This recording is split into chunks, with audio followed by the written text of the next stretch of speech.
Superdimensional Wizard Chapter 1524 to Chapter 1597. Xianxia Comprehensive Academy, a corner of the laboratory. The iron door of the basement that had been sealed for half a month was finally pushed open.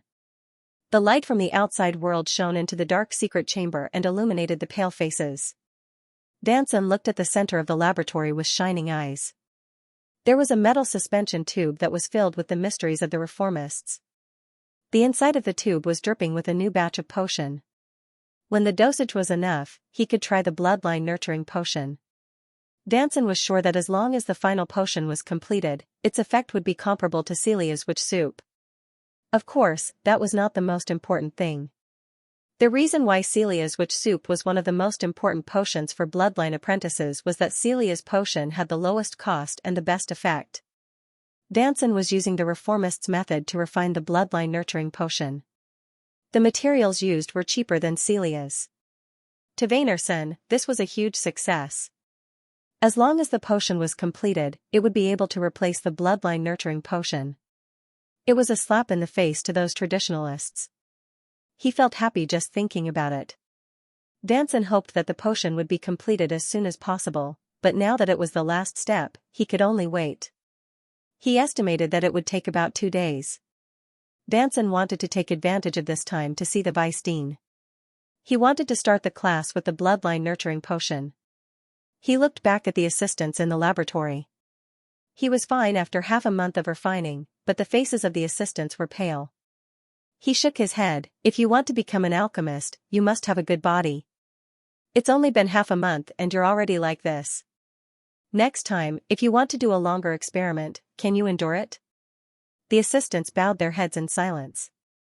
Vanerson sighed. This time we are refining a bloodline nourishing potion. Let's do it this way.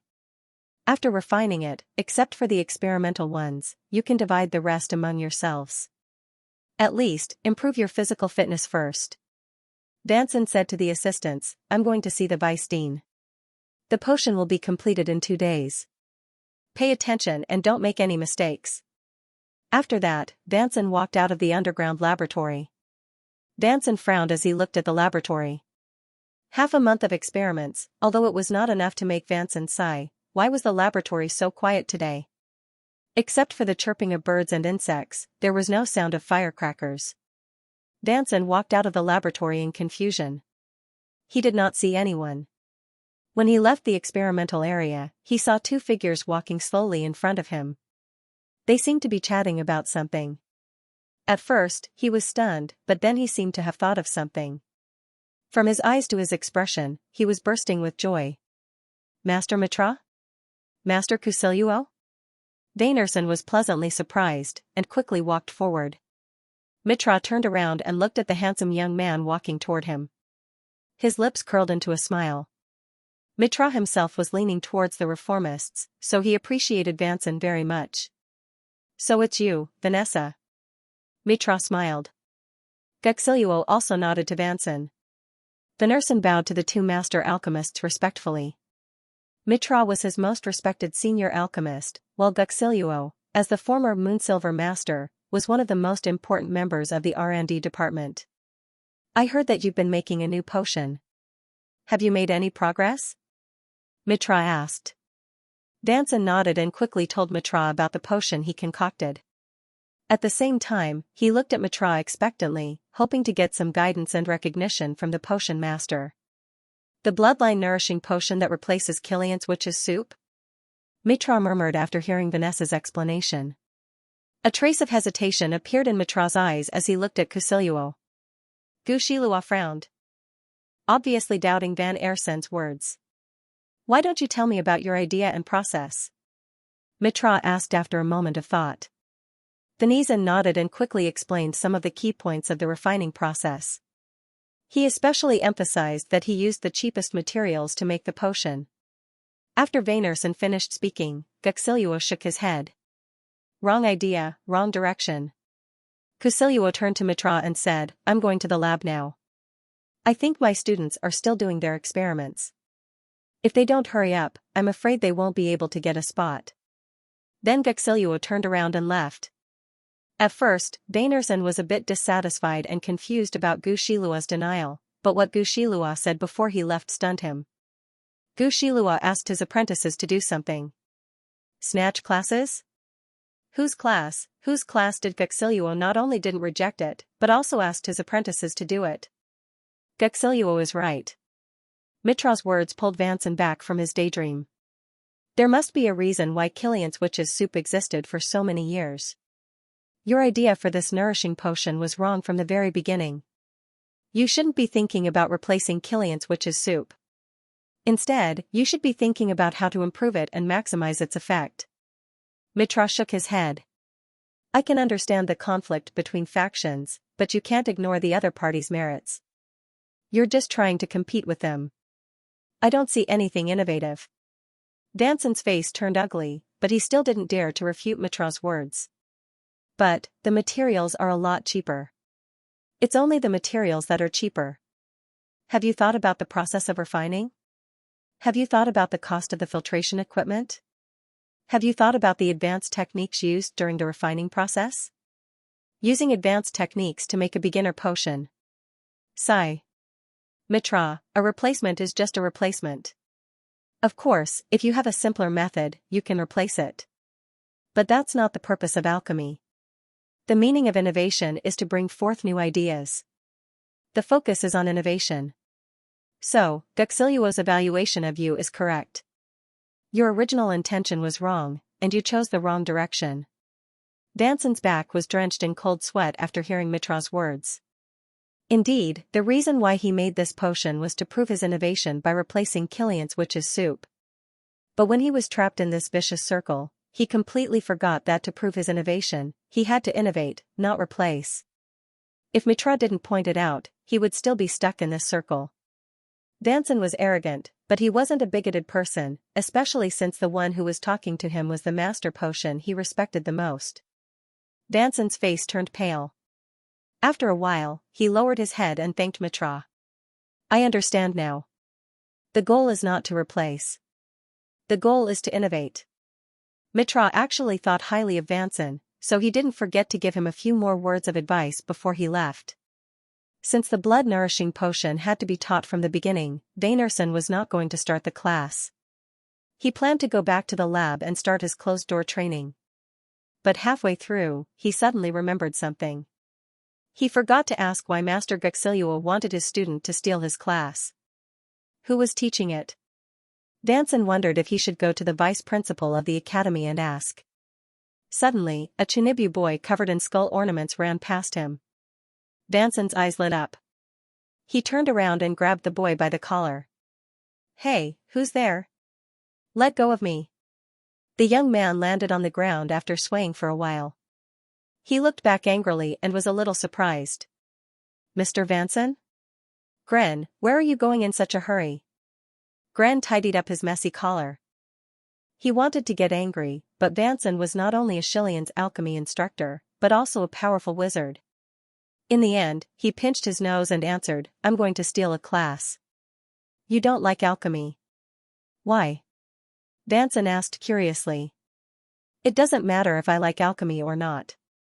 It's my idol's class, and I'm going. As long as he was not in front of Angor, Gren would not hesitate to use the word idol in front of him. Who's your idol? Vanson was curious. What kind of person did a Chinibu boy worship? More importantly, this person had the ability to teach a class in a Shillian's class? My idol, of course. Wizard Pat. Gren paused a little. You don't know, Mr. Vanson? The news about Wizard Pat's class was already spread by the school administration this morning. Glenn and Melanda were good friends, and Melanda was Lawson's daughter, so Glenn already knew that Angor really broke through the barrier as recorded in Sky of Truth. That was why he could say Wizard Pat without hesitation. The class is starting today. I don't know how many seats there are. Anyway, I have to go now. With that, Gren turned around and ran away. It took Vanson a while to realize who Wizard Pat was. He's a wizard already? Vanson's expression became serious. He had mixed feelings about Angor. He always thought that he was the first alchemist to join the research department. He did not expect Angor to suddenly appear out of nowhere. Vanson always hated Angor. He always felt that Angor was the one who stole his brilliance. Of course, he knew that it was just his mind playing tricks on him. He did not know Angor, and there was no real reason for him to steal from Angor. Danson shook his head and prepared to return to his lab.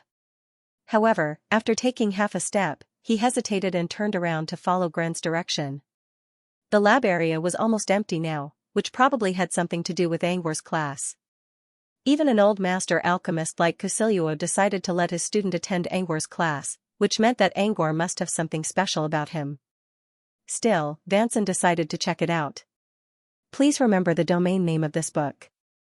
Mobile version reading website. Angor's upcoming class in Ashilian Academy was like a gust of wind that blew into the peaceful alchemy circle. Just like the image of Angor creating ocean rhyme. At first, there were no ripples, but as the wind blew by, ripples quickly formed and spread. The speed of the news and the subsequent craze for taking Angor's class surprised some researchers who heard about it. As the vice principal of Ashilian Academy, this was also the first time he saw such a large scale of students taking classes. Moreover, the news spread from the alchemy circle to the outside world.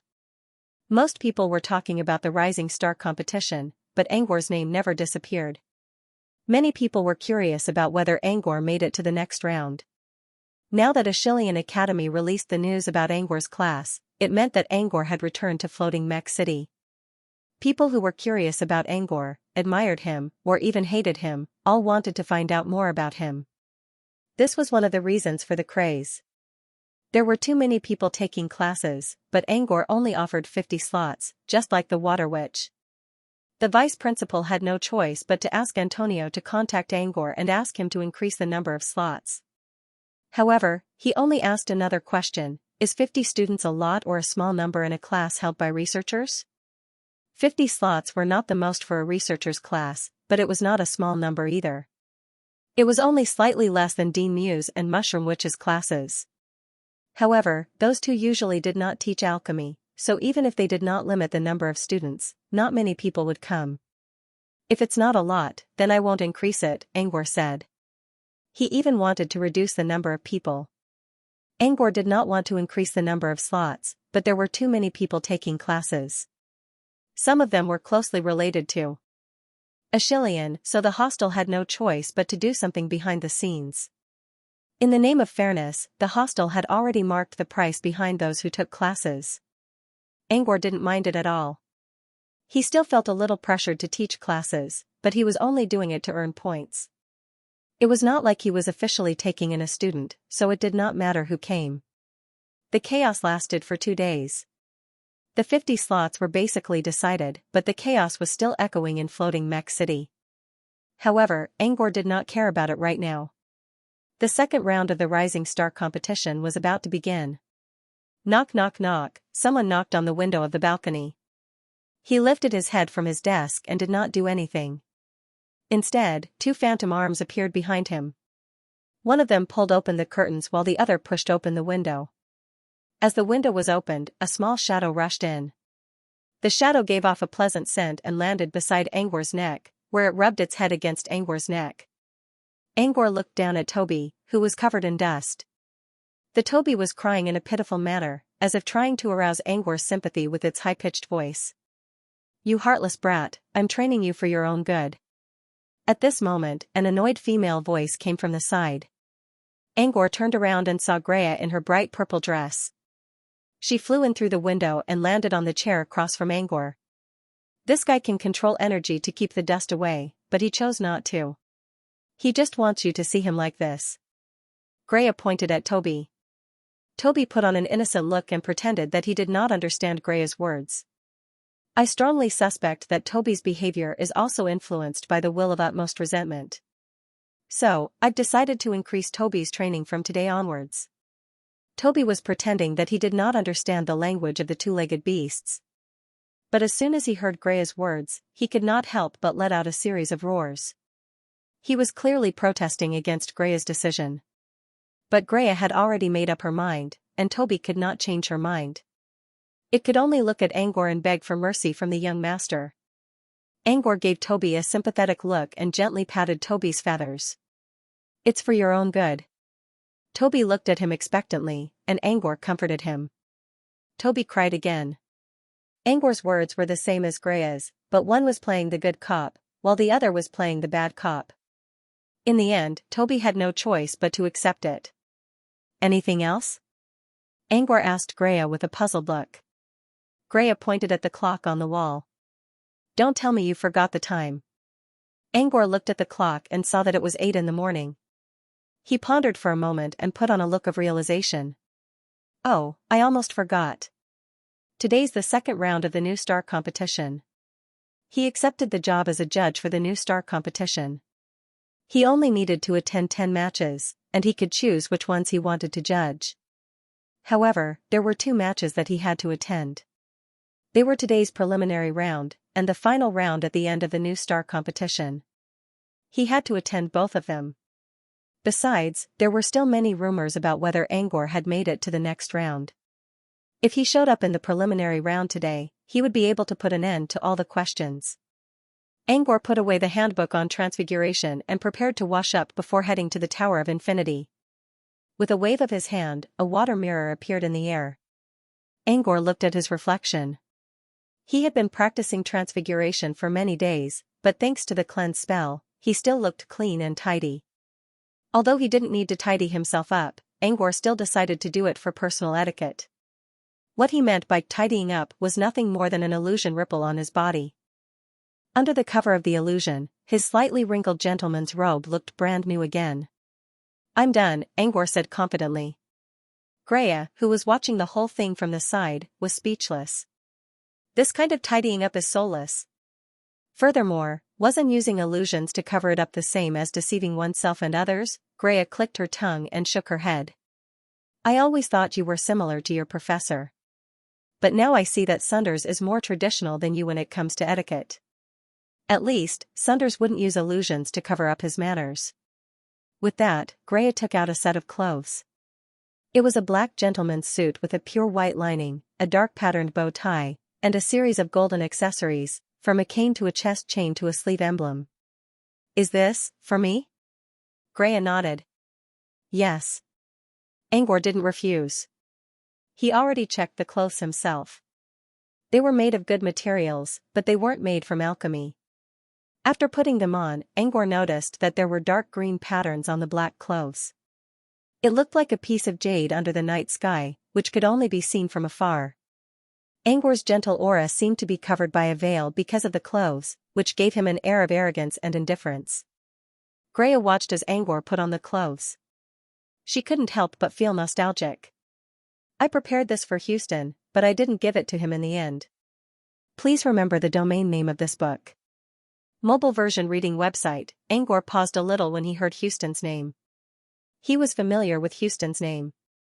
Houston was an employee of Barbie's restaurant, also known as the Eyeless Man. After Grea's death, all the employees of Barbie's restaurant were forced to scatter. Most of them were captured as personal chefs, and some were even sold off as slaves. Houston was one of them. After he was captured, he was put up for auction at the Twilight Auction. Angor caused a huge ruckus at Twilight Auction because Toby went crazy when he saw Houston being sold off in a cage. For Toby's sake, Angor almost caused the destruction of Midnight Sovereign. Unfortunately, Houston was still not rescued. In the end, Fiery Lotus Lydia bought Houston's body. I made a deal with Lydia to buy Houston from her, Angor said. I didn't forget about it. When I'm done here, I'll settle the deal. Grea nodded at Angor. Thank you. I'll prepare the crystals for her. Grea planned to save Houston herself, but she didn't have a body right now, which made it difficult for her to do so. So, she asked Felicia to contact Lydia. 2 days ago, Felicia told her that Lydia didn't agree to the deal. So, she had to bring the matter back to Angor because it was Lydia who made the deal with Angor. That was why Grea mentioned it in a vague way. Grea felt a little embarrassed. Houston was her employee, and she didn't want to trouble Angor. Angor didn't mind.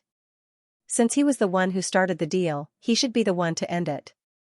Besides, the Eyeless Man was like a family member to Toby.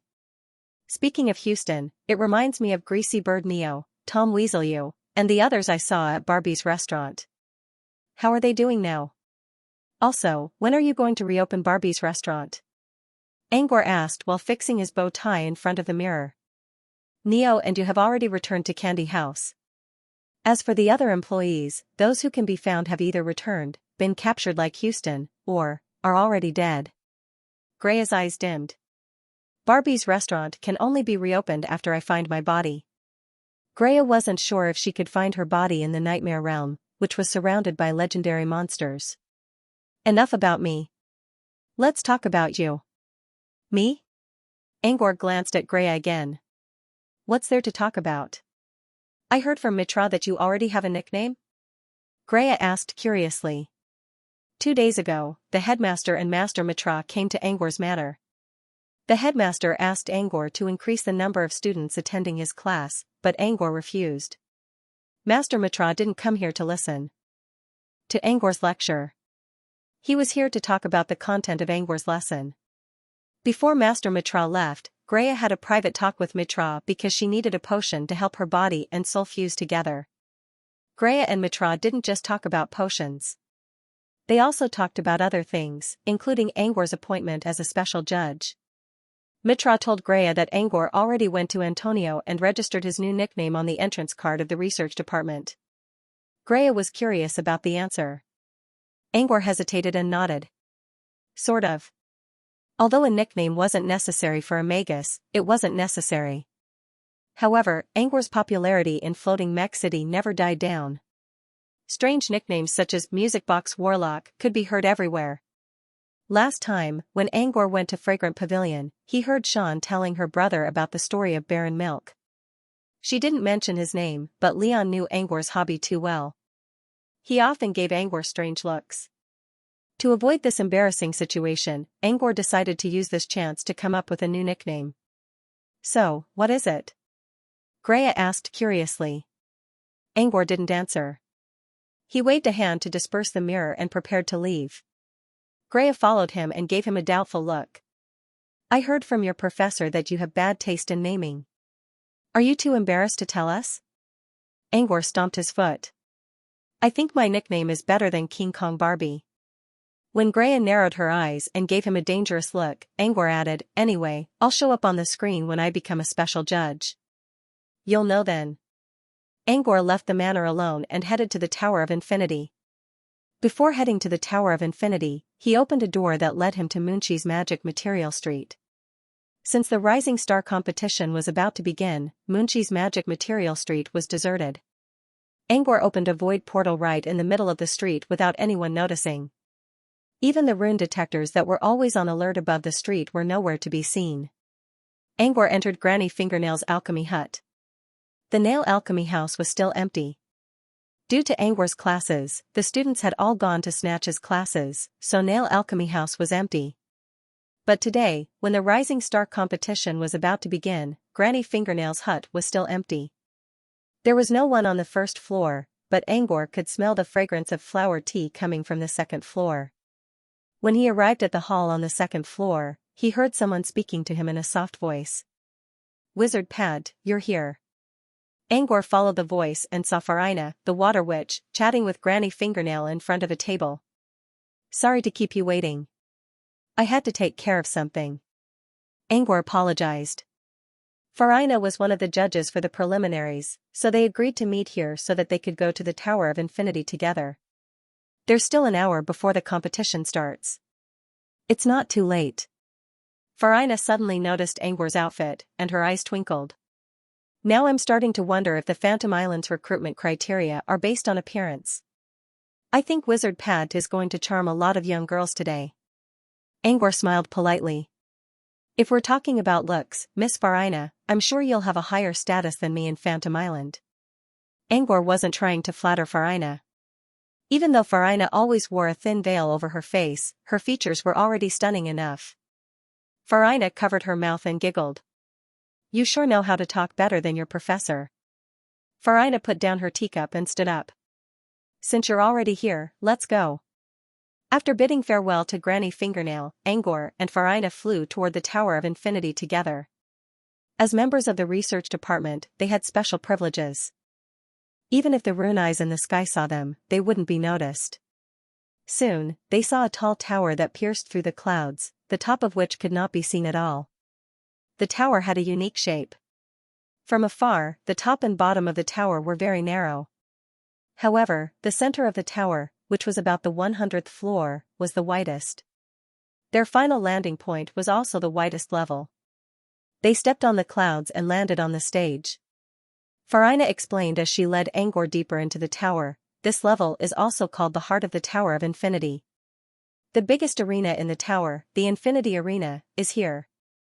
The so-called Infinity Arena was a bit like a Rubik's Cube. The arena itself was a large open space. Every time a match was held, the terrain would be changed according to certain prerequisites. Just like a Rubik's Cube, a new world would appear on the other side. Whether it was a lava field, a dense forest, an ocean trench, a barren wasteland, or even a pure vacuum, the Infinity Arena could be found inside the Rubik's Cube. Because the repair and opening of the Infinity Arena cost a lot of money, unless it was a battle between official magi, the Infinity Arena would not be open to the public. But this time, for the sake of the Rising Star competition, an exception was made. Several matches would be held in the Infinity Arena. The preliminary and final matches would be held here. If there were important matches in between, they would also be arranged there. Bookmark for easy reading, let's meet up with the other judges first. I wonder if the meeting has started yet, Farina muttered. Meeting? Angor caught a word. What kind of meeting? I think there's a meeting about how to determine the outcome of a match. It's a meeting where they weigh the odds of winning against different situations. Farina paused and continued, but it doesn't really matter to us whether we listen to the meeting or not. In any case, unless there are special circumstances, the special judges rarely get involved in the outcome of the battle. Farina winked at Angor.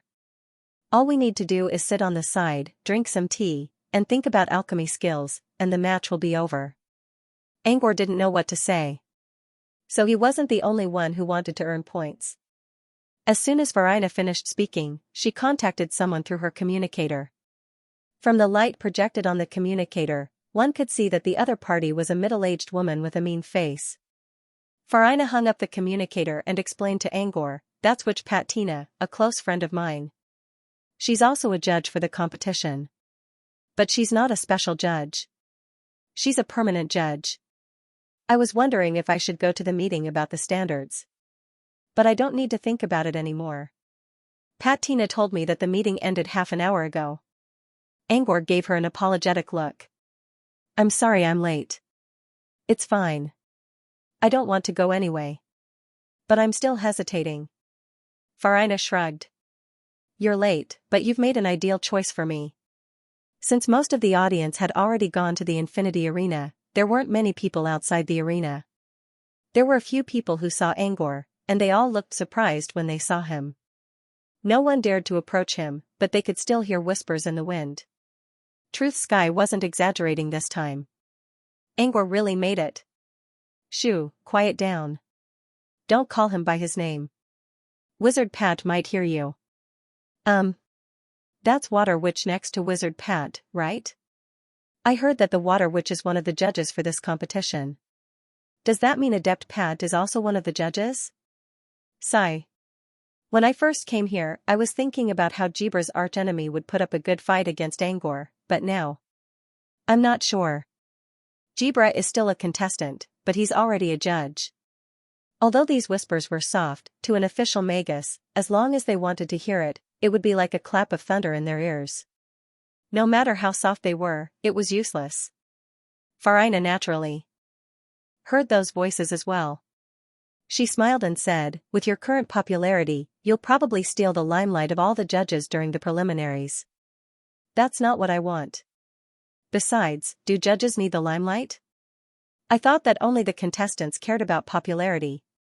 There are always people who enjoy the sense of accomplishment of being the center of attention. I heard that some of the judges are very concerned about this. But I don't think they will say anything since you stole their thunder. This is the trend of floating Mech City. At first, people were trying to kill Angor by flattering him. Angor, on the other hand, was already at the top of the list. He even went one step further and became a formal wizard. Not only did the flattery become a joke, but it also pushed his popularity even higher. Even the rising star match did not overshadow Angwar's brilliance. 2 days ago, when Ashley stole Angwar's class, almost everyone in the alchemy circle showed up. This was the general trend that Farina was talking about. Following Farina's guidance, they soon arrived at the backstage of Infinity Arena. This was a path for wizards only, so it was very quiet. There was no one else here apart from the two of them. Not long after they walked down the corridor, they suddenly heard a series of bangs. Angwar frowned and looked at the source of the noise. The voice came from a closed wooden door. I think that's, before Farina could finish her sentence, a large hole was torn open in the middle of the door, and a figure flew out from it. It was a man covered in blood. His eyes were showing the whites of his eyes. He had already passed out. At this moment, a black cat leaped out of the hole in the wooden door. This is what you get for messing with me. The black cat jumped onto the man's head and mumbled something. It revealed its sharp claws as if it was going to break the man's head. Suddenly, the black cat smelled the faint fragrance of flower tea in the air. It arched its body and turned around. Its eyes happened to meet Angwar and Farina's. The cat's ghostly green eyes shone with a cold light. Its pupils also turned into vertical slits. However, when the cat saw Angwar and Farina's faces, its arched back slowly relaxed. It seemed to have recognized them. The black cat's tail drooped as it muttered, "Count yourself lucky." Then, it turned around and jumped into the door, disappearing from sight. A gust of cold wind blew, leaving the man lying in a pool of blood. This door is connected to the backstage of the contestants. Farina finally finished her sentence. Angwar pointed at the man on the ground. So, this man and the cat are both contestants? Farina stepped forward, and a stream of warm water vapor enveloped the man's body. After a while, Farina said, to be precise, only that cat is a contestant in the Rising Star competition. This man is not dead yet, but he won't recover from his injuries for at least 3 to 5 months. Angwar tried to recall the cat. It looked similar to Keely's Luna. However, Luna was a female cat, while this one sounded like a male cat. Luna was a monster, while the black cat was probably a bloodline avatar of some kind. But to be able to transform so perfectly into a cat, it must have gone beyond being a half-beast. Bloodline avatars could control themselves without being controlled by their animal instincts. This meant that the man had reached a very high level of understanding and compatibility with his bloodline. In terms of bloodline avatars, this man was probably the most suitable one among all the apprentices Angwar had ever seen. Farina also sighed. That black cat is almost a full beast. That's rare even among bloodline wizards. There are so many new geniuses in this competition. Newbies these days are more and more like monsters, Angwar chimed in. Farina gave Angwar a strange look. Newbies are like monsters? You're the newbie, the strongest monster. She should be the one to say that, not Angwar. Farina complained in her mind. I saw Shally's strength before. She's not bad. Did she pass the next round? Angwar asked. Yes, she did. But I think with her stubborn personality, she'll offend a lot of people in this competition. Farina pointed at the unconscious man on the ground. Let's hope she doesn't end up like him. The man on the ground was taken away by the workers. Angwar and Farina went back to the judging room. Before leaving, Angwar used his spirit feelers to check the backstage of the contestants. It was very crowded inside. Most of the contestants were not fighting today, nor were they fighting at the Infinity Arena. However, Angwar could tell that there were dozens of them, including the black cat he saw earlier. After the black cat entered the backstage of the contestants, it strode forward with graceful cat-like steps. No one dared to approach it. They all looked at it with fear. When the black cat walked to the front of a sofa with a backrest, its body slowly transformed into a handsome and cold young man. The only thing that did not change was its pair of cat eyes. When it used its cat eyes to scan the contestants present, the contestants all avoided its gaze. However, there were a few people who did not mind the black cat's gaze. For example, there was a woman who carried a pink handbag with a heart drawn on it. However, her aura was so gloomy that it seemed she was surrounded by dark energy. There was also a young man who carried a faint aura of death around him, but his whole body was as bright as the morning sun. There was a half-naked man with scars all over his body, who was quietly training beside the black cat. There was a young girl who wore a strange hat and had a strange smile on her face. Wait. These people all ignored the black cat's gaze. The black cat also showed great interest in these people. It could be seen that this group of people were probably at the same level as him, or perhaps even stronger. Angor said he wanted to earn some points as a judge, but he did not plan to do that. He was also looking forward to the new star competition. Especially since his friends were participating in the Rising Star competition. Angor withdrew his spirit feelers. However, he did not notice that when his spirit feelers left, a young man who was reading a book in a corner looked at the direction of the spirit feelers in confusion. Farina sensed Angor's spirit feelers. You're curious about the contestants. I have to watch at least 10 matches, and I hope to see some interesting matches in them, Angor said. Speaking of interesting matches, I do think some apprentice matches are more interesting. Farina paused. For example, today's preliminaries. Why are the matches so exciting today? Angor asked curiously. Many people came here to watch the preliminaries. They represent the face of the competition. Angor finally understood after listening to Farina's explanation. The so-called preliminary round was actually not the first round of the competition as he understood it to be. Instead, it was a match that was deliberately selected. However, according to Farina, this deliberate was not something that was done behind the scenes. When the competition ended yesterday, all the contestants who advanced to the next round had already drawn their numbers. In other words, they already knew the number of their opponents. They just did not arrange the time of their matches. The contestants only knew the number of their opponents, but the officials must have already known the 2 contestants in all the matches. The preliminaries were the face of the new star competition, and they would be the most popular match apart from the finals. It would be embarrassing if one of the contestants admitted defeat, or if it was a one-sided battle without any skills. Therefore, among the nearly 200 matches, the officials chose the most interesting one to watch as the preliminary round of the Rising Star competition. Since it was a battle that had been deliberately selected, it would definitely not be too bad. With that in mind, Angor asked curiously, who's going to fight in the preliminaries? The Spring Dancer and the Deceiver. Angor searched his memory, but he didn't seem to have heard of either of the 2 nicknames. He thought for a moment and asked, then what's the highlight of this match? I heard that these 2 people would occasionally show off their full potential in the previous matches, and they often won praises from the audience. As for the most interesting match, I think it's Dominique, Farina explained. Dominique is the Spring Dancer. He's a nature wizard. Nature wizards were wood elementalists, just like how sea wizards were water elementalists. Is he strong? Angor asked curiously. Farina shook her head. I don't know. But Dominique is from Rest Torch Academy, and his teacher, Rand, is a wizard who pursues ultimate aesthetics. He's also looking for dazzling battles. Since Dominique is his student, even if the match isn't exciting, it should still be beautiful. As long as it's beautiful, there must be something interesting to watch. Rest Torch Academy. Angor quickly understood what was going on when he heard the name of this organization. People from this organization were all good at acting. Someone who liked to act would never make a match awkward, unless his opponent was strong enough to crush him. But the government wasn't stupid. If they sent out Spring Dancer to hype up the match, then the other person should be someone who only used illumination on Dominique.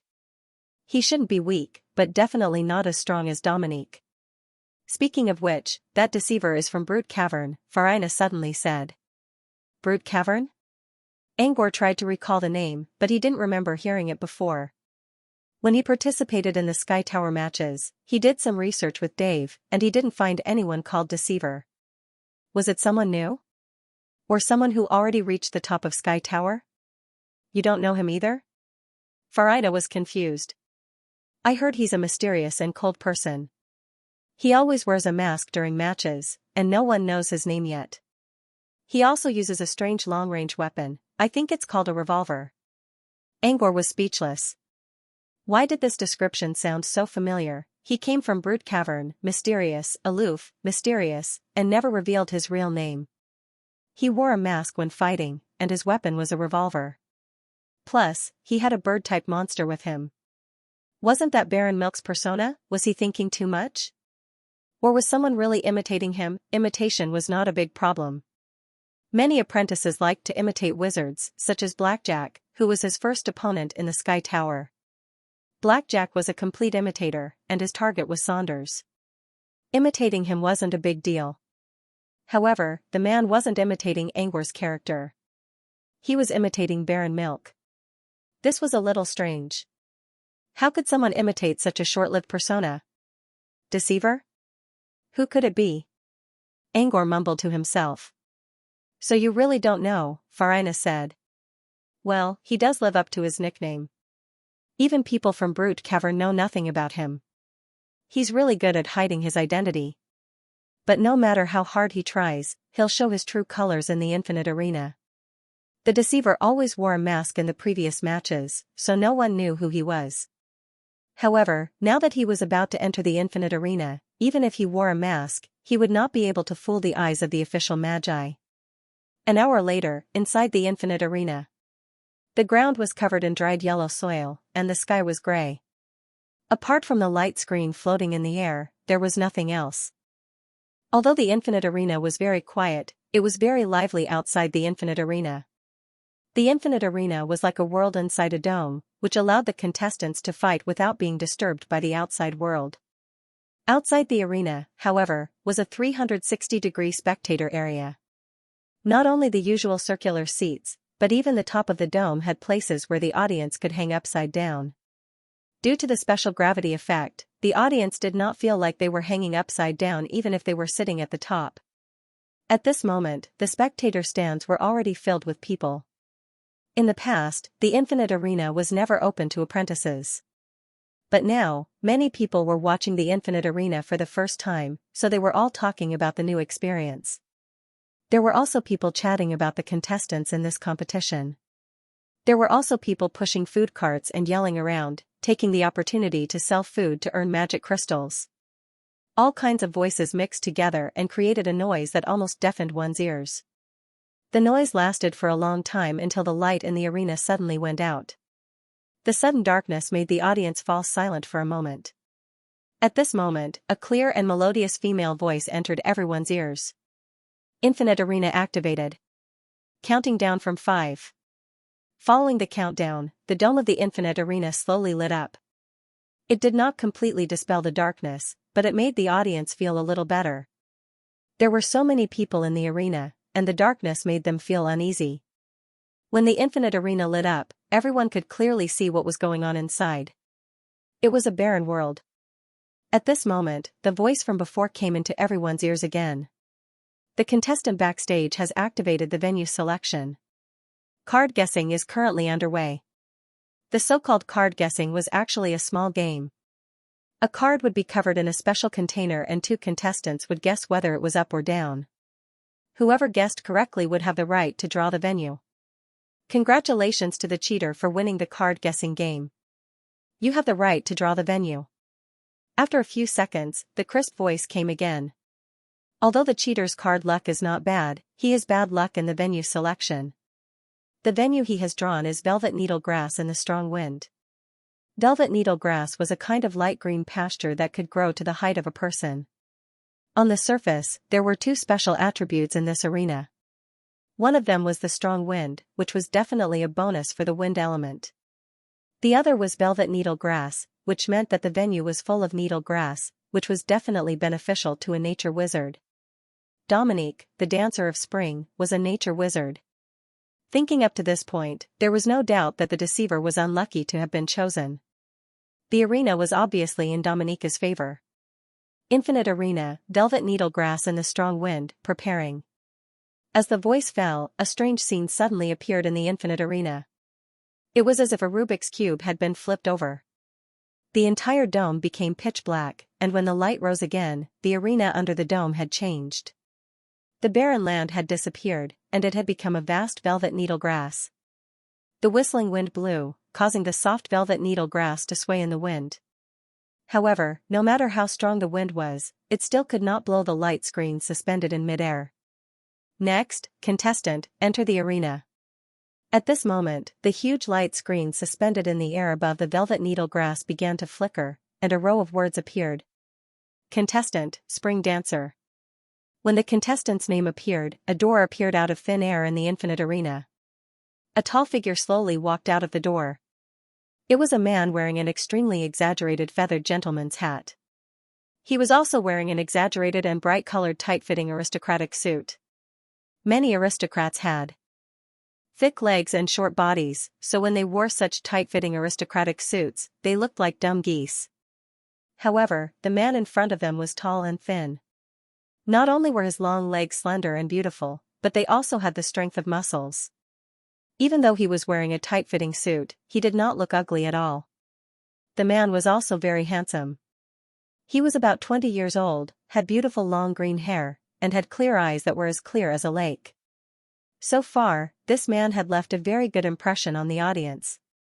However, just as he walked in through the door, he stretched his body gracefully and leaned against the doorframe. He slowly reached out his hand and snapped his fingers. A bright rose appeared at his fingertips. He held the rose to the tip of his nose and sniffed it deeply. His expression was intoxicated, as if he was sniffing the neck of a graceful lady. Although his movements were lazy, they were full of seduction. The audience who saw this scene was speechless. This was not the end. After he buried his head in the rose, he raised his eyes slightly and threw a flirtatious glance that did not have any feminine charm. The audience reacted differently. Some of the women screamed, some blushed and held their foreheads, and some of the women showed disdain. Most of the men were speechless. Please remember the domain name of this book. Mobile reading website. What else could he say? As expected of someone from Rest Torch Academy. He hadn't even said a word yet, and the show was already full.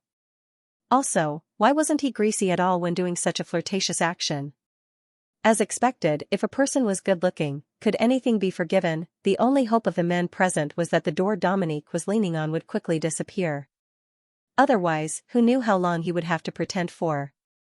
Perhaps their inner thoughts were heard by the officials. Finally, under the continuous attack of Dominique's flirtatious eyes, the door finally showed signs of disappearing. Dominica also stood up straight and stretched her back elegantly. She did this to prevent herself from falling to the ground after the door disappeared.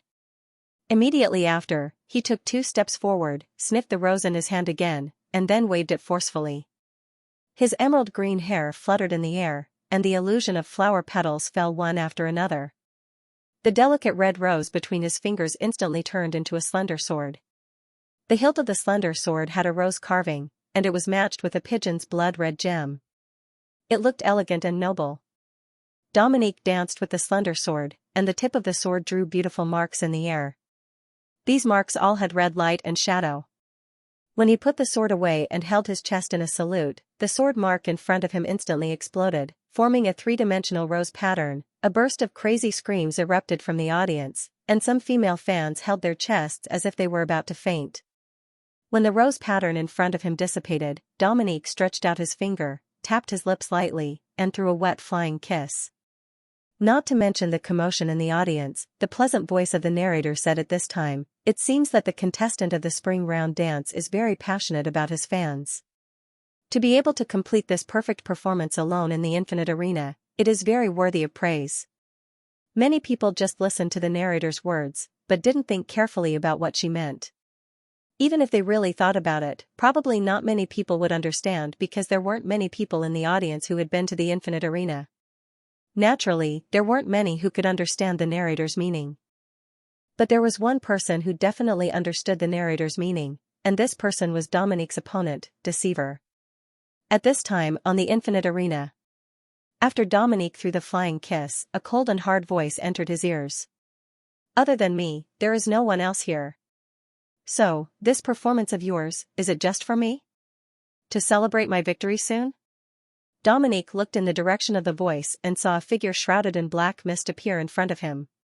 He couldn't see his appearance, and only a pale clown mask could be faintly seen in the black mist. This person was the other contestant of this competition, Deceiver. Deceiver was speaking from his own point of view. He wasn't wrong at all.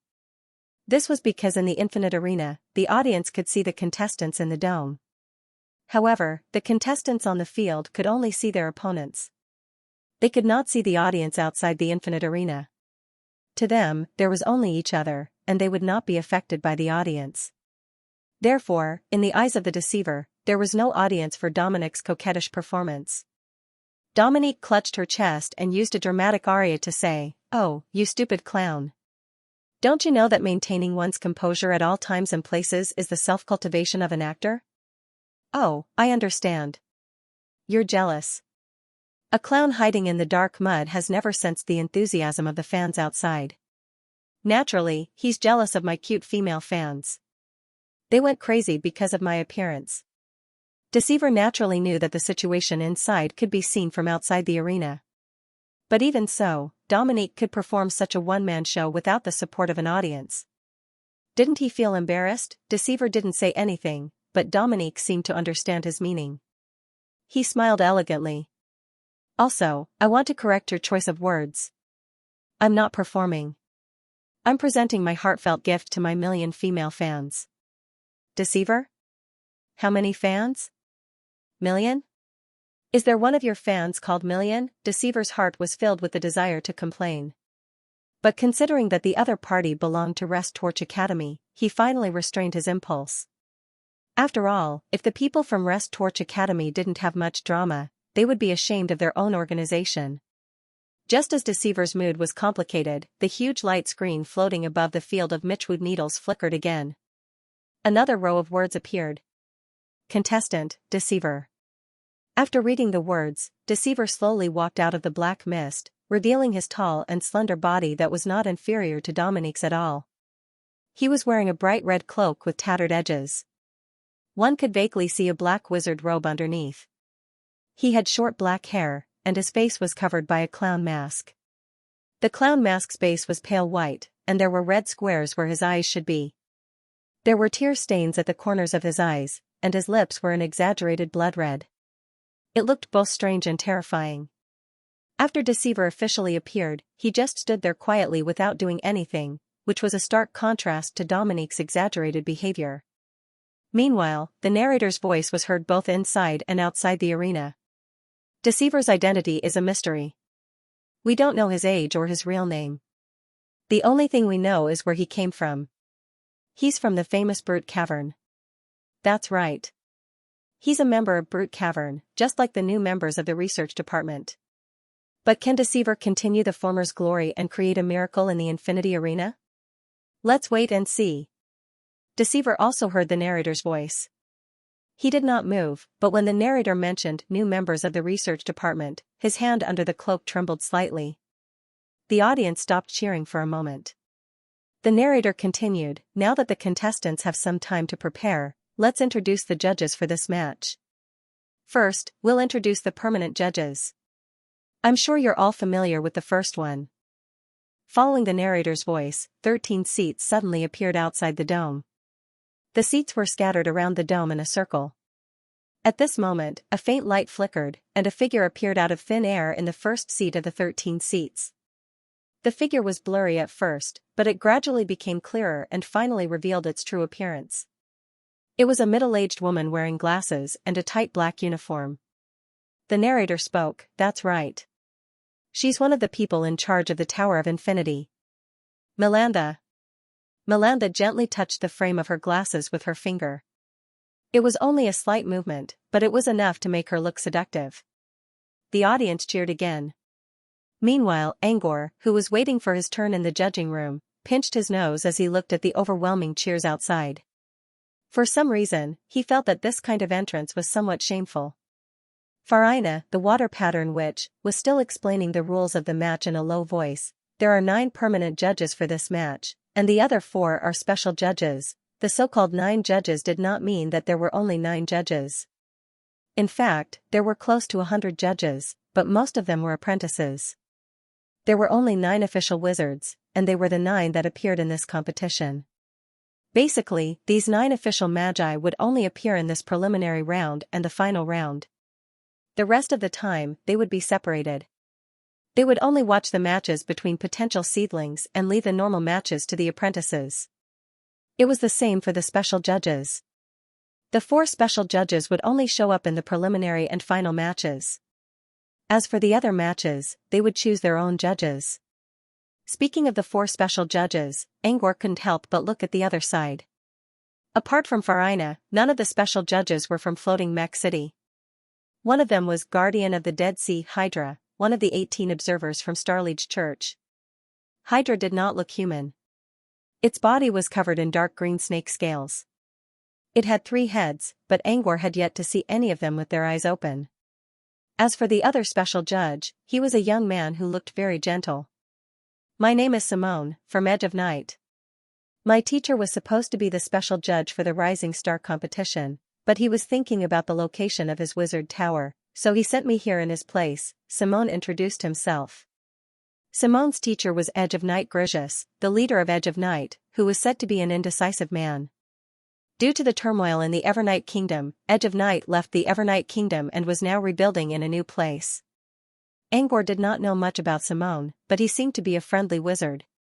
However, whenever Angor saw Simone, he would get a strange feeling in his heart. It was not because he disliked Simone.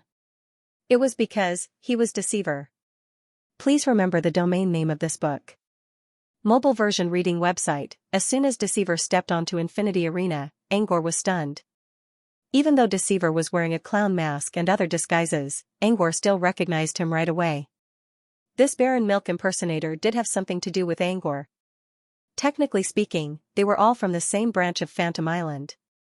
However, Deceiver didn't live in Phantom Island. Instead, he lived in Rockwell Society. Rockwell Society was Flora's territory. It was none other than Spivet, Flora's disciple. Not many people knew who Spivet was. In fact, he didn't even exist in Brute Cavern. But if one were to mention Spivet's former name, there would probably be no one who didn't know him. "I see you're looking at that Deceiver. You know him?" Farina finished explaining the rules and looked at Angor. Angor nodded. "Yes. I didn't see his face before, so I didn't know who he was. Now that I've seen him with my own eyes." "Who is he?" Farina asked curiously. "He's also from Phantom Island, Flora's student. I don't think you participated in Sky Tower before, so this is the first time I heard his name. Also, his name is Spivet. I heard Leona mention that Flora had a new disciple. So that's him." Farina paused. "His name is Spivet? Interesting name." "Spivet, the master of trickery, a legendary wizard from 5,000 years ago," Cameri said. At this moment, Kimon suddenly said, "It seems that this Deceiver is planning to walk the path of the master of deception. Not only are their names identical, even their titles are somewhat similar. You seem to know a lot about Spivet, Wizard Old Knight." Angor frowned. "You know a lot about Spivet." Simone shook his head. "I don't know much about Spivet, but I used to have a close friend who liked to study Spivet.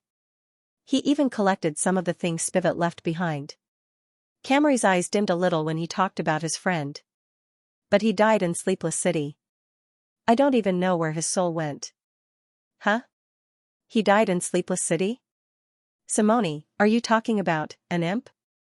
Simone nodded solemnly. "Yes, it is the imp Grag." Farina frowned. "I thought his soul had already returned to the Edge of Night." "You still haven't found him?" Farina thought for a moment. "By the way, did you send a prophet to look for it?" Simone nodded. "My mentor has asked Dasatos to search for it, but there is still no news." When Simone mentioned Arathos, one of the 3 heads of Hydra, who was sitting on the other side, turned slightly. Although it did not open its eyes, the head was facing Simone. "Did Azathoth not find a single soul?" Hydra asked softly. This was the first time Angor heard Hydra's voice. It was low and had a strange accent. This kind of accent sounded quiet, but after carefully listening to it, there was a kind of stuffy and uncomfortable feeling. It was like facing the sea before a storm, moist, dull, and surging with undercurrents. "Yes, he didn't find anything," Simone said. "Even Azathoth can't find a soul." "Is it true? Or?" Hydra mumbled to itself, but no sound came out. Azathoth, also known as Chenmai's Departed, was one of the 18 observers of Starliege Church. Hydra, also known as Guardian of the Dead Sea, was also an observer of Starliege Church. Almost all wizards in the southern wizarding region knew that Hydra had a strange personality. Even as an observer, Hydra did not have many friends in Starliege Church, but he was very close to Azathoth. No one knew the reason. However, it was said that both Hydra and Azathoth were not in human form. Hydra looked like a three-headed monster while Azathoth looked like a skeleton. Of course, no one knew whether the rumor was true or not. But it was undeniable that Hydra and Azathoth were close friends. For example, Simone noticed that Hydra was very interested in the soul that even Azathoth could not find. Simone took the opportunity to ask Hydra to help him find Grag's missing soul. However, Hydra refused right away. Since Azathoth already looked for it, I won't help you. Regardless of whether Hydra could find Grag's soul or not, it would be like interfering with the deal between Azathoth and the Edge of Night, which would make Azathoth uncomfortable. As Azathoth's best friend, Hydra would not interfere no matter what.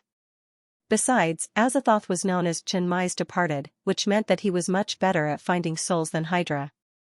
If Hydra could not find Grag's soul, it meant that Hydra could not find it. Or there was something else he could not tell. Simone was also troubled by the rejection. Angor watched the scene in silence. He did not show any emotion on his face, but inside, he felt very uncomfortable. That was because the person they were looking for was actually right in front of him. He looked at the stage and saw Deceiver Spivet, who was wearing a clown mask. Spivet was indeed his real name, but his original name was Grag. He was the imp who gave Edge of Night a lot of headaches. The judging room was silent for a few minutes because there was no topic to talk about. The narrator finally finished introducing all the judges. Now, it was time for the special judges. Next up is the special judge that we have invited. The narrator continued, the first one is not only a legendary sea wizard, but also a member of the research department. His nickname is, in the judging room, Farina smiled and said, looks like it's my turn. With that, Farina walked down from her seat and walked to the center of the judging room. There was a short distance teleportation portal there. Farina disappeared. At the same time, Farina slowly appeared on one of the judges' seats floating outside the stage. She was covered in a watery glow. Farina's appearance attracted a lot of cheers from the audience. Farina's identity as a member of the Research and Development Institute aside, her appearance alone was a source of magic that could drive people crazy.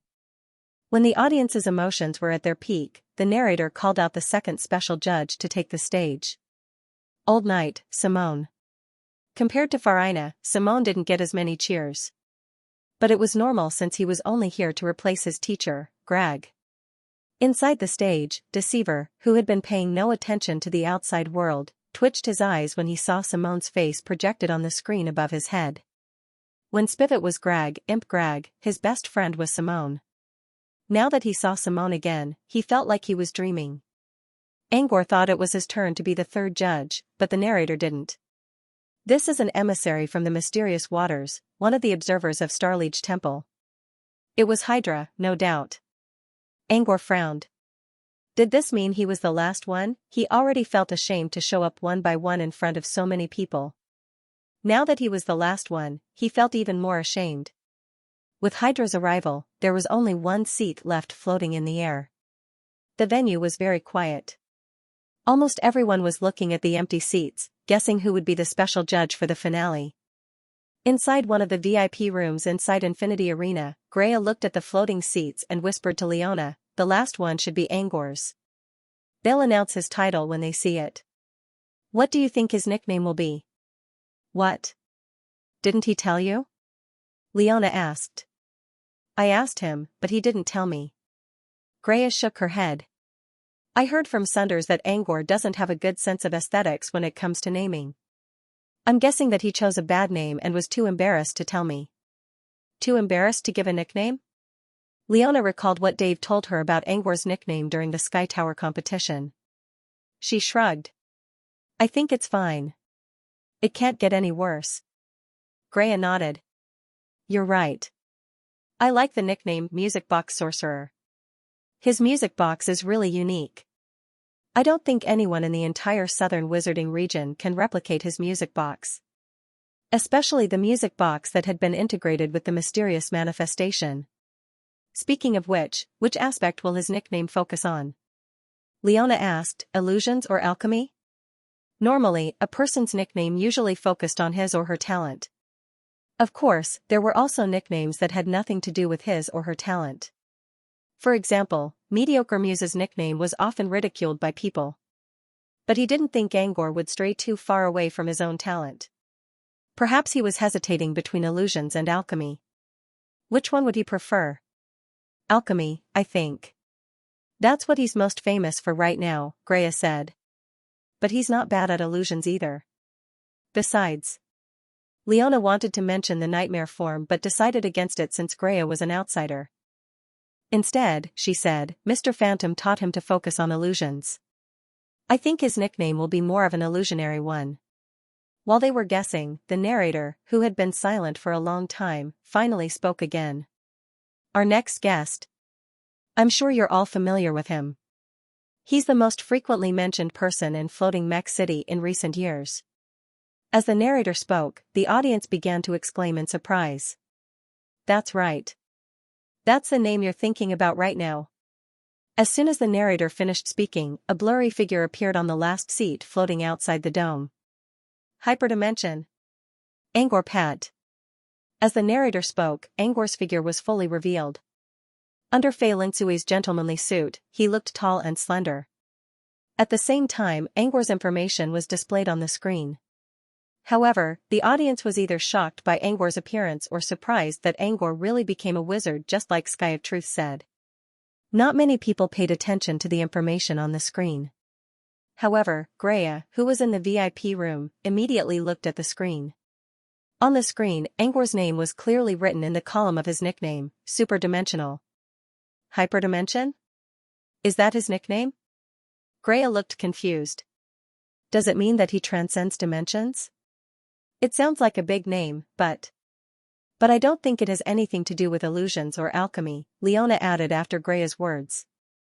Greya nodded. But I can see his ambition at first glance. Transcending dimensions. This was the first time Greya heard this word combination. From the perspective of a truthfinder wizard, reaching such a level was no different from pursuing the truth. So, it's a nickname that uses the truth as his vision? Hyperdimension wizard. It sounds a bit awkward, but it doesn't sound bad. Because of Angor's appearance, the audience outside the arena became more excited than ever since the beginning of the match. Ever since Sky of Truth was released, the topic about Angor becoming a wizard had become one of the hottest topics in Floating Mech City. It was also one of the most confusing topics. No one tried to confirm or deny whether Angor had made it to the next level or not. Between the truth and the lies, the topic of discussion reached an unbelievably high level. People argued, defended, ridiculed, mocked, and even made bets with their friends. Their guesses were finally confirmed when Angor showed up in front of them. This was also one of the reasons why the crowd was so loud, with men, women, old, and young all clamoring. Even Melanda, one of the managers of the Tower of Infinity, was surprised by this.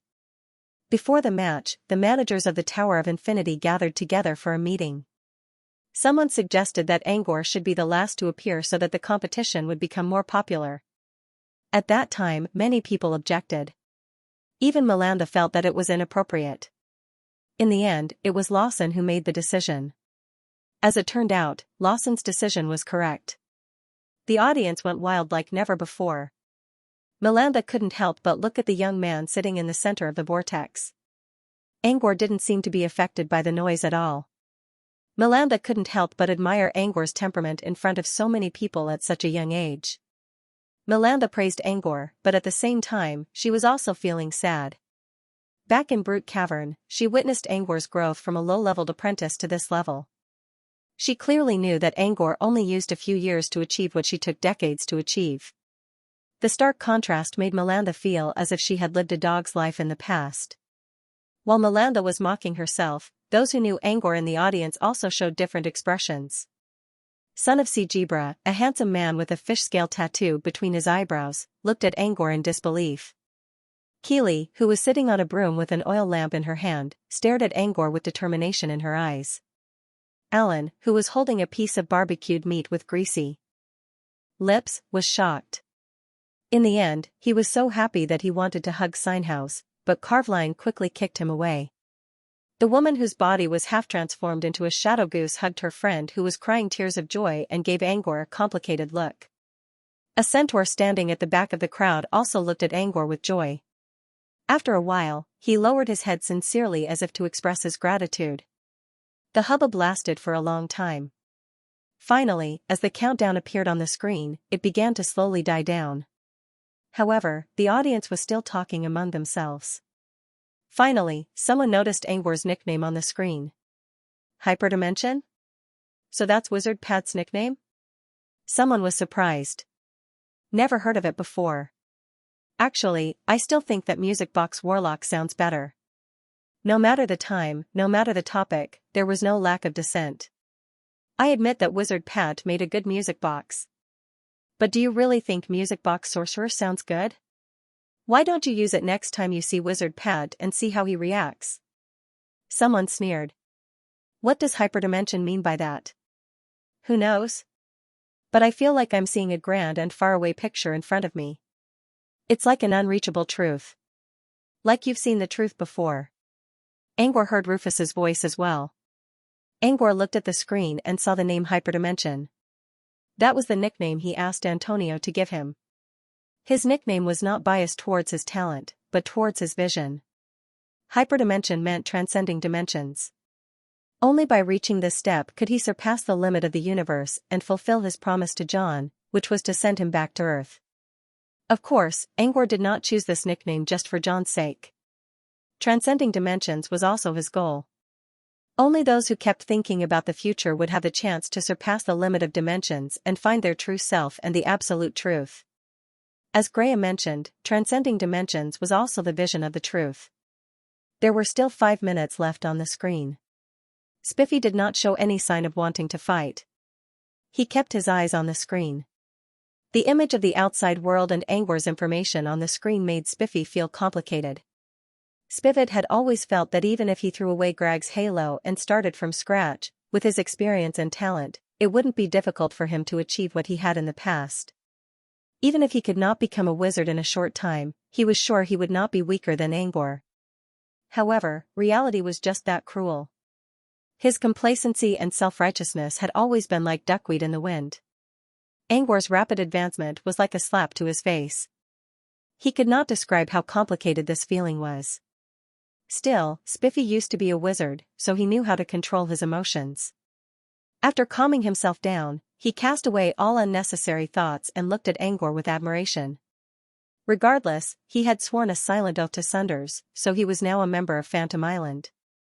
Angor's advancement was definitely a good thing for him. Besides, Angor was also a member of the R&D department. There were only a few alchemists in Edge of Night, where Grag once belonged to. When he thought about this, Spiffy no longer felt dissatisfied when he joined Phantom Island. In fact, he even felt lucky. At this time, Dominica, who was opposite Spivet, also looked at the screen with emotion. He is someone that Lord Mooing values. Back then, Lord Mooing wanted to pull him into Torch Academy, but unfortunately, he didn't succeed. But Mr. Mooing said many times that he likes Angor very much. Oh, I should call him Wizard Pat now. Spiffy did not comment on Dominique's words.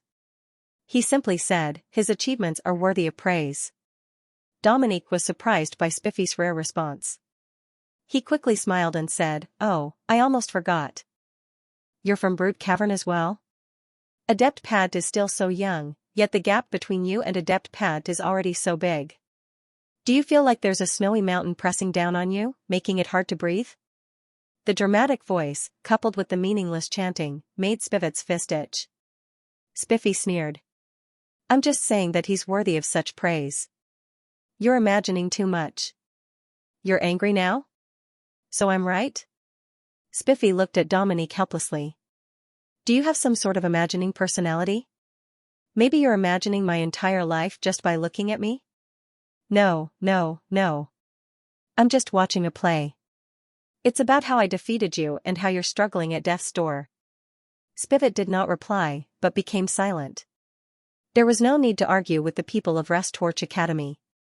He looked at the countdown timer on the screen. There was only 1 minute left before the match began. Angor's arrival had yet to calm down. However, the countdown timer on the screen had already reached 0. The light source in the outer field dimmed once again, leaving only the inside of the dome, the boundless arena faintly glowing. Everyone was forced to look at the infinity arena. When the countdown returned to 0, Dominic, who was bickering with Spivot in a dramatic tone, withdrew his aura and unsheathed his sword.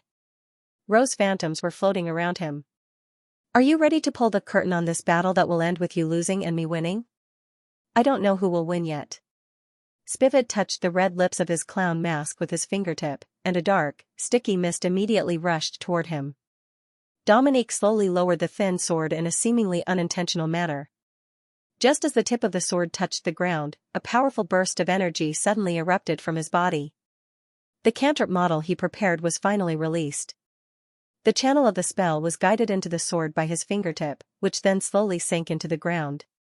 Invisible energy was accumulating in the depths of the ground. Spivot felt the ground shaking a little.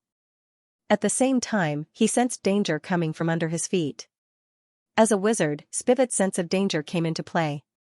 When he sensed something was wrong, he jumped into the air without hesitation. As soon as he left the ground, a greedy maw appeared on the ground. Countless thorny vines shot out like a fountain and turned the place where he was standing into a sea of vines. "You think you're safe just because you're up there? How naive."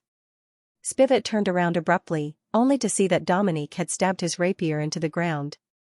The rapier immediately turned into countless rose vines. These rose vines instantly grew to a height of more than 10 meters, surrounding Spivot in a circle. Bright red roses bloomed on the vines one after another. As the rose buds bloomed, red pollen sprayed out. Countless rose petals also fell from the sky and turned into sharp blades that rushed toward Spivot. The ground was covered with thorny vines, while the unknown pollen was floating above his head. He was in the middle of nowhere. He could either break out of this place, or take it head-on. The former was bound to be entangled by the thorny vines and flower vines, while the latter was basically a sitting duck. Therefore, no matter which option Dominique chose, Spivot would be. He'll lose for sure. Just as Dominique was feeling pleased with himself, a cold voice suddenly sounded beside his ear. "Is that so?" He turned around and saw a clown mask floating behind him. The strange scarlet smile seemed to be mocking his ignorance. Dominic glanced at the center of the area that was surrounded by pollen and thorny vines. There was only a cloud of black mist left, but the clown's mask had disappeared. Furthermore, the black fog inside was getting dimmer and dimmer, and behind the clown mask in front of him, a shadow was faintly discernible. Dominique's eyes flashed with surprise. How did this deceiver come out? He clearly didn't do anything, so how did he manage to escape? While Dominique was shocked, one of the eyes under the clown mask flashed with a dazzling silver light. Instantly, countless rapiers flew out of the eye. These rapiers were very strange.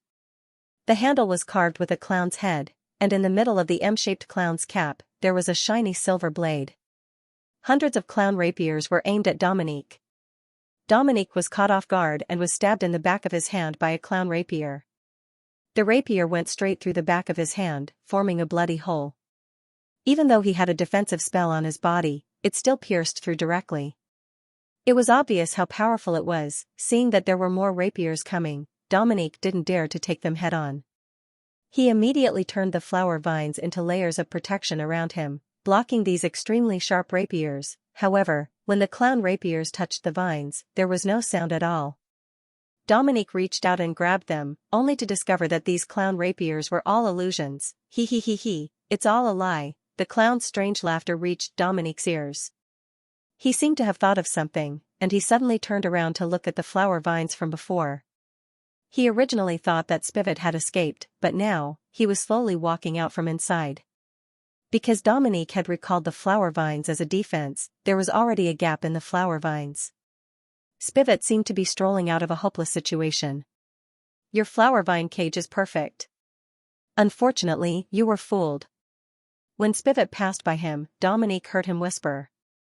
Only then did he realize that Spivot didn't escape at all. He only used a clown mask to make Dominique mistakenly think that he had escaped with his life. Then, he used a real clown rapier and countless illusions to force Dominique to recall the flower vines for defense. Then, he walked out openly just like that. It was effortless. Dominique's eyes flashed with anger. He was just about to withdraw the flower vines when another clown rapier flew over from not far away. The blade of the rapier reflected a faint cold light. Was it an illusion? Dominique hesitated for a moment before withdrawing the vines. But when the clown's rapier pierced his shoulder, Spivet, who was not far away, reminded him with a chuckle. It's real this time. Outside the Infinity Arena. Farina slowly moved her floating chair closer to Angor. As expected of the deceiver. His illusions are both real and fake. There's no ripple of illusion nodes. It's just a trick of light and shadow. It's not hard to see through it. Yes. Unfortunately, Dance of Spring fell into the illusion created by the deceiver and got fooled. Still, to be able to create such an illusion in a match like this, he must be quite skilled. Farina paused for a moment. Who do you think will win this match? Dance of Spring. Angor considered for a moment. Oh? Farina gave him a puzzled look. I thought you'd say the deceiver. He did a great job just now. Also, I heard from Leona that Flora's new student is a rare genius. He's not any slower than you. Of course, I'm talking about apprentices. Angor nodded. Not just apprentices. I'm sure he'll become a wizard just as fast as me. After all, Spivet used to be the famous imp Grag. He might have turned into Spivet, but his memories and experience did not disappear. Sunders even gave him back his space badge. The space badge contained all of Spivet's belongings when he was still a imp. With it, he would not be slow in leveling up. In other words, it was only natural for him to advance quickly. Even if he became a wizard, he would only get back what he lost. Then why don't you think he'll win? Farina asked. Or do you know something about Dance of Spring? Angor watched the match in silence. He did not know much about Dance of Spring, and he did not think that Dominique could defeat Spivet. Dance of Spring was at a disadvantage in terms of technique, experience, and even items. One had to know that Spivey's space badge definitely had a lot of props, enough to support his victory. Still, Angor did not think that Spivet would choose to win. Yes, Angor believed that Spivet would decide the result of the match from the very beginning. If he wanted to choose victory or defeat, it was all up to him. It all depended on how he acted out the process of victory or defeat. Since Spivey was in control of the rhythm of the match, would he choose to win or lose? Angor believed that Spivet would choose to lose. As for the reason, Angor glanced at the other side of the dome. Old Knight Simone was carefully observing the match. He seemed to be doing his job as a judge. Simone was the reason why Spivet would choose to lose. Kmoni and Spivet were close friends. This was what Kmoni had said himself. At that time, both Farina and Hydra clearly knew about this. Since they were close friends, Angor decided to re-evaluate the match. Since Spivet was reborn, he would not reunite with his old friends before reaching or even surpassing Grag's achievements. In other words, Angor had to avoid letting Simone see through his disguise in this match. Since that was the case, he couldn't reveal his trump card. For example, he couldn't use his previous fighting style, the details of his battles, the handling of his battle experience, and the items in his space badge. Spivet could only use his regular cantrips and new fighting styles. However, it had only been a few years since he was reborn, and he did not learn many new things. In other words, Spivet's hands and feet were tied, while Dance of Spring could use all his strengths. Dance of Spring was not weak either. In fact, he was quite strong. Otherwise, the officials would not have assigned him to fight in the first match. Even if Spivet had the upper hand for a short time, he would not dare to use his full strength, which meant that he would lose. Angor did not say it out loud. Farina waited for a long time but did not get an answer. She shrugged and said, "Okay, I thought Spivet would win, but since you said he would lose, I guess he really will lose." The battle on the battlefield was still going on fiercely. 5 minutes had passed, and as Angor expected, Spivet did not make any effective counterattacks apart from a beautiful opening move. Also, Dominique was not an idiot. After being tricked twice, he had become more cautious. It wouldn't be easy for Spivet to succeed again by deceiving him. Even if Spivet did not use any special tricks and only relied on his battle experience, he did not look like he was going to lose. Farina sighed. This deceiver is very experienced. If he had a few more tricks up his sleeve, this match would be over already. Angor mumbled to himself. He has a lot of tricks up his sleeve. Since the imp managed to mess up the Edge of Night so badly, he must have a lot of tricks up his sleeve. He just did not dare to use them now. Angor sighed. He could only blame his bad luck. If Simone was not the special judge, Spivet would have won already. Spivet somersaulted in the air and dodged a thorny thicket. After he landed, his back and shoulders trembled as he panted heavily. His palms were drenched in sweat, and there were a few more sword marks on his originally slim clothes. They looked a bit tattered. The clown mask was still on his face, but the creepy smile on the clown's scarlet lips didn't seem to be mocking Dominique anymore. Instead, it seemed to be mocking his sorry state. Dominique didn't give Spivet too much time to catch his breath. He pulled out the rose vine stuck in the ground, and in a flash, the vine turned back into a thin rose sword. He swung the thin sword and held it vertically. Coincidentally, in between his eyes, the light reflected by the blade outlined his deep facial features. Dominique stood elegantly with his sword. Under the rain of rose petals, he looked like the most devout noble knight. After the silence, there was extreme movement. As the energy surged, Dominique began a true dance of spring. The tip of the sword moved like a graceful waltz. Every time he swung, not only would petals fall, but a large number of thorny vines would grow on the ground. These vines began to bare their fangs and brandish their claws under the cover of the velvety needlegrass. Using the geographical advantage, Dominique closed in step by step. Spivet didn't fight back and was forced to retreat. When his strength completely dissipated, Dominique seized the opportunity and slashed with his sword. Like a beam of light, it hit Spivet's face. There was a cracking sound. A crack appeared in the clown mask in the middle. With a flash of black mist, the strange clown mask broke in half. Although Spivet quickly covered his face with the black mist, all the audience still saw his true appearance. Dominique laughed exaggeratedly. Behind the mystery, there often needs to be something that matches the nature of his mystery. I thought you were very good-looking to hide it, but you're obviously just pretending to be mysterious. If your appearance was 1/10 of mine, oh, no, 1/100th of mine, I could understand you wearing a mask.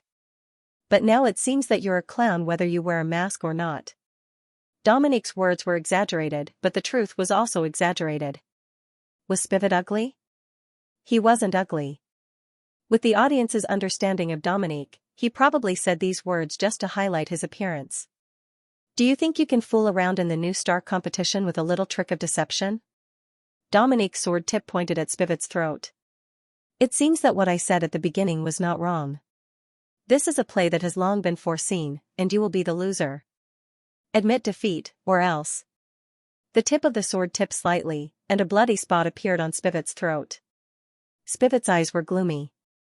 His hands were trembling in his sleeves, not out of fear, but because he was suppressing and controlling himself. It seems that you're still very stubborn. Or.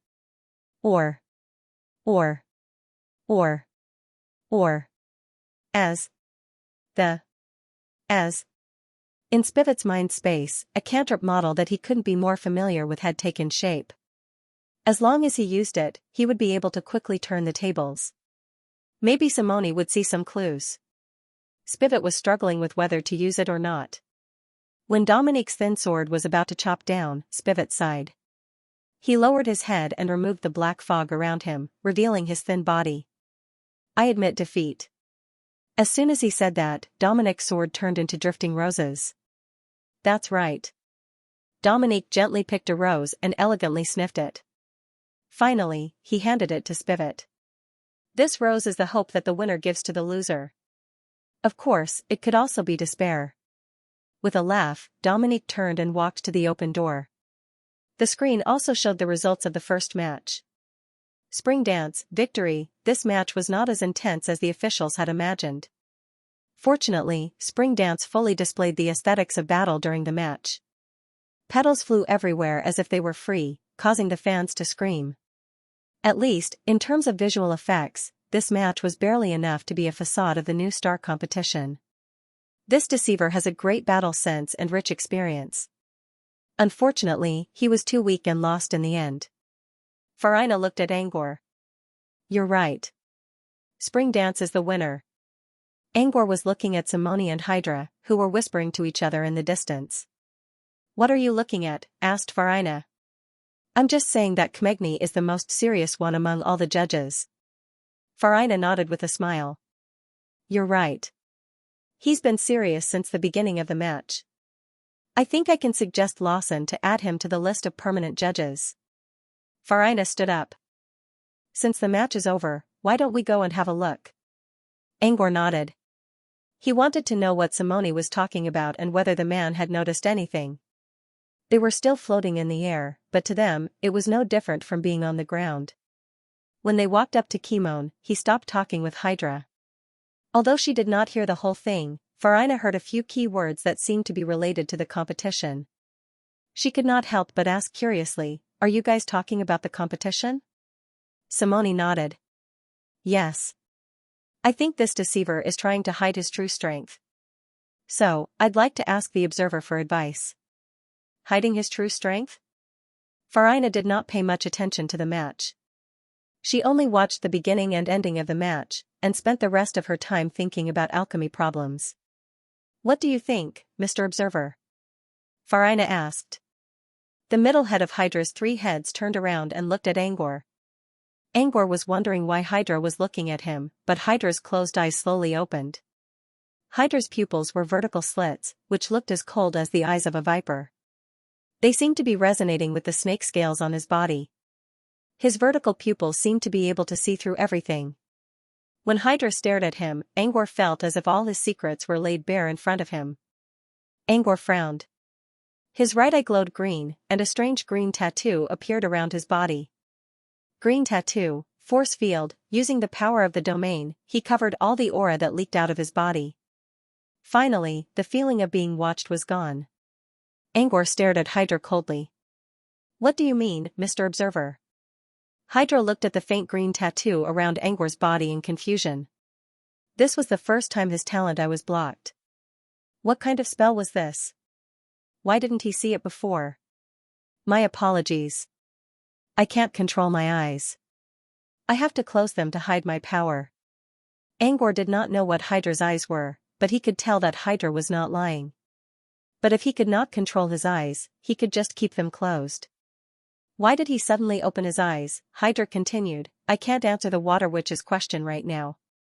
But the serpent in the tree told me that the person in front of me knows the answer. Just like the river of fate, the wheel of time, and the string of world, the serpent in the tree was a type of prophecy belief. However, it was not a mainstream belief. You're talking about me, aren't you? Yes. Hydra nodded. The reason sounded far-fetched, but it was not a lie. Besides, Angor did not feel offended, so he decided not to mention it again. The observer thinks that Wizard Pat knows? Farina took over the topic and tried to ease the awkward atmosphere a little. Hydra nodded. Of course Wizard Pat knows whether I'm hiding it or not. Hydra paused for a long time before he continued, after all, the deceiver is also from Brood Cavern. Angor sensed that Hydra's first sentence meant something, but the second sentence was probably not what Hydra really meant. Maybe Simone didn't notice it, but this Hydra seemed to have noticed something. What do you think, Wizard Pat? Cloney looked at Angor curiously. What do you think, Wizard Pat? It doesn't matter if he's hiding it or not. The outcome is already decided. Angor looked away. Even if he's hiding it, it doesn't matter. After all, hiding your strength is also a tactic in certain situations. Cloney nodded. Still, I don't think it's right. The deceiver has such a great battle sense and rich battle experience, but he doesn't have the right strength to support it. Something is wrong. Farina suddenly said, maybe there's something that's hard to say? Everyone's eyes were on Farina, waiting for her next words. Farina considered for a moment and gave an unexpected answer. Maybe he's a fan of the Dance of Spring too? Maybe he doesn't want to hurt him? Angor did not know what to say. Kmoni chuckled awkwardly. Maybe. No matter what the answer is, Farina said, why does the old night wizard care so much about the deceiver? Angor's ears perked up. Simone said, I don't care about him. Actually, Miss Melanda asked me to evaluate him. Speaking of which, Miss Melanda also asked me to ask for your opinions. Since you're here, why don't you tell me what you think? Melanda?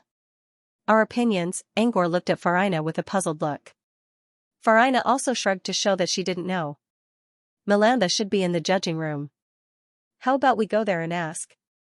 Farina suggested. Please remember the domain name of this book. Mobile version reading website. They didn't see Melanda when they arrived at the judging room. However, they did see several apprentices who usually followed Melanda around. They were discussing something while recording something. Seeing their arrival, the apprentices' eyes lit up. Great! Mr. Simone, Water Pattern Witch, Wizard Pad, you're finally here. The excited apprentice explained, Manager Melanda told us to wait here. Angor finally understood why Melanda asked Simone to make such a comment. It was all for the sake of the Rising Star competition's ranking list. Every contestant would have detailed information on the list, as well as an estimate of their ranking. The list included potential, power, and points. It was used as a reference for the audience or the contestants who bought the list. If I remember correctly, there seems to be a ranking of potential seeds outside, right? Angor wondered.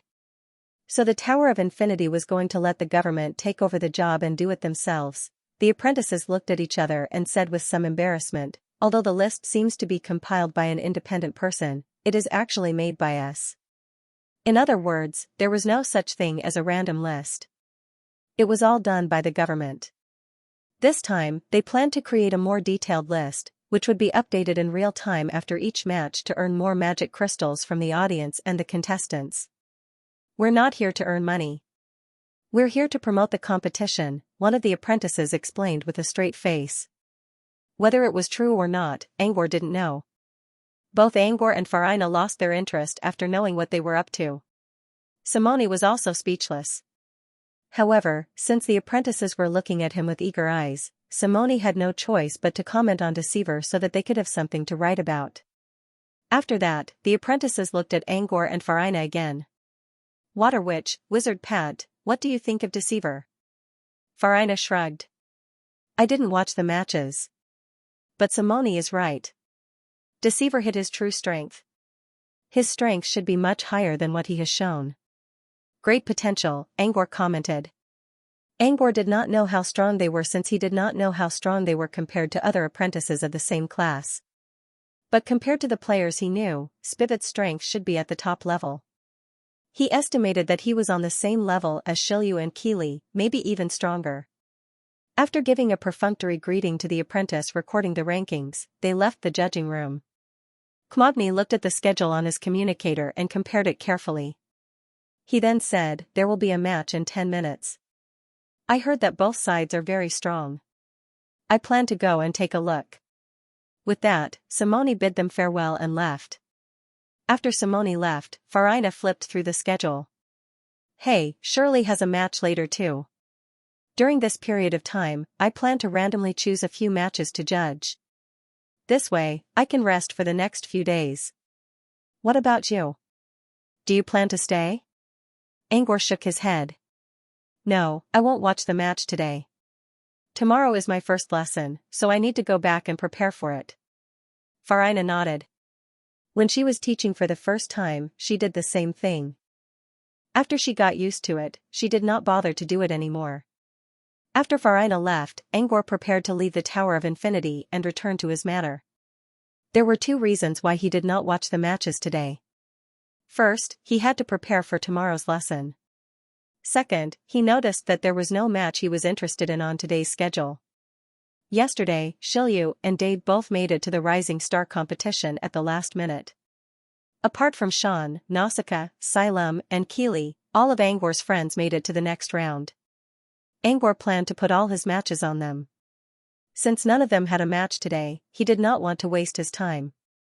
Angor walked through the quiet hallway using the same path he took to come here. When he was halfway through, he saw someone leaning against a wall not far away. This was where the black cat broke the door, and the other side of the door led to the backstage. So, this person was a contestant? Angor did not stop and kept moving forward. As he expected, the broken door was already pushed open. This person must have come from the backstage. Angor paused and took a look at the dark hallway behind the door. Then he looked at the person in front of him. This was a young man who was holding a book in his hand and reading it very seriously. Angor's footsteps seemed to have disturbed him. He looked up in confusion and saw Angor again with a confused look. He closed the book and bowed to Angor respectfully. Wizard Pad, his expression was uneasy, as if he had been caught peeking at an extracurricular book in class and had been caught by the teacher. Angor glanced at the book he was reading. The Lies of Niederbergen. Angor thought the book was about fighting or supernatural knowledge. He did not expect it to be a book about philosophy. At the beginning of the book, there was a story about a family called Niederbergen, which was proven to be false. In other words, this family was full of liars. Therefore, someone's evaluation of the Niederbergen family was, the people of this family are all lies. Later, it was confirmed that the person who made this comment was also a Niederbergen. With this as the beginning, the book went on to discuss lies and truth. As a philosophy book, it was worth reading. However, it was strange that a new star contestant was reading it at this time and place. The young man noticed Angor's confusion. He blushed and said, "I'm going to fight a liar in my next match." "That's why I'm reading this book." Angor did not expect this answer. If reading a book about lies could help people see through lies, there would not be so many people in this world who were fooled. Besides, The Lies of Niederbergen was not a book about lies. It was a philosophical question about idealism. Angor was complaining in his mind, but he did not show it on his face. He nodded to the young man and said, "It's a good book." Then, he brushed past him. The young man was surprised by Angor's departure. After a while, his eyes lit up with joy. Angor was the first person who agreed with the book today. Earlier, when he was at the backstage, many people sneered at his book. That was why he left the backstage and went outside to read quietly. Of course, there was also another reason: the backstage was too dirty. He did not want his book to get dirty. "You look like you're thinking about something. What's on your mind?" It was Greya. After leaving the Tower of Infinity, Angor bumped into Greya, who was also heading back to her manor. Angor did not say anything on their way back. It seemed he was thinking about something, which made Greya curious. Greya's voice pulled him out of his thoughts. He considered for a moment and shook his head. "Nope, I'm not thinking about anything. I just met someone interesting on my way back."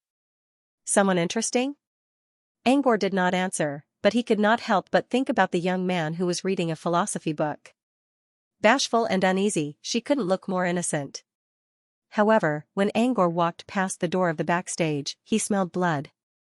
When he checked the backstage with his spirit feelers, he found that the backstage was filled with blood. It looked like someone had knocked over a vat of red paint. Amidst the chaotic battle aura inside, one of the most obvious auras was emitted by the reading youth. If Angor was not mistaken, the young man was the one who created all those scenes. He looked innocent, but deep down, he was hiding a terrible demon. If Spivot ran into him in the next match, it would be impossible for him to avoid being eliminated. Please remember the domain name of this book. Mobile version reading website. After bidding farewell to the rainy midsummer, the flowing fire month was about to begin. In this tepid season, the Rising Star tournament that had been in preparation for nearly a year had finally begun. For the spectators, the first day of the Rising Star tournament was very exciting. Not only were there ups and downs, but there were also highlights. There were only 3 things that people were talking about in the tournament grounds, taverns, and other places. The first was the most exciting match of the day. Serene Light Shili vs. Cold-Eyed Cat Yi Hyuk. Shili's background was unknown. She was a very gloomy woman. Her body was always shrouded in a gloomy aura. However, there was a faint glow in her eyes from time to time. She was always muttering the word hope. She was like a believer who yearned for the light of hope in the deepest darkness. Cold-Eyed Cat Yi Hyuk was from Chilly Winter Academy. His personality was just like his name. He was handsome, but his eyes were extremely cold. Just like a cat, he was cold, elegant, and noble. He was also obviously alienated from others. Both of them were at the peak of the acolyte's strength. Shili's strength was very strange. It was sometimes gloomy and sometimes bright. It was as if she was standing between light and darkness. Yi Hyuk was not inferior. His understanding of his bloodline had reached a level that even official magi would be surprised. His transformation into a black cat had almost reached his full beast form. Although Yi Hyuk was a bloodline user, he had a considerable advantage in a match of the same level. However, Shili's explosive strength was simply terrifying. Both of them were on par with each other. The intensity of the match was so intense that the spectators did not dare to make any noise. They were afraid that they would disturb the contestants. Every time they clashed, everyone was so nervous that even their toes were curled up. It was obvious that this was a very exciting match. The only regret was that the final result was a little unexpected. At the end of the match, Shili suddenly admitted defeat and left without looking back. Cold-eyed cat Yi Hyuk won the match. There were rumors that Shili admitted defeat to preserve her strength for the next match. Others said that she was actually a lamp that had run out of oil.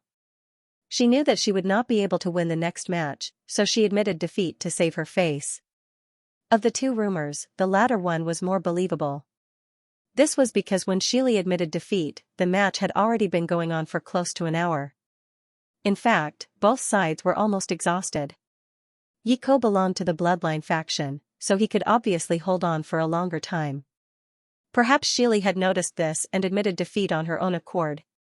However, rumors were just rumors. No one knew the truth. The only thing they knew was that the cold-eyed cat No was extremely dissatisfied with his opponent's surrender. In the next few matches, his opponent didn't even have a chance to speak. It was obvious how angry he was. Although Shili had admitted defeat, this match was still considered the most exciting match of the day. Everyone who watched it felt good. Even if the ending was a little regretful, there were too many regretful things in the world. It was not easy to be satisfied with the process. The second hot topic was also a competition. Although this match wasn't as nerve-wracking as the match between Shili and Nobuyuki, it was still a highlight compared to the other matches. This match was the showcase match of the Rising Star Tournament, Spring Dance vs. Deceiver. Overall, the match was rather dull. Apart from Deceiver's performance at the beginning, the rest of the match was basically one-sided. However, Spring Dance's battle aesthetics from beginning to end made the match look dreamy, which added a lot of points to the match. Besides, most of the audience were supernaturals. They weren't stupid and could easily see the secret behind the showcase match. Before the competition, Spring Dance was already recognized by almost everyone as the winner. With this conclusion in mind, the audience calmed down a lot. It was worth the ticket price to see the beautiful battle aesthetics.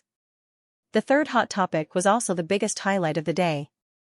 Angor, the person who had been at the top of the wave of public opinion, finally showed up. As soon as he showed up as a formal wizard and a member of the research department at the most important event in Floating Mech City in recent years. In everyone's eyes, Angor's entrance was completely covered with glory. His appearance made all kinds of guesses in the past few days come to a conclusion. Many people who bet that he would not make it to the next round felt extremely sad. At the same time, the apprentices who came from the same generation as Angor felt ashamed. In an era full of geniuses, Angor was like a beacon in the eyes of all apprentices who pursued the path of wizardry in the coming dark age. It didn't matter if these people were jealous of him, cursing him, discussing him, or admiring him. He had already left them far behind. However, the heated discussions outside did not matter to Angor. He had already left the noisy main city area and came to Xianxia Comprehensive Academy alone. Angor stood in the center of the circular classroom with a dome. Around him were rows of circular seats that extended upward. The seats were not full. They were sparse. It was not that no one wanted to take Angor's class.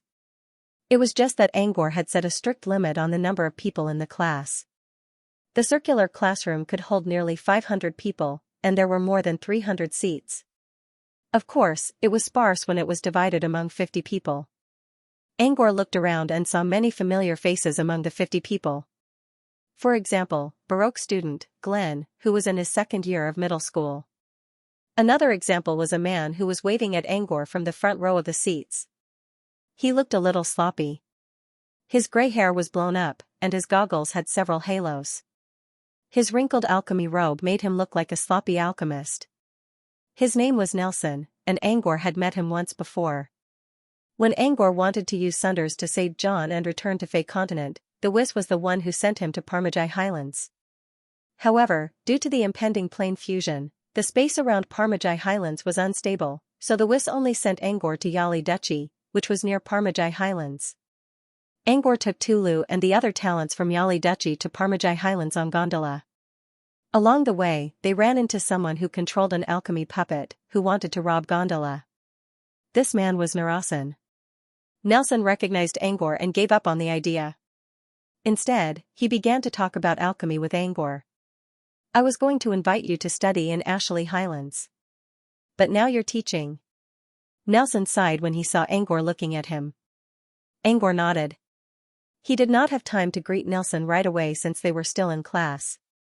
There were still several minutes before the class started. Angor kept looking at the people who came to attend his class. What made him feel slightly regretful was that although there were many familiar faces, these people were basically not proficient in enchantment and alchemy. Nelson, for example, was a mechanical alchemist who was an expert in puppeteering. Another example was Glenn. Angor didn't even know that Glenn was an alchemist. The only one Angor knew for sure was the female apprentice named Boli. Back in Granny Fingernail's alchemy room, Angor saw Boli discussing alchemy with other students. As for the others, Angor looked around. Judging from their alchemy robes, they were either mechanical alchemists or alchemists. Some of them even studied apothecary. Angor rubbed his temples. Luckily, he had been revising the alchemy books he recorded in the Nightmare Realm. Otherwise, he wouldn't be able to talk about enchantment alchemy. Of course, Angor was still going to talk about enchantment. Although he had a large reserve of knowledge, when it came to other alchemy, he only had theoretical knowledge. Enchantment was his main focus. Since there were too many people here who didn't know anything about enchantment, he planned to talk about alchemy techniques that had something to do with it. For example, alchemy illusions, which he was most familiar with. Although the alchemy illusion was a combination of illusion and alchemy, the key point of the technique was not the illusion, but the technique of combining energy with alchemy. After all, not everyone knew how to cast illusions. He decided to analyze everything from the simple to the difficult, from the important points to the difficult ones. The clear sound of a bronze bell came from Achillea's main square and echoed across the entire academy. The hands of the clock on the wall ticked as well, and it finally showed 10 o'clock. Because of the bell, all the students in the classroom looked at Angor, who was standing in the center of the classroom. He thought he would be nervous, but when it really happened, his mind was unusually calm. He cleared his throat and gave a simple introduction. I believe everyone here already knows something about me since you chose to attend my class, so I won't introduce myself. Angor paused for a second. But before I get to the point, let me tell you some rules of my class. Setting the rules of the class was Mitra's and Farina's suggestion. Wide-eyed people and self-righteous people could be found everywhere. They would express all kinds of wide-eyed questions and opinions with a sense of superiority at any time, anywhere, at any inappropriate time. To avoid such situations, the best way was to set the rules of the class. If someone did something against the rules without asking a question or talking, they could be kicked out of the class or even kicked out of Achillea directly. After explaining the rules, Angor noticed that some of the people in the classroom slowly lowered their arrogance. Angor glanced at them and went straight to the point. Everyone's pursuit of alchemy is different. The research department once tried to define alchemy, and I think everyone here agrees on the surface. But I'm sure you all have your own ideas. Otherwise, the conflict between the factions wouldn't have gotten so intense until now. Regardless of whether alchemy is creation, equivalent exchange, biological modification, property extraction, particle transgression, and so on, all of these are actually correct. It's just that you look at them from a different perspective. You can even look at it from a philosophical perspective. Today, I'm going to talk about alchemy from the perspective of the interaction between matter and energy. He briefly introduced the topic of energy and matter and began to talk about it. Vanurson was probably the most knowledgeable alchemist in the class because he was Xianxia's alchemy instructor. In Vanurson's mind, Angor was still too young to know anything about alchemy even if he was lucky enough to get his hands on the knowledge.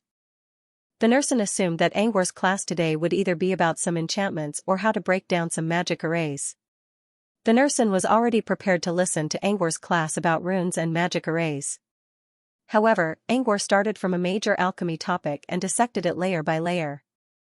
Enchantment was also the topic of the class, but Angor did not talk about enchantment alone.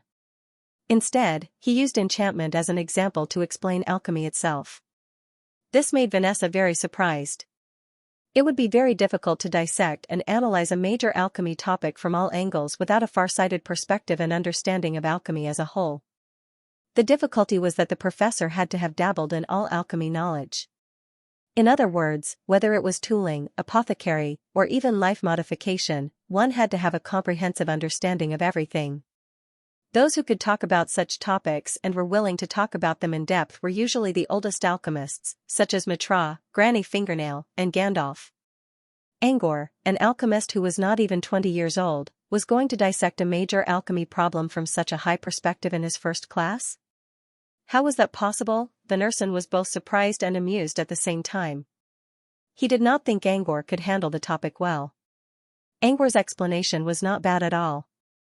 But Vanurson believed that Angor would show his true colors when people from different schools of alchemy asked him questions later. Vanurson's opinion was also shared by some of the more experienced alchemists in the class. Now, the only way to keep from embarrassing himself was to keep using the class rules as his commanding position. That way, he could get away with it. When they thought Angor was not going to give them a chance to ask, Angor suddenly said, "Next, I'll give you 5 minutes to ask your questions. If you have any questions, you can ask me now." Vanurson was surprised. He thought Angor was not going to let them ask questions since the beginning. Who would have thought that Angor would give them a chance to ask questions when they were most confused? It was only 5 minutes, but Nelson believed that any one of them who came forward to ask a question would knock Angor out. Was Angor a stubborn calf? Or was he just ignorant? Let's begin.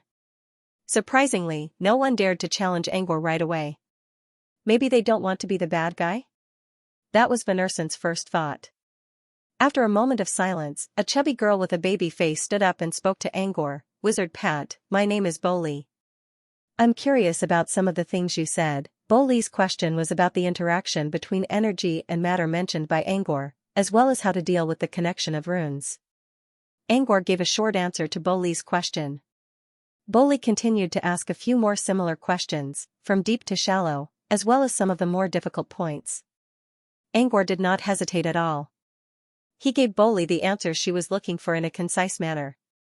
As far as Vanurson could tell, Angor did not know the answers to most of Boli's questions. Both Boli and Vanurson understood Angor's answers, which meant Angor's answers were all about the key elements. This also meant that Angor was very familiar with runes and arrays. As far as enchantment was concerned, Vaynor had to admit that Angor had reached the peak of enchantment. However, Boli was an enchantment student, which happened to be in Angor's school. What if someone else asked questions, for example, someone from the synthesis school? Angor did not know anything about synthesis school alchemy. As Vanurson pondered, a familiar alchemist from the synthesis school asked Angor a question: "What is the interaction between matter and energy in the process of synthesis?" The question caused an uproar in the class. Even Vanurson frowned. Angor was not humbly asking about something he did not understand. He was using something he already knew to ask a question. That was putting the cart before the horse. Angor was a teacher, while Vanurson was only a student. Even Vanurson felt that it was too much to ask a question like a teacher. Everyone was waiting for Angor's response.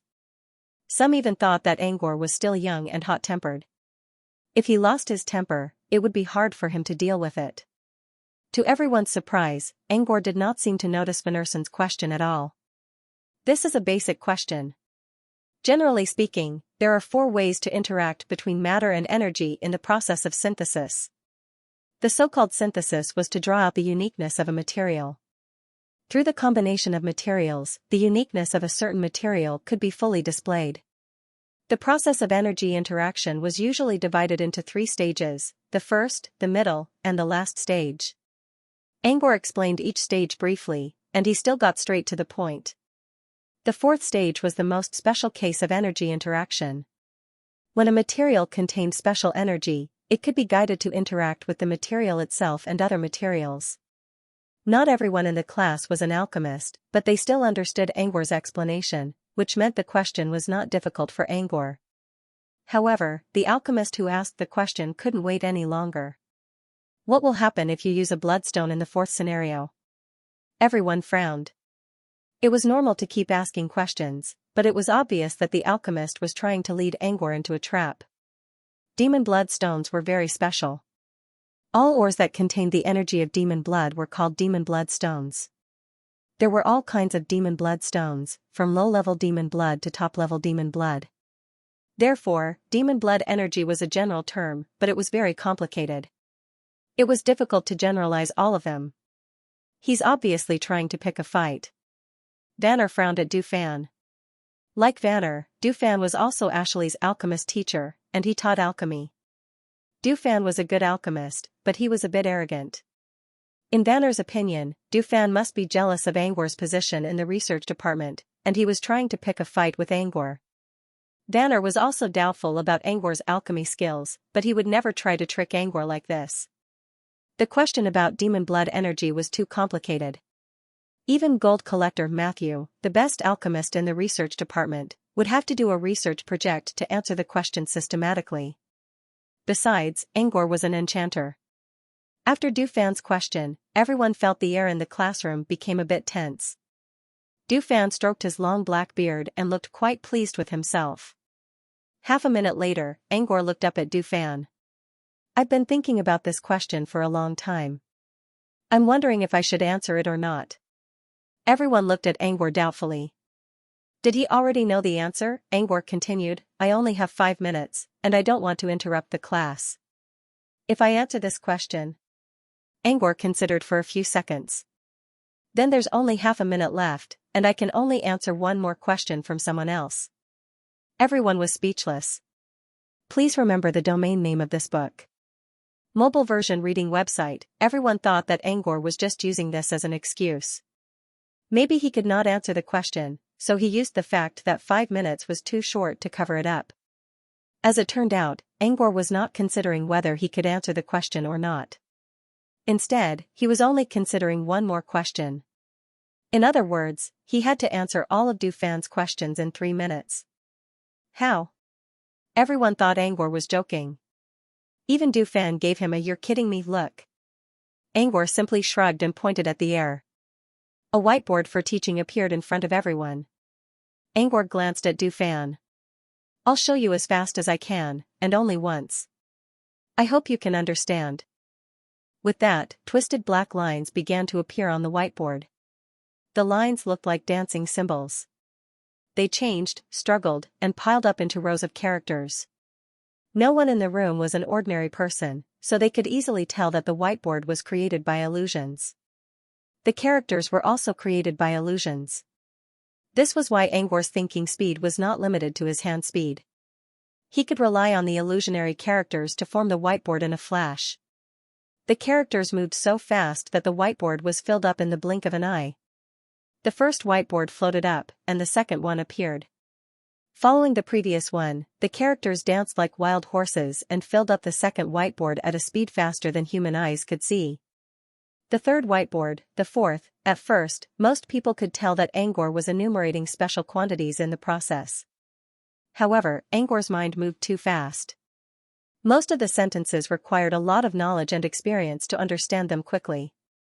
If one didn't have this kind of knowledge, they would have to settle down and think about it slowly if they wanted to understand the sudden change between the above and below just by looking at it.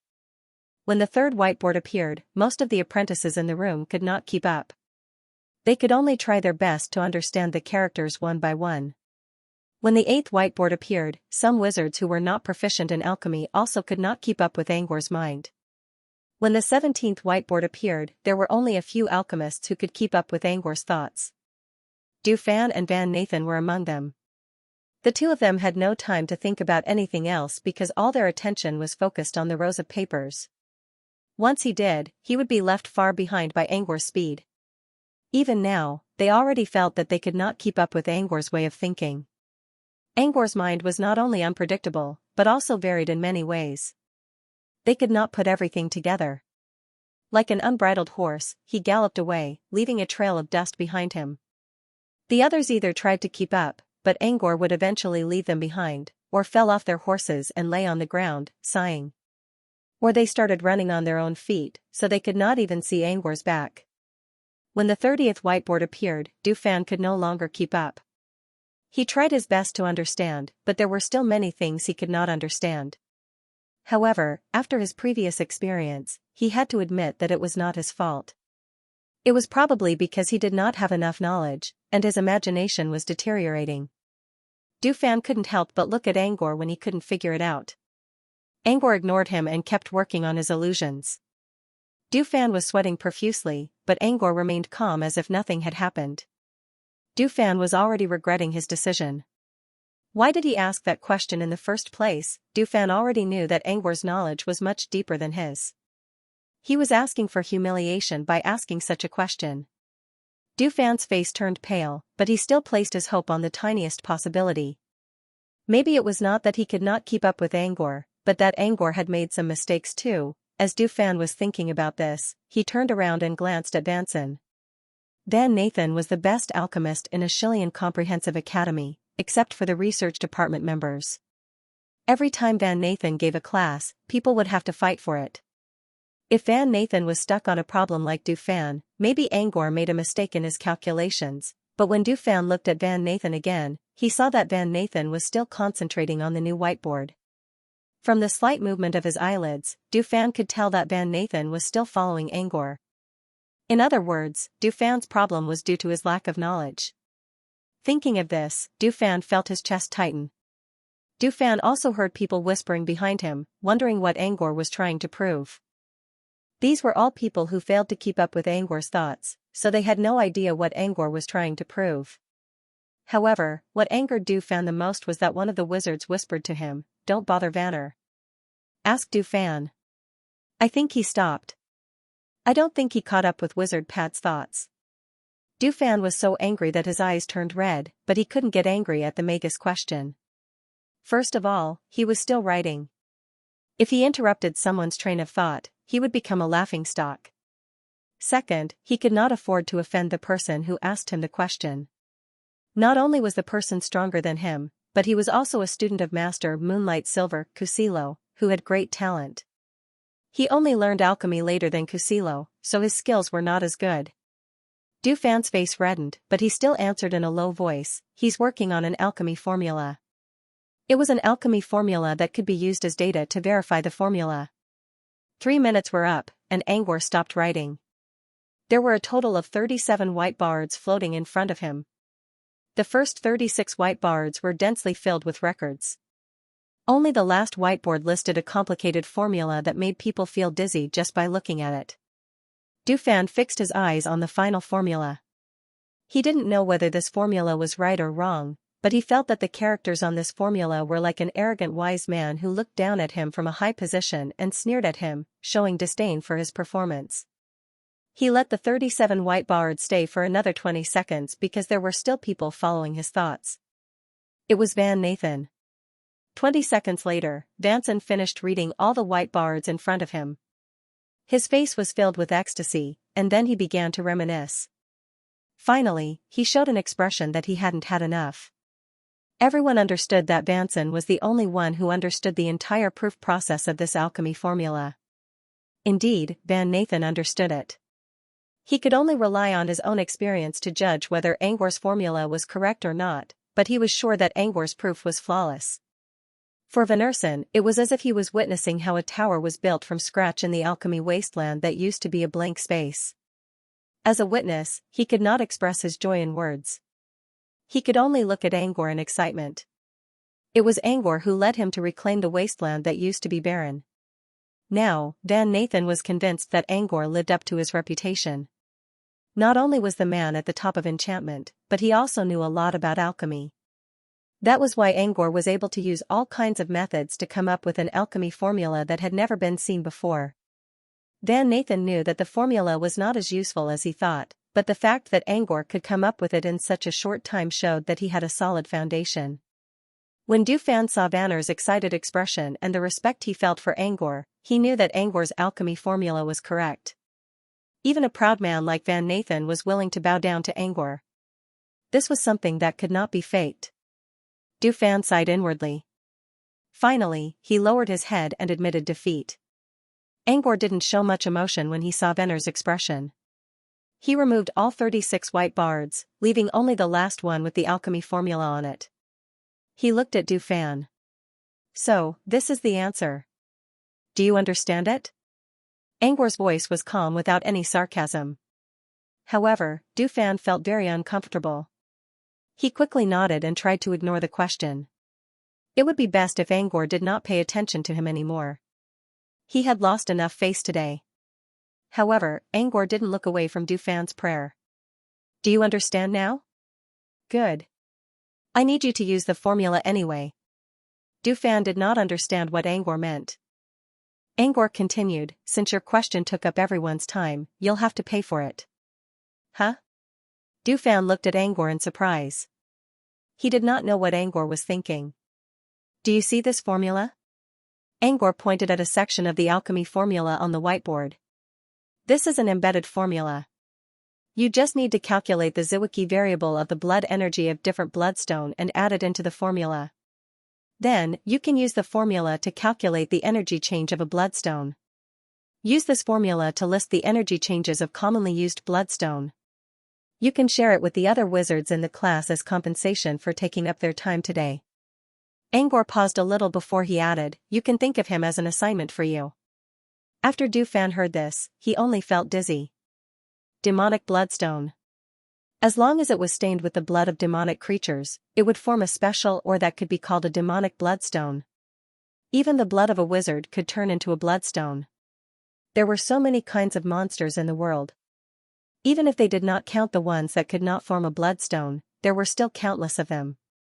Angor did not say all bloodstones, but commonly used was still a huge number.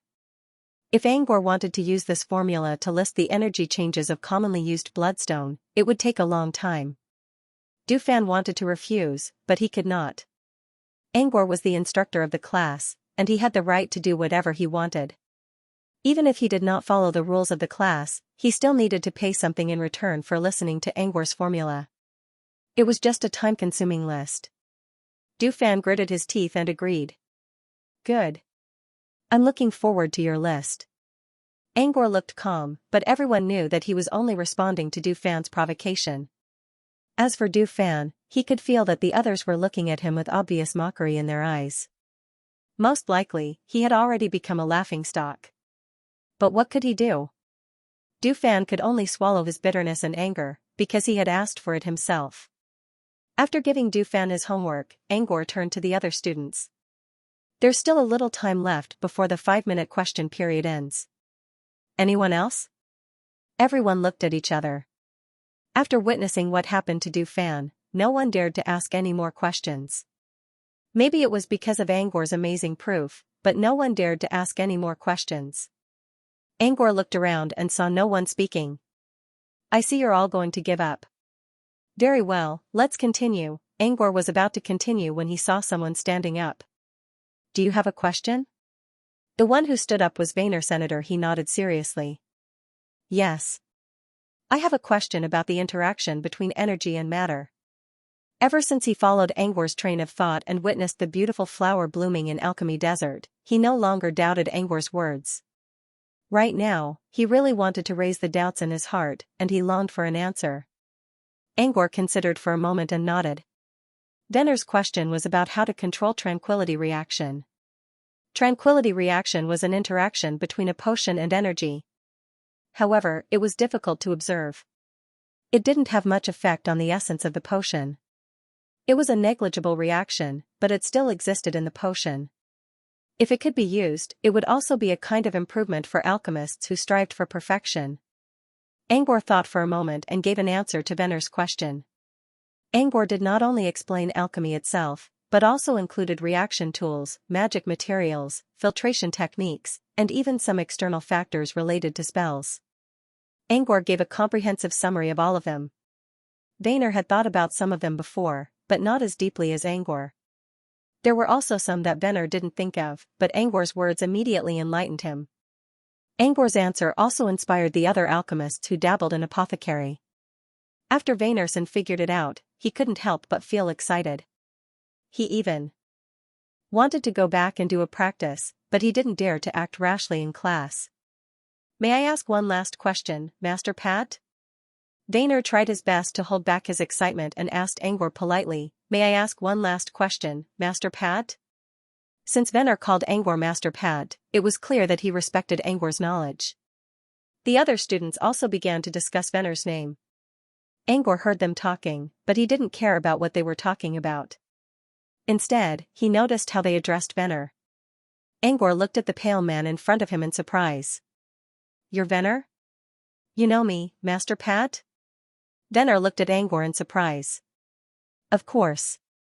Master Mitra mentioned you before. You're Ashley's best student." Angor nodded with a calm expression.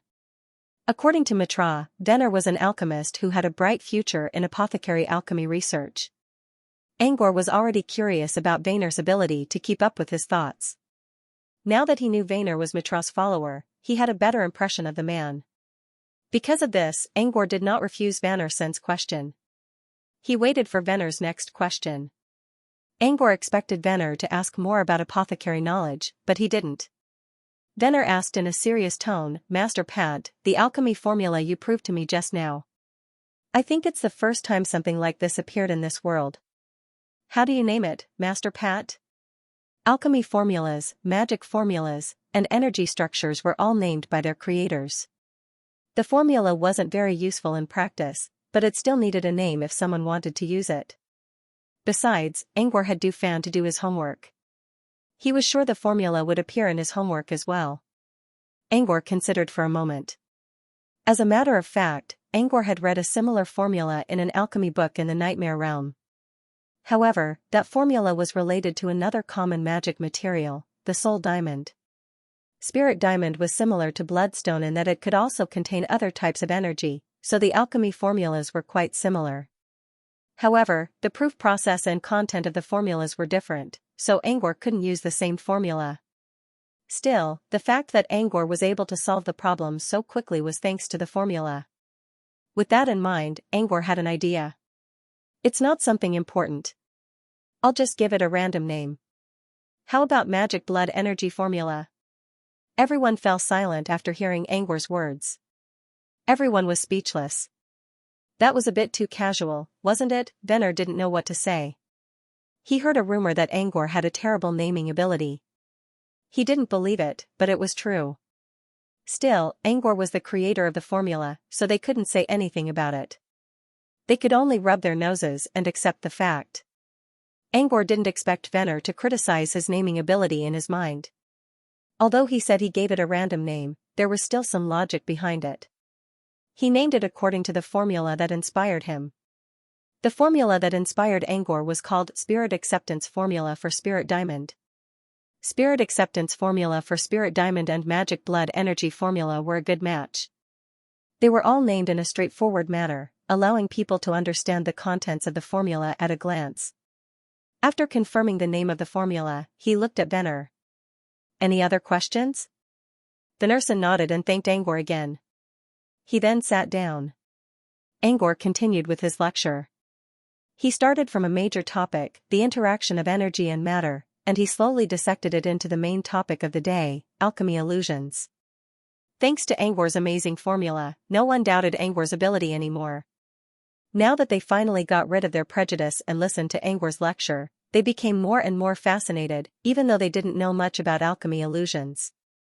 Unlike other alchemists, Angor didn't mock them from time to time, and he wouldn't deliberately skip some key points so that the students could figure it out themselves.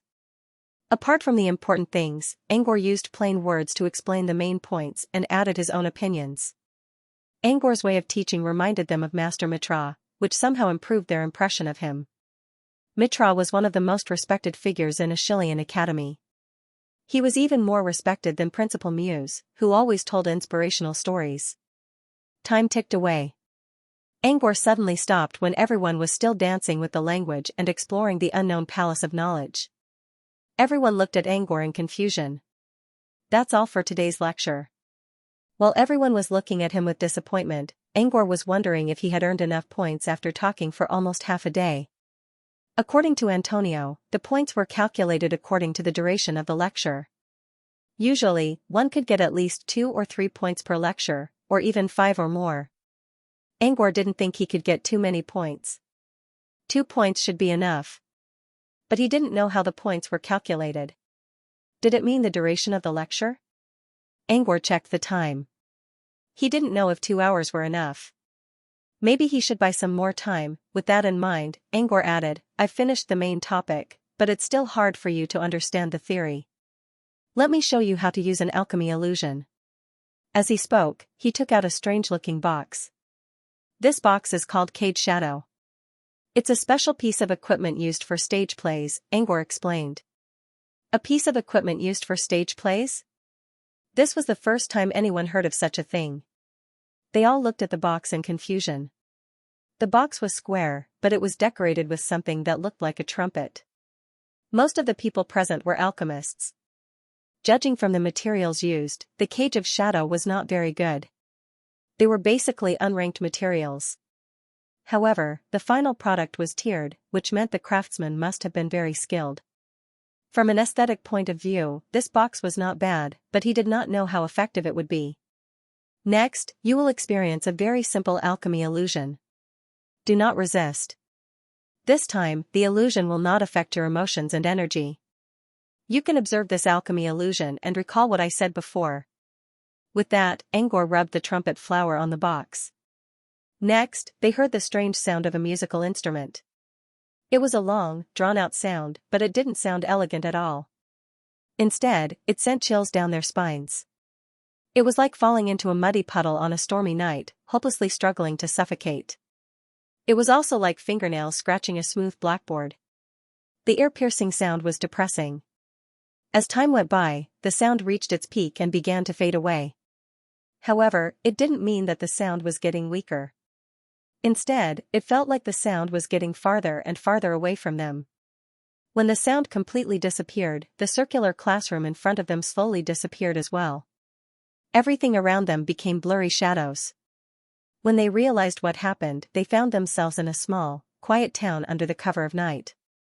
Genius remembers this website in 1 second, mobile version website. It was going to be a lively summer night. Because of the new star match, the crowd had spread all the way from the main city to the opposite side of town. Normally, the opposite side of town was quiet because of the academic atmosphere. But now, people were talking about the matches during the day. Vayner heard a lot of people talking about the new star match on his way here. Even though Vaynerson did not go to the Tower of Infinity to watch the battle, he could still hear most of what happened during the day from the whispers of the night wind. For example, the cat lantern which from Lilith's house advanced to the next level, Lady Monica showed up, the prodigy from Floating Mech City was defeated by Porcelain Doll. 2 dark horses appeared in Summerdew Ridge when they first arrived at Fey Continent, Swan who turned into a shadow goose, and Winter Lees, who was still mysterious and always wore a strange smile on her face. Although Vaynerson basically heard about witches, in fact, there were relatively few female contestants in the New Star competition. Because of this, the topic of discussion was focused on those few witches. Of course, some male contestants were also being discussed, but Vayner didn't care about them at all. Apart from the heated discussion about the new star match, Vayner also heard a lot about Angor's class. Most people who lived in the opposite side of town would go to Ashley's place to study, so it was normal for them to pay attention to Angor's class. However, listening to the discussions in the wind, Vaynerson shook his head from time to time. Only 50 apprentices were allowed to attend Angor's class this time. Most of them were arranged by the higher-ups because of nepotism. Only a few apprentices were allowed to attend Angor's class. However, the ones who were talking about Angor's class the most were all apprentices. They did not know what Angor was talking about. They only heard some minor details and came up with a lot of interesting stories in their minds. Of course, Sen, who had been listening to Angor's lecture, shook his head and sighed. These people were all wrong. Besides, it was human nature to see someone who was praised to the top of the clouds fall into the dust. This was why there were so many negative comments about Angor's class. However, these people didn't realize that it was impossible to reach the top of the wizarding world with fake strength. Therefore, they didn't expect Angor to be killed by flattery. Of course, there were also a lot of people who admired Angor. However, what they talked about was not the truth. Along the way, Vanerson didn't correct these rumors, because in the world of transcendence, facts were facts. The cost of spreading rumors was much higher than the cost of finding out the truth. In a few days, the truth of what happened in Angor's class would spread out, and the rumors would be dispelled. After walking for about half an hour, Vanerson finally arrived at his destination after being forced to listen to most of the gossip that happened today. It was a very plain-looking wooden house. Plain was already a glorified word. Perhaps it would be more appropriate to describe it as crude. From the windows of the wooden hut, one could see a faint glow from the inside, and smoke curled up from the chimney. Although the wooden house was simple and crude, it was surrounded by the steel forest. Looking at it, one would feel inexplicably warm. At this time, the door of the wooden house was pushed open, and a small boy wearing animal skin slowly came out from the inside and came in front of Sr. Lord Vanessa. Grandpa Mitra has asked for you. Vanessa nodded. He was heading to Mitra's residence, the potion hut. The little boy in front of him was Toya, Mitra's servant. However, Toya seemed to be in a bad mood today. He kept his head down and his lips curled up as if he had been wronged. Curious, Vanerson asked Toya why. Toya sniffled, picked up Doodle, and rubbed his fur against Doodle's fur. Without saying anything, he walked to a corner of the room and began to mimic a mushroom. Don't mind him. Princess Shan was eliminated, that's all. He's been depressed for 2 days like his grandpa just died. It was Mitra who was sitting on the sofa. However, after Mitra finished cursing, Toya glanced at him and called out in a childish voice, Grandpa. Mitra didn't know how to react at first. When he saw Vanerson trying to hold back his laughter, Mitra stood up in anger and prepared to teach this naughty boy a lesson. However, the kitchen door was pushed open. A chubby woman holding a long ladle gave Mitra a cold glare. Mitra immediately backed down. He had already stood up, but now he sat down again. Mrs. Yalia. Vanerson greeted the woman respectfully. Yalia was Mitra's wife, but she was also a supernatural wizard. Yalia turned around and looked at Vanerson. Her expression immediately changed from a cold winter day to a warm summer day. She smiled gently and kindly. Good timing, Vanerson. We're making dinner with supernatural ingredients. You can have a taste later. Vanerson nodded gratefully. Yalia turned around and gave Mitra a silent warning before she went back to the kitchen. When she entered the kitchen, she also took Toya with her.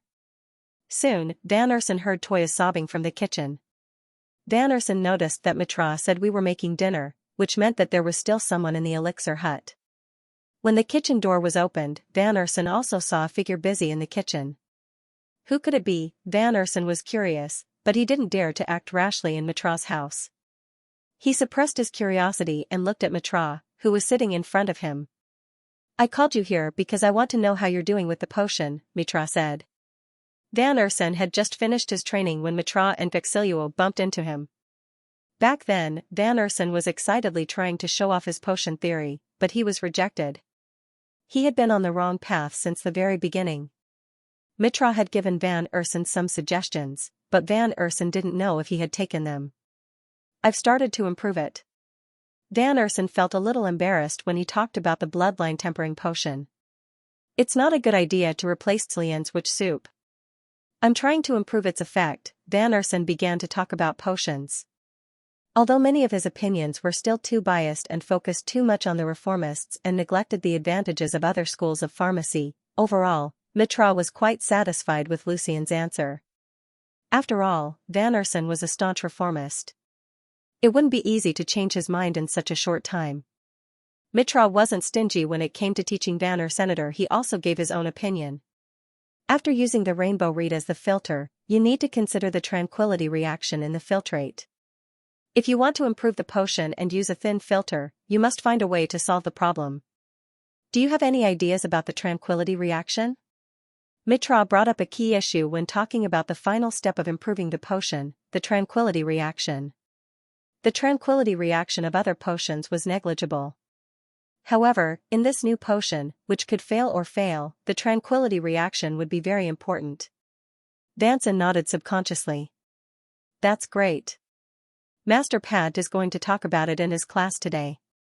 Mitra was a little surprised. He knew what Van Urson was implying by calling Angor Master Pat. Mitra was surprised that Angor could convince Van Urson so quickly. How did Angor explain it? Mitra asked curiously. Van Urson told Mitra about Angor's plan. Mitra nodded in agreement. That's right. His plan is correct. He's taken into account all aspects of the plan. It's very comprehensive. In other words, Van Urson could follow Angor's instructions and deal with the tranquility reaction. This made Van Urson feel that it was the luckiest thing that ever happened to him in recent years. After they finished talking about Van Urson's potion, Mitra asked, "What did Angor talk about in his class today? Why did he mention the tranquility reaction?" Mitra invited Van Urson here not only to talk about the potion, but also to learn more about Angor's class. Since Van Urson mentioned Angor's class first, Mitra decided to go with the flow. The bright candlelight illuminated the wooden house. The air was filled with a pleasant aroma from the kitchen, which filled the house with warmth. In this peaceful atmosphere, Vanson began to talk about what happened in his class during the day. Mitra had been wearing a kind expression all this time, but as Vanson spoke, he began to look surprised. For example, Angor's choice at the beginning already surprised Mitra. Mitra already knew that Angor was going to talk about alchemy illusions. However, alchemy illusions were a more detailed topic, while the interaction between energy and matter was a much broader topic. Alchemy illusions were also included in the lecture, but it was too big of a topic for Mitra. Mitra believed that Angor could be an excellent teacher, but would he be able to handle such a big topic at the beginning? Mitra's worries were the same as Vanessa's. Both believed that Angor could do well in enchantment. But the topic he chose was too broad, and it would definitely involve other schools of enchantment or tooling. Mitra was worried that Angor would be stuck if someone asked him questions. However, Mitra's eyes grew brighter and brighter as Vanson went on. Not only did Angor have a good explanation, but he also chose a tricky angle. Even Mitra himself would have a hard time finding such an accurate point of view. When Vanson reached the end of the topic, Mitra gave Angor 5 minutes to ask questions. Once again, Mitra's mind was filled with worry. If Angor gave them more time to ask questions when he was talking about alchemy illusions, they would probably ask about illusions. However, Angor chose to let them ask questions when he was analyzing the bigger picture, which meant they would definitely ask about other schools. Mitra even believed that someone with a strange personality might find fault with Angor's explanation. As he expected, Mitra's worries were confirmed in the next moment. Vanson talked about Dufan. Back in the kitchen, Xianxia was still scolding Toya, who had tears in his eyes, while Vanessa was telling his story. She did try to stop Mitra, but she didn't think Toya was in the right. Although they knew Toya was joking, Mitra and Xianxia might not mind it, but the other wizards might hate Toya for it. Plus, Toya had been too depressed for the past 2 days. It was just that Sean didn't advance. Xianxia had wanted to scold Toya for a long time, so she took this opportunity to scold him to her heart's content. Seeing Tutu sobbing pitifully after realizing his mistake, Xianxia stopped nagging. After teaching Tutu a lesson, Xianxia was about to talk to her friend. However, when she turned around, she saw her friend sitting in front of a table, drinking tea while listening to Vanersen's story. Xianxia sat opposite her friend and pricked up her ears to listen to the noises outside. At this time, Van Urson was talking about Dufan. He actually chose Dufan to ask the question. Xianxia clicked her tongue. She had lived in Floating Mech City for hundreds of years and knew the habits of alchemists too well. Dufan was a very talented person. His alchemy skills were among the best among Ashley's teachers, but he was very narrow-minded. He always thought that he was the best alchemist among his peers. Dufan was already angry about the fact that a newbie, who was several years younger than him, had become a member of the R&D department. Xianxia heard that Dufan would always say that enchantment was simple and stupid, and that it was not worthy of being compared to synthesis. But in fact, he was only mocking Angor. Someone like that was probably going to Angor's class to find trouble with him. As expected, when Van Aersen mentioned Dufan's first question, it was obvious that Van Aersen was trying to put himself above Angor. He wasn't asking for help at all. He was just looking for trouble. Why did Angor choose him? What bad luck. Xianxia sighed. Her friend sipped her tea and spoke in a casual tone, not really. Maybe Angor did it on purpose? Mitra tapped his finger on the table. Dufan's first question is about setting a trap for Angor, right? Yes. Van Aersen nodded and told Mitra Dufan's second question. Mitra frowned at Dufan's question. He didn't agree with Dufan's answer at all. Even Dufan himself couldn't answer the question of the demon blood's energy. Of course, it was reasonable to ask a teacher something he didn't know. However, if she really wanted to answer Dufan's question, the amount of time and energy it would take would probably not be enough even if she took up the entire class. If Angor didn't answer the question, he would be the one embarrassed. Dufan's question wasn't a friendly one. This was the kind of person Mitra hated the most. Did Angor answer? Mitra asked. He did. And? Dufan nodded and showed an admiring look. Amazing. Mitra was a little worried at first, but when he heard Dufan's praise, he looked over curiously. Dufan then told Mitra everything that happened in the next 3 minutes. He followed Angor's train of thought and witnessed how the tower was built in the barren land. Mitra could hear the joy in his voice. Mitra was taken aback by the news.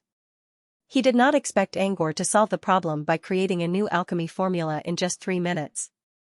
Even Matthew, the gold picker, would find it difficult to do so. Mitra stroked his beard and felt relieved. Angor's mind was always different from the norm. This was his style, and one of the reasons why Muse valued him so much. Mitra still remembered when Angor was learning apothecary under his tutelage. Angor's knowledge was broad enough to surprise Mitra, which was why Angor was able to see things from a different perspective. The fact that Angor was able to create a new formula on the spot meant that he was not only knowledgeable, but also knowledgeable. Mitra finally felt relieved. With Angor's current knowledge, he didn't need to worry about Angor's teaching anymore. Van Aersen then told Mitra how Angor punished Dufan and how he named his new formula.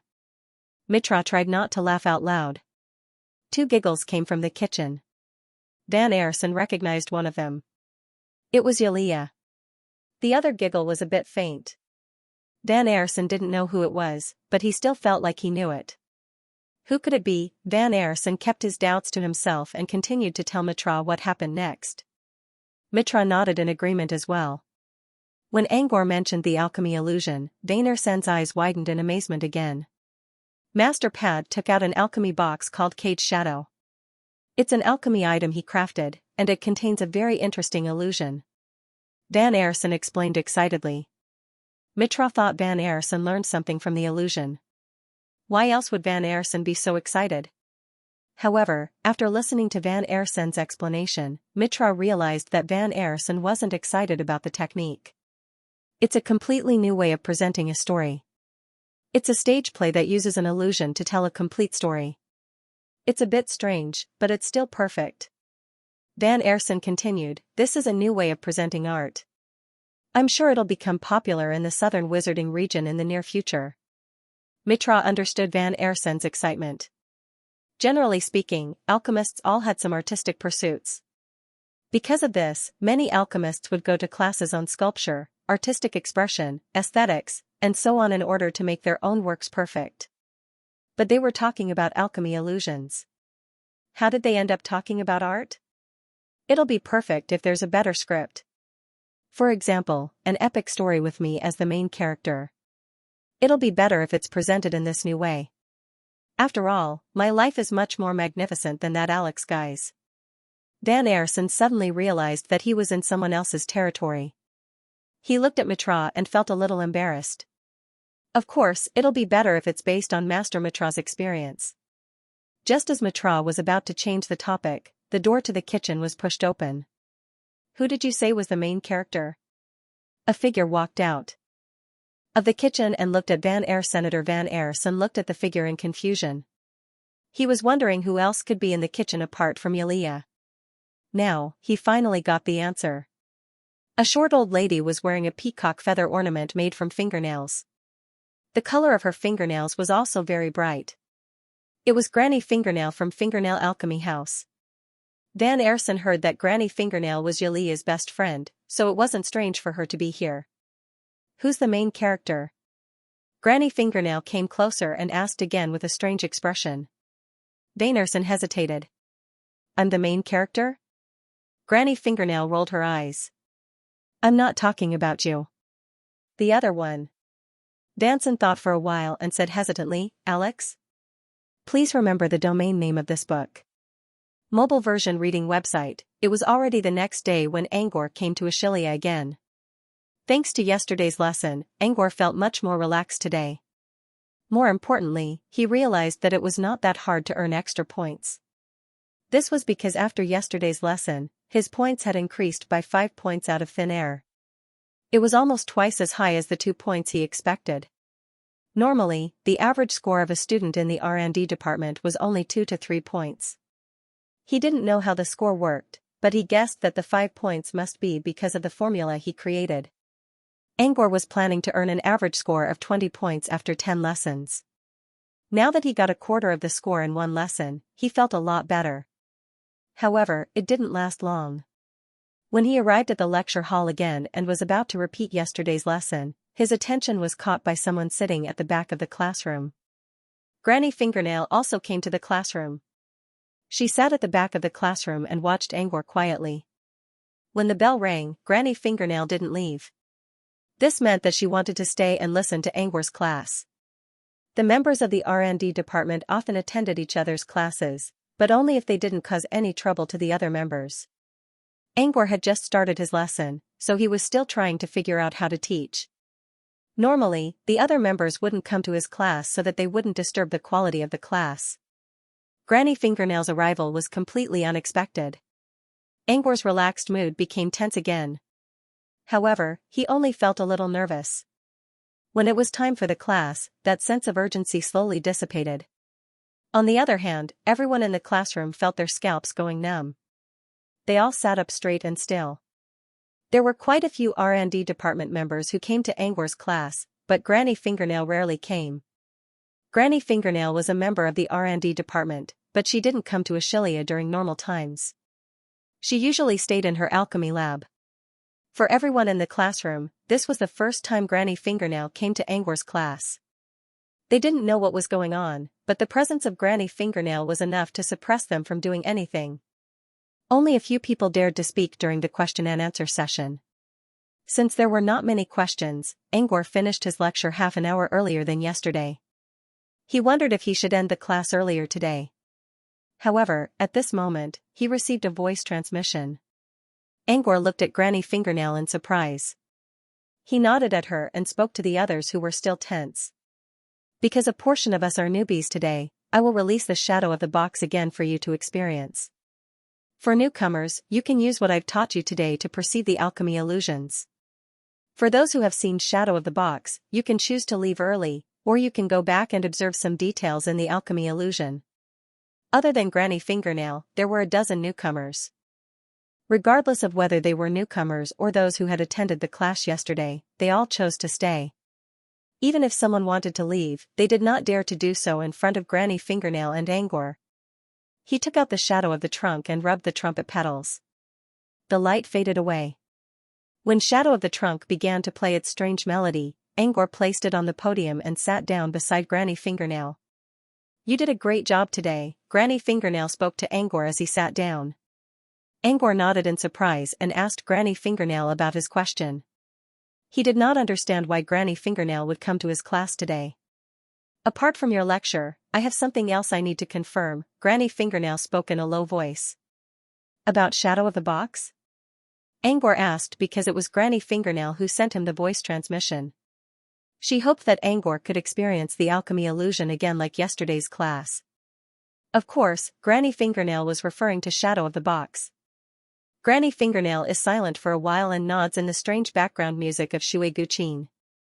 Angor wanted to ask more questions, but the effect of Shadow of the Box was slowly taking effect. His surroundings slowly turned dark. Before he was swallowed by the shadow of the box, he glanced at Granny Fingernail one last time. Her expression was calm, but there was something else in her eyes that Angor couldn't understand. It was as if she was looking forward to it, but also sad. After hearing the name Alex from Banner Sen's mouth, Granny Fingernail couldn't calm down. This name was actually nothing special to her. In fact, she almost never thought of the name in the past 1,000 years.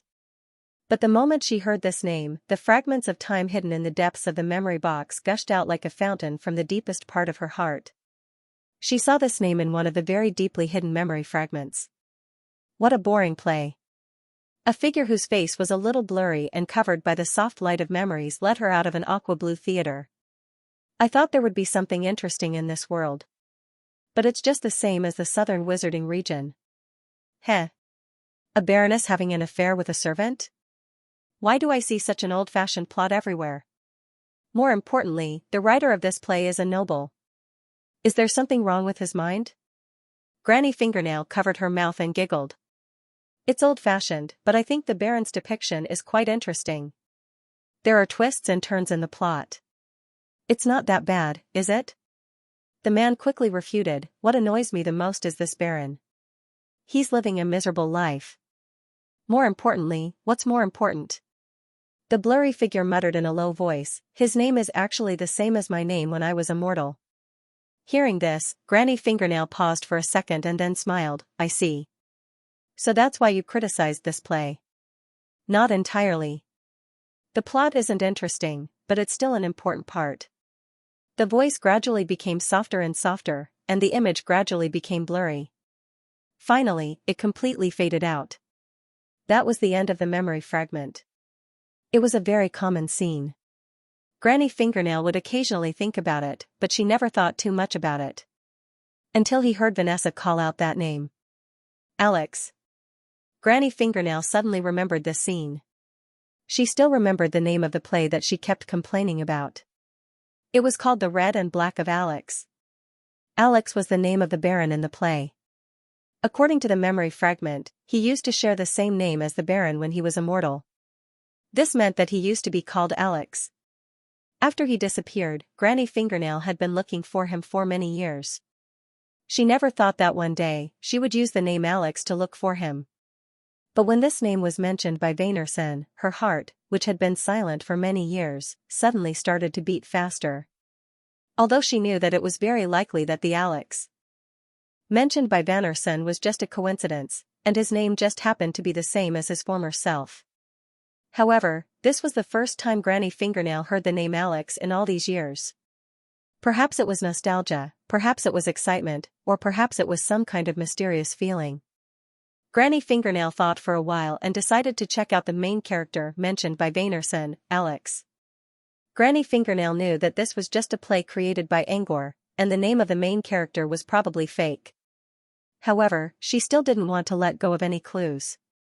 Moreover, this name had indeed triggered her emotions and memories.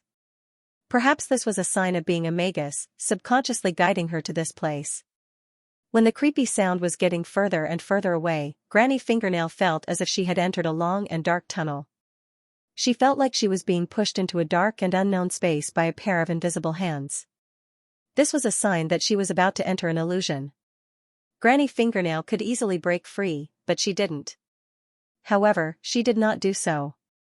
Instead, she followed the undercurrent in the air and sank herself into an unknown sea of illusions. Granny Fingernail opened her eyes in anticipation when she felt a slight chill at the tip of her nose and heard the whistling sound of the wind. It was a night without any moon or stars. Granny Fingernail was looking down at the lonely town that was shrouded in the darkness from high up in the sky. She took in the general layout of this mysterious town with a single glance. As an experienced adept, she subconsciously began to assess the environment, the buildings, and the possible locations of the town. Since it was too dark, the moonlight added a layer of white to the town, which changed its original appearance. Granny Fingernail couldn't use her energy to change the visibility, so she couldn't tell where the town was. However, judging from the style of the buildings, this was a typical human town. Still, it looked a bit primitive. There were no railroads or reinforced buildings, which meant the town wasn't within ear's range. When Granny Fingernail was about to continue her observation, the scene suddenly changed. She went from a bird's-eye view to a bystander's. She wasn't in the sky. Instead, she was inside an old church. Although the church was small, it was brightly lit. A group of believers clasped their fists and put their foreheads together. They were chanting religious prayers in front of a somewhat broken stone statue. Granny Fingernail slowly walked down the center of the church while observing her surroundings. She remembered that Vanerson had told her that only when she was close to the core character of the current scenario and activated the plot, she would move on to the next scenario. As for the core figure of this church, she remembered very clearly that it was a priest with an indifferent personality. He was also the main character of this special play, Alex. When Granny Fingernail walked to the center of the aisle, she suddenly heard a voice: "Everything should be based on the teachings of the Holy Bible. Your way of thinking and logic should be based on the teachings of the Father. Do you understand?" In the church where the chanting was going on, the voice was very abrupt and immediately attracted its attention. She turned her head. On the side of the church, an old priest was talking to a young man in a low voice. When her eyes focused on them, the scene naturally zoomed in. Granny Fingernail knew that she had found the main character of the scene. Granny Fingernail looked at the two people with anticipation. More accurately, she was looking at the young man. She knew that the young man should be the Alex that Vanerson mentioned. When she saw the young man, her heart skipped a beat. The young man had white hair. Under the candlelight, his hair reflected the light. It had a dazzling silver texture. He also had white hair. It was as pure as snow. Although the length was different, the color and texture of the white hair appeared in front of her eyes. Her heart started to beat faster. Was this young man really related to him? When the scene zoomed in and finally focused on the old man and the young man, Granny Fingernail frowned. Because the young man's appearance was not similar to him in her memory. Sure enough, my expectations were disappointed again. Granny Fingernail sighed softly. Although she didn't have much hope, she couldn't help but feel a little disappointed when she was pushed up to the clouds by her expectations and then pushed back down to the ground by reality. Granny Fingernail had been disappointed many times over the years, but she quickly adjusted her mood. Since she was already here, she might as well treat it as a new drama. The later part of the story slowly unfolded. The serial murder case was laid out in front of her in an extremely shocking way. Then, the various characters slowly appeared. Every character had their own scenes, and at the same time, they also pushed the story forward. The most eye-catching one was the character that was shrouded in flowing lights. He called himself the Time Traveler. He was like a living cheat for the main character. The original story of solving the case had a strange development because of his appearance. The confinement, Father Bran Lang, and the nun hiding in the deepest part of the confinement were all discovered by the Time Traveler. However, Granny Fingernail did not care about the story. First, Vanerson had told her the story, which explained that the ending was rushed. Second, her attention was attracted by the main character, Alex.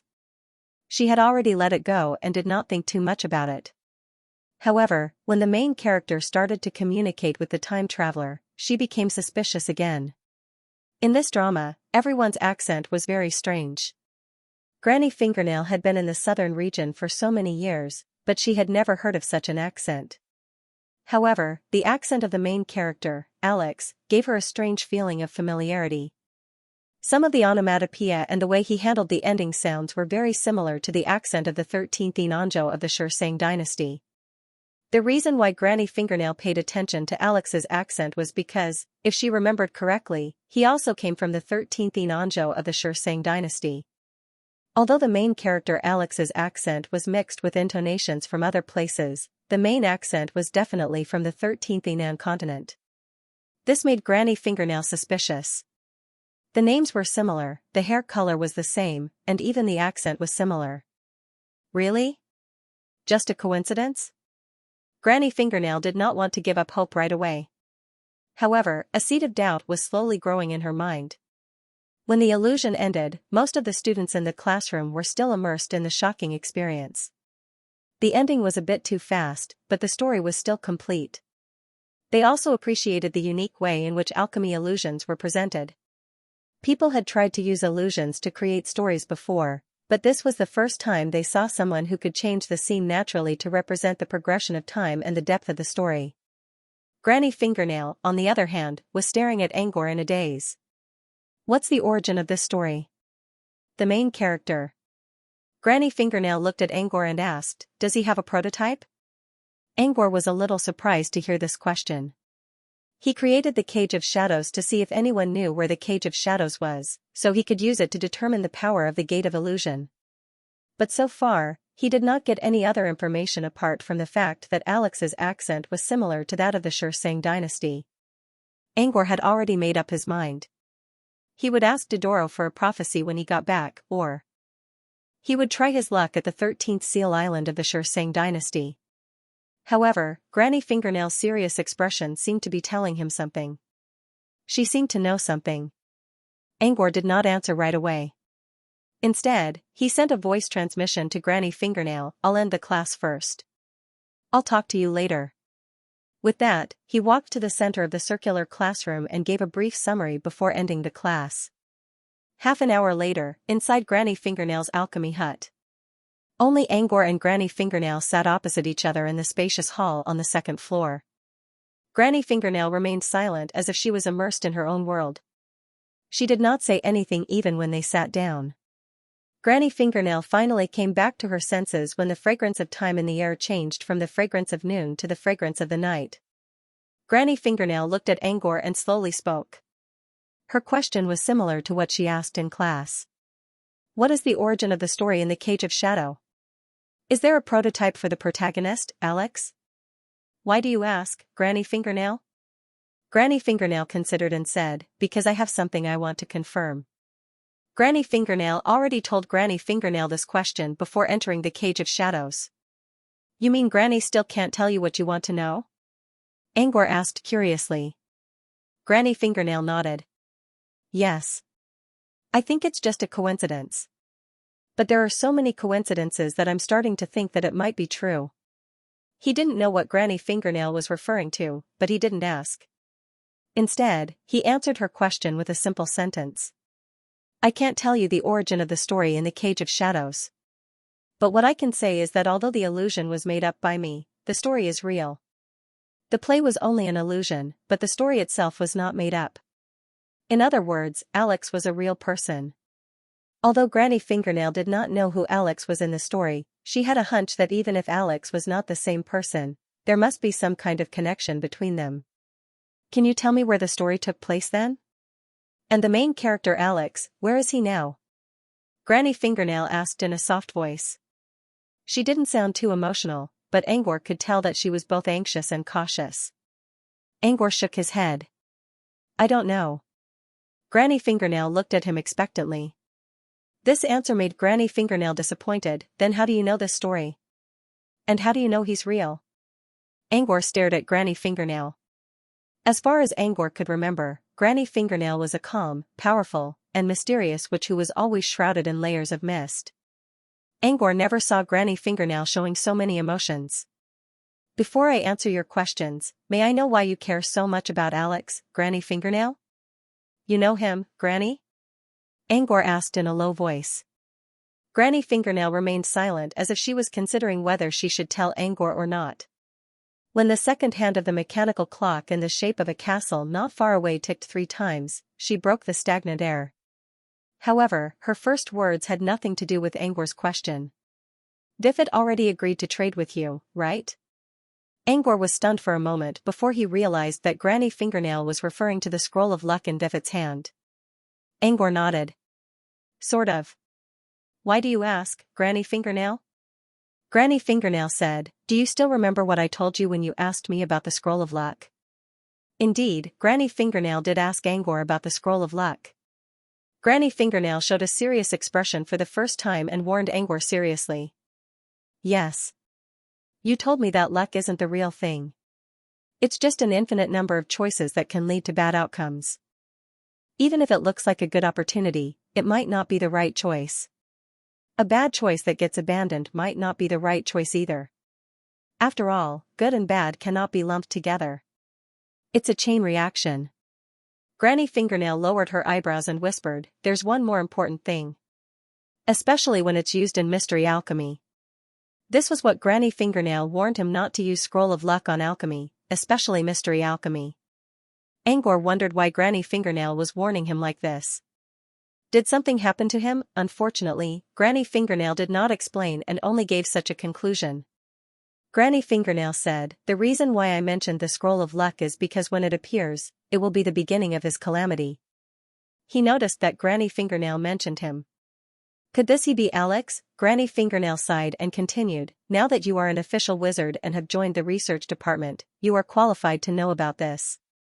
It happened more than 1,000 years ago." Granny Fingernail looked absent-minded as if she had returned to a distant and familiar era that she would see in her dreams again and again. Following Granny Fingernail's explanation, Angor's expression slowly changed from surprise to confusion. In the end, he fell into deep thought. Apart from herself, there was another man in Granny Fingernail's story. Granny Fingernail did not go into details, but from her gentle tone, Angor could tell that this man was close to Granny Fingernail. They might be best friends or lovers. Just like Granny Fingernail, this man was also an alchemist. Not only was he talented, but his alchemy skills had also reached the pinnacle.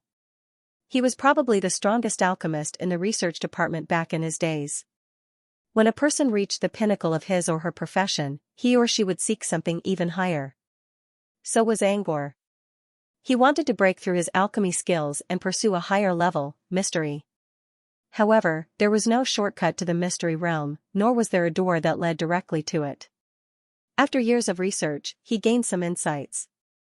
However, due to his bad luck, he was always rejected by mystery. If he continued to walk down this path, he might be able to achieve what he wanted in the future. But perhaps it was because of his youth and his impatience for success that made him a little impatient with the current situation. In the end, he decided to take an unconventional path. So, he thought of something, the Scroll of Luck. He created a crafting plan that would use the scroll to help him. After several tests, he found that the plan had a great chance of success.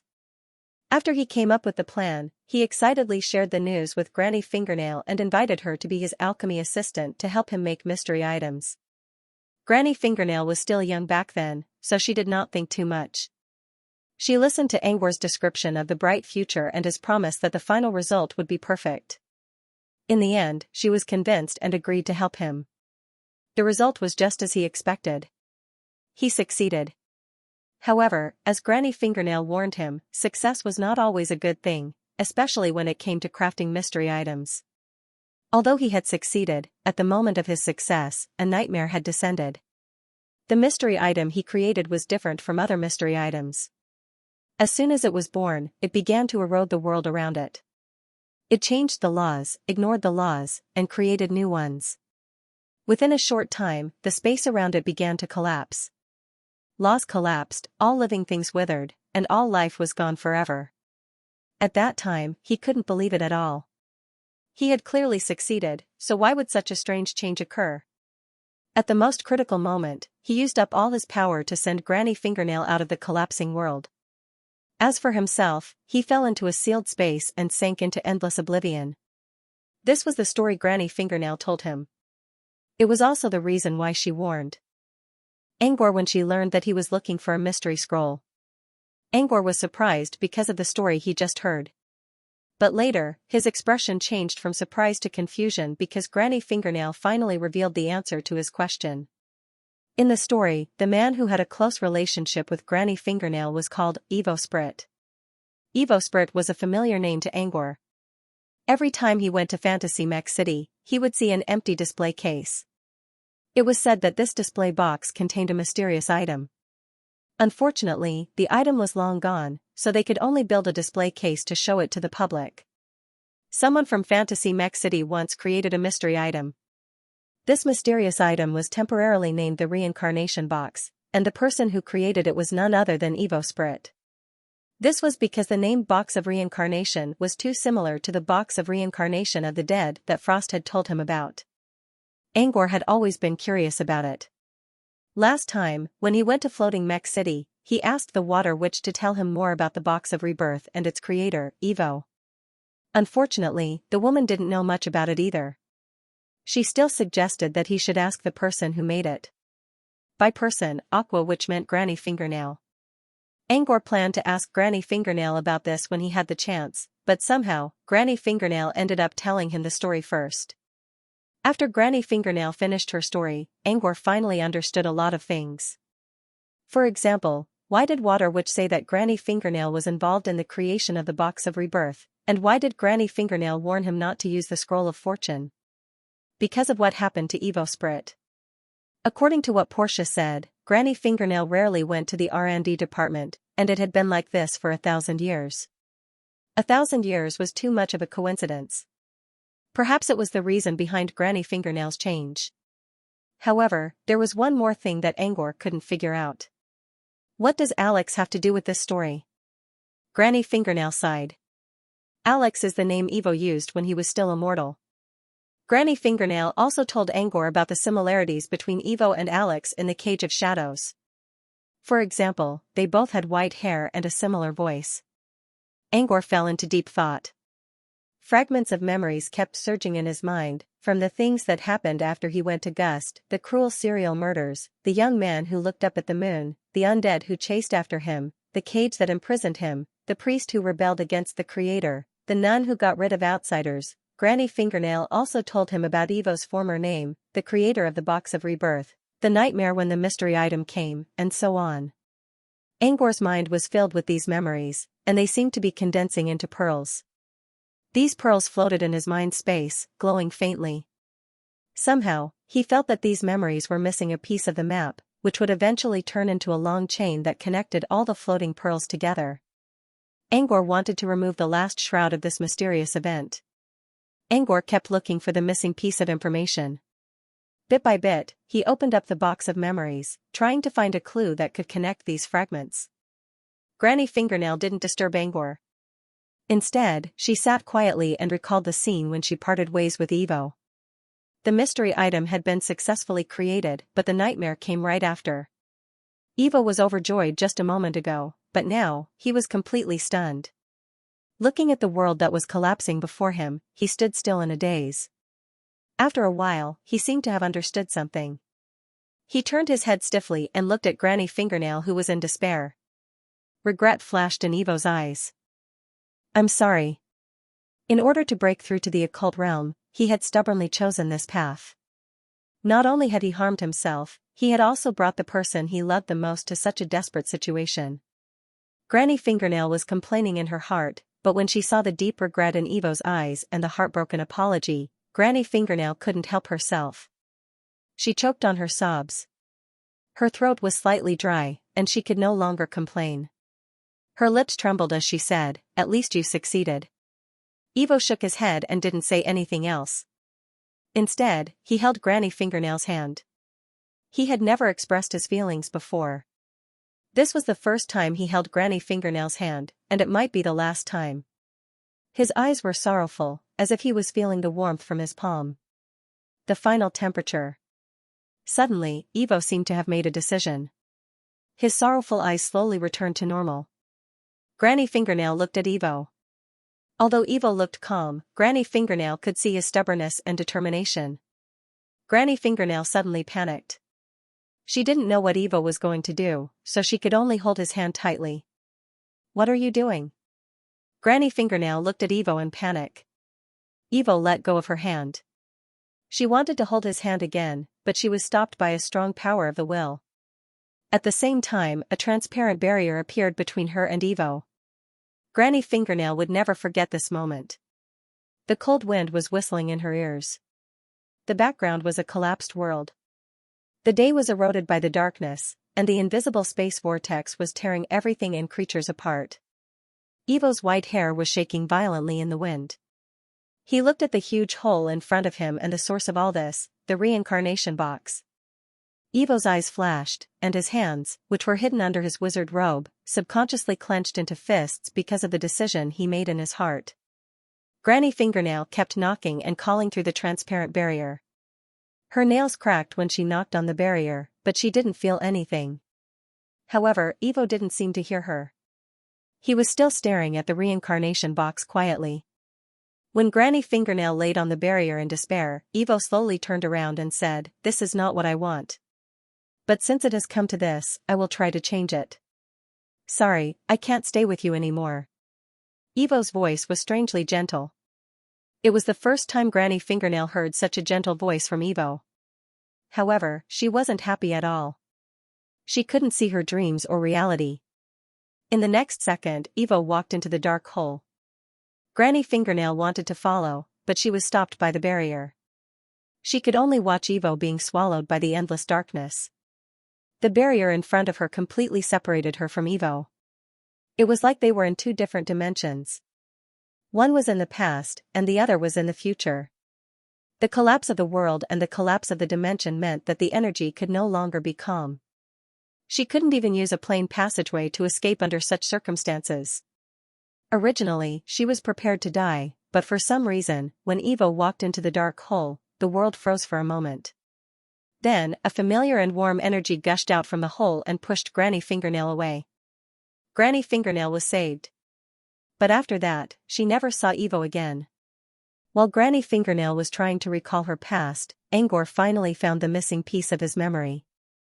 Deep inside his memory, he saw a certain scene. A man wearing a Metal Gear mask was explaining to Angor about a mystery item that went out of control. "I just came out of a mystery item that went out of control. It's called Revenant's Box of Reincarnation." After saying that, he curled his lips and muttered in a low voice, "Samsara, this name really makes me feel very uncomfortable." The man was Frost, a powerful wizard who called himself the Mystery Hunter. The Revenant's Box of Reincarnation mentioned by Frost was the string of pearls in Angor's mind space, which was also the core that connected all the memory fragments. When Angor put Frost's words into his memory, he finally connected all the dots. Angor wasn't sure if what he saw was the truth. Maybe it was just an unreliable guess. However, based on the facts behind this theory, Angor was able to get a relatively decent answer to most of his questions. And the key point of this speculation was, perhaps the Revenant's Box of Reincarnation created by Evo was the Revenant's Box of Reincarnation mentioned by Frost. Please remember the domain name of this book. Mobile version reading website. There was no evidence to prove that Evo's Box of Rebirth was the same mystery item as Frost's Box of Rebirth. However, there were some similarities between them. The most obvious one was their names. Both of them were mysterious objects, but they had similar names. That was rare. However, it could also be a coincidence. After all, Evo's Box of Rebirth had a temporary name attached to it. Apart from the names, there was another similarity. There were many mystery items in the world, but there were very few mystery items with similar names that both went out of control. Frost mentioned the Box of Reincarnation because he wanted to use it to explain to Angor what losing control meant. The Box of Rebirth mentioned by Granny Fingernail was a sign of the collapse of laws, which meant that the box was also out of control. It was extremely rare for mystery items to go out of control. According to Granny Fingernail, the Box of Rebirth was made in a small world near the southern wizardry region. Frost also mentioned that the Box of Rebirth was also found in a small world near the southern wizardry region.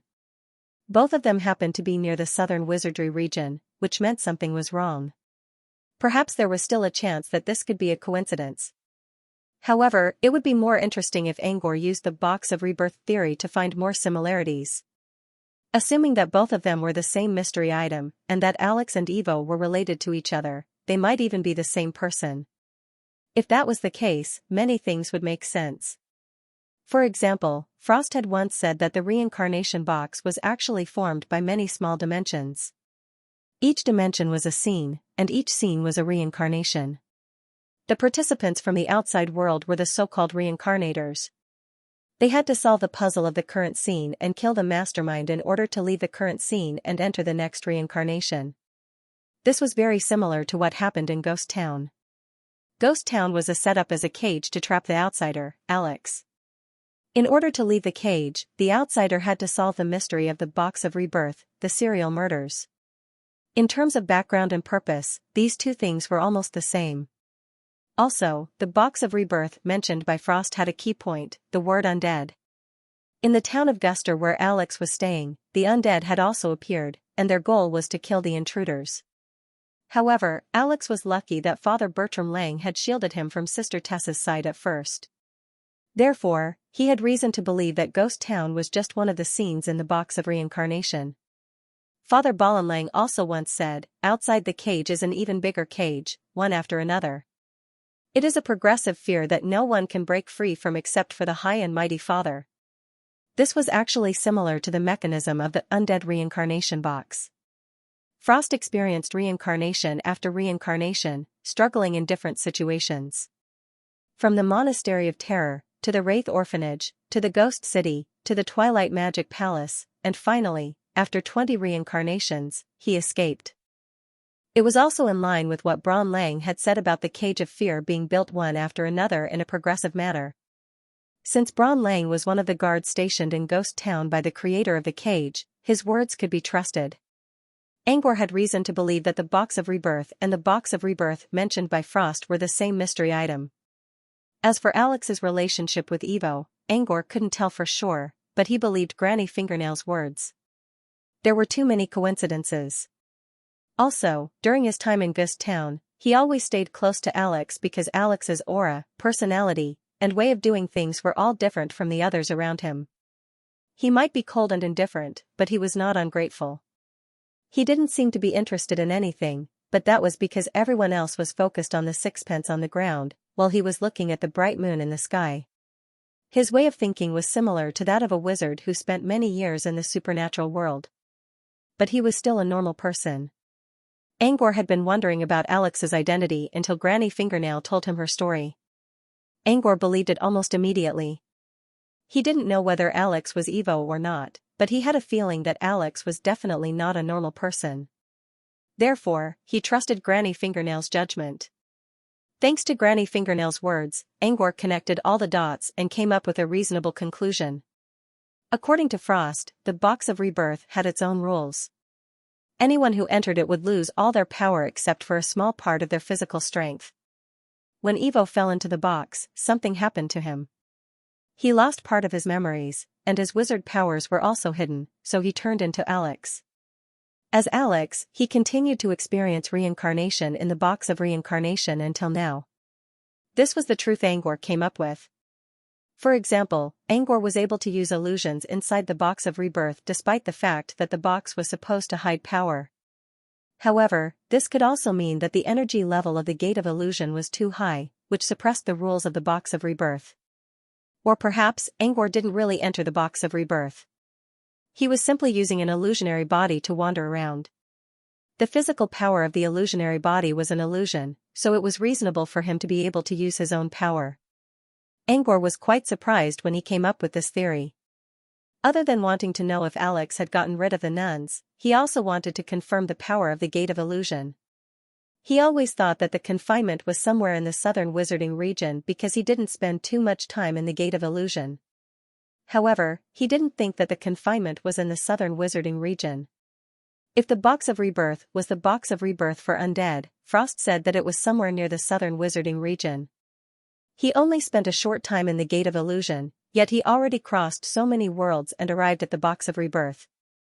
Then, if he hadn't gotten off the illusory door halfway, where would the passage in the illusory door lead to? Would it lead him to the end of everything? Or maybe something beyond the dimension? It didn't matter where the tunnel led to. One thing was for sure, the Gate of Illusion had the strongest teleportation ability he knew of. Unfortunately, it took too long for him to recover, and he couldn't use his real body. He had to rely on his illusionary body. Also, he didn't know where he would end up if he jumped off the Gate of Illusion. Last time, he accidentally jumped off the Gate of Illusion and ended up in Ghost Town. Granny Fingernail, who had been waiting for Angor's answer for a long time, couldn't hold back her curiosity any longer and spoke up first. "Can you tell me now? How did you know about the story of the Cage of Illusion? Why are you sure it's true? And, where is Alex now?" Before this, Angor didn't know how to answer Granny Fingernail's question. Now, he had a rough idea. Although he could answer, there were many things that he couldn't say because it involved the special power of the Gate of Illusion. Angor considered for a moment. Actually, I need to tell you about the incident at Dark Castle. Granny Fingernail listened attentively to Angor's explanation. Angor talked about how he used Prelude to Rebirth to help the people of Dark Castle get rid of undead creatures, and how he found a special undead creature. Granny Fingernail did not know why Angor would say something like this, but she did not want to interrupt him. She had no choice but to listen carefully. A man wearing a bronze mask appeared in the sky above Dark Castle. Angor finally talked about Frost. He then added some vague details about this legendary wizard. I'm very interested in mystery items. Plus, I've been in close contact with the realm of mystery before. In the end, Sir Frost told me some things about mystery items. Angor explained about controllable, semi-controllable, and out of control. Granny Fingernail nodded. You're right. I heard that mystery items can be classified according to their stability. Back then, Evo's box of rebirth might be out of control. When Sir Frost was explaining to me about losing control, he gave me an example. Angor paused for emphasis before he continued. He mentioned a mystery item called Revenant's Box of Reincarnation. As soon as he finished speaking, Granny Fingernail's pupils shrank and her expression froze. After a long while, Granny Fingernail said with a trembling voice, What does the Box of Reincarnation have to do with the Box of Reincarnation? Angor shrugged. I can't give you an exact answer. But I think they're the same mystery item. I'll tell you more about it, Granny Fingernail. Angor told Granny Fingernail everything he knew about the Revenant's Box of Rebirth.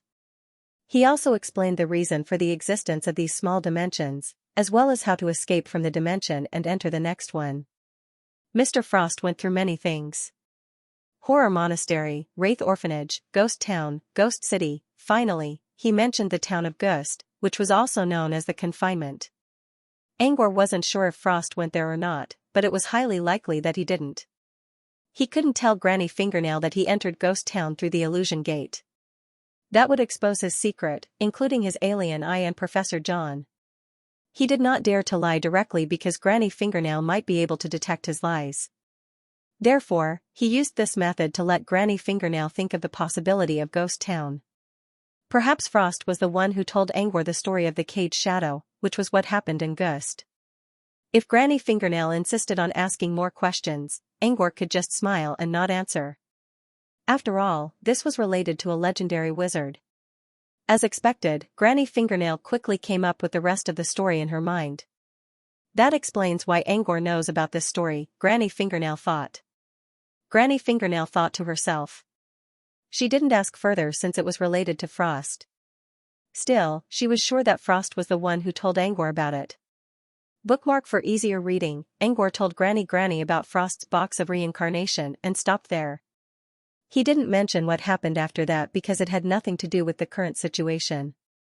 Angor might have added Ghost Town into Frost's story, but everything else was true. Granny Fingernail didn't doubt Angor's words. She began to think. Were Box of Reincarnation and Box of Reincarnation the same mystery item? Angor didn't give an answer, but Granny Fingernail already knew what he was trying to say. There was a high chance that they were the same mystery item. Granny Fingernail believed so, because this was the only way to prove that Alex from Ghost Town was Evo. She recalled the memories she had with Evo in the past, imitating Evo's behavior and thinking logic. Using this method, she recalled Alex's actions in the confinement shadow. Then, Granny Fingernail found out that Evo and Alex were not only similar in name, hair color, and tone, but also in the way they thought when making decisions and how they treated others. In other words, Alex and Evo were probably the same person. Granny Fingernail's heart, which had been dead for 1,000 years, suddenly came back to life. A stone named Hope was tossed into the calm lake of her heart, and ripples began to appear on its surface. Granny Fingernail had been searching for 1,000 years. She never stopped. No matter what she did, she couldn't get any information about Evo. She had spent decades in Starliege Church and participated in hundreds of stargazing days, but none of them brought her hope. When Granny Fingernail almost lost all hope and decided to store the memory in the deepest part of her box of memories, Angor suddenly appeared. Angor appeared in front of him and asked about the scroll of luck. The lucky scroll allowed Granny Fingernail to open up her old memories. At the same time, it also planted a seed for today's story. 1,000 years later, when Granny Fingernail thought that she had lost all hope, hope finally came. And it was Angor who brought her hope back to her, the man who unlocked her sealed memories. Maybe this was fate. Or maybe this was what prophets liked to talk about all the time, fate. Granny Fingernail didn't believe in fate, but at this moment, she was willing to use fate to explain this long-lost hope. Thank you for telling me this. Granny Fingernail's voice was a little hoarse because this simple sentence contained the bitterness and sorrow of 1,000 years of waiting. You've helped me a lot. It's my honor to help you. Granny Fingernail shook her head with a smile. It's my honor to meet you. Otherwise, my 1,000 years of waiting might end up in vain. As long as I don't forget, I won't fail, said Angor. Is there anything else, Granny? Granny Fingernail nodded. I want to know the ending of the cage shadow. Evo. Alex, what happened to him after he entered the space of the dead? Did he kill Sister Tessa? I want to know the ending as well. Unfortunately, the story I know ends here. I don't know what happened next. Granny Fingernail had also guessed the answer. There was no need for the play to have a lousy ending. Regardless of whether the play won or lost, there would always be an ending. However, he left some white space behind, which didn't fit the long background of the story. Although it was a little regretful, she believed that if Alex was really Evo, he would not have fallen on such a threshold so easily. I have one last question, said Granny Fingernail. Granny Fingernail's voice became softer. Can you tell me where the entrance to the box of reincarnation is? Angor looked up at Granny Fingernail. She was looking down at the ground, so Angor couldn't see her expression. But he could sense something behind her calm expression. You're going to reincarnation? Yes, I did. Granny Fingernail frowned. Angor frowned. The dangers we encounter in the box of rebirth are random. It's not like what happened in Ghost Town, where there's a serial killer and a fallen nun who can control undead creatures. For example, the Twilight Palace Mr. Frost mentioned, where there's a special half-legendary undead creature. Also, Mr. Frost went to the ancient god's graveyard, where there's a bunch of half-legendaries and a fallen god. Frost was a professional mystery hunter. Even he had almost lost his life in the cycle of reincarnation. In the end, he had paid the price of his right arm to escape. Granny Fingernail couldn't even handle a wizard-level special undead creature, let alone a half-legendary. Besides, the cage of reincarnation has too many small dimensions. I don't know which one I'll end up in. Trying to find Alex was like looking for a needle in a haystack. Granny Fingernail chuckled. Don't worry. It's just an idea. I won't act recklessly. Even if I have to go, I'll make sure I'm fully prepared. Angor sighed. I don't think I can survive in the cage of reincarnation even if I'm fully prepared. But I'm sure you have your own opinion. If Mr. Evo knows that you're trying to find him, he'll be very sad. Besides, the cage of reincarnation isn't completely hopeless. Mr. Frost already left. If Alex is Mr. Evo, he's been in there for 1,000 years. Maybe he'll come out soon. Granny Fingernail nodded with a smile. I hope so. Mr. Frost didn't tell me the exact location of the cage of reincarnation.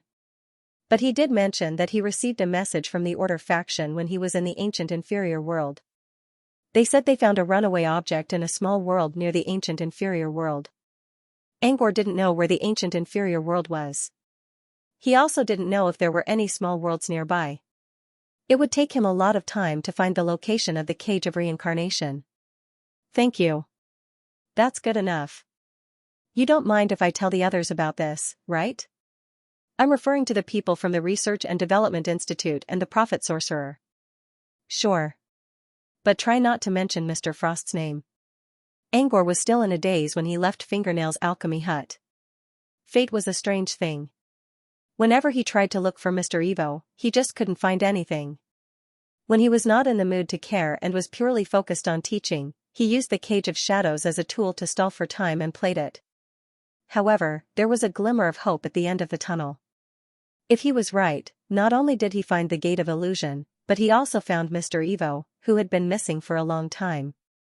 It was hard to say whether Angor was pushed to Alex by the invisible hand of fate, or Alex's stubbornness brought Angor to him by some unknown force. But today's events really brought him a lot of ups and downs. He just didn't know if he would have a chance to meet this amnesiac Alex again. By meet, he meant meeting Alex through the Gate of Illusion. As for going to the Cage of Reincarnation himself, it wasn't like he wanted to die. However, even if he wanted to meet Alex through the illusory door, it should be very difficult. Even if he used the Gate of Illusion again and jumped out halfway, he might not be able to reach Ghost Town. Regardless of whether he could go or not, he still decided to check the door model on his spell slot. The special energy that had been hiding inside the door began to expand again after some time. It could only be activated when the door model was fully covered. According to Angor's estimation, it would take at least half a year for the door to be fully reactivated. Bookmark for easier reading. Not long after Angor left Fingernail's alchemy workshop, Granny Fingernail left as well.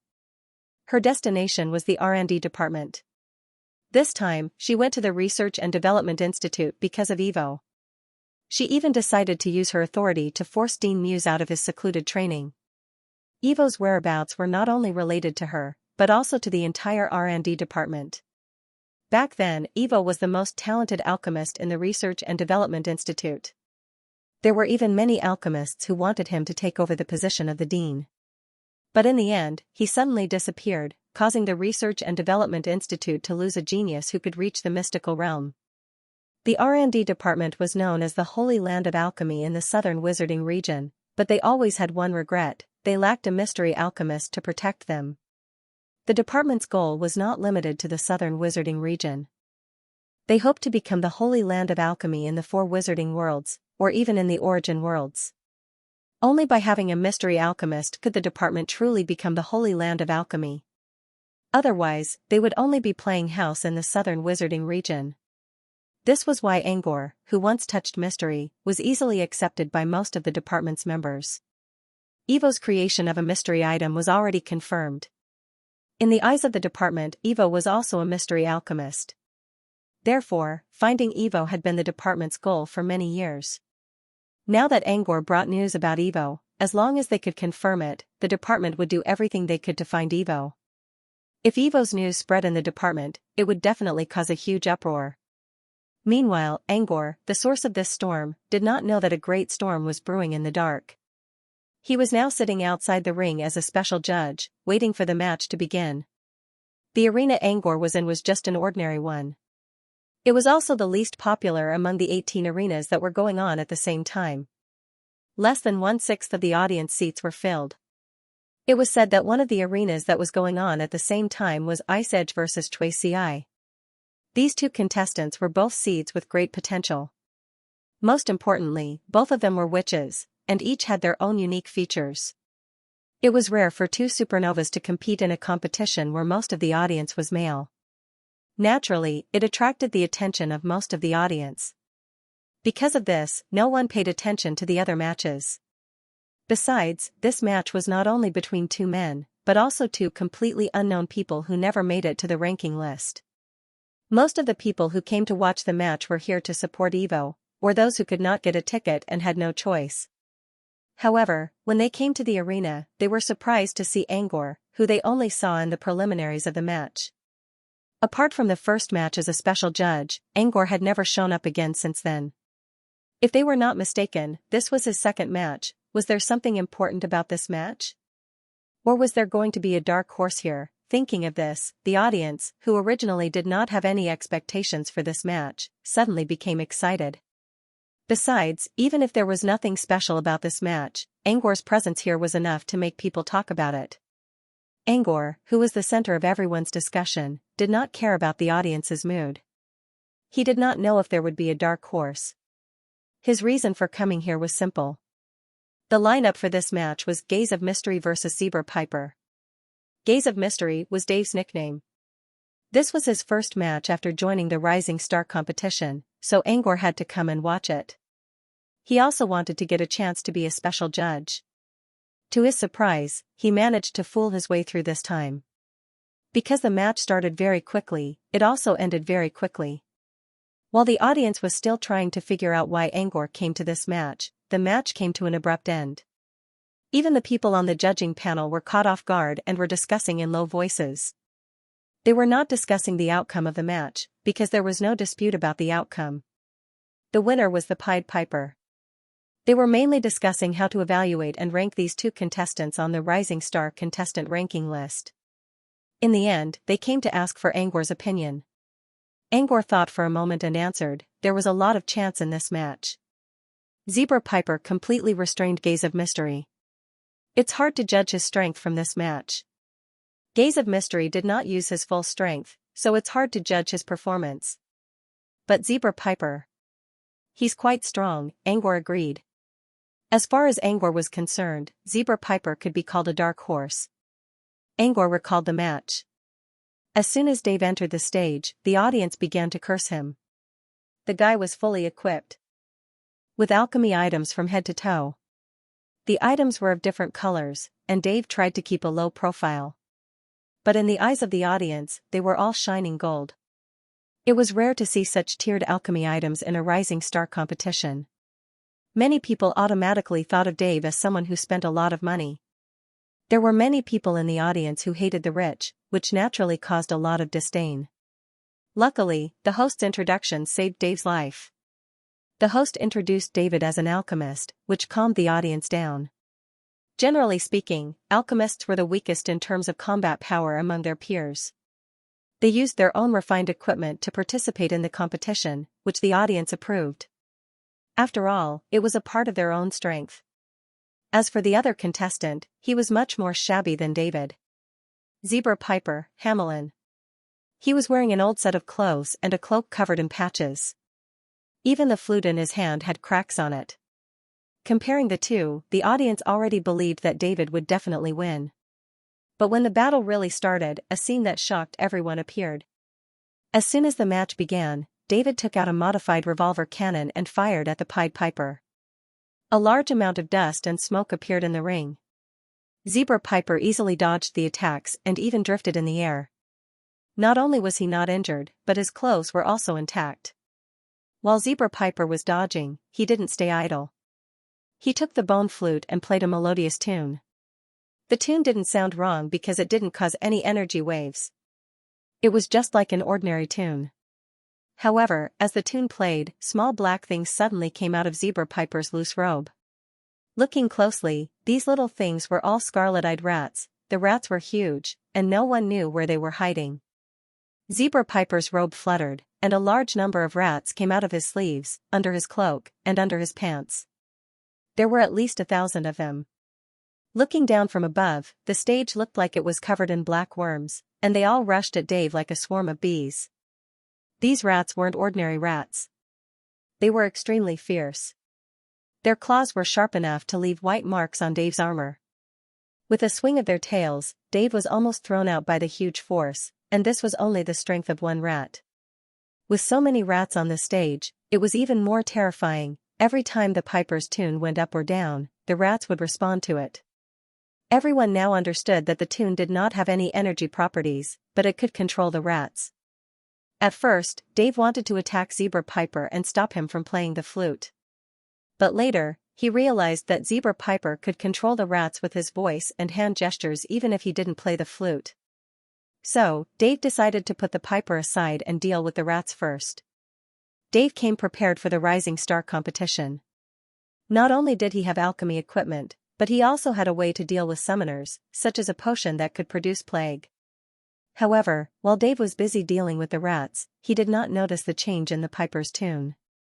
The tune, style, and rhythm were all the same. However, there was an extremely subtle energy fluctuation. Even the audience and most of the judges did not notice it, but Angor sensed it. It was not mana, but spirit power. The spirit power slowly drifted toward Dave along with the melodious tune. Unprepared, David's mental strength drilled into his helmet. Then, as if drunk, David lost control of his body's movements. Under the Pied Piper's control, David took off his alchemy equipment in a daze and began to dance among the rats. the rats did not attack Dave. Instead, they happily performed all kinds of joyful movements in the piper's tune. The rats could also move around and form all kinds of patterns along with the tune. It looked like a ridiculous but hilarious musical. Finally, when David woke up, he was already dancing and landing below the ring. The match was over. The match ended quickly. There were some happy dances, but most of the audience was still confused. For example, the judges couldn't even tell what level the Pied Piper's strength was at. As far as Angor was concerned, even if the Piper's performance did not reach the climax, he only won because Dave was not paying attention. The Piper secretly used energy to attack Dave while he was playing the tune. However, if one observed carefully, they would find that the Piper controlled Dave with only his spirit power. That was terrifying. Spirit power was a sign of extraordinary wizardry. However, for most apprentices, it was not easy to lift a piece of paper with spirit power. The Piper could use his spirit power as a means of attack, but it would be difficult for him to deal with someone of the same level. Angor estimated that the Piper's spirit power value had reached the peak. At least, Angor believed that most of the apprentices he saw so far had lower spirit power values than him. Even Easley, who had 23 points of spirit power on the Redbud, was much weaker than this Piper. And there were very few apprentices who could defend against spirit power. For this reason, Angor believed that the Piper could be called a dark horse. Please remember the domain name of this book. Mobile version reading website. David lost his first match, which frustrated him greatly. He kept his head down and did not say a word since he left the backstage. Angor explained the reason for his failure, which made David feel better. He had always thought that it was because of his carelessness that he had lost the victory of the competition. But after hearing Angor's explanation, he realized that even if he was not careless, he would not have been able to stop the Pied Piper's attack. Cantrips that could manipulate spiritual force were extremely rare among apprentices. David had some potions that could heal spirit injuries, but he did not know how to resist spirit attacks. Even if he was prepared, he would still lose against the Pied Piper. In other words, David's opponent was a nobody. But judging by his strength, he was definitely a dark horse in the New Star contest. It made sense that he lost because he met a dark horse. With that in mind, David felt much better. Ugh. I guess I have to accept it. It's fine if I lose this time. I still have one more chance, David said. As long as he could win the next match, he would not be eliminated. It's fine even if you lose. Your goal is to enter the endless corridor anyway. You're qualified now, Angor said. Xylem was in a good mood now. He would try his best to win as many matches as possible. If he felt that he might lose, he would give up. He had achieved his goal anyway. It was not realistic for him to compete with the other potential seeds in the rankings. David sighed and said bitterly, "That's what I thought at first. But Professor Leona gave me a strict order. She said I have to at least get into the top 50 of the New Star contest. Or else what?" David lowered his head and pretended to be frustrated. "Or else I have to accompany Xianxia for 10 years. Angor gave him a sympathetic look. "That's a terrible punishment. I didn't think your professor would be so cruel." Xianxia was one of Leona's demon servants. What was special about it was that it was a rose from the rose garden. Roses were supposed to be elegant and beautiful, but Xianxia was a weirdo. Not only was it wretched and obscene, but it also had a venomous tongue. Every time they met, Dave would spend some time complaining about Xianxia. Xianxia would always use all kinds of sarcastic words to attack Dave from all directions, which always hit the bullseye. Angor wondered where Xianxia found so many annoying words. Even though Dave only repeated 1 or 2 sentences, Angor could already feel the deadly power of Xianxia's words. It was one thing for Xianxia to have a poisonous tongue, but its heart was still black. Furthermore, it was greedy and lustful. Last time when Angor went to the rose garden, Xianxia almost swallowed the magic crystal he gave to Angor. It was obvious how greedy he was. If David really had to accompany Xianxia for 10 years, it would definitely be a terrible punishment. Good luck then. Let's hope you'll meet an easy opponent next time. Angor sincerely wished Dave the best of luck. With Angor's blessing, Dave went to check the schedule for tomorrow's match. When he saw his opponent, he almost vomited blood. He helped Dave up and checked the list of matches. Overlook the mystery versus girl in divine attire. Angor gave Dave a pitiful look when he saw girl in divine attire. If it were someone else, Dave might be able to win by surprise, as long as the gap between them wasn't too big. But this girl in divine attire, what was Dave's biggest advantage right now? His alchemy equipment that was despised by the audience. Even if he lost against someone else, his alchemy equipment would give him enough confidence. But he didn't even have that confidence when facing Carveline, a witch from the Shepherd God clan. Compared to Carveline's Shepherd God outfit, Dave's alchemy equipment was like a grain of rice in front of a star. They couldn't even compete on the same stage. Without his alchemy equipment, Dave couldn't compete with Carveline at all. Why her? Dave pulled a long face. She's going to win the Rising Star competition. I'm just trying my best to get into the top 50. How am I supposed to fight her? David's cries could be said to be hoarse and sincere. When he thought about being Jack Sue's companion for 10 years, he would rather be sent back to the furnace. Angor didn't know what to do about Dave's bad luck. How about you talk to Carveline in private? Dave stared at Angor in shock. You're the judge, and you're encouraging me to cheat? That's so delightful. Dave's mood took a turn for the worse, and he made the decision without hesitation. However, David had never thought about whether others would agree to him cheating in secret. Not only did Carveline refuse Dave's request, but she also gave Dave a crushing defeat on the second day of the competition. If it weren't for the judge's order, Dave would have been cut open on the stage. Dave's second match ended in failure. With this, Dave's journey in the Rising Star competition came to an end. Leona sneered. Dave would not only suffer for the next 10 years, but also a shadow that would haunt him for the rest of his life. Angor only had one suggestion for Dave. Break through as soon as possible, then find a way to kill Jack Sue. He didn't know if Dave could do it or not. After Dave's match ended, the other matches in Fangling Pavilion also began. Apart from teaching classes, Angor spent the next few days watching his friends' matches. So far, Nausicaa had 1 win and 3 losses. She wasn't lucky enough to run into several people who were at the top of the potential list. Given her current record, she basically had no chance to advance to the finals. She wasn't eliminated yet, but she could only fight for a ranking at best. Salem's luck was not so bad. His opponents were all average. He won 2 out of 3 matches. The last one he lost was because he was unlucky enough to be matched against Saladin, a lunatic from the Supreme Cult. If Salem used all his strength, he might be able to fight Saladin to a draw. If he was lucky, he might even be forced into a desperate situation. However, Saladin was a lunatic. He would only unleash his full strength when he was in a desperate situation. His crazed state would destroy all enemies in front of him. Even Jibra might not be able to resist Saladin's madness. Salem didn't need to fight for a ranking. After assessing the strength of his opponents and testing them himself, he gave up without hesitation. As for Shilyu, she had the best result among the 3. She only lost 1 of her 4 matches. In the 3 matches that she had won, she had encountered powerful opponents. Therefore, she had taken the potion cautiously and won. Her only loss was because her opponent was too ordinary. Shilyu believed she could handle it and didn't need to waste her potion, so she went straight to the arena. Unfortunately, she overestimated her self-control and underestimated her overwhelming desire to sleep. Shilyu began to doze off in the middle of the match, which not only shocked the audience but also stunned her opponents.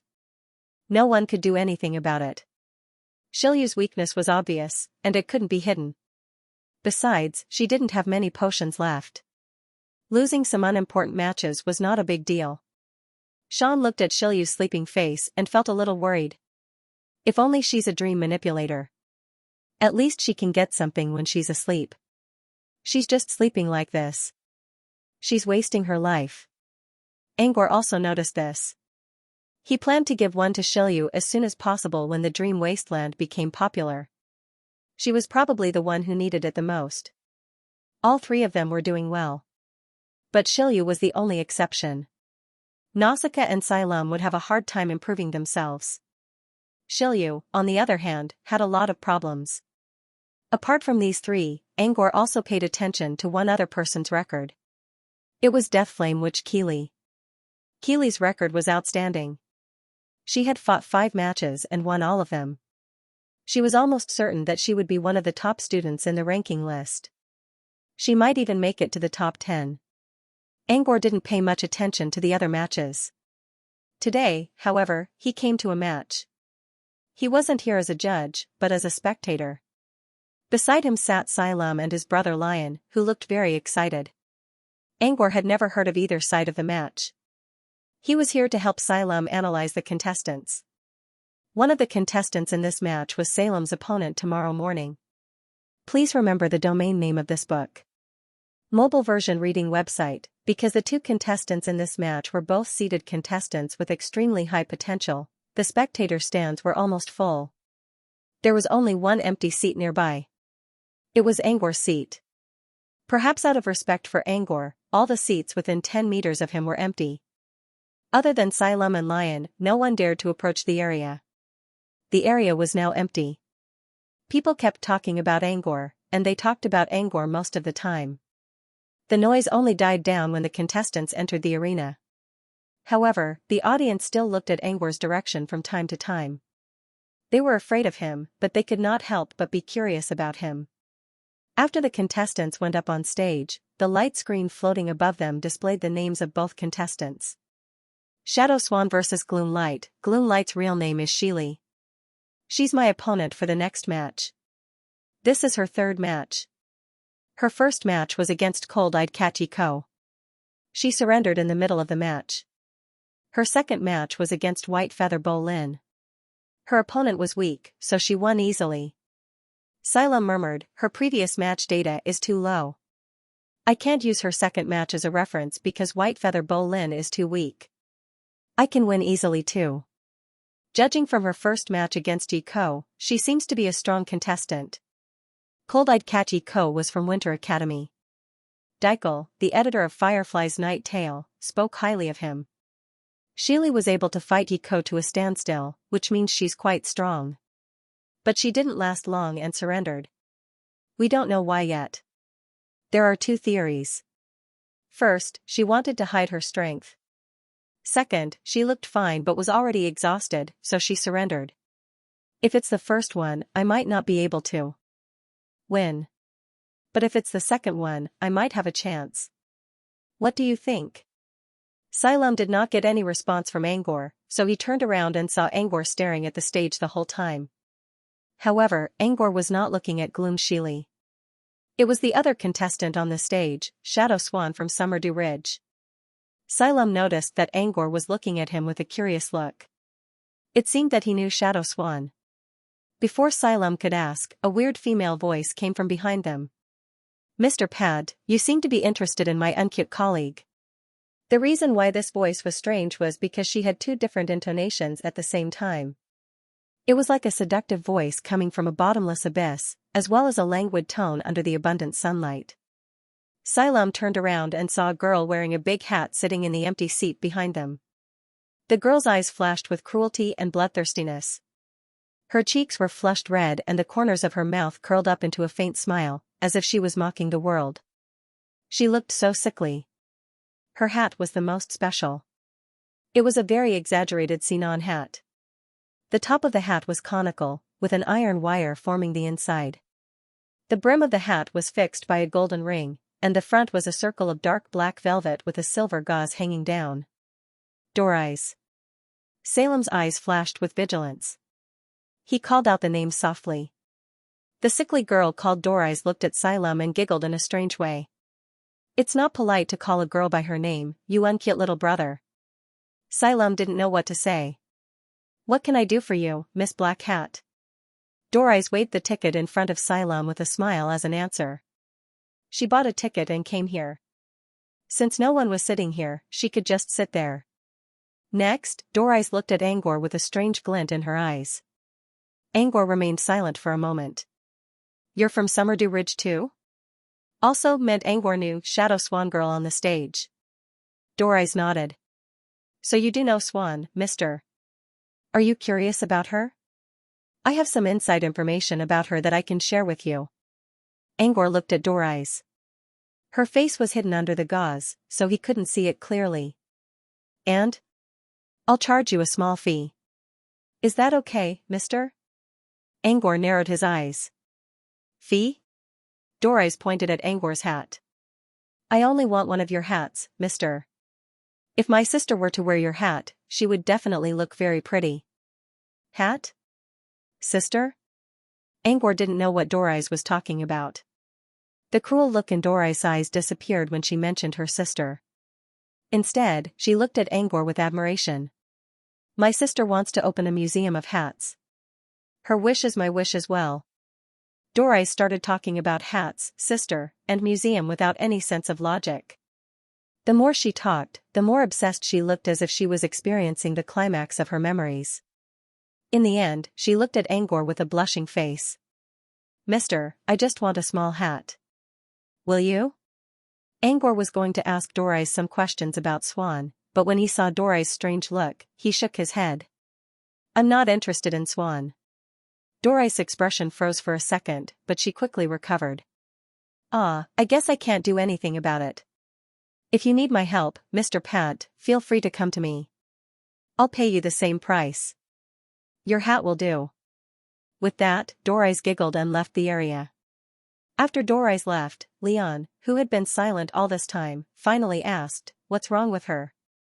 Is there something wrong with her head? Leon pointed at his head with a finger. Silam nodded in agreement. I also think there's something wrong with her head. Angor didn't find it strange. Dorais and a basket which looked exactly the same. They both looked sickly and cruel. One was obsessed with the basket, while the other was obsessed with the hat.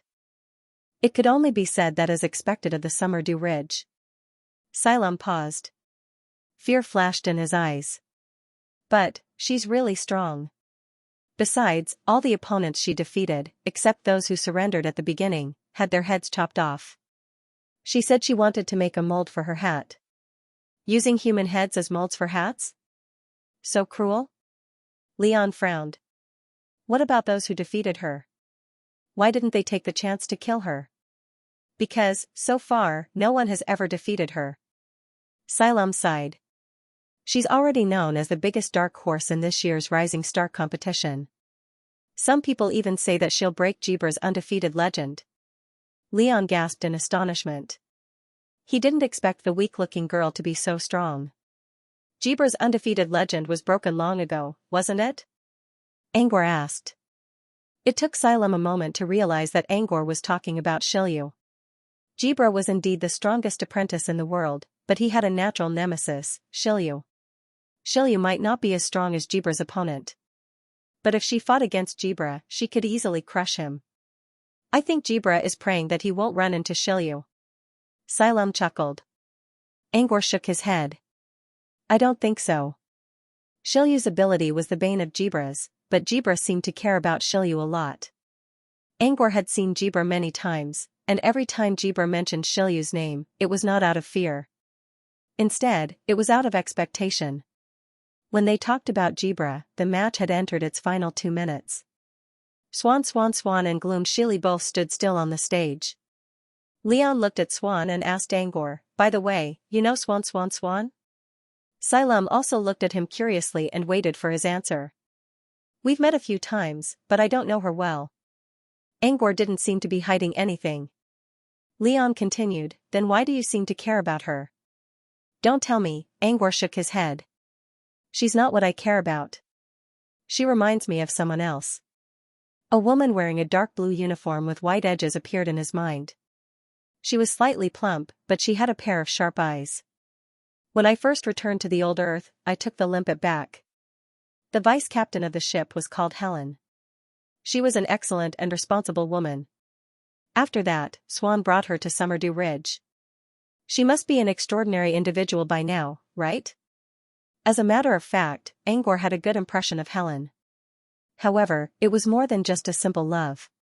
It was more of a personal appreciation. He admired Helen's way of handling things. She was decisive and knew when to advance and when to retreat. Helen and Nausicaa were quite similar when it came to dealing with matters, but they had different beliefs in life. Nausicaa preferred freedom, while Helen preferred to abide by the law and order. Because of this, Angor would think about Helen from time to time. Although he didn't have a good impression of Swan, Swan seemed to like Helen a lot. With Swan taking care of her, Helen must be doing well. While Angor was thinking about this, a plump woman on the other side of the arena looked at Angor with a faint smile. Nostalgia flashed in her eyes. On the arena, the purple-haired Swan first glanced at the chubby woman and then looked at Angor. Swan frowned. She saw Angor as soon as she entered the arena. There were only empty seats around Angor, which was too obvious. She didn't understand why Angor suddenly came to watch the match without being a judge. Was it for her? Or for Sheely? Or was it for Helen? Swan knew that Helen used to have feelings for Angor, but Angor rejected her in a subtle way, and Helen also took a step back. Was Angor planning to go back to her? Angor didn't know about Swan's complicated thoughts. The reason he had come here had nothing to do with Swan. In fact, he didn't even know that Swan Girl was Swan. Let's get off topic. Did you hear what I said? Which one is Phantom Light? Did she lose to Cold-Eyed Cat because she was weak, or was she hiding her true strength? Xylem tried his best to get the topic back on track. Angor shook his head. I didn't watch the match. I don't know. Xylem said, alright. What about this match? Who do you think will win? Phantom Light or Swan Girl? Angor looked at the two contestants on the arena. Swan Girl is quite strong. Her modified form should give her an advantage in the air. I'm not familiar with dim light. Let's see if she has any way to deal with it. Xylem mumbled, I hope the Shadow Swan Girl can win. If she can't, at least she can trick Dim Light into revealing his true strength. That way, I can come up with a plan. That was why Xylem came to watch the battle. This method was good, but if the gap between the two sides was too great, then it wouldn't work. For example, everyone knew that Sunders was an excellent illusionist, but when it came to a real battle, they still could not defeat him even if they used all kinds of methods to counter his illusions. Because the difference between them was too great, a single brute force could defeat 10. Xylem had the same feeling after watching the match. He had been praying that Sheely had admitted defeat to the Cold-Eyed Cat because she was not strong enough. However, halfway through the competition, he understood that Sheely was definitely not weak. Her endurance was simply beyond his imagination. On the stage, Sheely stood in the darkness and muttered something under her breath. In front of her was a dark whirlpool. Level 3 cantrip, Dark Wheel. It was a mature male voice. It sounded elegant as if a noble was whispering in one's ear. However, the speaker was not a noble. It was a thick book. Salem's Dark Codex. Xylem did not buy a ticket for Dark Codex, so he could only hold the book in his hand. A mouth appeared on the cover of Dark Codex, and the voice came from that mouth. Including the Dark Spear Execution and Deep Serene Mist, this is already the 5th level 3 cantrip that Sheely has cast. And it looks like she's doing it with ease. Her mana pool must be more than 90% of level 3 apprentices. Dark Codex added, Master, you're also a Dark Apprentice, but you only know a fake level 3 cantrip. You might not be able to use it in a real battle. Salem's expression darkened. He gritted his teeth and said, just talk about her. Don't mention me. Angor agreed with Dark Codex. Sheely used level 3 cantrips 5 times in a few minutes, which not only showed how much mana she had, but also how good she was at timing her cantrips. There was no way Sheely could only fight for half a round. There must be another reason why Sheely admitted defeat to Ya.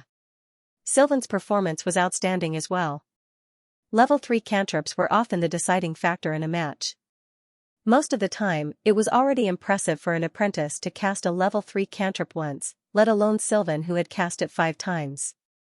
The fact that Swan was able to withstand 5 of those attacks was proof that she was no weakling. However, compared to Sheely's terrifying attack, Swan's performance was completely overshadowed and paled in comparison. Angor also noticed that Sheely kept muttering hope in her mouth, even though she was walking in the darkness. Including the thirst in her eyes, the muttering in her mouth, and the light energy that was gradually dissipating, all of this proved one thing. Sheely seemed to still have a power with hope as its essence. That must be Sheely's trump card. Unfortunately, Swan had turned into a black-winged goose and seemed to be able to control the air. However, she was still surrounded by Shili's darkness. In the end, she had no choice but to admit defeat and did not force Shili to use her trump card. Xylem had been wearing a serious expression since the end of the match. Judging from the current situation, Shili was not as weak as the rumors said. In fact, Xylem believed that if Shili used her full strength to fight against Ya, there was no telling who would win in the end. Cold-Eyed Cat was a supernova on the potential ranking list. Shili was not weaker than him, so she must be at the top of the list as well. Xylem was in great pain. He was only a student from the middle to the last class. Did he really stand a chance against a superstar like her? Dark Codex saw Salem's troubled expression and came out of the book. "Dear Master, do you need me to analyze it for you?" Xylem nodded and looked at Dark Codex with a hopeful look. Dark Codex spoke in a serious tone. "Next, I'll analyze how you should surrender so that you won't embarrass yourself in front of the lady, and you won't get hurt too badly. When the match begins, you can do this first." Before Dark Codex could finish, Xylem closed the book with a grim expression.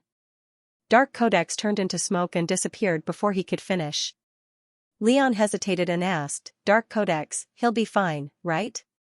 Leon had been living in Fragrant Tavern recently, and Dark Codex often gave him pointers, so Leon respected Dark Codex a lot. Salem's expression darkened. "Don't worry. Evil people usually live longer than good people." After calming down, Xylem looked at Angor with hope. Angor considered. He had the same idea as Dark Codex. Xylem had not reached level 3 yet, so he would lose if he wanted to fight against Shili. Xylem was not without advantages though. He had Dark Codex and the Sage's body. However, he did not know how much damage these advantages could do to Shili. With that in mind, he spoke to Xylem. "How about this? Let me see how strong you are first." An hour later, inside a sealed arena inside Tower of Infinity, Xylem was panting heavily. His forehead was covered in sweat as he panted heavily. Opposite him were Dark Codex and Angor, who had turned into a middle-aged gentleman. They were discussing something together.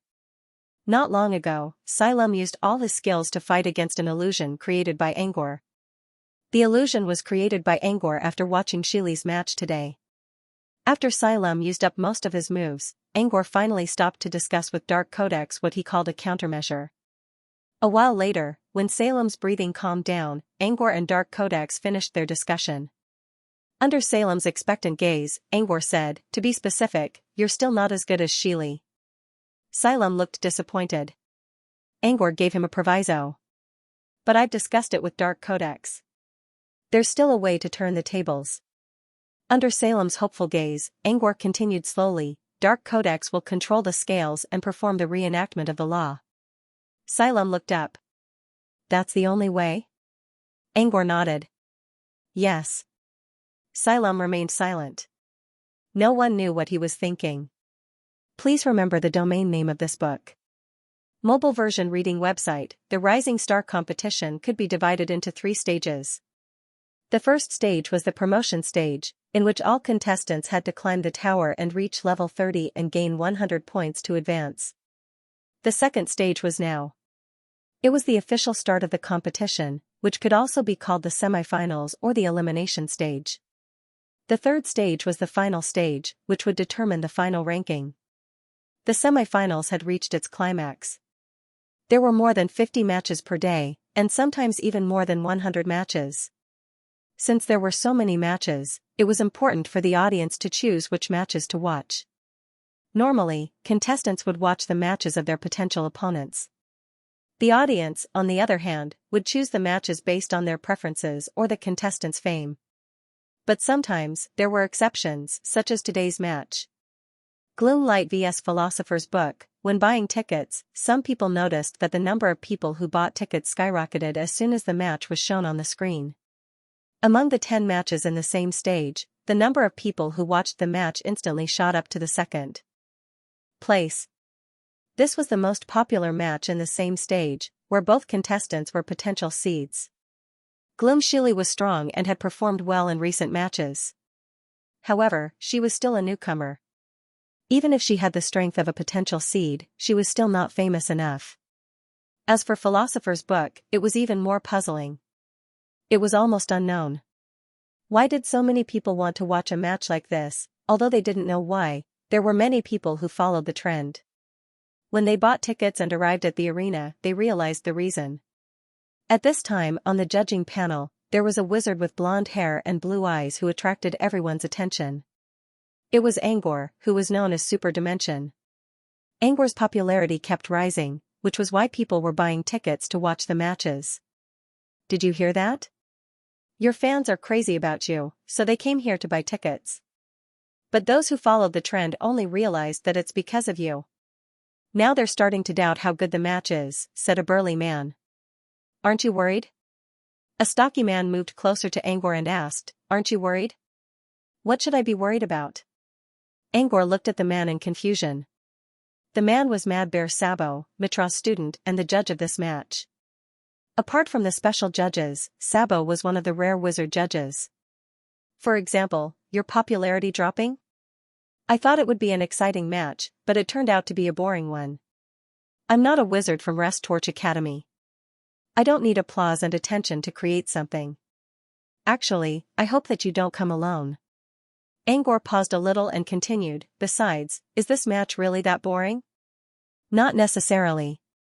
Sabo was about to tease Angor again when he heard Angor talking about the competition. What? You're looking forward to it? As he spoke, Sabo picked up a stack of documents. On it was a player ranking compiled by the resident judges. Unlike the rankings published by the public, this was internal information with some special comments and opinions. Sabo said, This girl named Xianxia is quite strong. She has the potential to become a supernova. However, he could tell from the first round of the qualifying matches that she admitted defeat on her own accord. There seemed to be some secret behind it. Some people speculate that he's hiding from someone. As for you, Xylem. He's the reason you came, right? I heard that both of you joined Brute Cavern together. I think he has a sage body, which is quite good among level 2 apprentices. But he's a whole level weaker than Xianxia. Judging from his past experience, he has less than a 20% chance of winning. You think a one-sided match like this is exciting? Angor did not deny Sabo's words. I believe that the gap is too big. But it doesn't mean it's not exciting. You mean John's comeback? Sabo asked. John's counterattack was a popular plot in the southern mountain range. There was a kid named John in the story. Every time he encountered an unsolvable problem or an opponent that he couldn't defeat, he would recite a long monologue in his heart, making his blood boil. Then, when he faced another problem, he would somehow find a solution to it. Later, John's comeback became a joke, which referred to those who got carried away and thought they could defeat their opponents. Angor only smiled and did not answer, leaving Sabo in suspense. He did not know whether John could do it or not. But if Xylem really chose that path, Angor believed the match would not be too boring. As the countdown on the screen reached the last 10 seconds, the audience quieted down.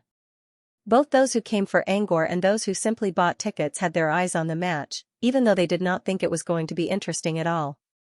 And they were right. As soon as the match began, Xylem almost fell out of the ring. Since the countdown timer was set, both contestants could predict the time and construct cantrip models in their mind spaces in advance to begin their first battle. Generally speaking, the first cantrip was a good indicator of the contestant's attitude. The first cantrip usually took a long time to prepare, so it was usually powerful enough. Those who chose to attack were those who were confident in their own strength. Those who chose to defend were either those who specialized in defense or those who thought they were in a passive position. Xianxia chose to attack, while Xylem chose to defend. Xylem also knew that he was in a passive position, so he decided to play it safe. Xianxia muttered hope to herself, but what she released from her hands was despair. Dark Strike. A level 3 cantrip. It was not a powerful one, but as long as the cantrip model was constructed, it could be cast faster than any other cantrip of the same class. The speed of the spell was obvious from the beginning of the match. Xylem had already constructed his cantrip in advance and cast it at the start of the countdown. It was almost the same as a cantrip with a spell slot. However, Xianxia's Dark Blast had already reached Xylem before his Dark Shield was fully formed. Although both spells could be cast in an instant, the speed of Dark Blast was faster than the speed of Salem's Dark Shield. Salem was caught off guard and was hit by Dark Strike. Although Dark Strike did not cause much damage to Salem, the force of Dark Strike was continuous. Salem was shot out of the ring by Dark Strike as if he was shot by an arrow. At the critical moment when Salem was about to hit the ground, a handsome man in a thin white shirt suddenly crawled out of the book in Salem's hand. He flapped his pure white wings and wrapped Salem up, bringing him out of the range of Dark Strike. In the end, the man returned to the ring with Salem, who was about to hit the ground. Everyone in the audience was stunned. They had no idea where this winged man had come from. Some people who did not know the details even wondered if Salem was cheating. However, there were also people with sharp eyes in the audience. They soon realized that this winged man was not a real person, but a book spirit. Just like a magic pet, a book spirit could be brought into the ring if it belonged to the contestant. When they looked at the judges, none of them showed any reaction as if they were used to this. It was obvious that this winged man was in compliance with the rules. This was very surprising. One had to know that spirits were very rare, and it was a book spirit that came out of a book. Did the title Philosopher's Book refer to the book in his hand? Also, he was from Brood Cavern. Did he have something to do with the Elder of Books, who was said to be the most knowledgeable wizard in the southern wizarding region? If it was really related to the Elder of Books, then this contestant might really be worth looking forward to. That book spirit is the one who was begging on the street, right? Sabo's voice reached his ears. Angor nodded with a smile in his eyes. When Raven played his saxophone on the street, he was more like a beggar than a performer. Translator, Atlas Studios editor, Atlas Studios. According to Codex Dark, in order not to be recognized or beaten up, he would definitely not use his appearance today. That's quite interesting. Sabo paused for a moment and couldn't help but ask curiously, is he really related to the Elder of Books as the audience guessed? The Elder of Books was one of the 3 ancestor souls of Brood Cavern. He was known as the most knowledgeable wizard in the southern wizardry region. In a way, the Elder of Books was the most famous figure in Brood Cavern. He was even more popular than Mr. Rain. Angor considered. Salem told me that he met the Elder of Books before. But I don't know how they are related. Angor was telling the truth. Salem did meet the Elder of Books before. The reason why Salem insisted on becoming a sage was because the Elder of Books told him that only a sage could awaken his spirit. However, Angor did not ask about the relationship between them. Maybe the Elder of Books valued Salem, or maybe the Elder of Books was just giving advice to a junior. After all, the Elder of Books was very elusive. Angor knew that the Elder of Books was always in Cloud Library, but he could not find him. Sabo's eyes flickered. I'm looking forward to his performance then. Sabo was indeed looking forward to the match, mainly because Angor was concerned about Salem's relationship with the Elder of Books. However, the more he watched the match, the more he frowned. The reason for his frown was not because of anything else, but purely because he could not bear to watch anymore. Both Salem and Sheely seemed to be dark manipulators. A battle between dark manipulators depended on who was more familiar with each other. Whether it was combat experience, comprehensive cantrips, reaction speed, or even physical strength. Salem was no match for Sheely. Moreover, Dark Codex was still murmuring to Salem through telepathy, instructing him on what to do. Even so, he could not stop Sheely's attacks. 5 minutes later, Salem's face was swollen, and his body was covered in blood. As for Sheely, there was no change in her at all. She walked in the darkness of the inner line. The atmosphere around her was gloomy, but she kept muttering and praying for hope. At this moment, in the audience, everyone in the fragrant pavilion was on the move because of Salem's match. Even the sleeping Shilyu was forced to sleep in the audience by Sean. Sitting on Gank's shoulder, Sean covered her eyes with her hands, not daring to look at Salem. Still, she could only ask about Angor's condition from time to time. Therefore, everyone around Sean could hear Gank's voice. It was always the same sentence, not good. Not good. Not good. Lion was anxious as well. He was very worried about Salem, who was getting beaten up. He couldn't help but ask Nausicaa, do we really have a chance like this? Nausicaa held her pipe horizontally, took a deep puff, and slowly exhaled a cloud of smoke. Inside the smoke, Nausicaa shook her head. I don't know. I don't think we have a chance. But Xylem isn't an impulsive person. He didn't surrender, and Raven didn't tell him to. Maybe there's still hope? As soon as Nausicaa finished her words, Xylem staggered back to his feet after being sent flying again. At the same time, dark mist began to form around his body. Darkness incarnation. Nausicaa whispered, this is Salem's strongest move. He can turn into darkness and trap his opponent in it forever. Leon's eyes glowed when he heard that this was Salem's strongest move. Can it defeat Ghost Light? Nausicaa considered for a moment. It's hard. Darkness incarnation was indeed a very powerful technique, but would it be as effective against Sheely, who was also of the darkness attribute as it was in the past? Nausicaa doubted it. When the dark mist began to spread to the surroundings, Salem's figure began to disappear as if he was hiding in the darkness. Or maybe he was devoured by the darkness. This was darkness incarnation. While in the darkness, Salem's body was almost illusory and could hardly be harmed. The audience was also looking forward to Salem's darkness incarnation. After all, Salem was in such a miserable state. They would be happy to see a chance to turn things around. However, darkness incarnation had not fully taken shape yet. His opponent, Sheely, who was mumbling hope, suddenly exploded. However, there was no blood or flesh. The moment Sheely's body exploded, it turned into an endless stream of dark aura. The aura was filled with corrosion, hallucination, darkness, and absolute silence. Nausicaa's face turned pale. That's darkness incarnation too, Anne. Sheely's darkness incarnation was instantaneous, which meant Sheely must have placed it in her spell slot. At the same time, Sheely's darkness incarnation contained more corrosive properties than Salem's. If Salem used darkness incarnation to fight against Sheely, he would definitely lose. Nausicaa's worry soon came true.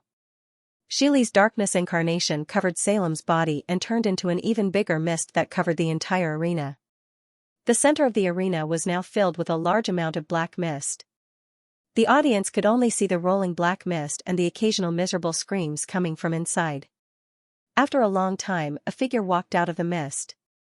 It was a person whose entire body was emitting a halo of light. Flapping the pure white wings on his back, he slowly walked out of the black fog. No doubt, it was Dark Codex. Dark Codex was holding a bloodied man in his arms. Judging from the tattered clothes, the bloody man was Salem. His entire body was corroded by the darkness. Not a single part of his skin was unharmed. Yellowish liquid was flowing out of his body. The dark mist behind them slowly dissipated and turned into a gloomy woman. Glowing Sheely. There were no wounds on Sheely's body. She looked at Salem's corroded body in Dark Codex's hands and spoke slowly, "You should know that I can kill him. Letting you take him away is already my limit." Sheely did not move. She only looked at Dark Codex. Sheely saw hope from Dark Diane's body. That was why she stopped and allowed Dark Diane to take Salem away from the mist. Her goal was clear. She wanted Salem to admit defeat. Dark Codex looked at Salem in his arms and sighed. "It's time for you to make a choice." To the audience, Dark Codex was trying to persuade Salem to give up. But that was not the case. At the judges' table, Sabo shook his head and sighed. "Why are you so stubborn? You should have listened to the book spirit and surrendered. You wouldn't have ended up like this." Sabo then looked at Angor. "You know Salem well. What do you think?" "That's where you're wrong." "I'm wrong?" Sabo looked at Angor in confusion. Salem was the one who suggested surrendering before the match. The book spirit was the one who told him not to, Angor explained slowly. Therefore, Sabo was wrong when he said that Salem should have listened to the book spirit. As a matter of fact, after watching the match between Sheely and Swan yesterday, Salem wanted to fight seriously, but Dark Codex advised him to surrender. However, the tables suddenly turned. Dark Codex advised Salem to fight seriously, while Salem wanted to surrender. After discussing with Dark Codex, Angor suggested that Dark Codex holds the scales and repeats the laws. This sentence actually referred to a powerful skill. It could also be said to be a chess move. This move had nothing to do with Salem himself, but it was related to Dark Codex's future. It was a dangerous move that could lead Dark Codex into an endless abyss, but it could also be a life-saving move. Xylem had been waiting for this move ever since Dark Codex was born. However, he never touched it because he wanted to maintain the balance. However, maintaining the balance would only waste time without making any progress. Dark Codex really wanted to break the balance because this was the only way to break the stalemate. He was willing to take the risk even if it would lead to a bad ending. However, Xylem was the chess player. He would not do it. Xylem often argued with Dark Codex, but Dark Codex was the one person Xylem did not want to lose the most. Xylem was very cruel to himself. He was willing to risk the slim chance of absorbing the Azure bloodline, but he did not want to lose Dark Codex. Xylem was stuck in a stalemate because of this. Dark Codex had no choice but to play along and stop mentioning it. Yesterday, Dark Codex told Xylem about this possibility because Angor was there. He hoped Xylem would listen to him. Dark Codex did not know what choice Xylem would make. However, surrendering meant there was no other choice. This was why Dark Codex did not want Xylem to surrender before the match began. Dark Codex spoke to Xylem, "It's time for you to make a decision." He was not responding to Sheely. Instead, he was telling Xylem if he wanted to make this move. Salem's face was covered in yellow liquid and blood. His face could not be seen clearly. Even his eyes were dim. When Dark Codex asked him to make a decision, Xylem opened his mouth. Xylem opened his mouth. He wanted to reject the offer. However, Dark Codex's eyes were bright with hope, longing, and a hint of pleading. It was probably the first time that Dark Codex, who always disagreed with Xylem and had a sharp tongue, showed such an expression to him. Xylem suddenly felt like he was suffocating. At this moment, the clamor from the audience had completely disappeared. The intense pain in his body seemed to have disappeared as well. In his eyes, there was only Dark Diane's eyes. Dark Codex's eyes were filled with longing and pleading, and if he refused, Dark Codex would probably show an angry and disappointed look. Xylem was struggling. His thoughts were tangled together like countless threads. He wanted to refuse, but he did not want to see Dark Codex's disappointed look. It was like a silent accusation, which made him feel like he had cruelly robbed Dark Codex of his future.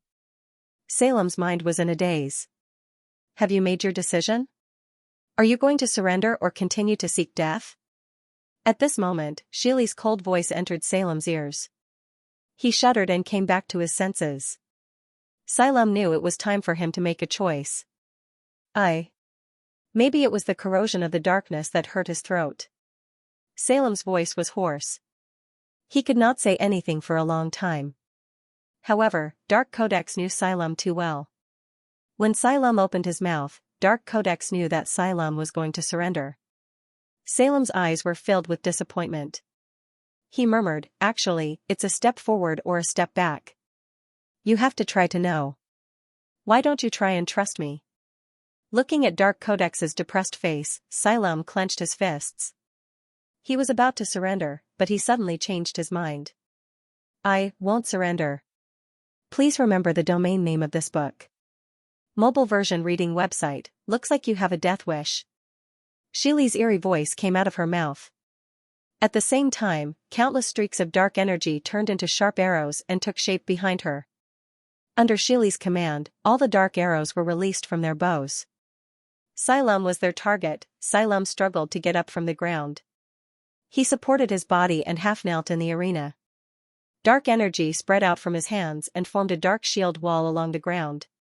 The shield wall blocked all the arrows of darkness that were shot at them. However, the dark shield wall could only block energy attacks. When Sheely released the dark arrow, her right hand transformed into a sharp blade of darkness and hid behind the dark arrow. She wanted to kill this overconfident dark apostle in one strike. Sheely was much more powerful than Xylem. She did not slow down at all when facing the shield wall. She ran directly into the shield wall. The long dark shield wall was like a piece of paper under her charge. With a sizzling sound, the rolling darkness was split in half. Sheely rushed out from the gap in the middle of the shield wall. When Xylem realized this and tried to construct a new cantrip, Shili had already appeared in front of him. She thrust the sharp blade of darkness in her right hand towards Salem, which was glowing with a crimson light. The blade was so fast that it pierced into Salem's chest. But strangely, there was no blood. The dark mist on the arena was blown away by the wind. When the audience looked at Shili in confusion, they saw that although Shili's blade had pierced into Salem's chest, it did not pierce into Salem's chest. Instead, it pierced into the chest of the glowing book spirit who looked like a holy angel. Dark Codex used himself as a shield and blocked the attack for Salem. You. Shili looked at the man in front of her in surprise. He was very handsome, but the first thing people noticed when they saw him was not his beauty.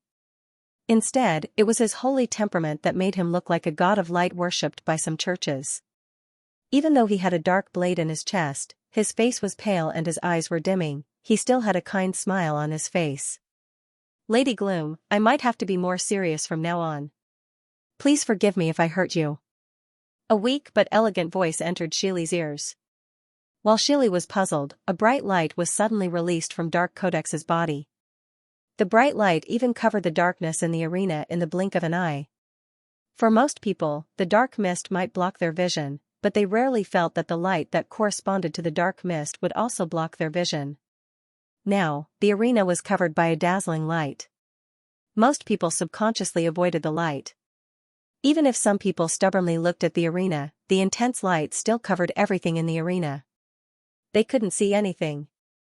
He could only faintly hear a weak voice speaking in an unwavering tone. Dark Codex holds the scales, and the law repeats itself. After he finished speaking, the light on the stage became even more dazzling. Shili, who had experienced all of this up close, felt it the most. When she first saw the flickering light, she subconsciously closed her eyes. However, the strange, furry feeling on her skin made her open her eyes again. It turned out that what had touched her skin were countless fluttering white feathers. Black Codex spread open his wide wings and wrapped himself in them. During this process, white feathers fluttered down along with the light. Seeing this scene, Shili was stunned for a moment. She muttered subconsciously, "Is this hope?" Dark Codex's gentle voice came from behind the wings, "I'm sorry. This is my desire. It's not the hope that you're pursuing." "Is that so?" Shili lowered her head in disappointment. The light on other people's bodies can't shine into the depths of one's heart. Only by blindfolding one's eyes can one judge hope in the darkness. Dark Codex said. Shili raised her head. It wasn't that there was a problem with Dark Codex's words. It was that Dark Codex's voice changed halfway through. It was a gentle male voice. But in the blink of an eye, it became a cold and sharp female voice. Following the appearance of the female voice, the light that covered the stage began to slowly disappear. The wings of light in front of Shili also disappeared. Following the disappearance of the wings, a pitch-black darkness appeared in front of her. Behind the blinding light was an endless darkness. However, just like the light that suddenly faded, this darkness also quickly disappeared. However, this kind of disappearance was not true disappearance, but rather, it was condensing. The dark aura condensed into a pair of bare feet at a speed visible to the naked eye. Immediately after, the black gas rose, and a long black dress began to wrap around her bare feet. Then, the black gas continued to rise, condensing into a slender body and slender hands. After half of the black gas disappeared on the spot, the condensed figure was already vaguely visible. It was a 5-meter-tall giant. The giant looked like a woman with a perfect face. She wore a long black dress and a smooth breastplate. Her long golden hair draped over her back. The most eye-catching part of her was the black blindfold. It completely covered her eyes. She couldn't see the sins of the world. She held a scale in one hand and a sword in the other. The scale represented justice based on the laws, while the long sword represented the judgment of the guilty. Everyone stared at the giant in shock. No one knew what was going on. Even Nausicaa and the others who knew Salem very well couldn't believe what they saw. "What's that? It looks so scary." Sabo looked at Angor curiously. If Angor said the match wasn't going to be boring, maybe he knew something. Indeed, Angor was the only one in the arena who knew the truth apart from Salem. Sabo remained silent for a moment. He's still Dark Codex. But this is his true form. The Dark Codex was actually referring to the thick book in Salem's hand.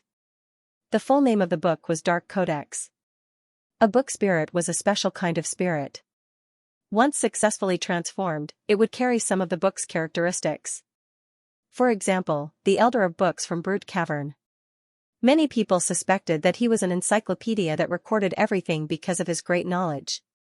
Dark Codex, on the other hand, also carried some of its characteristics when he turned into a spirit. Dark Codex was a work of justice, and the giant Dark Codex turned into was the image of a goddess of justice. Or rather, the god of prison Codex. In the arena, Dark Tome, who had transformed into the god of prison Tome, stepped on the surging dark mist with her bare feet. It was as if she was stepping on tumbling sins. With every step she took, darkness fused into her body, as if she was cleansing the sins of the mortal world. Shili didn't know what was going on. She cautiously stepped back with a cautious look. Black Codex didn't attack immediately. Instead, he lowered his head to look at Shili and said in a cold voice, "Since I have already taken the scales, the law will begin to repeat itself. Although you are not an evil person, you are a sinner for standing in my way. You are guilty, and you must be punished." As soon as Dark Codex's voice faded, the black miasma that covered the entire arena suddenly surged like sticky black water. It bubbled and rippled from time to time. When Shili saw this scene, a strong sense of dread arose in her heart. She wasn't a passive person. Although she was cautious and didn't make a move immediately when facing the gigantic Dark Codex, now that Dark Codex had bared his fangs at her, she had to seize the initiative for her own safety. Only by taking the initiative could she avoid being in a passive position. Thinking of this, Shili did not hesitate. Her arms exploded with a bang and turned into a thick black mist that connected to the black miasma on the ground. The entire arena was covered with a thin layer of dark chi, which was created by the giant black codex in front of her. She stood on this dark chi, which was as viscous as water, and felt a little uneasy. She had a feeling that this dark chi could become her greatest danger. Therefore, what Shili wanted to do was to get rid of the black miasma under her feet. Her first choice was to take control of the black miasma. If she could take control of the black miasma on the ground, that would be the best. It would be helpful to her. If that did not work, she could just expel it. However, Shili's plan was perfect. When she was about to do it, she realized that although the black miasma had dark properties, it was extremely inert. She could not control it at all. It was like an old disease. It was attached to the ground and fused with it. She could not move it. Even if she chose to expel it, it would not work. Shili's expression darkened. She could not move the black miasma, which meant that she was in a passive position at all times. Cleansing darkness and evil is a judicial duty under the law. You can't expel it. Dark Codex's cold voice entered Shili's ears. Since I can't expel it, I'll just kill you and everything will be over. Shili looked at him coldly. After that, the lower half of her body turned into darkness and charged at Dark Codex like smoke. However, when she was about to reach Dark Codex, she suddenly turned around and reached out her hand at Xylem. Shili did not know Dark Codex's strength, but she knew that she was not going to compete with Dark Codex. Her opponent was Xylem. Therefore, although she seemed to be attacking Dark Codex, her target was actually Xylem. A formless energy was released from Shili's palm. As the energy was released, a dark vortex suddenly appeared not far away from Xylem. It looked like a space crack. It was dark inside and kept spinning. At the same time, a terrifying suction force was emitted from the vortex. Level 3 cantrip, Dark Wheel, it turned into a dark whirlpool. Everything that was sucked into it, whether they were living or dead, would be crushed into pieces of darkness, forever drifting in the boundless dark world. It was a terrifying dark cantrip. Xylem had planned to learn it as well. However, according to his plan, he would need at least 5 to 10 years to master it. However, Shili was able to do it so easily. It was obvious that there was a huge gap between Shili and Xylem. Xylem knew how terrifying the dark wheel was. He tried his best to create a resistance field in front of him. Unfortunately, he was severely injured and could not summon any strength. Under the terrifying suction force, Xylem could not hold on any longer. His blood-stained fingernails dug into the ground. However, the ground was starting to loosen under the suction force of the dark wheel. With a loud clank, the floor was lifted up. Xylem lost his gravity and bounced into the air. He was attracted by the dark wheel at an extremely fast speed. Xylem was about to be shredded into pieces by the dark wheel. A cold voice suddenly echoed throughout the arena. One of the rules. Within the department, only the person who wields the scales has the right to conduct an investigation. You are guilty of overstepping your authority. After he finished speaking, a dark cage suddenly rose from the rolling dark energy on the ground, trapping the dark wheel in it. When the dark wheel was trapped, the suction force disappeared. However, Xylem was still weightless. He continued to fly forward due to inertia. In the end, he crashed into the cage and fell to the ground. Fortunately, Xylem was not seriously injured. He stood up on his own. As Xylem stood up, he sensed a wave of energy behind him. He turned around and saw Dark Codex pointing his sword at the cage. The cage turned into nothingness, and the pitch-black wheel that was trapped inside turned into darkness as well. It melted into the ground. After the dark wheel was destroyed, the audience fell silent. They were all shocked by the turn of events. The crisis was resolved so easily. How did the book spirit become like this? Also, what was going on? Was Xylem going to turn the tables? The audience was shocked. The judges were also shocked. They were still discussing the match. They had already decided on the rankings of Xylem and Shili. They were just waiting for the end of the match. However, this sudden change forced them to re-evaluate both of them. Shili's expression turned sour when she saw this. Her trump card, a level 3 cantrip, was so weak in front of this giant. He could even use it for himself. This was a huge blow to her. However, this was not the end of it. After destroying the dark wheel, Dark Codex raised his sword again. This time, he aimed it at Shili. Shili's expression darkened. I don't see any hope in you. I shouldn't have been soft-hearted. I should have killed him. Dark Codex said, the second rule is that all dissidents in the department must remain silent. As soon as he finished, the dark energy on the ground surged. Shili suddenly realized that she could not make any sound. At the same time, a blurry shadow suddenly appeared behind Dark Codex. It was a dark hall. It was spacious and grand, solemn and cold. There seemed to be chanting in the hall. At this moment, a group of shackled sinners walked into the hall. They were dejected and numb. They walked step by step to the center of the hall. At the front of the group of sinners, which was the main seat of the hall, was a lifelike statue. The statue was the prison warden goddess, who was holding a sword and a scale in her hand. Sabo frowned when he saw this. Why does this hall look like the Supreme Cult's heresy court? However, Sabo did not think too much about it. After all, this hall was just an illusion. What he really cared about was the silence. Dark Codex said a few words and then asked 4 dissidents to remain silent. Shili could no longer speak. This process did not seem to be worth mentioning. Silencing spells, silencing barrier, silencing halo, and other similar cantrips could all do this. However, Dark Codex didn't use any tricks, and there wasn't even any energy fluctuation. The dark aura on the stage simply surged, and the situation before them appeared. This was beyond Sabo's imagination. Could it be the speech spirit? However, the speech spirit was a type of activation spell of the occult sound element. There would definitely be obvious traces of cantrips. With Sabo's ability, he could definitely catch it. If it was not the speech spirit and there were no traces of cantrips, then what could it be? Sabo carefully observed the arena. Dark Codex, who had turned into the prison warden god, stood quietly in the darkness. Sabo looked at Dark Codex's feet. There was a dark aura that covered all 4 corners of the arena like a field of darkness. A field? Sabo suddenly thought of something. Could it be the prototype of a law domain? The law domain was a realm of laws. It was a realm that only legendary wizards could reach. All wizards knew one thing: within the law domain, I am a god. This also showed that the law domain had certain characteristics. When one was in the law domain, every word spoken was a law that had to be fulfilled. It was similar to how Dark Codex had silenced Shili.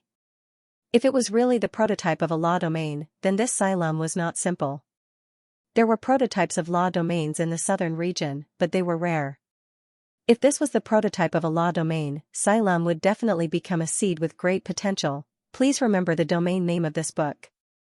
Mobile version reading website. After muting Shili, He Dian raised the scale in his hand while Shili's expression turned ugly. A strange energy was released from the scale. The shadow of a cage appeared on the left tray of the scale, while a thick book appeared on the right tray. It was Salem's Dark Codex. At this moment, the pages of the Dark Prison Codex were flipping rapidly. Rows of prison regulations and punishments seemed to come alive as they leaped out of the book and floated in the air. Each row had words such as guilty, verdict, and heresy written on it. These rules were like musical notes. Originally, they were floating around the Dark Codex, but when Dark Codex uttered a sentence, the rules would line up and float into the prison on the left tray. Then, they melted into the prison, turning it from an illusion into reality. At the same time, the black smoke that filled the entire arena began to boil. It was as if countless hands were reaching out from the dark water and trying to drag Shili into the darkness. There was nothing Shili could do to avoid the black smoke. She had to either fly or jump out of the arena. Flying meant that she would be at a disadvantage when facing Dian Dark's gigantic body. Jumping out of the arena was the same as admitting defeat. Shili did not want to admit defeat, but she did not have the strength to escape. After struggling against the black smoke for a long time, she was finally surrounded by it. When Shili opened her eyes again, she was already inside the cage on the left tray of the scale. Dian Dark spoke again, Warden's punishment, heresy verdict. The longsword in Dian Dark's hand hovered above Shili's head as if he was announcing the punishment. The floating strips of law were also increasing in speed as they continuously entered the cage that was imprisoning Shili. Every time a new rule entered the cage, Shili's face would turn a bit paler. On the judge's seat, Sabo showed a look of admiration. He spoke to Angor, "Now I understand why you said the match was exciting. I sensed the power of order from Dian Dark. Maybe it's because of the law of justice? And order is the network of rules. It's not fully formed yet, but I can already see its great potential. Heresy verdict, God of Prison's Warden. An embryonic domain, the power of rules." Every one of them added to the excitement of the competition. Judging from the audience's wide-open eyes and the way they held their breaths so as not to ruin the experience, this match had completely changed their stereotypes. It might not be the most exciting match in the competition, but it would definitely become a hot topic. Both Shili's strength, which was comparable to a potential seed, and Salem's giant book spirit were great topics to talk about. Sabo looked at the arena again and saw that Shili had been completely locked up in the cage. Her face was pale and blood was seeping out from the corner of her mouth. She looked extremely miserable. Sabo sighed. "It seems that your little friend is really going to make a comeback." "Not necessarily." Angor had a different opinion. Sabo looked at him curiously. "Why do you think Shili still has a chance to win?" "Xylem might have something up his sleeve, but so does Shili. I've always felt that she's hiding something." Yesterday, he told Xylem that using the God of Prison tome might give them a chance to win.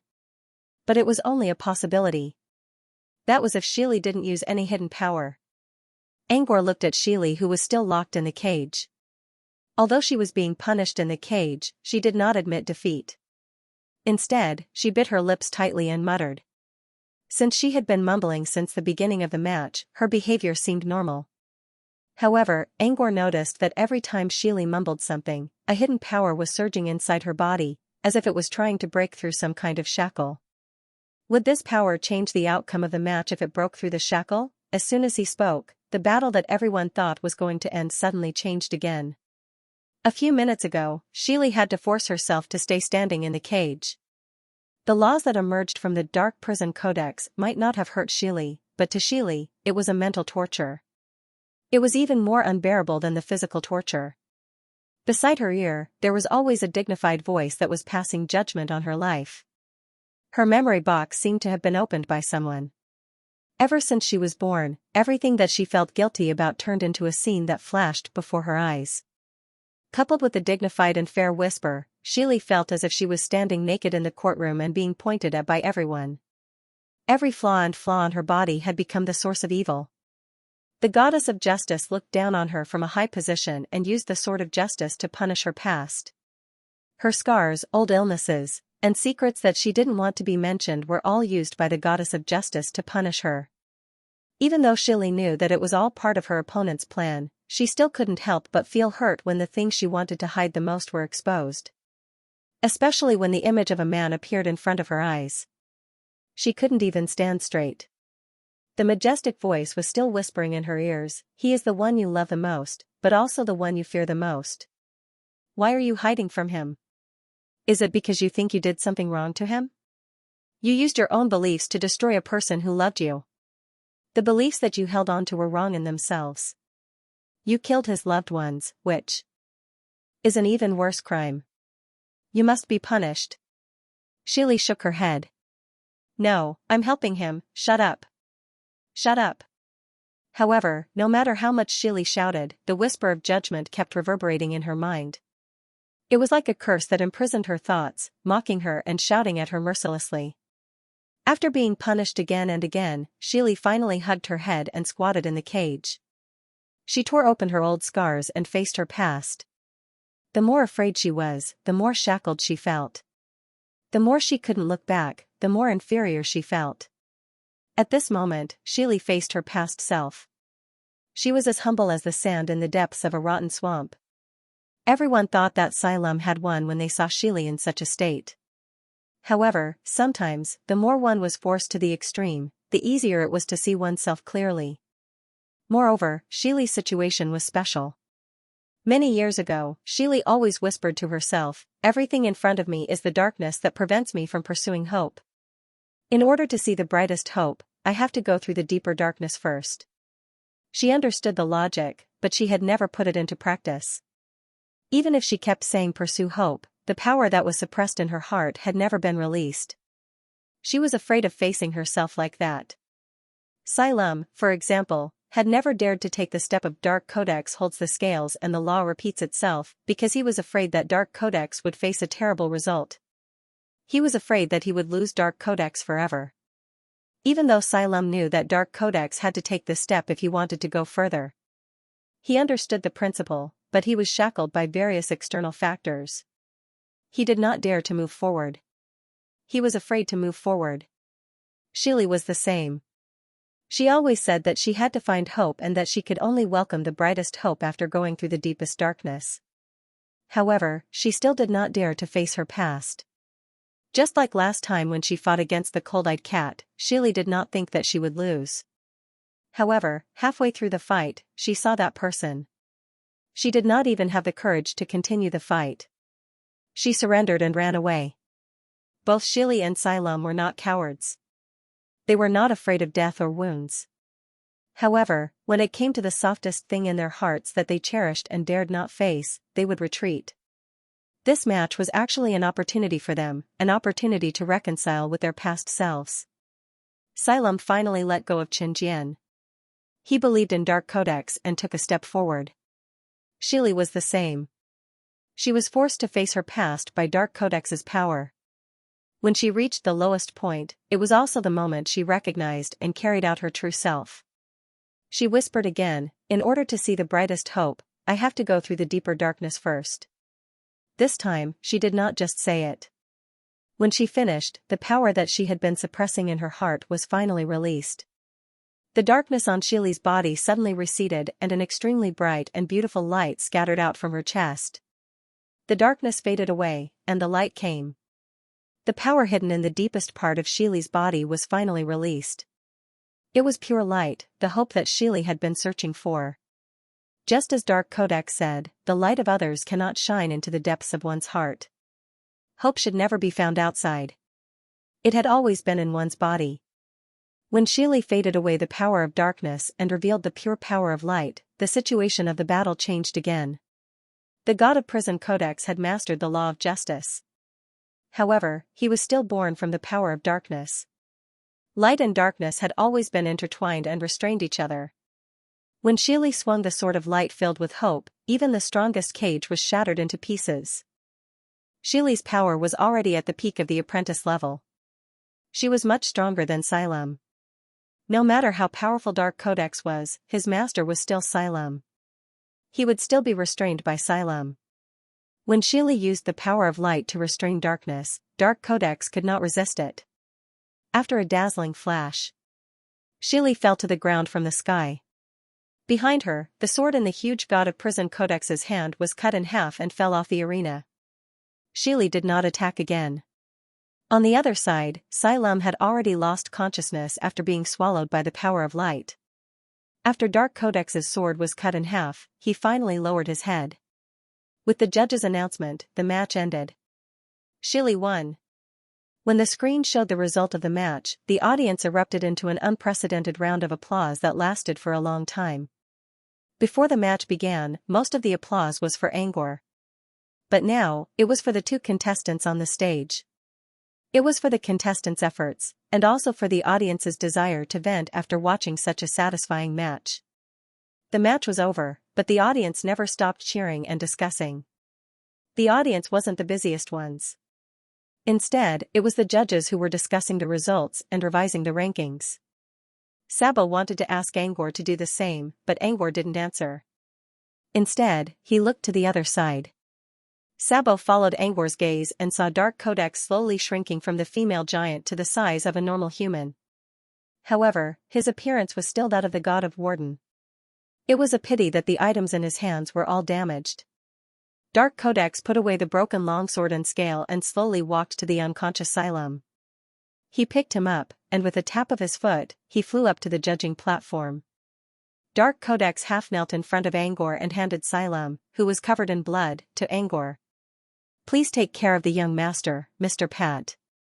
Angor helped Xylem to his side and looked at Dark Codex. "I'm going to go into hibernation. I don't know when I'll wake up." Dark Codex stared at Xylem quietly as if he was memorizing his face. After a while, Dark Codex continued, "When my master wakes up, Mr. Pat, please tell him that I thank him for trusting me. And I'll be back for sure."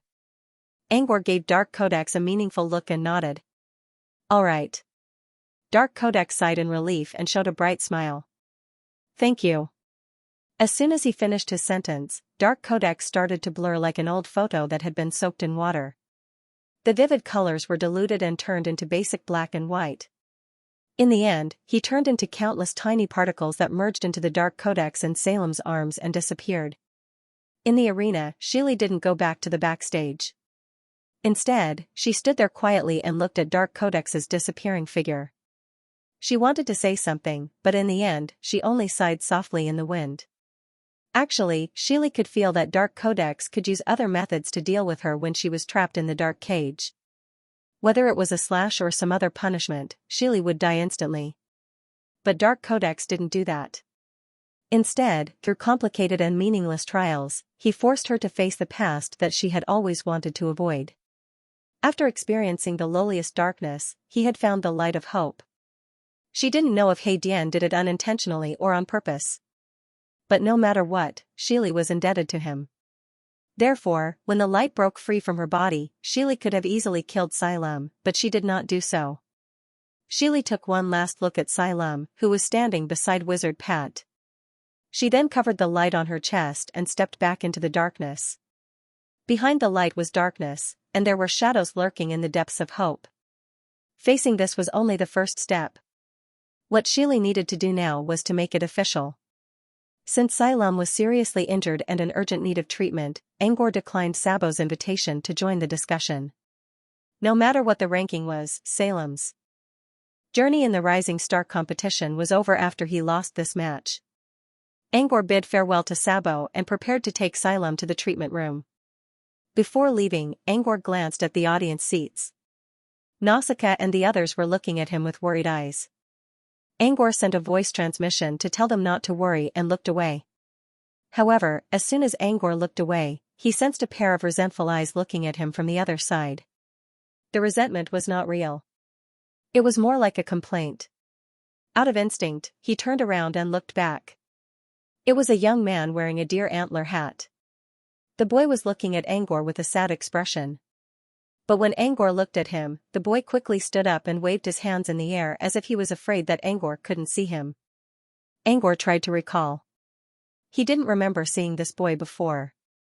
Why was he so happy and sad at the same time? Maybe he was a worshipper with a rich inner world. Angor didn't think too much about it. He nodded to the boy and looked away. A moment later, Angor took Xylem to the treatment room. With the equipment provided by the Tower of Infinity, Xylem quickly recovered most of his injuries. However, it would take him at least 10 days to half a month to fully recover. The Rising Star competition would be over in that time. Just as Angor said, this match would be Salem's last one. Although Xylem lost, Angor thought it was a perfect ending. Besides, Raven already knew that this was Salem's last match halfway through the match. Raven also knew that Xylem didn't really care about the Rising Star competition. Therefore, what Dark Codex did to Sheely was more like a favor to Xylem instead of competing with Sheely for the sake of winning or losing. Normally, Raven and Xylem would always be at odds with each other. But deep down, they both cared about each other and cared about each other. Angor left the room and saw Nausicaa and Leon waiting for him outside. Shilyu fell asleep again. Sean took her back to Fragrant Pavilion first. "We'll wait here," Nausicaa said. "Is Xylem okay?" "Don't worry, he's fine." Angor briefly explained Salem's condition. "What about Raven?" Leon asked. "Raven is sleeping just like Xylem. He should wake up soon." Angor wasn't sure if Raven would wake up or not. Angor didn't know whether Raven would successfully evolve or disappear completely after Xylem chose to do this. But since Raven promised that he would come back, Angor chose to believe him. Leon and Nausicaa sighed in relief when they heard that everyone was fine. There were no other matches today, so they took Xylem back to Fragrant Pavilion first. On their way, Nausicaa asked Angor about Raven's transformation into God of Prison Warden. Angor only smiled and told her that it was Salem's secret move. He didn't tell her the details. Angor didn't mean to hide it. It was Salem's business, and he didn't have the right to talk about it. As they chatted, they started talking about other competitions. Among them, the one they talked about the most was the number 1 vs Shining Rising Star match. This match started at the same time as Salem's match against Shilyu. After Salem's match ended, Nausicaa went to ask about it. Angor took out his transmitter and checked the ranking. Neither of them is a potential seed. Number 1 was a lucky bloodline apprentice who only met average opponents. He already won 4 matches in a row. The 5th match was against the Rising Star today. The Shining Rising Star had a relatively high evaluation within the team. It was speculated that she was similar to Sheely, a player with great potential. But it was only a guess. Angor was curious why they were talking about this match. "Because of number 1, Leon said. Lion replied, "When you were in Dark Castle, number 1 came to the Fragrant Pavilion often and taught me a lot of combat skills." Angor was surprised. "Who's number 1? "Reynolds," Nausicaa said. "You probably don't know him. He's a supernatural I met at Chambord Beach during my travels. Do you know about John's counterattack?" Nausicaa pondered for a moment before she spoke again. "Yes." Angor was a little surprised. He just told Sabo about John's counterattack not long ago. He didn't expect to hear about it from Nausicaa again. Just like John, Reynolds is a hot-blooded young man with a lucky aura. As a matter of fact, Reynolds was weaker than Nausicaa. But he was so lucky that all his opponents were weaker than him. Even if they were slightly stronger than him, he could always turn the tables on them if he wanted to. After hearing Nausicaa's words, Angor had already labeled Reynolds as a hot-blooded hero. However, at this time, Leon added, "It's a pity that we didn't manage to counterattack against the Shining Star. We just saw the result. He lost to the Rising Star. Looks like his luck ends here." "Sometimes, losing doesn't mean bad luck." "Huh? Why?" Leon looked at Angor with a puzzled look. "In a competition that doesn't involve life and death, if the price of victory is a delay of 10 years of cultivation, or a damaged mana source, would you rather win or lose?" "Surrender, of course. But that's just an extreme example, isn't it?" Leon replied. As soon as Leon finished, Angor received a message on his transmitter about the latest match list. Angor handed the device to Leon. Take a look. Who's their next opponent? Leon took the communicator and immediately saw a battle message. Number 1 vs Philosopher's Tome, the Rising Star vs Child of the Sea. The Philosopher's Tome was Salem, who was currently being carried on Leon's back. Judging from Salem's condition, he would definitely not be able to fight in the next match. The Rising Star's opponent was Child of the Sea. Jibra was the most likely candidate to win the Rising Star tournament. Leon slowly returned the device to Angor. I get it now. So he really does have John's counterattack aura. Please remember the domain name of this book. Mobile version reading website. Apart from the match between number 1 and the Shining Star, they also talked about another person. Yen, nicknamed the Philosopher. The Philosopher's real name was Onassis, and he came from Utopia Academy. This was a name that almost no one had heard of before. Even the students of Utopia Academy did not know who Onassis was. However, it was rumored that Onassis usually attended the philosophical debates in Utopia Academy as an audience member. He was someone who was very passionate about philosophy. The reason why this person became the focus of discussion was because the process of each of his matches was somewhat unimaginable. So far, he had won 5 matches in a row without anyone noticing. The audience had no idea what was going on before the match was over. Even the judges at the judges' table often had no idea what was going on.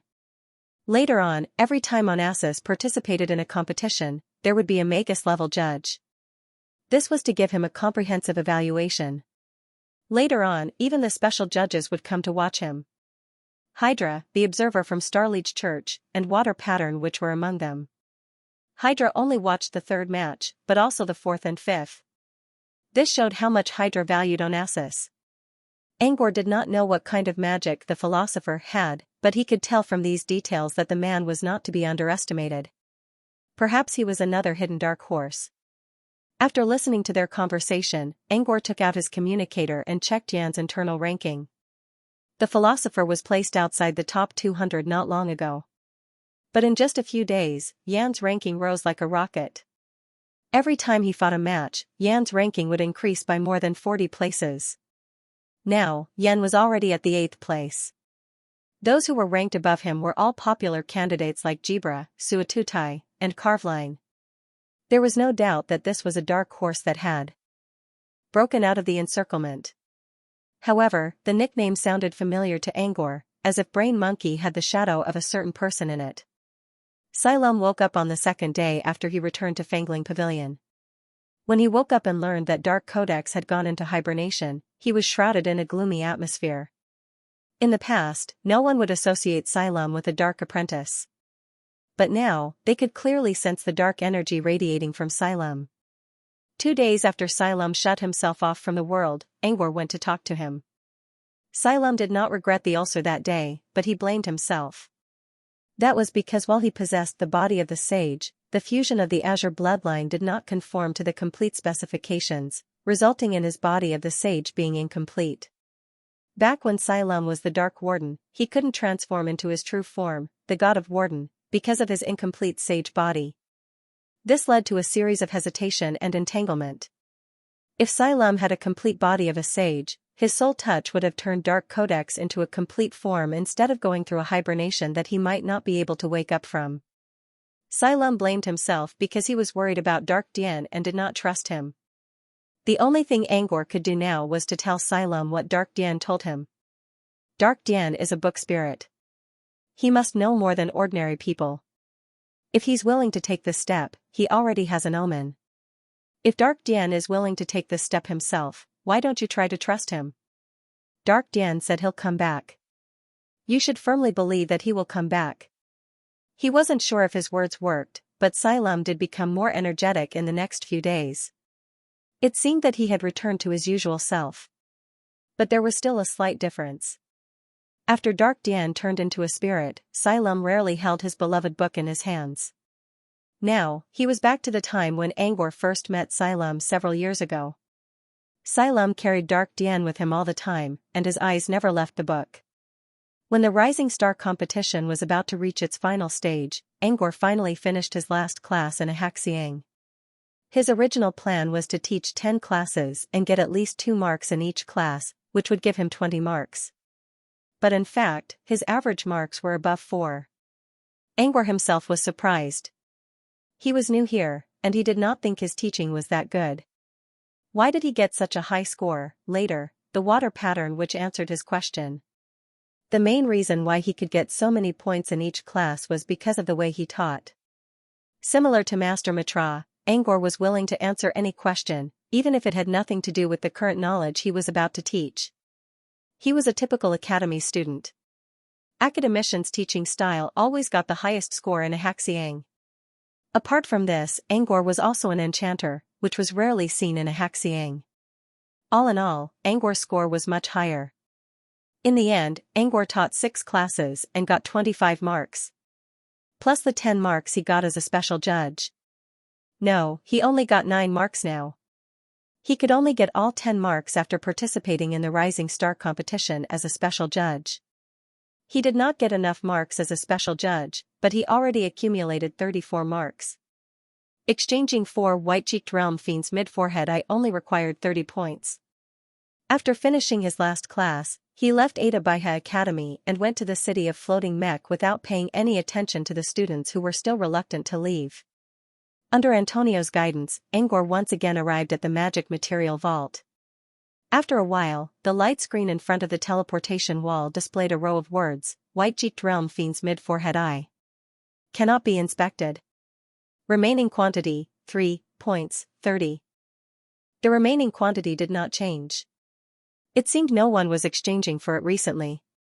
This was normal. Only R&D department members and special contributors had the chance to exchange for the precious materials in the vault. There were only a few R&D department members left in Floating Mech City. Do you accept, Mr. Pat? Antonio, who was glowing in blue, asked in a low voice. Angor nodded without hesitation. Yes. With that, Antonio went into the teleportation wall. A moment later, a dark mass of chaotic energy was released from the wall and floated in front of Angor. Antonio also came out of the teleportation wall and stood beside Angor. This is white-cheeked realm fiend's mid-forehead eye. Following its appearance, the number on the screen changed from 3 to 2. The best place to store this item is inside the void aura. The chaotic energy around it is actually its protective shell. You can use an airflow dispelling bottle to guide the energy out of the outer layer. If you don't want to use it for now, I suggest you keep it inside the void aura. You can use a magic container to store it. Angor nodded. This magic material was meant to exchange for Vifit's Scroll of Luck. He had no use for it, so it was best to store it in a container. After putting the white-cheeked realm fiend's mid-forehead eye into the container, Angor asked Antonio about Water Witch's location. He did not have Vifit's contact information, so he had to ask for Water Witch's help again. Water Witch is currently in the Creation Temple. Antonio paused for a moment before continuing, speaking of which, the principal sent you a message just now. If you have time, you should visit the Creation Temple. Half a day later, Angor left the Creation Temple with a thoughtful look. He returned to the manor and saw Greya training Toby. You look troubled. What's wrong? Greya asked curiously when she saw Angor's frown. Let me see. You were supposed to go to Ashley's class today. Did someone question you during the class? Do you need me to cook them into pastries to help you vent your anger? Angor shook his head. The class ended without a hitch. I'm fine. I just heard something from the research department. As for what kind of news it was, he didn't say if it was interesting or shocking. Greya was curious about the research department, but she didn't ask directly. If it's good news, I'll be happy to hear it. But if it's bad, don't tell me. It's not bad for now, but I don't think it's good news either, said Angor as he patted Toby's feathers. But I don't think the news will affect the alchemy circle only. Angor stroked Toby's feathers as he continued, good or bad, the news will only affect alchemists. Greya understood what Angor was trying to say. This news was news from the alchemy circle, so it should have nothing to do with an outsider like her. In that case, she was too lazy to inquire about it. Anyway, if it was really big news, even if she was not in the alchemy circle, she would still know about it. Just like how Angor created a high-tier alchemy item as an apprentice. It was big news in the alchemy community, but it still spread to other circles.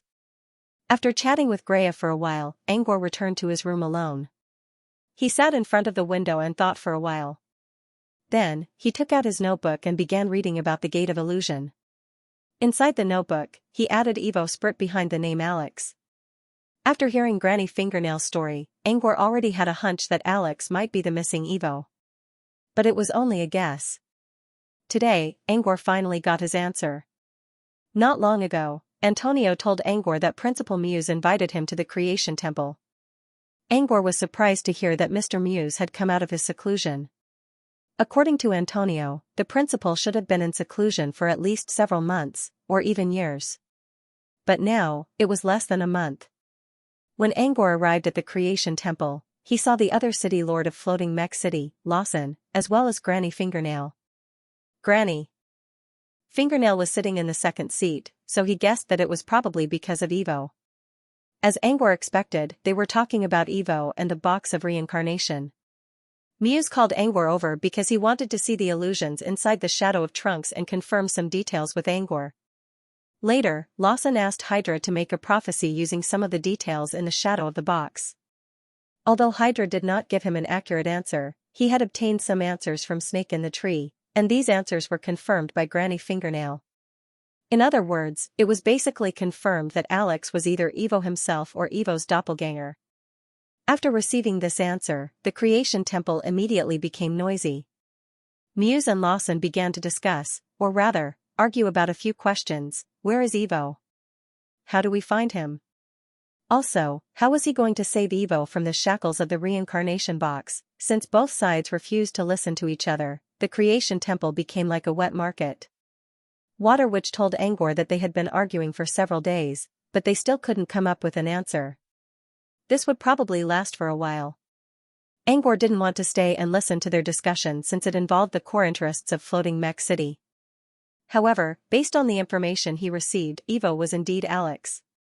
Furthermore, because of Evo's importance, both President Muse and Sir Lawson had reached a consensus. The Research and Development Institute would definitely rescue Evo. Angor didn't know what kind of consequences this news would bring. But once it got out, it would surely cause a huge uproar in the alchemy circle. But as he told Greya, he didn't know whether this was good news or not. People who had never experienced the power of the box of reincarnation would never know how terrifying it was. Even Angor himself didn't know how terrifying the box of reincarnation was. After all, Alex's town of Gust was a relatively light reincarnation scene. Granny Fingernail was one of the creators of the box of reincarnation. Perhaps she had some special means to deal with it. Everything would have to wait until the box of reincarnation was truly found before knowing whether this news was good or bad. While the stars were twinkling in the night sky, Angor was still writing and comparing theories.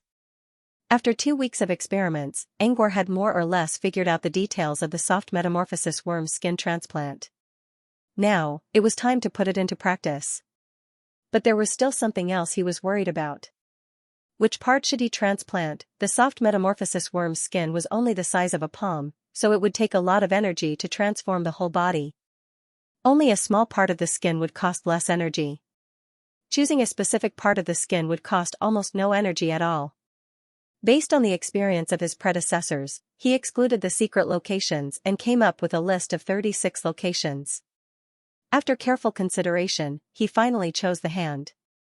Since the hand was the most frequently used part of the hand, transplanting the soft worm's skin to the hand would allow the energy consumption to be negligible when the hand was deformed. This would also save some energy. But now, should he transplant the left hand or the right hand? Angor used his right hand most of the time, so it was the best choice. But his right hand was a projection of his bloodline, and it was surrounded by green patterns. Angor wasn't sure if the skin transplant would affect the green patterns. His left hand was fine as well, but he was worried that Shava might try to fuse with his left hand again. If that happened, the amoeba skin on his left hand would go to waste. Therefore, this was the reason why he was hesitating. Left hand? Right hand. Since he couldn't make a decision, he began to list the pros and cons of his left and right hands one by one, as well as the weight of each. In the end, Angor noticed that there were many advantages to transplanting the skin to his right hand. However, he wasn't sure if the green patterns would be affected. This was an unknown variable. But transplanting the skin to his left hand would have less advantages. The biggest drawback was that the soft metamorphosis worm's skin would be too white. This would cause the polymorph spell to disappear, but Angor could accept it.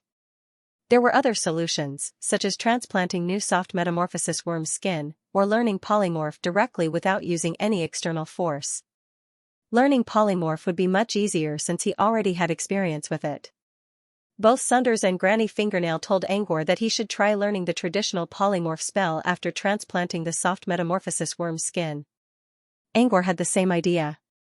After all, the traditional polymorph spell was much better than relying on external forces. After some consideration, Angor decided to transplant the skin to his left hand. With the last problem solved, Angor prepared to begin the transplant process. Skin transplantation wasn't as big as a limb modification, but it still required a lot of precision. Angor didn't have an assistant to help him, so he had to do everything on his own. Therefore, he reserved 3 days for himself to practice and practice. Please remember the domain name of this book. Mobile version reading website. 2 days later, Angor walked out of the nightmare domain. He spent the past 2 days in the nightmare domain simulating his skin using illusions. He tried 50 times in total, and failed 6 times. Most of the failures happened on the first day. Since he had to use the hand of spell to help him, he made some mistakes during the process, which led to his failure. After figuring out the reasons for his failures, Angor's success rate on the second day went up. Other than the first round where he made some mistakes, which led to his failure, everything else was a success. Compared to other similar skin transplants, his success rate was relatively high. Other wizards who tried to transplant their own skin would be lucky if they could reach 80% success rate. Angor was an alchemist who often used the hand of spell. He wasn't familiar with it at first, but he was able to control it with great precision, which was why his success rate was so high.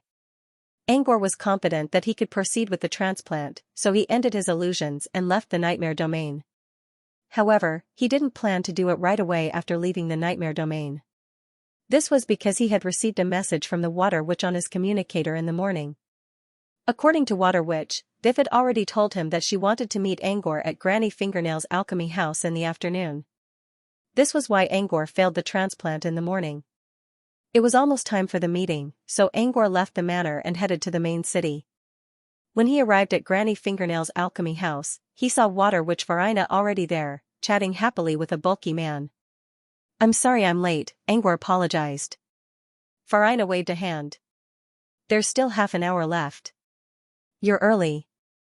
As for me, I've been here since yesterday." "Yesterday?" Angor was surprised. Farina chuckled. "Don't you feel anything strange about Granny Fingernail's alchemy house today? Granny isn't here?" Angor glanced at the counter in the distance. Normally, Granny Fingernail would sit there. But now, Neha was standing there. Neha was Granny Fingernail's incense puppet. Farina blinked and smiled. "Granny is still discussing with the dean in the Research and Development Institute. She asked me to take care of the alchemy house for her, so I came over to be the temporary owner. I can also take some materials back." It seemed that Granny Fingernail was still discussing with Dean Muse and Beast Emperor about Sir Evo's matter. This matter was related to the core of the Research and Development Department, so there was no room for carelessness. "His name is Leon. Have you heard of him before?" Farina introduced the man sitting in front of her. Leon was a burly man. He was wearing a yellow sorcerer's robe with sand patterns. He had short curly brown hair, and there was a scar on the left side of his face that went past his brow bone. At first, he looked fierce, but after he smiled, the fierceness was diluted. Instead, he looked cheerful. The first thing he saw was not Leon's face, but Leon's shoulders. Because on his shoulders, there was a pair of plush hands with pink nails hanging from his clothes. When Angor looked over, he saw a small head slowly rising from Leon's back. It was a miniature sand bear. Its black eyes looked around, but when it saw Angor's gaze, it quickly lowered its head. Angor looked at Leon's face and nodded with a smile. Of course. Mr. Leon, you're known as the fairest wizard in the entire southern wizardry region. Leon, nicknamed Sand Bear, came from Moxa Westland. He was very popular in the world of adepts because of his righteousness and loyalty. This was Angor's first time meeting Leon, but he had heard of Leon's name a long time ago. Back then, when Dave brought Angor's music box to the auction at Remnant River, Leon even defended Angor's music box because someone mentioned that it was a pirated version. Angor had never met Leon before, but he already had a good impression of the man. I've heard of the Great Wizard of Dimensions for a long time, and I've been looking for a chance to meet you. Finally, I can meet you in person. Leon shook Angor's hand with a smile. After some small talk, they all took their seats. Angor had a good impression of Leon, but he was still wondering why Leon was here. Farina quickly explained, Vifit contacted me earlier. He said he's in the most important phase of his experiment and can't leave. He said he'll ask someone else to bring the scroll of luck. I didn't expect it to be Leon. Leon added, Vifit is delayed by something, and he's sorry that he can't come in person. I was on my way to Floating Mech City, and I thought I could meet the famous Wizard of Dimensions, so I came in his place. As he spoke, Ryan picked up the mini sand bear that was hanging on his shoulder and put it on the table. Under everyone's gaze, the little sand bear was also a little uncomfortable and shivered. This is my friend, Misha. He's a little shy. Leon rubbed the bear's head. The warmth from his hand calmed the bear down a little. Then, Ryan's lips moved. The little sand bear seemed to have heard something. It leaned forward slightly, opened its mouth, and spat out a small leather scroll. When the scroll came into contact with the outside world, the originally thumb-sized scroll began to grow with the wind, and in an instant, it became a normal size. Misha has a storage space inside him, Leon explained. He then handed the wrapped scroll to Angor. This is the scroll of luck Vifit asked me to bring you. Take a look. Sure. Angor's eyes glowed as he accepted the scroll. The scroll didn't look special at first. But when Angor unfolded it and revealed its true form, a strange rhythm filled the hall. The scroll of luck was a special and rare magic scroll. Angor was an enchantment master himself, so he could feel it more clearly. There were no runes on the scroll. However, as energy gathered on the scroll, countless geometric lines appeared in front of Angor's eyes. The lines jumped out from the scroll and turned from flat to solid. They kept extending and forming simple yet eye-catching patterns. These minimalistic wind patterns formed a marvelous maze. At this moment, there was a strange energy that was shuttling through the maze as if it was looking for an exit. However, this energy was different from other mazes. Wherever it passed, the sharp edges would become smooth, and the sharp edges would become smooth. It was as if the edges of fate were smoothed out one by one, choosing to collapse all the dangers hidden in the darkness, leaving only a smooth path that led straight to the final exit. As soon as the energy reached the exit of the maze, all the lines in Angor's vision became flat again. A breeze blew by out of nowhere, and everything that had happened before disappeared.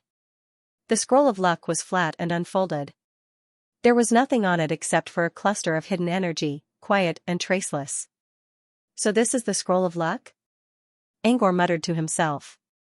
What he saw just now was simply too shocking. He thought the scroll of luck was also a type of rune, so he might be able to copy it. But now, it seemed that the study of runes was still beyond his imagination. He knew it was a rune, but he couldn't find any trace of it. It was as if the rune was on another plane, or in another dimension. Before reaching a certain level, he couldn't even understand how it worked, let alone copy it. I haven't seen one in over 100 years. The last time I saw one was at the sky auction. Farina's eyes flashed with fascination. She sighed. I have to say, every time I see the scroll of luck, I feel shocked. Today is the same. But... Farina paused and sighed. Too bad there are too few scrolls left in this world, and they can't be duplicated. Also, the duration of luck is too short. Otherwise, they would be more useful. Scrolls of luck are rare now, but I think they're good, Ryan suddenly said. At this time, Ryan suddenly said, luck itself is an unknown power. I even wonder if it is a detectable type of power. If luck can be manipulated, then the next step will be to abuse it. At that time, no matter how ancient the civilization is, I'm afraid it will suffer the fate of collapse. What Ryan said was actually a battle of ideas in the wizarding world, to choose and to be chosen. Choice represented the unknown of the future, or the so-called variable. Being chosen, on the other hand, was a kind of destiny. Being born as a human was being chosen, and being buried after death was also being chosen. The power of the scroll of luck buried the countless choices you had, only leaving you with the so-called good choices. This was actually a kind of choice. Occasionally manipulating a scroll of luck could become a shining beacon on a civilization. But if it was abused, the foundation of a civilization would be shaken. This was because luck could only reduce some of the bad possibilities, but it did not mean that it could increase the good possibilities and improve the prospects of things. Most of the time, only dangerous choices, or even the choice of facing death, could become a source of motivation. Ryan's words not only echoed Farina's words, but also vaguely pointed out that luck did not come without a price. Angor understood this as well. However, he didn't intend to abuse the scroll of luck, nor would he use it in reality. In an imaginary dream, he would let luck blossom into a flower of luck. But in reality, he still needed to return to reality. Ryan looked at Angor. "Do you need to confirm it?" Angor shook his head. It was his first time seeing a scroll of luck, so he couldn't tell whether it was real or not. However, Farina's words already confirmed that it was a real scroll of luck. Besides, Angor also sensed the strange runes. Without a doubt, this was the scroll of luck. Since Leon was willing to hand over the scroll of luck, Angor didn't hesitate. He took out the container containing the eye of the white-cheeked realm fiend and handed it to Leon. After Ryan's inspection, the deal was done. Even though the process of the transaction was a little sloppy and simple, with Feyarina as a witness, it was much more secure than an ordinary contract. After completing the transaction, Angor calmed himself down and put the scroll into his bracelet. He wanted to go to the dream wasteland as soon as possible to test his theory. However, he was only thinking about it. He still strictly adhered to etiquette. For the rest of the time, they used the scroll of luck as an excuse to talk about some ideas in the Magus world. Angor felt like he was listening to some gossip. Both Farina and Leon would give some examples when explaining their ideas. Most of the examples were things that happened in the wizarding world. Some of them even revealed secrets, such as the private hobbies of certain wizards. Angor felt a little guilty, but he couldn't help but keep asking. As time went by, Angor learned more about Leon as a person. Leon was not a selfish person. He was always willing to share his ideas completely, whether it was about secrets or the collision of knowledge and techniques. Angor gained a lot of inspiration from Leon's words. Among the three of them, Angor had learned the most during the several hours of communication. It wasn't until nightfall that the three of them slowly ended their conversation. Farina agreed to be Granny Fingernail's temporary shopkeeper, so she stayed at Fingernail's alchemy hut. Angor and Leon left together. Angor planned to go back to the manor to study polymorph first, then study the scroll of luck. However, Leon's words changed his mind. Leon had two students who were also participating in the Rising Star competition. Coincidentally, there was a competition today, and one of the contestants was his student. He planned to go and take a look. Angor considered for a moment and decided to go with Leon to the Tower of Infinity as well. Coincidentally, he changed his mind because he knew both of the opponents in the match Ryan was going to watch. White Rhino vs Netherflame. White Rhino was Leon's student. Angor didn't know who he was until Leon smiled at him. "My young student has been talking about you a lot ever since we went to the Purification Garden." Angor asked, and he learned that White Rhino was Loki. Loki left a deep impression on Angor because Loki was probably the youngest apprentice Angor had ever seen. Loki was only about 10 years old, and he often rode on a white rhino. He was a bit naughty, but he didn't do anything wrong. Angor was surprised to learn that White Rhino was Loki. Back in the Garden of Purification, he met Angor once. Still, Angor didn't want to go to the match just for Loki. He decided to go because of another contestant, Netherflame. Netherflame, which was Keely, the only student of Eventide Cantor from Lilith's clan. Angor had a good relationship with Keely, and he also had something to ask her. This was a good opportunity to get it done. There were still 5 minutes to go before the match began. The audience seats were almost full, and most of them were Keely's admirers. They kept yelling "Cat Lantern Witch" and became more and more agitated as Keely showed up. It was Angor's first time watching Keely's match, so he was a bit surprised. Keely was a very egotistical person. One could even say that she was autistic. Angor and Keely went through a lot together, which was why Keely could tolerate Angor's presence. But she never cared about anyone else. Right now, Keely didn't care about those who were yelling her name at all. Sometimes, her cold eyes would even show a hint of disgust. But strangely, the more she acted like this, the more agitated the crowd became. What kind of weird habit was this? The match began after the countdown ended. As a matter of fact, both Angor and Leon had discussed this in private. Loki's chances of winning were very low. Angor didn't pay much attention to the match because of this. Instead, he was more interested in other details, such as the people who were watching the match. This was because he saw a few familiar faces in the audience. Hermes, Alan, Xianxia, Carveline, and Falca. Hermes was also Ryan's student, and he was very close to Loki.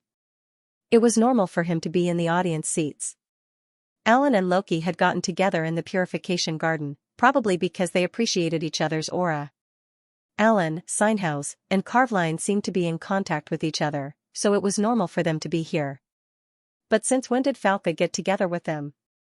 Bookmark for easy reading, was it a natural attraction that only existed between naughty children? What a strange friendship, Angor mumbled to himself and ignored the man. There was no need to elaborate on the course of the match. Keely used her absolute advantage to crush Rocky until there was nothing left of him. The only interesting part was when Loki's white rhino was burned black by the fire, and Loki held the rhino's neck and cried out loud. But as Loki's teacher, Leon enjoyed the scene and clicked his tongue. What a beautiful scene.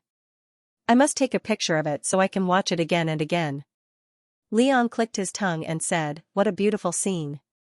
I must take a picture of it so I can watch it over and over again." That's a real teacher and student relationship. Angor thought to himself. The match ended with Loki's sobbing. Keely turned around and left without a care. Loki, on the other hand, leaned on the wounded rhino and walked towards Hermes with a sad expression. Leon was going to meet up with Loki and give him some pointers on his mistakes. So he parted ways with Angor. Angor watched Leon leave in a hurry. Maybe Leon wasn't just going to teach Loki about his mistakes. Or maybe he was going to laugh at Loki while the boy was still crying. After all, it was important to participate in the match. Angor left the audience seat and went to the backstage through the judges' tunnel. He was going to see Keely. The backstage was spacious, but it was empty. Apart from Keely, there were only 2 contestants from the next match. They were sitting far away from each other, which made it seem like they were at loggerheads with each other. However, when Keely came in, they immediately shut their mouths and sat on the side, not daring to look at her in the eyes. The originally somewhat conflicted atmosphere suddenly became awkward. Angor's arrival broke the silence between the 2 contestants, which gave them a chance to leave with dignity. The 2 poor contestants who were trembling under Keely's aura were the first to see Angor. They bowed to him and left in a hurry, saying that they didn't want to disturb him. Keely didn't look up from her seat. Her black cat, Luna, walked to Angor with graceful steps and purred. He crouched down and touched the soft hair on Luna's chin. The last time he saw Luna, the prideful cat refused his touch because of his disguise. But this time, she cooperated and closed her eyes to enjoy Angor's massage. At this moment, Keely finally noticed Luna's movement. She raised an eyebrow and said, "Ah, it's an wizard pet. Just call me Angor." Keely was silent for a while. "Why are you here? I heard you've been teaching Ashley recently?"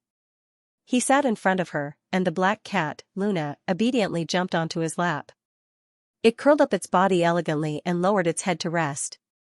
Its black tail even wagged up and down comfortably. Keely glanced at Luna but didn't say anything. "Yes, I did. But I'm done for now," said Angor. "You're interested in my class? If I have another class next time, I can save a spot for you." "Never mind," Keely said, "I'm not interested in alchemy right now. I just want to become an official wizard as soon as possible." At least, I don't want to be left behind by you. My leveling up was an accident, Angor sighed. He wanted to use this as an excuse so that Keely wouldn't be so obsessed with leveling up. But before he could finish, Keely cut him off. Did you use any potions to help you level up? Do you have any special items to help you? No, Angor answered without thinking. Keely was still indifferent. That's good. You didn't use the method of harming your potential to level up. That's not a surprise. With your foundation, you can level up at any time. Angor didn't know what to say. Keely had a point.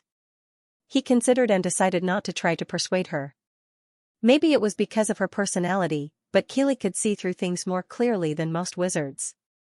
She would be able to make her own decisions. And if worse came to worst, Mr. Cantor would help her. Cantor treated Keely as if she was his own daughter. It was completely different from how Leon treated Loki. When it came to leveling up, Cantor would help Keely. As an outsider, Angor didn't need to say anything. You haven't answered my question. What do you want from me? Keely stared at Angor. I'm here to give you this, said Angor as he took out a transparent observation box from his bracelet. The bottom of the box was covered with a thin layer of blood. There was also a pool of blood made of stones at the edge of the box. A green, sticky liquid creature that looked like snot was drinking blood beside the blood essence pool. Its body rose and fell, and with the dark red blood as a background, it looked quite disgusting. However, Keely didn't mind at all. She observed the snot monster inside the box with a puzzled look. At first, Keely didn't recognize the snot monster. After a long while, she seemed to recall something. Memories from the depths of her mind surged up, and one of them caught her attention. It was when she was reading books in the library of Lilith's house. She was sitting alone in the round library, reading some books that had already gone out of print. One of them was called Where to Find Strange Monsters, and she was fascinated by it. Especially on page 138 of the book, there was a record of a strange magical insect called the soft bug. Keely woke up from her memories. She carefully compared the shape of the snot monster in the box with what she had read in the book. It looks like a soft worm queen? Or... Keely paused and didn't say the name of the monster. Shape-shifting worms, Angor added. Keely looked at Angor in disbelief. It's really a shape-shifting worm? Yes. Angor nodded. It was indeed a shape-shifting worm. And it was a new larva that was bred yesterday. Since Sparrow was left behind in Dark Castle, Angor's progress was greatly slowed down. Fortunately, Bobota's skills were excellent, and he had already successfully bred another shape-shifting worm. Judging from its appearance, this shape-shifting worm wasn't the best shape-shifting worm, but it was still a top-tier shape-shifting worm. Even if shape-shifting worms weren't extinct yet, it could still be sold at a high price. Angor handed the box to Keely. It had been years since a shape-shifting worm appeared in this world, so Keely was still in a daze. She took the box without realizing it. When she came back to her senses, the box was already in her hand. Keely blushed. She hesitated for a while. Is this for me? Of course. Angor nodded. Angor nodded. Keely seemed to have realized something. Did you hatch them from the soft larvae Professor gave you? When she first met Angor, she already knew that Cantor gave the eggs and nests to Angor. Back then, Cantor told her that he wouldn't lose anything since they couldn't be hatched. But now it seemed that Cantor had lost something big. However, Keely understood that she was just speculating based on the results. Perhaps those soft eggs were left in Canty's hands, and they didn't have the chance to hatch. Since Cantor already gave them to Angor, Keely knew that they belonged to Angor. When Angor handed the shape-shifting worm to her, Keely really wanted to refuse.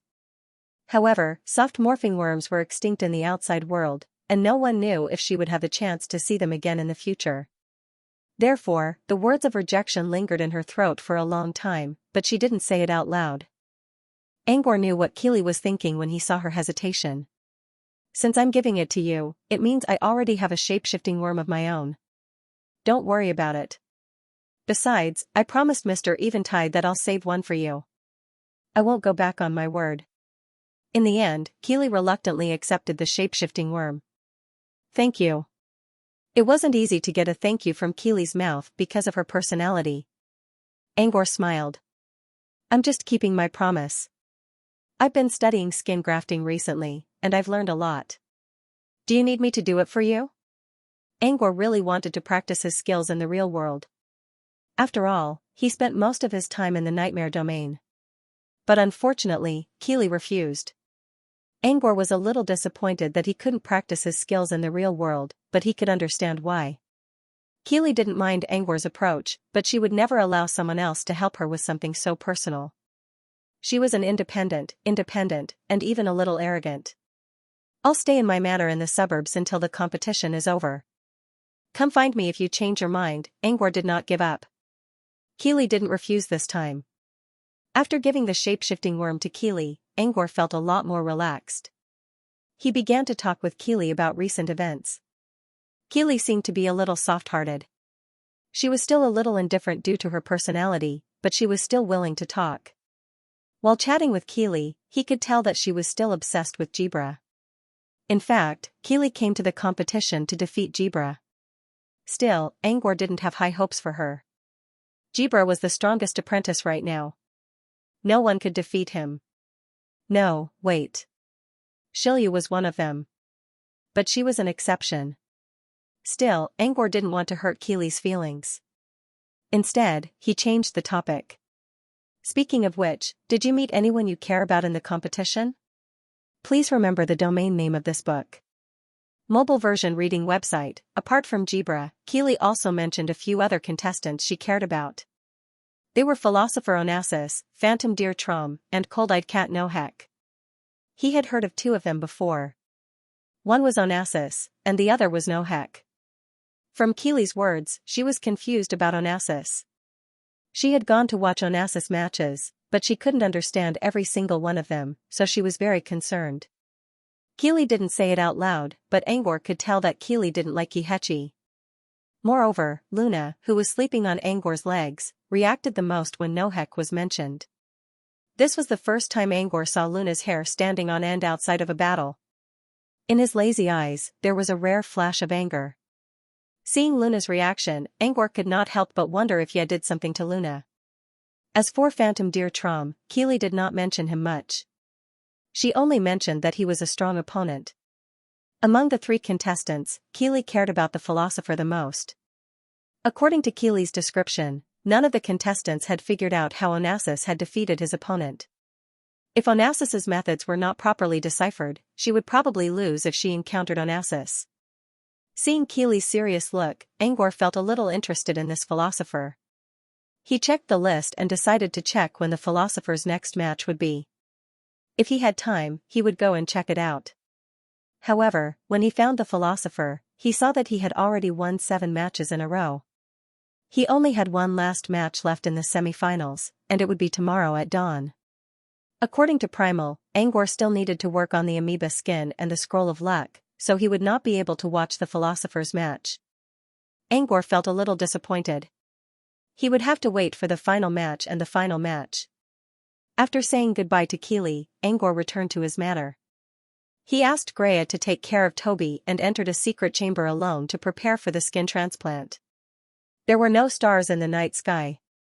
The moon was also covered by thick clouds, and the world was completely dark. A girl of about 10 years old ran through the forest to the coast in a panic. She was wearing a tattered dress and running barefoot on the beach. However, she tripped over a shell after a few steps.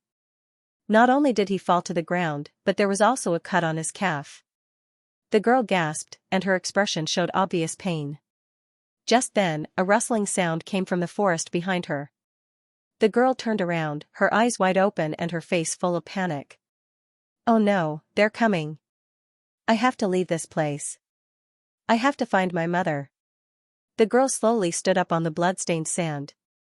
He wanted to drag his injured foot and continue running forward. However, after running for less than 10 meters, she fell again. This time, it was not because she tripped, but because someone threw a stone from the direction of the forest and hit her ankle, causing her to lose her balance and fall. As she fell, a scarecrow with a crooked neck hopped out of the forest. You can't run away until you finish all the games on Toy Island, the Scarecrow spoke in a buzzing voice. The girl showed a helpless expression.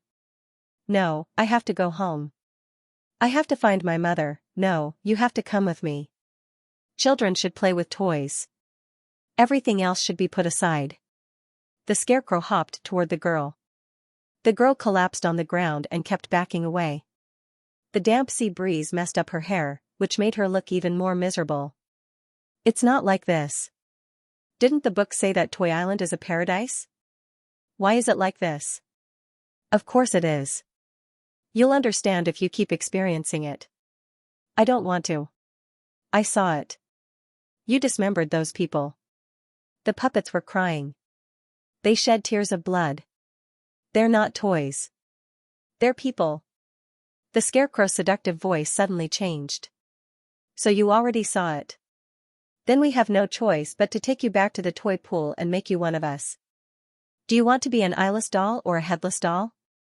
The curtain of darkness was torn apart, revealing Grea's expressionless face. Grea yawned and closed the strange box in her hand. What the hell is this thing? It's neither fish nor fowl. It's nothing compared to Angor's alchemy illusions, Grea complained. The scenes she saw just now were actually caused by something called a drama box. When Grea went to the main city during the day, she happened to see a popular alchemy shop selling this item. According to the shop owner, these drama boxes were created by Angor as a special type of theater equipment. The alchemist who attended Angor's class made the same thing by imitating the alchemist's alchemy. They went on sale yesterday, and they were very popular. Grea also saw a large number of apprentices trying to buy them. The shop owner didn't mention Angor's name, but he was definitely the center of attention. The so-called drama box looked very similar to the shadow of the cage. It could be seen that what the shop owner said was partly true. The creator must have seen the shadow of the cage. Grea had seen the cage of shadow before, and she had to admit that it was a very interesting experience. However, she didn't like the story of the cage of shadow. This was why Grea was quite curious when she saw the box. She walked inside and saw a variety of stories. The most popular one among women was The Saintess 12 Nights, while the most popular one among men was Phantom of Fog City. Grea picked a popular fairy tale based on her preference, The Bloody Nightmare of Toy Island. She was looking forward to it, but the more she watched, the more bored she became. This illusion was definitely not created by a real illusion wizard. It was probably a cross-element wizard, and from the looks of it, the wizard had only been practicing illusions for a short time. The illusion was full of loopholes. Grea was a perfectionist, and she couldn't help but freak out. Her hair was dancing in the sea breeze, and a few strands of hair brushed past her lips. Together with the girl's crystal-clear tears, it was a beautiful picture. But you have to follow a basic logic. Her hair only brushed past her lips, not stopped there. That's not saliva coming out of the girl's mouth. It's glue, right? She can stay there for half an hour? Also, your hair is dancing, which means the wind is strong. Why is your dress not moving at all? Is it made of iron? Grea really didn't know how to comment on this illogical scene. It would be fine if there was only one spot. But there were more than one. Grea couldn't feel any more immersive. The changing of the camera and the scene was completely different from the Cage of Shadow. The story was The Bloody Nightmare of Toy Island, but the storytelling ability was completely different from the illusion itself. If Grea didn't read The Bloody Nightmare of Toy Island before, she probably wouldn't understand the story at all. Of course, it wasn't without its merits. A real drama would not be able to use such a grand setting. But other than that, Grea couldn't see anything artistic. And it ruined one of her favorite fairy tales. Grea was pissed. She wished she could go to Angor right now and show him what he had taught her. But Angor was in the middle of an important amoeba skin transplant, so Grea held back her urge. While Grea was feeling frustrated, Butler number 1 greeted her from outside the hall. "Welcome, Master." Grea looked up and saw Sunders pushing the door open and entering the room. Since Horace came to Floating Mech City, Sunders mostly stayed at Brute Cavern's outpost. He rarely showed up in the manor. Grea narrowed her eyes and approached him. It was rare to see Grea here. "I have an alchemy illusion here." Do you want to take a look? Greya opened her hand and showed Sunders a drama box. Greya did not mention that Angor was not the one who made the box. She wanted Sunders to think that Angor was the one who made the box. Then, with Sunders' knowledge as a phantom master, he would be able to find any flaws in the illusion, which would be very interesting. Sunders glanced at the box and said, Angor didn't make it. Huh? Greya didn't understand how Sunders saw through her so easily. He wouldn't use such expensive materials to make an illusion. It's a waste. Despite that, Sunders still took the box and asked about its origin. Greya shrugged. Someone must have learned about it during his class. It's not bad. You sure you don't want to watch it? After some consideration, Sunders opened the box and watched the whole thing. Greya looked at Sunders expectantly, but the man didn't react at all. Not bad, he muttered after a moment of consideration. Greya? If the audience is an ordinary apprentice, they won't find anything wrong with it. Plus, there's still room for improvement, Sunders pointed out. Greya didn't know what to say. She felt like she had tricked herself. She watched the whole thing again just to show it to Sunders. Sunders meant it as a compliment. No artistic expression could reach great heights in a short time. Maybe the crafting wasn't that good, but the drama box opened a new door in the field of artistic expression. There would be more opportunities in the future. Greya didn't like it because of her preconceived ideas. If she looked at it from a long-term perspective, she wouldn't feel so bad. Sunders was quite optimistic about the future. He handed the box back to Greya and changed the topic. By the way, where's Angor now? Genius 1 second remember this site address. Mobile version reading website, Greya patted Toby who was hanging on her shoulder like a pendant. Angor gave Toby to me when he came back last night. He said he's going to transplant the skin of a soft worm. Greya looked at the clock on the wall. It was noon. He should be done now, right? Since last night? Sunders was surprised. He slowly walked to the wall clock, stared at it for a while, and sat down on the sofa. What? Do you need something from him? Greya looked at Sunders in confusion. Sunders nodded. Yes, I need to discuss something with him. But he didn't tell her what it was. As an outsider, Greya didn't want to ask, so she decided to end the topic here. Greya wanted to talk about something else to ease the awkwardness, but Sunders didn't talk much. No matter how hard she tried, Sunders would only answer her with a every now and then. Greya didn't want to stay in this awkward atmosphere for more than 10 minutes. She could give him a cold shoulder, but it wasn't necessary. Greya was about to find an excuse to leave when Sunders suddenly spoke. Don't you feel tired? Greya frowned. What do I have to do? Tired? I'm not tired. Or, do you mean mentally tired? After watching the movie box, I do feel tired. Greya stared at Sunders as she spoke. She noticed that Sunders was not looking at her. Instead, he seemed to be looking at someone else behind her through her.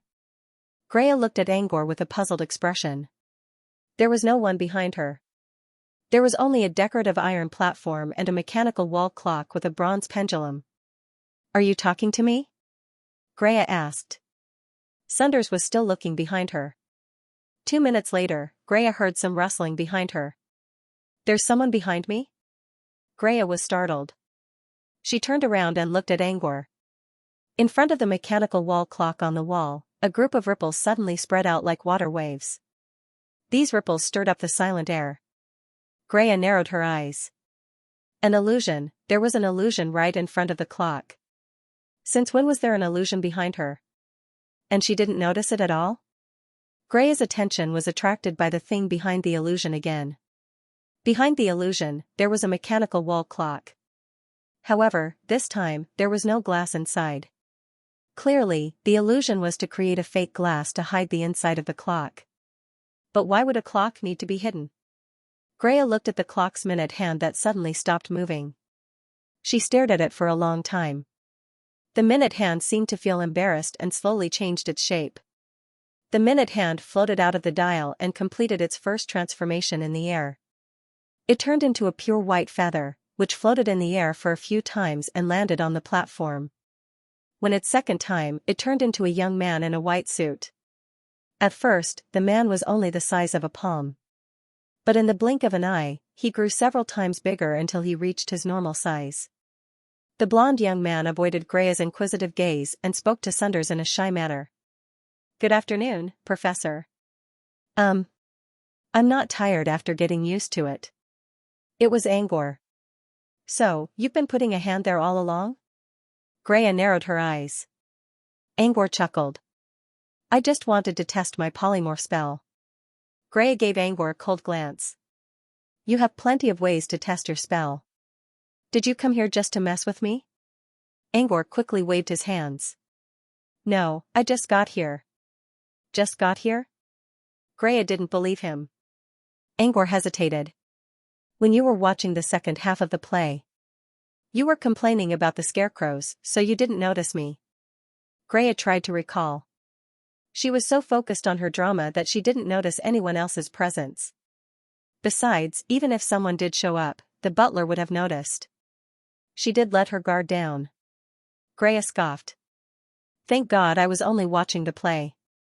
If I was doing something else, like changing my clothes," Angor was dumbfounded. "Who would change clothes in the hall?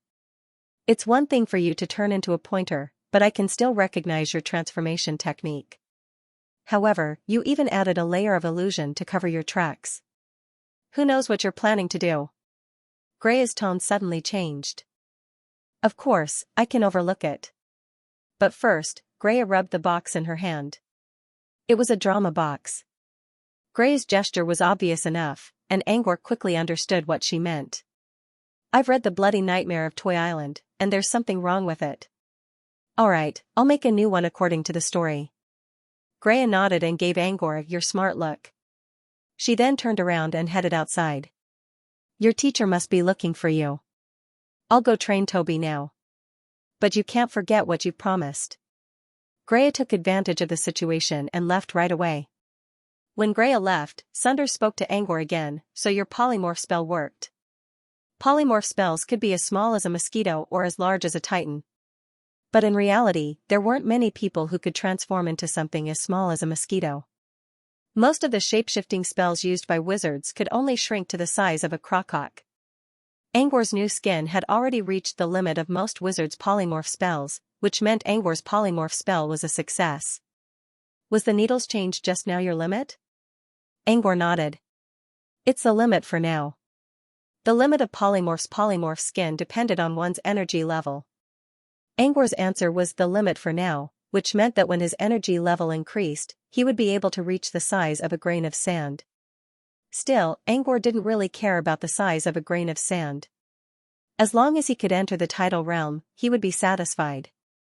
"What's your limit then?" "I haven't tested it yet. But I think I can reach 5 or 6 meters tall," Angor said. "Polymorph spells are very important to wizards, and they can be used in many ways. It's best if you do a thorough test." "I'm here for something else." Sunders paused for a moment before continuing. "As long as you know how to use your transfiguration spell." "Not long ago, I saw Leon," Sunders said slowly. Dream Wasteland, Foundation City. On the top floor of Sky Tower was Freud's office. Freud's head was lowered, and he looked very cautious. Even his movements were very light, as if he did not want to disturb the person sitting opposite him. Phantom Master Sunders. Even though Sunders didn't have any special abilities in the Dream Wasteland like he did in the real world, he still gave off a powerful aura just by sitting there. Sunders was reading a booklet carefully. The booklet was called Anomaly Investigation Report, which was also written by Freud as an addendum to observation records of the Dream Wasteland. All the information in the report came from the Anomaly Investigation Group. The Anomaly Investigation Group was a special team created by Freud to search for and record strange things that happened in the Dream Wasteland. Freud created the Anomaly Department to look for the authority that leaked out of Angor's nightmare domain when Angor tried to fuse with the nightmare domain. However, the Anomaly Investigation Group had been around for a long time, and most of the records they provided were dismissed as rumors. Even if there were some that weren't rumors, it would be difficult to verify them. At least, Freud couldn't find anything related to the authority so far. Today, Freud planned to finish his work first and meet with John to discuss the plan for the new city. To Freud's surprise, Sunders came to visit him before he could finish his work. Freud's heart trembled when he saw the god of war of the southern wizarding region. He didn't dare to refuse any of Sunders' requests. Therefore, when Sunders asked for the anomaly investigation report, Freud handed it over. However, Freud regretted his decision after reading it. It wasn't that he didn't want to show it to Sunders. It was just that most of the strange things recorded in the anomaly investigation report were trivial matters, and some of them were even related to some strange gossip. Considering Sanders' style, would he get angry when he saw these trivial incidents? Freud noticed that Sunders didn't show any emotion on his face at all. Instead, he carefully read the report as if he was reading a masterpiece.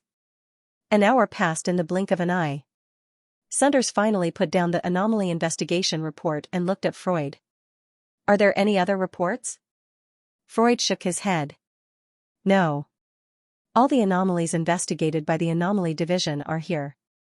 "May I ask what you're looking for, my lord?" Freud asked carefully after a short pause. Sunders frowned. "This is your report, and you're asking me what I'm looking for?" Freud was surprised. "You're looking for the authority that escaped?" "Of course." Sunders gave Freud a strange look. Freud opened his mouth, but he didn't know what to say. Freud had been wondering if he should stop wasting his time on the anomaly group because he still couldn't see any light at all. Furthermore, if it was really related to authority, how could the residents of the dream realm detect it so easily? Freud doubted himself, which was why he doubted Sunders' words when he said they could use the reports to find the missing power.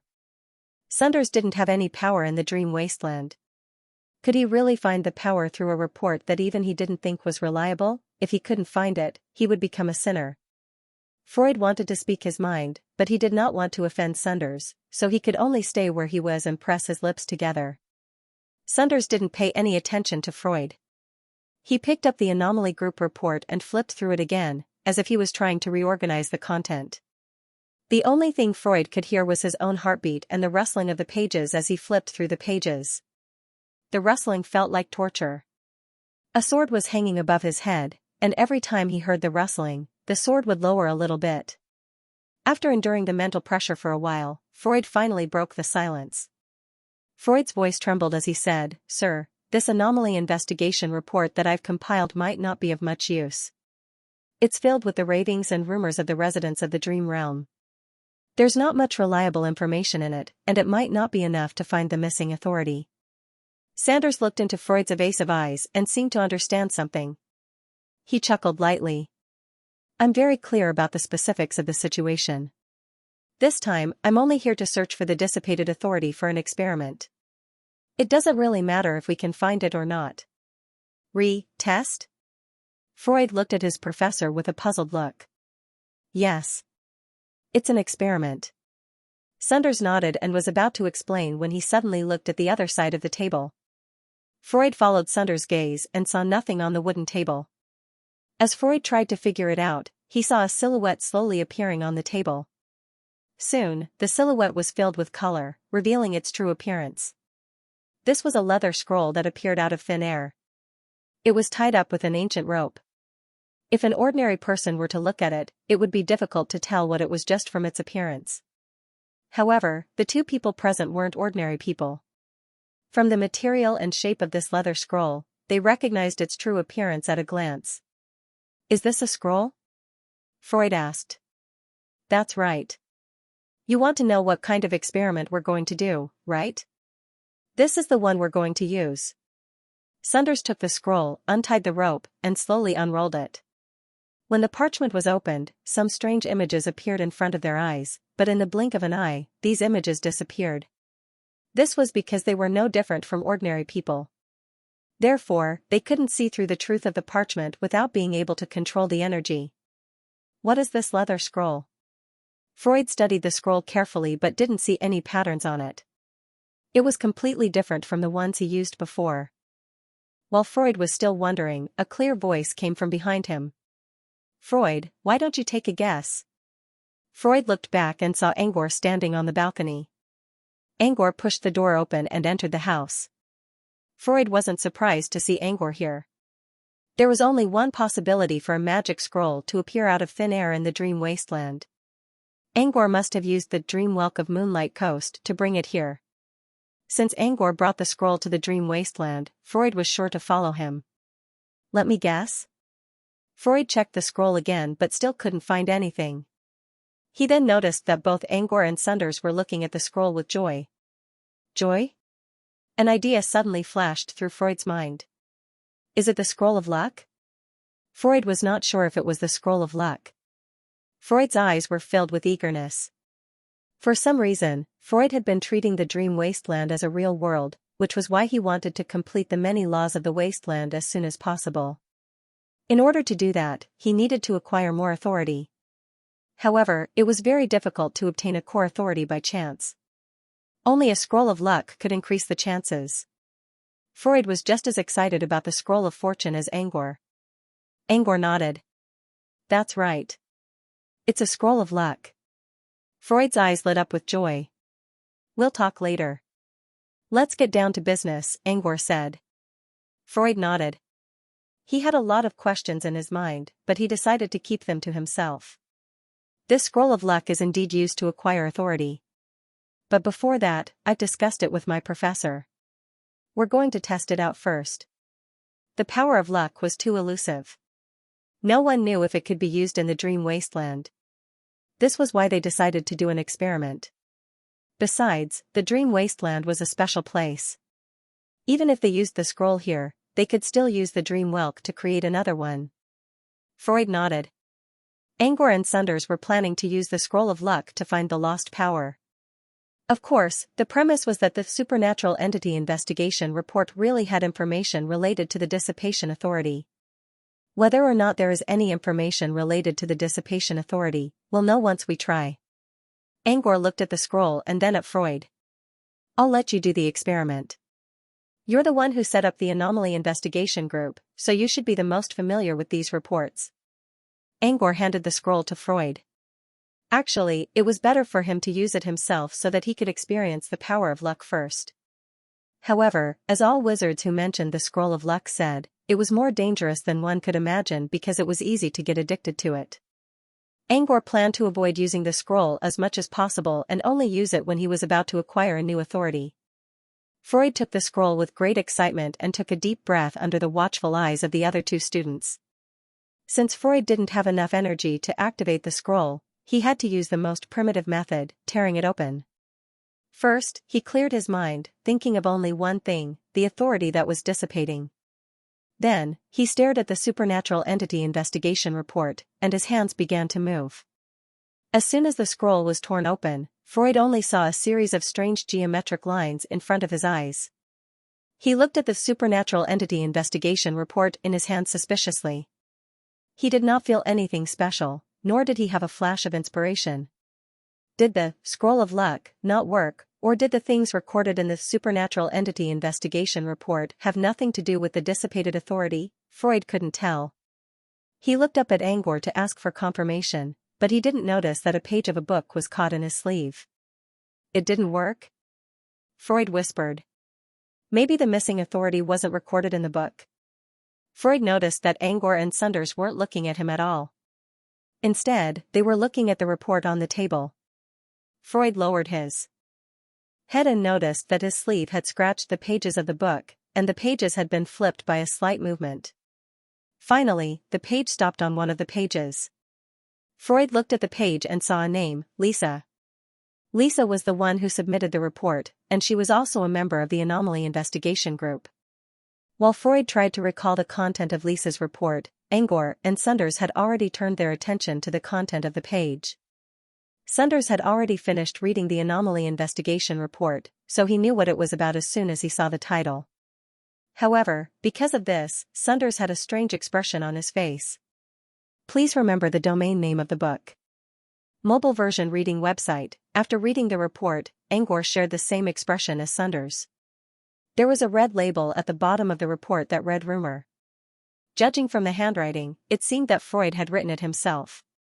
In other words, Freud already confirmed that the report was fake. But why did Freud's sleeve end up on this page? Could it be that turning to this page was purely an accident, and not because of the influence of the lucky scroll? Angor doubted it, but he didn't want to jump to conclusions. No one knew how powerful the scroll of luck was. Tell me about the report, he said to Freud. Freud had also finished reading the report. His eyes were filled with doubt. This report was given to me by the Anomalies Committee a month ago. I remember that on the third day after the report was submitted, the deputy head of the Supernatural Affairs Division and I were discussing the latest anomalies. He specifically mentioned it and said that it was just a rumor. The other Alien Affairs members who cooperated with the investigation also said that it was fake, so I marked it as rumor. So you're saying that you didn't do it yourself? Yes. Freud nodded. Generally speaking, the Anomaly Division will report to me as soon as they discover anything unusual. At the same time, they will initiate an investigation. Their investigation is the first step. If they find out the truth, I won't pursue it further. I'll focus on the unsolved cases instead. And obviously, this report was the report that the members of the Supernatural Beings group had confirmed that they had found the truth. Freud paused for a moment. I picked all the members of Alien Affairs by myself.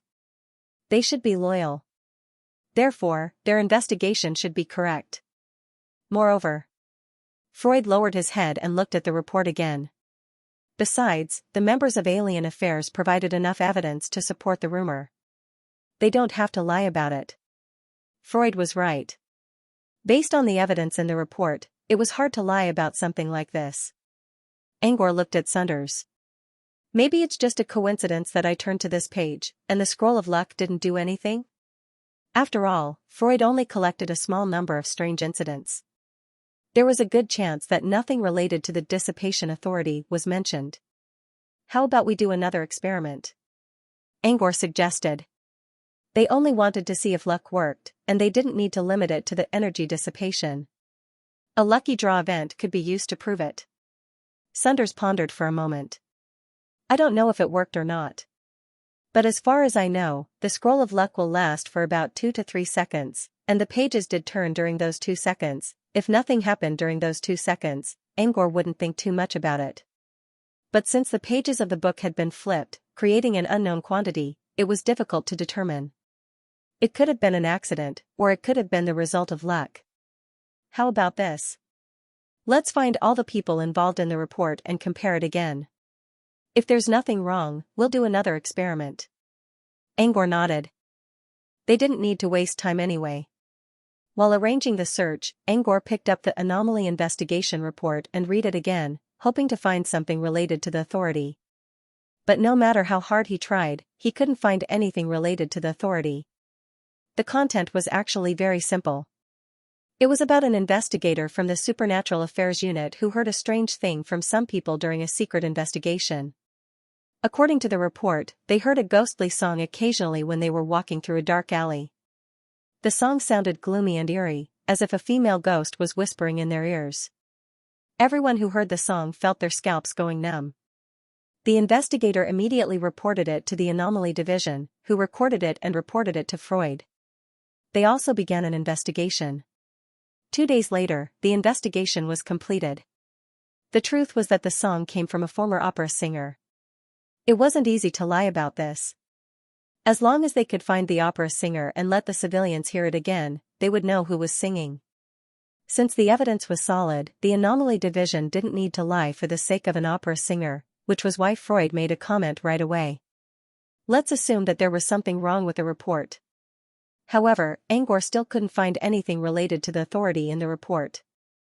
Now, Angor was more inclined to believe that it was just a coincidence when he flipped the pages of the report. Half an hour later, a group of people stood in front of them. Apart from those involved in the incident, the deputy chief of the Anomaly Division and other investigators were also present. Most of them were still confused about what was going on. Freud looked at the deputy head of the Anomaly Division. Receiving the look, the deputy head walked to a middle-aged man and said, "About the report on Street Song, he's the first person we asked about it." Then, the deputy head looked at the man and said, "Why don't you tell us what happened?" The man nodded and began talking. He looked nervous and stuttered a little, but he still managed to tell the general content of the story. After he finished speaking, a few people who had personally experienced the Ballad of the Little Alley came up to fill in the details.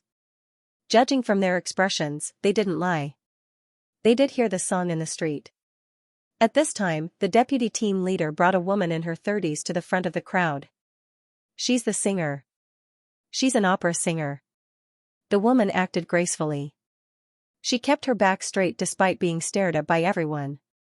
Clearly, she had some experience as an opera singer. Can you sing the song? Freud asked.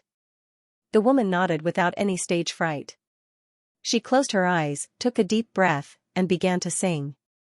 Her voice was actually not as ghostly as one would imagine. Instead, it was very beautiful. It was just that she was singing the classic tragedy Night Jasmine. The melancholy in the story was interpreted by her to be extremely poignant and beautiful. Listening to it made one's scalp tingle. Angor nodded in his mind when the song was over. As an expert in music, the woman's performance was quite artistic. She could even become a corps member of a famous opera troupe. You did well. Are you working at Ocean Theatre now? Angor asked. The woman didn't know who Angor was, but she saw Angor and another man sitting in front of him. Even Mr. Tisson was standing beside them.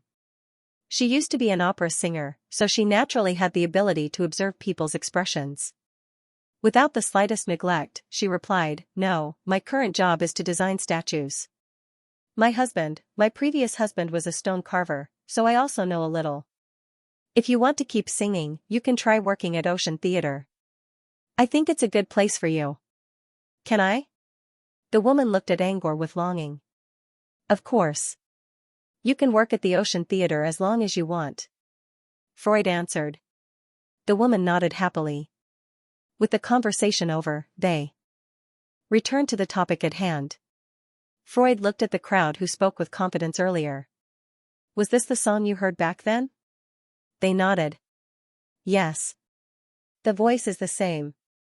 Their answers confirmed the findings of the report. The supernatural organization did not lie. There was nothing wrong with the report. Freud looked at Angor. Should we send them back?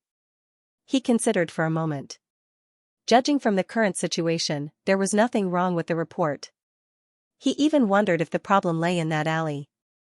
He checked it with his omniscient view and found that it was just an ordinary alley. Therefore, it was very likely that Freud really did touch the page by accident, and it was a pure coincidence that he found this report. Let them go. Angor nodded. With that, the crowd dispersed and prepared to leave. Hey, you're... Angor saw someone nearby and called out to him out of reflex. Everyone stopped and looked back at him with puzzled looks. Freud walked up and pointed at the man Angor was looking at. You stay here. The rest of you, leave. There was only one man in his 30s left in the room apart from Angor's group.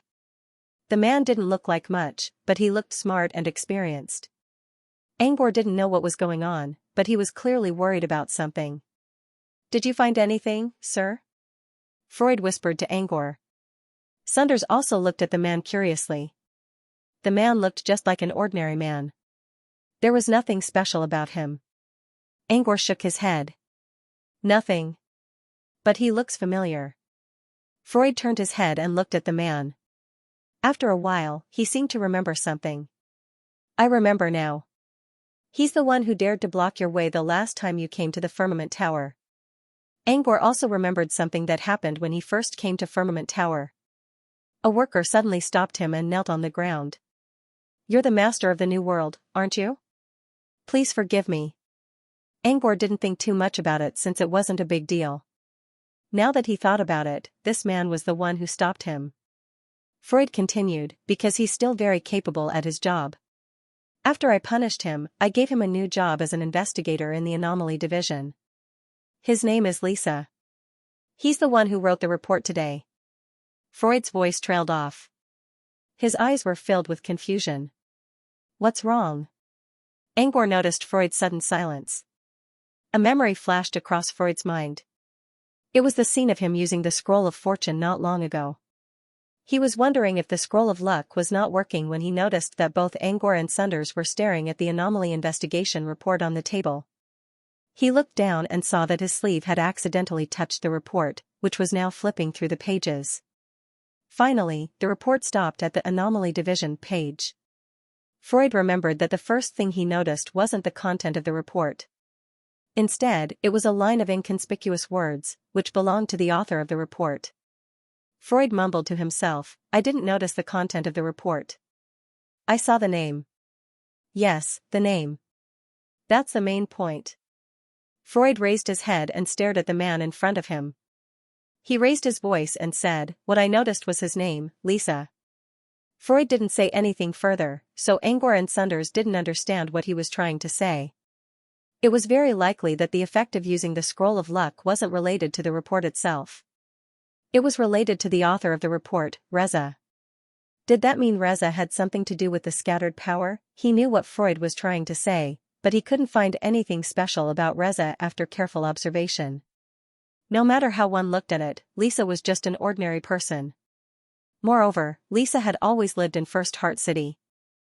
His social circle overlapped with the others, so how did he come into contact with the Dissipation Authority? Angor didn't understand. "I don't know. But when I realized that the first thing I noticed was Lisa's name, I had a feeling that the report was not the main point. The main point was him." Freud had a hunch that Reza really did have something to do with the scattered power. However, even he himself found this premonition laughable. How did Reza know about the scattered power? Is it possible that the scroll of luck didn't refer to Risa? Maybe it was because Risa was the only option, and there were other people around her who came into contact with her power. That's why the scroll of luck told you about her name, right? Freud's mind went blank for a second. Freud thought for a moment and said, "Now that you mention it, it's possible. But do you know anyone around Lisa who has access to her power?" Freud was about to ask Reza when Angor interjected, "It's probably his younger brother." Freud nodded quickly. "Yeah, it's probably his younger brother." Meanwhile, Sunders looked at Freud and Angor in confusion. Who was Reza's younger brother? Angor quickly explained the situation to Sunders. The reason why Risa stopped Angor was that he hoped Angor would forgive his brother. Lisa himself didn't have any bad records. He was very serious and talented. However, his younger brother wasn't a good person. He always looked at women through colored glasses. He was very unconvinced that a woman like Monroe would become the city lord of Origin City. Therefore, he created some unbearable rumors outside. Monroe didn't care about Reza's words at all. However, she had just become the new mayor, and she heard a lot of complaints. Of course, none of them were as arrogant as Reza's younger brother. In order to avoid future incidents, Monroe decided to kill the chicken to warn the monkey, and Lisa's younger brother became the chicken that was used as a warning to the public. So, Monroe asked Freud to punish Reza's younger brother. Freud thought for a while and agreed. In the end, after this guy heard the news, he became a coward. Before Monroe could catch him, he ran away first. He ran to the outskirts of the city and never came back. Freud also suggested that Angor should bring Reza's younger brother back, but Angor didn't agree. Outside Foundation City was a vast wasteland. He wouldn't be free even if he escaped. As far as Angor was concerned, the outside of the city was the real prison. Outside the city, there was only the monotonous scenery and boundless loneliness. This kind of exile was the most terrifying punishment. Sunders understood what Freud and Angor were trying to say. Reza's younger brother was more likely to be exposed to the scattered power compared to Reza in Foundation City. Both Sunders and Freud looked at Angor. Since Reza's younger brother could be exposed to the scattered power, they had to find him. Now, Angor was the only one who could find him in the vast wasteland. "I'll go find him." Angor nodded. He wouldn't let go of a clue like this. Before Angor could enter God mode using his nightmare aura, Reza suddenly spoke up, "Sir, are you looking for my younger brother?" Freud nodded. Reza spoke carefully, "My brother is just a little paranoid. He didn't really hurt anyone, nor did he do anything bad. Can you forgive him if you find him? Or, can I take his place and accept the punishment?" Angor glanced at Reza but didn't say anything. Instead, he entered God mode and began searching for Reza's younger brother using the power of the dream wasteland. "He didn't do anything bad?" Freud spoke in a flat tone. "Words can hurt people. Sometimes, they're worse than being skinned alive. You can't ask for forgiveness with words like that. Of course, if Reisa's younger brother could help them find the scattered power, they could still spare his life. At that time, it would be calculated according to the merits and demerits. Anyway, the demerits would be greater than the merits, and in the end, the corresponding punishment would be given to brotherly Sa. Reza wanted to say something else, but Freud waved him away and asked him to leave first. About an hour later, Angor opened his eyes. Angor frowned. I found him. But something's not right. Freud's eyes widened as he tried to think of a solution. Strange? Freud and Sunders didn't know what he meant. It's hard to describe. I'll take you there and you'll know. As soon as he finished speaking, the three of them exchanged glances and left the dream wilderness at the same time. Next time, he would modify the settings of the dream gate so that Freud and Sunders would be sent to the wilderness thousands of kilometers away from Foundation City. When Freud re-entered the dream wasteland, he found himself in the boundless wilderness instead of Firmament Tower.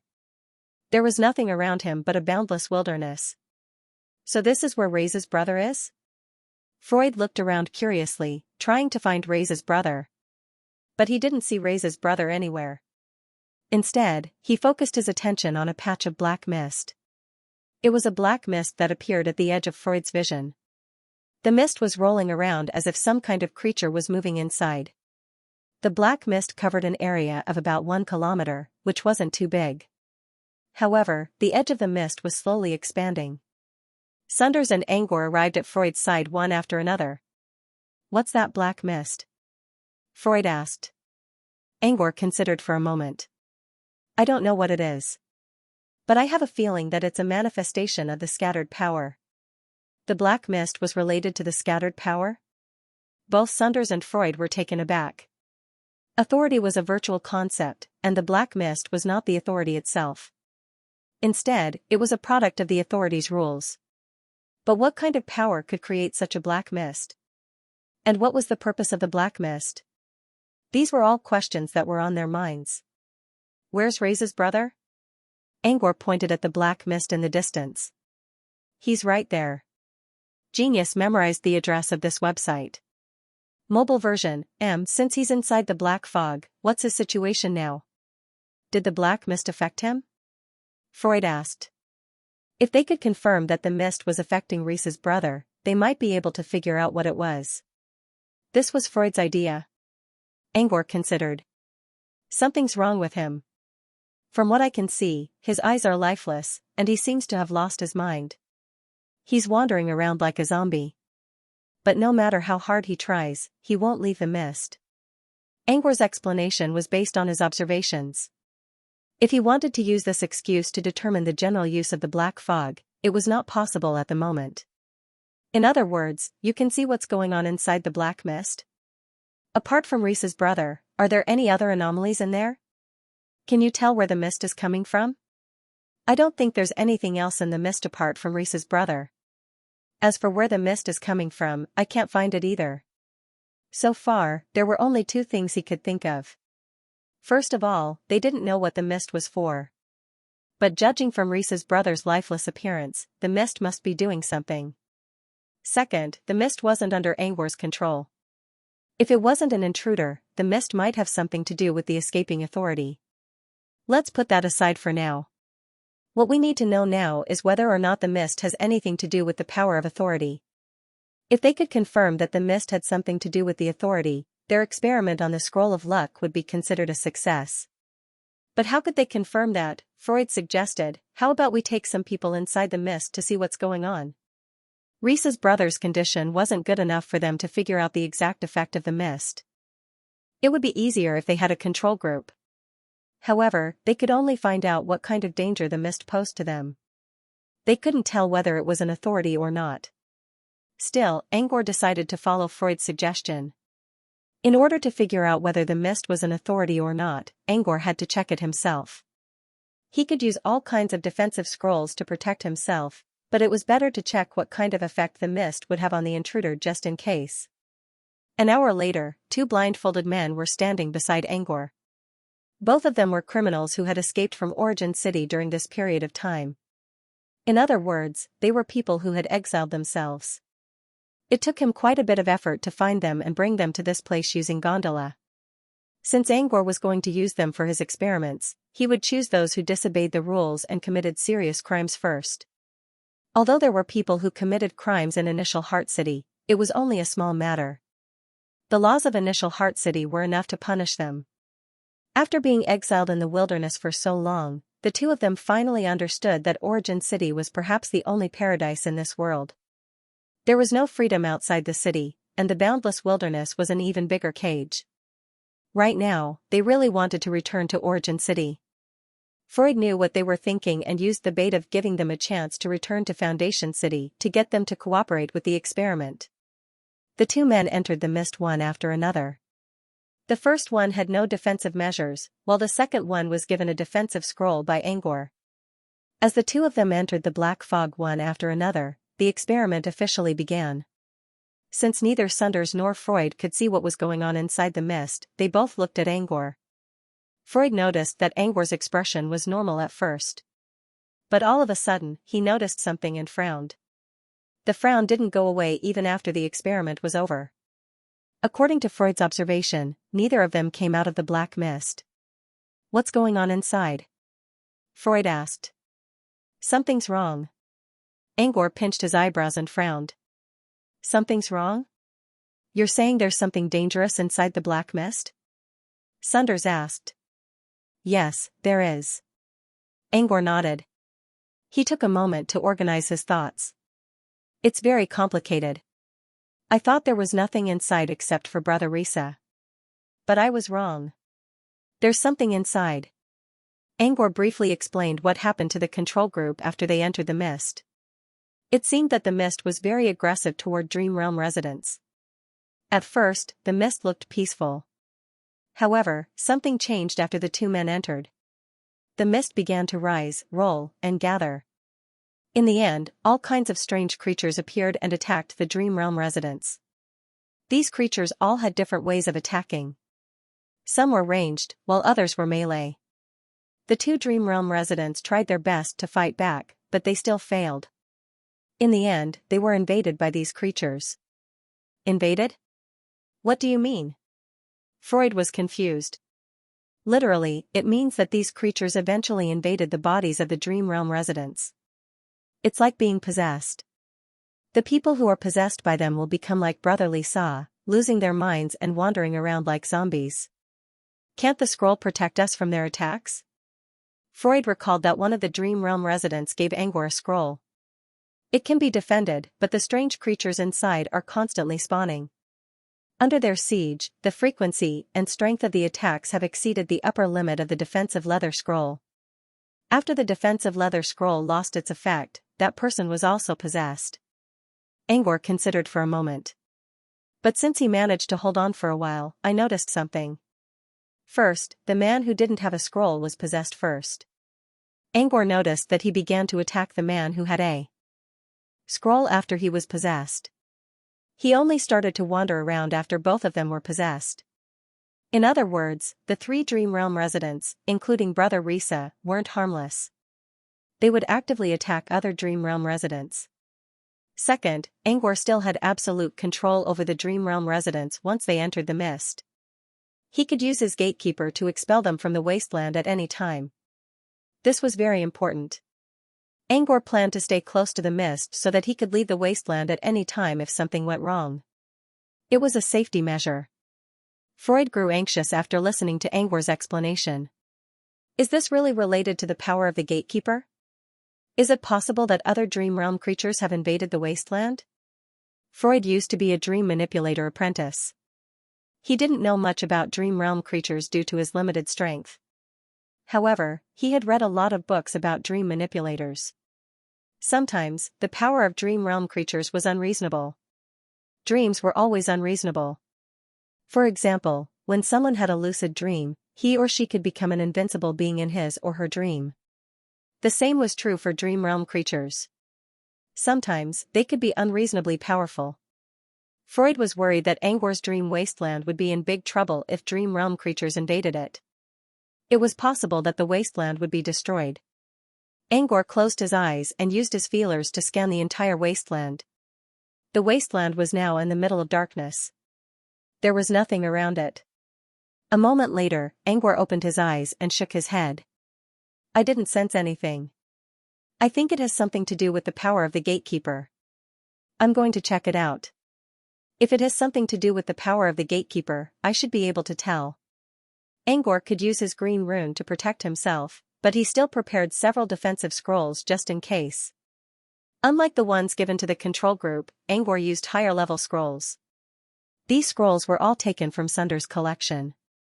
Anyway, they would only be used in the dream wasteland and had nothing to do with the real world. More importantly, Angor was the only one who could use these scrolls in the dream wasteland. The scrolls required energy to activate, and no one else could control enough energy to activate them. With everything ready, Angor opened one of the scrolls, Advanced Defense. A circular barrier immediately appeared around him. The barrier had no color, but it did not fit in with the surrounding space. Angor could clearly see the distorted air around him. Be careful when you're inside, Sunders reminded. Angor nodded and walked away without looking back.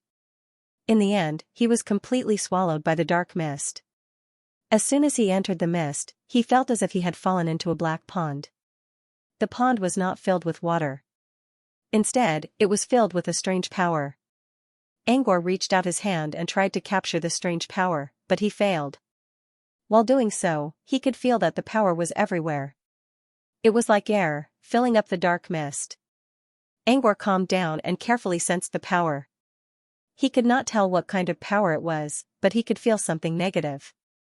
It was very strange, but strangely, it felt familiar.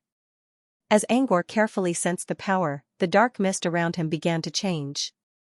Just like the control group, the dark mist began to move, roll, and gather into one strange creature after another. These creatures looked very strange. Some of their heads looked like some kind of magical creature, but the lower part of their heads was gas. Some of them were covered in mucus, as if they had swum in a rotten swamp. There were also some that looked like countless sarcomas glued together, just like aliens. All kinds of strange creatures began to attack Angor as soon as they showed up. They all attacked in different ways. Some of them rushed at Angor at close range, while others stayed behind and launched strange long-range attacks. Angor did not dodge. Instead, all kinds of long-range attacks landed on the barrier around him. When the energy came into contact with the protective shield, it shattered into countless particles and disappeared into the black fog. Angor could tell that the energy was similar to negative energy. It was dry and desolate, crazy and frustrated, as well as a strong desire to devour everything. These were all negative emotions that made people uncomfortable, but they were different from negative energy. He also saw a blob of flesh trying to attack him from a very close distance. That kind of solid impact was not only felt in the eyeballs, but also in the shaking of the shield. It was certain that this wart-shaped alien was real. But weren't these creatures made of black mist in the beginning? Angor couldn't help but observe the process. At first, he didn't notice anything. But there was one time when a creature took shape right next to him. He focused all of his attention on it and sensed a familiar energy wave coming from it. Using his advanced defense spell, he stood in the middle of the monsters and began to think. By the time he came back to his senses, he was already surrounded by about 30 creatures. However, they weren't strong enough to break through his advanced defense spell yet. Still, Angor could tell that the creatures born later were much stronger than the ones that were born earlier. If he stayed in the black fog for too long, even his advanced defense spell would not last long. After thinking for a while, Angor already had an idea. He was going to leave the black fog. But before that, there was one more thing he needed to do. Sunders looked at the dark fog in the distance with a calm expression.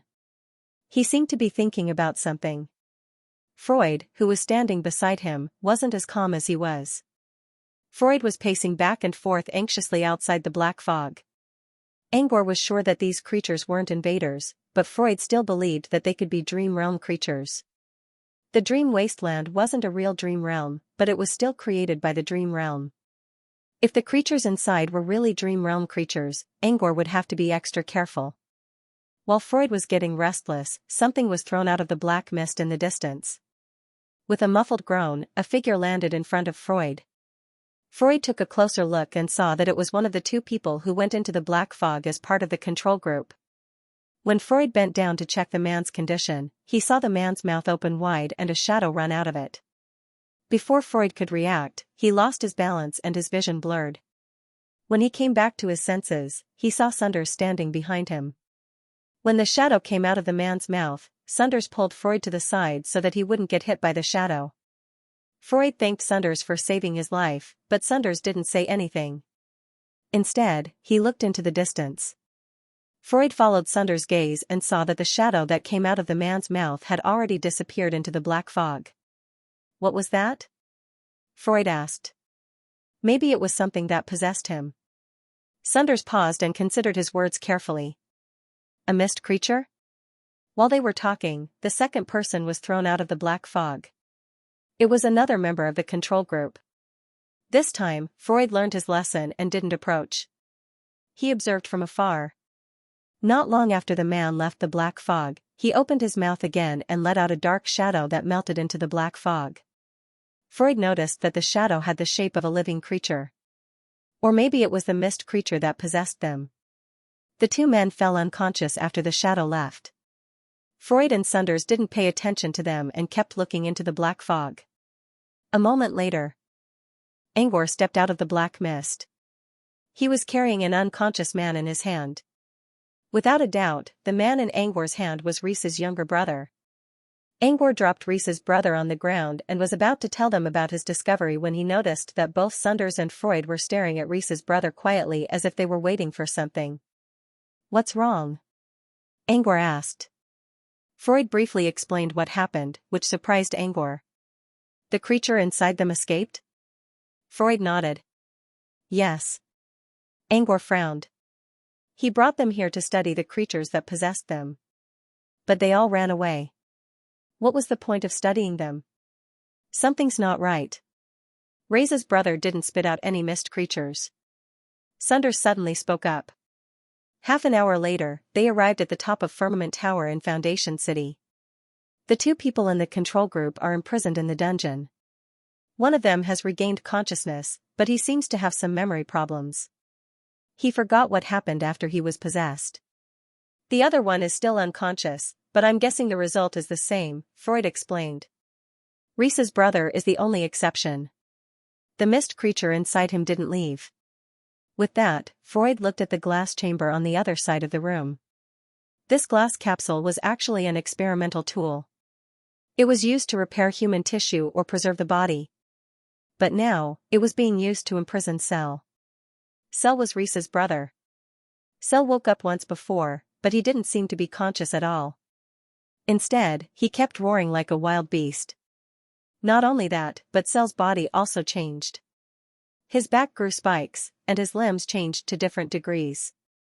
To prevent Cell from hurting anyone, Angor brought a glass chamber from the real world and trapped Cell inside.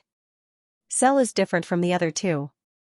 He spent a long time in the black mist, so the mist creature inside him must have fused with him already. That's why he changed like this. Sunders looked at Cell in the glass chamber. Too bad. We can try to study it in the real world. In the dream wasteland, although tools could be brought in from the outside, it was difficult to complete this level of research without sufficient strength.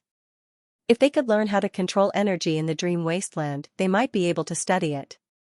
This was Sunders' regret. It's not impossible. Angor suddenly spoke up to draw everyone's attention. Let's talk about what I found in the mist. Sunders quickly changed the topic. Please remember the domain name of this book. Mobile version reading website. He then explained what happened to him inside the black mist. The process was no different from the control group. However, the process itself was not important. What was important was the personal experience. I'm not sure what the creatures born in the black fog are, but I personally experienced the process of their birth. Furthermore, I've sensed a familiar fluctuation. That's... Angor paused for a moment. Authority. At first, he wasn't sure if the black mist had anything to do with authority. But when he focused on the creature, he noticed a familiar energy signature coming from it. It was authority. Angor didn't really feel anything. What he sensed was the resonance of an authority. There was a law in the black fog that resonated with the authority of the gatekeeper and the door of dreams that he possessed to begin with. All the authorities are contained in the nightmare domain, so it's impossible for a new authority to appear out of nowhere. Therefore, we can basically confirm that the Black Shroud is definitely related to the authority that I accidentally released back then. Freud murmured, this proves that the experiment of the Scroll of Fortune is a success. Angor nodded. That's right. Yes, the black mist is something we need to take seriously in the future. But we're here to test the effects of the Scroll of Luck and find a new authority. Since the Scroll of Luck is a success, I might be able to control energy in the dream wasteland after I assimilate the new authority with my main nightmare domain. Angor finally answered Sunder's question. But that doesn't mean we'll get the authority we need. Angor shrugged. With the help of the Scroll of Luck, we might be able to do it. The black fog was a matter of utmost importance. After all, it was relatively close to Foundation City. If the black fog continued to spread, it might affect Foundation City in the future. Also, no one could be sure that the strange creatures in the black fog would not come out of the black fog. If they really did come out, it would be a disaster for First Heart City. Therefore, they had to get rid of the black mist as soon as possible. However, it was not possible for them to deal with the fog creatures since they had no energy at the moment. If they could obtain the authority to control energy or bring their strength into the dream world, they might be able to solve the problem. Therefore, they had to find a new authority. Now that the Scroll of Luck worked, it was time to get down to business. Angor asked Freud to stay in Foundation City and keep an eye on Cell, as well as observe and record the condition of the control group. Angor and Sunders left the dream wasteland together. When they entered the dream wasteland again, they were no longer in Foundation City. Instead, they found themselves in a vast wasteland. They couldn't see anything at all. However, when he tapped the air with his finger, a strange ripple began to spread out. Soon, a glowing orb covered in green runes slowly emerged from its hiding state and floated in front of Angor and Sunders. This glowing orb was the true core of the dream wasteland, the nightmare main body. And the collection of all the authority of the dream wasteland. This was the second time Sunders saw the nightmare main body, but he was still shocked. Sunders was the one who created the nightmare domain and integrated it into the wizarding system. He knew a lot about the nightmare main body. Most nightmare domains were smaller than dust, but this one was as big as an adult's head. The difference was obvious. The nightmare main body represented the authority to control the nightmare domain. Just like Sunders' nightmare domain. Once he assumed the main body of the nightmare domain was completely under his control. When the nightmare domain was released, it would act like a pseudo-law domain. However, the nightmare main body didn't have any authority in it. It was more like a personal domain. The dream wasteland, on the other hand, was as big as a world. That was why the main body of her nightmare domain was so huge. It contained all the laws of the dream wasteland, which was also the so-called collection of authority. Fusing with the nightmare main body was the same as taking over the ownership of an entire world. Even legendary wizards, or those with the title Miracle, couldn't do it, let alone wizards. Sunders wouldn't want to fuse with the nightmare main body if he was the one who encountered the nightmare main body. He didn't think it was possible at all. However, Angor was too naive to understand the intricacies of the nightmare domain. He didn't hesitate to merge with the main body of the nightmare domain. Since he couldn't fuse with the nightmare main body, he began to think of a way to take over the nightmare main body. In the end, he did it. Using the green runes on his right hand, he bound the nightmare main body, dispelled it, and finally fused with it. Slowly but surely, he would break down the main body of the nightmare domain bit by bit. His ultimate goal was to make the nightmare domain his own. Sunders was a little jealous. However, the green runes were Angor's unique ability, and no one could learn it. Now, Angor needed to use the same ability. To steal something from the nightmare main body. Angor stared at the light orb quietly. He had already fused with 2 authorities. Including the one related to the black mist, there were 3 authorities inside the orb. However, the size of the orb remained the same as when he first saw it. This meant there were a lot of authorities inside the orb. Among so many authorities, would he be able to obtain the core authority? Even with the help of the Scroll of Luck, Angor was still worried. Ready? Sunders looked at Angor. Angor considered for a moment and nodded. Yes. With that, he reached out his right hand and slowly approached the orb.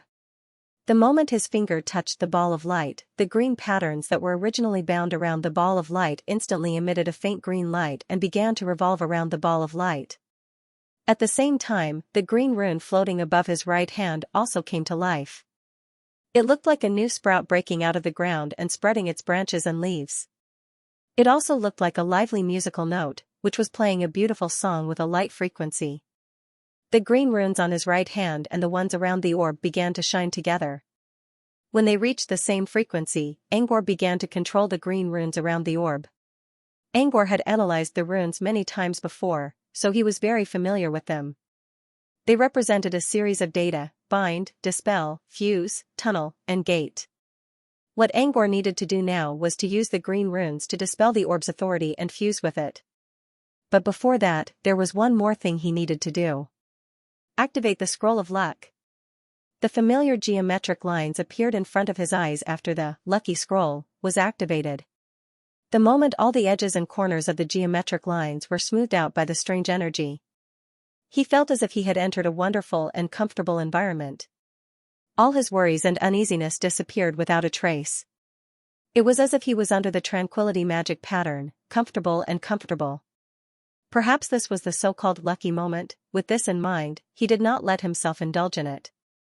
Instead, he hastened the process of dissolving. The duration of the lucky moment was only 2 or 3 seconds, so it couldn't be wasted. He quickly dispelled the authority inside the orb. At the same time, she recited her request: Core Authority. Inside the nightmare domain, the microscopic world he couldn't see began to change. Inside the ball of light, a spot of light that should not have been pried open began to loosen due to a series of miraculous changes.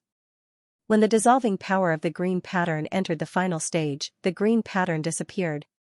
This light spot was shaken out of the ball of light with a slight tremble. When the dissolving process was over, the light particles left the sphere, and Angor was freed from the lucky moment. He didn't know whether the Scroll of Luck worked or what kind of power the light spot represented, but he couldn't afford to be picky now. If they didn't fuse immediately, the light would dissipate and return to the dream wasteland just like the black fog. Without hesitation, Angor absorbed the light into his body through the green rune. However, the moment the light spot fused with his body, his heart skipped a beat as if his soul had left his body. His body began to see double. This was the dream wasteland. How could there be a heartbeat and a soul? This was the last logical thought he had before he fainted.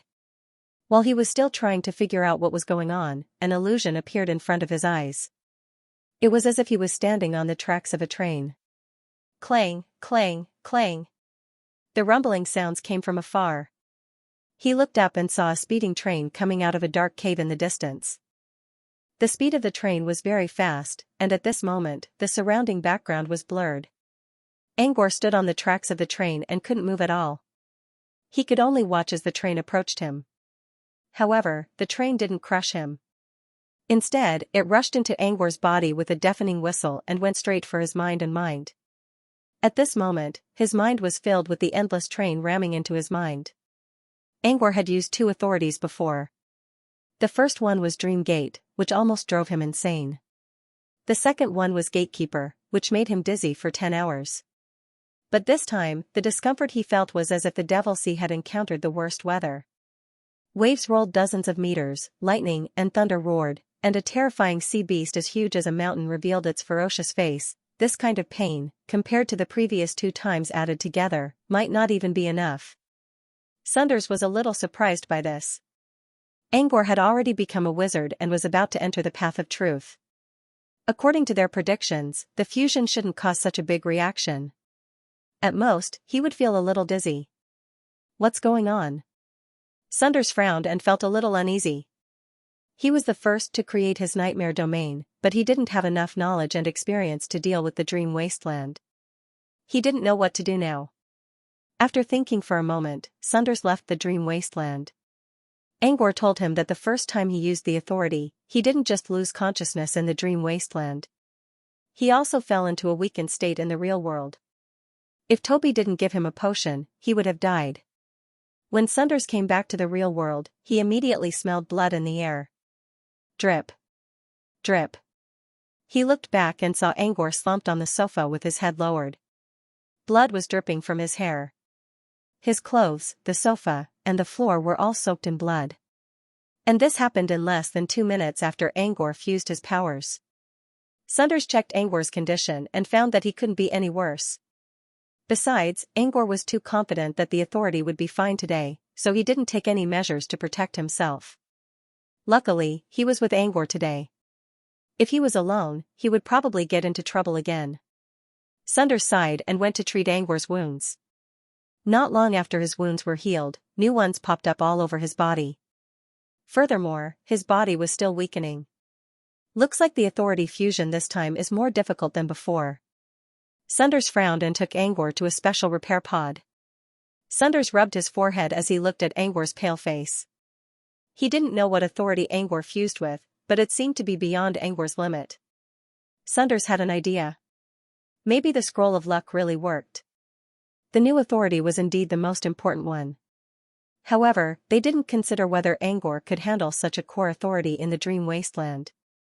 This was the reason why the sorcerers were both afraid and hopeful of the scroll of luck. It gave people hope, but it never told them what kind of price they would have to pay.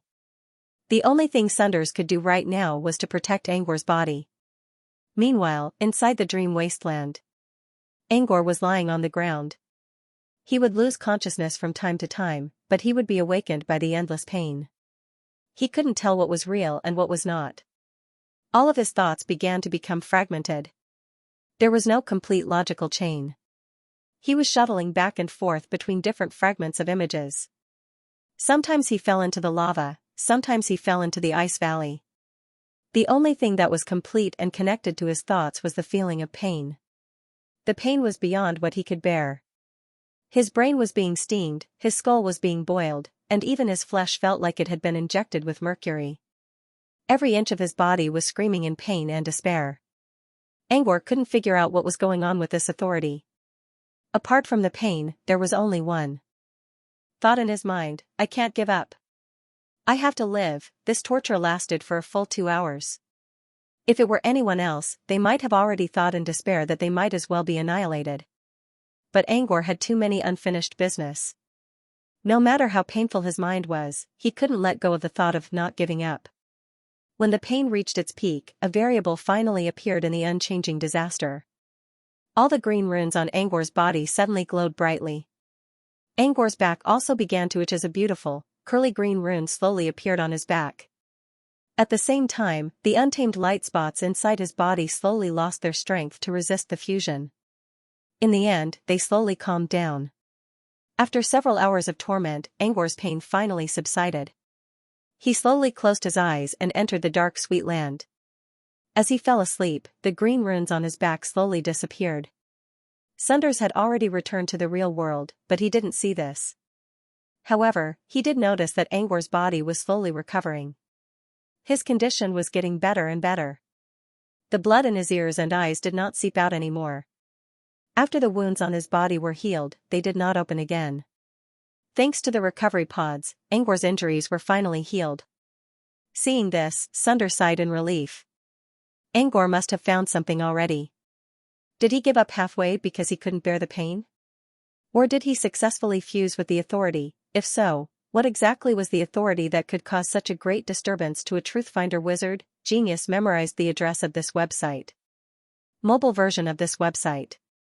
There was another person who shared Sunders' interest, Freud. Freud stood on top of the sky tower and looked down at the city. Buildings of different heights intersected with each other, and people the size of ants could be seen going in and out of each building. The Ocean Theater in the distance seemed to be in the middle of a performance, and beautiful music could be heard even from such a distance. The first impression anyone would have of First Heart City would be that it was undeniably prosperous. Freud, on the other hand, had spent a lot of time in this city. He knew how fragile this city was behind all of its prosperity. The city was fragile in many ways, such as the cultural heritage, the living environment, and even the trees on the roadside were all dyed wood carvings. It was also because First Heart City had just been established, and the people who came were still adapting to the pace of life, so many flaws were deliberately ignored. However, as time went by, these hidden problems would be brought to the surface along with the tide of public opinion. He could still maintain this facade for now, but how long could this facade last? Freud was worried about this. This included the city lord of Monroe. Because of her high position, she had already seen through some of the truth. She would often hesitate to speak in front of Freud. Of course, Freud knew what was going on.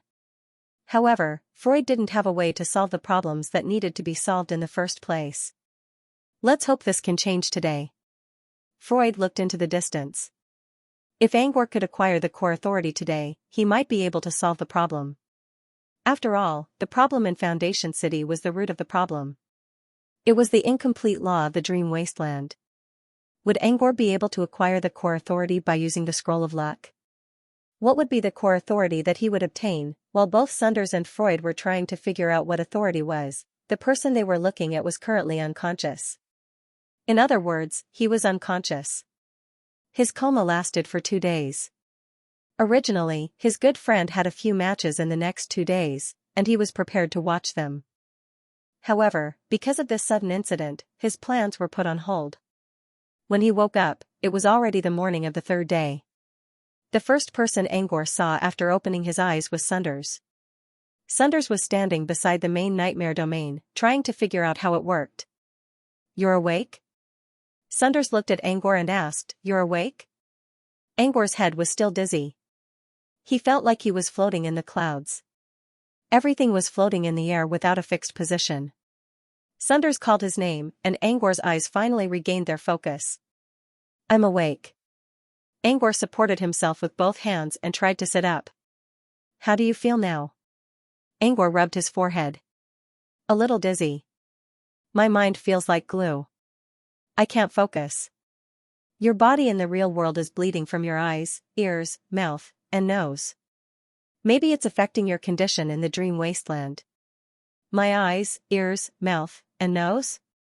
Angor looked up. "Really? I'm going to suffer when I get out?" He mumbled the last sentence, but Sunders still heard it clearly. He chuckled. "You're still thinking about going out and getting tortured? If I hadn't treated you at that time, you might not have been able to make it out of the dream wilderness." Angor sat up with a pale face. "I didn't think it would be so difficult." Every time he recalled the excruciating pain he felt before he fainted, he could feel chills running down his spine. If he knew it would be so difficult, he wouldn't have left his body in the real world so defenseless. Sunders looked at Angor's terrified expression and muttered, "Behind your luck, there's an unbearable price to pay." Sunders didn't say it out loud, but Angor knew what he was talking about. Trying to obtain something beyond one's capability at an inappropriate time wasn't luck at all. It could be a nightmare wearing the skin of luck. "Before I fused with the authority, I still didn't consider everything thoroughly. Trying to learn the core power of a nightmare domain like the dream wasteland is going to cost me a lot." Angor sighed. That was exactly what Sunders was trying to say. But Angor's words, "So you're saying you gave up halfway because you didn't succeed?" Sunders asked. Angor didn't know what to say. He was about to nod when he suddenly remembered something. Just as he was about to fuse his authority and reach his limit of pain, the green patterns around his body began to glow with a strange light. The previously untamed specks of light within his body slowly lowered themselves under this light before finally being absorbed into his body. Did he succeed? Angor looked at the image and realized that he didn't give up halfway. However, his success was also a fluke. Under normal circumstances, this authority would definitely exceed his current limit. If it wasn't for the green vein, he would have either died here or chosen to give up in an unbearable situation. Thinking about this, Angor felt a little lucky. Now he finally understood why Granny Fingernail kept telling him that the scroll of luck wasn't always good luck. Don't worry.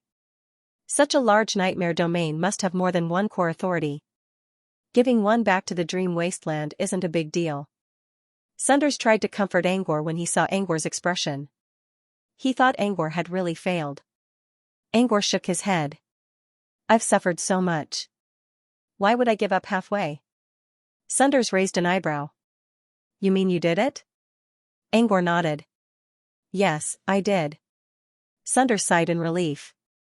He didn't mind losing one core power, but it was about the dream wasteland after all. It would be better if he could fully control it. Sunders didn't ask how Angor succeeded. He went straight to the point. So, what's the power you gained this time? Is it a core power? I just woke up and didn't have time to study it. Let me see. Angor sank into his thoughts. He felt dizzy and confused. Now that he calmed down, he noticed that there was a lot of information in his head. There was so much information that Angor couldn't understand it all at once. It was the sheer amount of information that made him feel dizzy. Angor tried to read some of it, but he couldn't understand anything. It was like a stone tablet full of words that had been splashed with ink. Most of the places were pitch black. If one wanted to find out what was recorded on the stone tablet, one would have to remove the ink bit by bit. But how to get rid of the ink? Angor didn't know. Maybe he needed time to figure it out. Or maybe he wasn't strong enough? After all, this was most likely a core power, and he wasn't strong enough to use it yet. Forcing himself to do so would result in some parts of the power being hidden. However, although a part of it was covered up, there was still some information that could be found. Angor read everything he could find and finally found an answer to his question. The power he gained this time was indeed a core power. Maybe it wasn't just a core power. It was a fundamental law. For example, in Angor's opinion, the power in the dream wasteland was fake because it couldn't really affect reality. It was like a simulator that simulated the laws of reality. But the powers in reality, including Angor's sequence of gravity, could all be called laws. There were too many of these laws. Countless laws formed a complete world. Wizards called the power that controlled all the laws origin. Or rather, the world's consciousness. Angor's core power was similar to the world's consciousness. Its name was Tree of Authority. Tree of Authority? Is that your new power? Angor nodded and began to explain to Sunders about the Tree of Empowerment. As soon as he learned the information, a seed was planted in his mind. The seed quickly sprouted and grew into a towering tree in the blink of an eye. And on the lush tree that stretched as far as the eye could see, there were not leaves growing on every branch, but countless specks of light of authority hanging from them. In short, the so-called Tree of Authority was a tree-like structure of authority distribution. All the authority of a nightmare entity was recorded on the tree, and they were located at different corners of the tree. Authority? Sunders was surprised. Yes, according to the information I have. It's just that. Angor paused a little before he continued, most of them are hidden and undetectable. Since they haven't been acquired yet, they can't be displayed. In other words, the splash ink information he saw wasn't because he wasn't strong enough, nor was it because he didn't have enough knowledge. It was because the authorities hadn't been acquired yet. So far, Angor could only see 3 authorities on the tree. The first one was a child authority under the pseudo-law of Space Branch, Dream Gate. The second one was also an authority gatekeeper, just like the Dream Gate. The third one was a child authority under the pseudo-law of Creation Branch, Evil Mist. Currently, on the authority tree, only these 3 authorities could be checked. The other authorities on the other branches were all pitch black. He couldn't know their names, and he couldn't check them either. You mean, only the authorities stripped from a nightmare domain master can be checked on the authority tree? Angor nodded. Yes, according to the information I gathered. But to be precise, only the authorities that have taken effect in the Dream Wasteland can be inspected.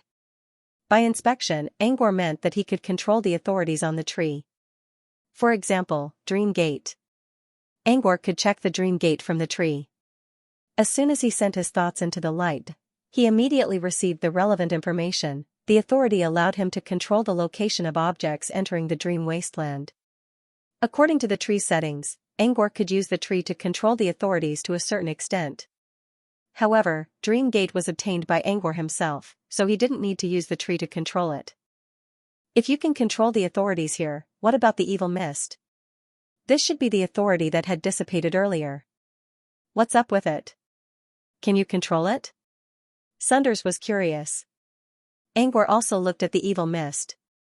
Since he could only detect the authorities that were already in effect in the Dream Wasteland, the Vile Mist must be the authority that had escaped, excluding the Gatekeeper and the Dream Gate. In other words, the black mist they saw earlier. If one were to divide the authority into black and white, then the name of the evil mist belonged to the dark side. The evil mist belonged to the pseudo-law of all things, which was a very broad law that often intersected with other large-scale laws. For example, Grea's law of creation was called the law of creation, but it could also be considered one of the laws of all things. Angor wondered what the evil mist could do. Evil mist, this authority can give birth to nightmarish predators, evil creatures. Nightmarish predators? Puzzled, Angor carefully read the information about the evil mist in the branch of the Tree of Authority. When he finished reading, he couldn't help but stare blankly for a while. He never thought that the authority he escaped from the dream wasteland would be this kind of power. The so-called evil creatures were, as the records said, a kind of plunderer in nightmares. Freud was right. Evil creatures were a special kind of dream creatures that were born for the purpose of plundering. Their targets were all dream creatures, including dream dwellers and humans who entered the dream wasteland. Angor frowned. Evil creatures are a great threat to dream dwellers. After they are born, they come in different forms and have different abilities. Moreover, according to the amount of evil energy, there will be differences in individual strength. They can be divided into 3 stages: newborn stage, growth stage, or plundering stage, and the final stage, maturity stage. The newborn stage was when the evil mist was first born, and it already possessed a certain level of strength. The growth stage was also the plundering stage, where the evil mist would occupy the bodies of other dream creatures and gradually merge with them. When the process reached the middle stage, the evil mist would become an obvious sign that the evil mist could leave. When the evil mist reached maturity stage, it would completely replace the dream creatures and continue to grow by absorbing nightmare energy. Evil creatures could never be completely destroyed. Even if they were killed, they would return to the evil mist and start a new cycle of life. The evil mist was very close to Foundation City, and the evil mist was born as the natural enemy of all dream creatures. Naturally, dream dwellers would become their targets. This could be said to be an extremely grave crisis. Why did it have to be such a dangerous authority? Angor felt a headache coming on. Can you use the Tree of Authority to control the evil mist's authority? Sunders pondered for a while before he asked again. Yes. Angor nodded his head. I can only control the evil mist's creatures to a certain extent. I can't fully control the mist itself. Angor could control the evil mist's creatures, but there were too many of them. He didn't have the time or energy to do so. Angor considered. According to the Tree of Authority, I can't fully control the authority itself, but I can use the tree's power to remove and retrieve the authority that has already taken effect. In other words, if someone gains an authority from a nightmare entity, I can take it away from the entity. Of course, there's a limit. If I'm not strong enough, these authorities will make me explode.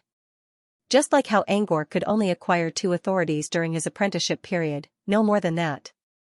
He couldn't support that many authorities on his own. It's not a limit for the Tree of Authority. It's a limit for the person who controls the Tree of Authority. In other words, you. Angor nodded. If you can do that, can you do the same too? The evil mist? Sunders pondered for a moment. Angor forced a smile. No. The Tree of Authority can only retrieve an authority from a dream entity or a human. You can't take back an authority that was given to the dream wasteland.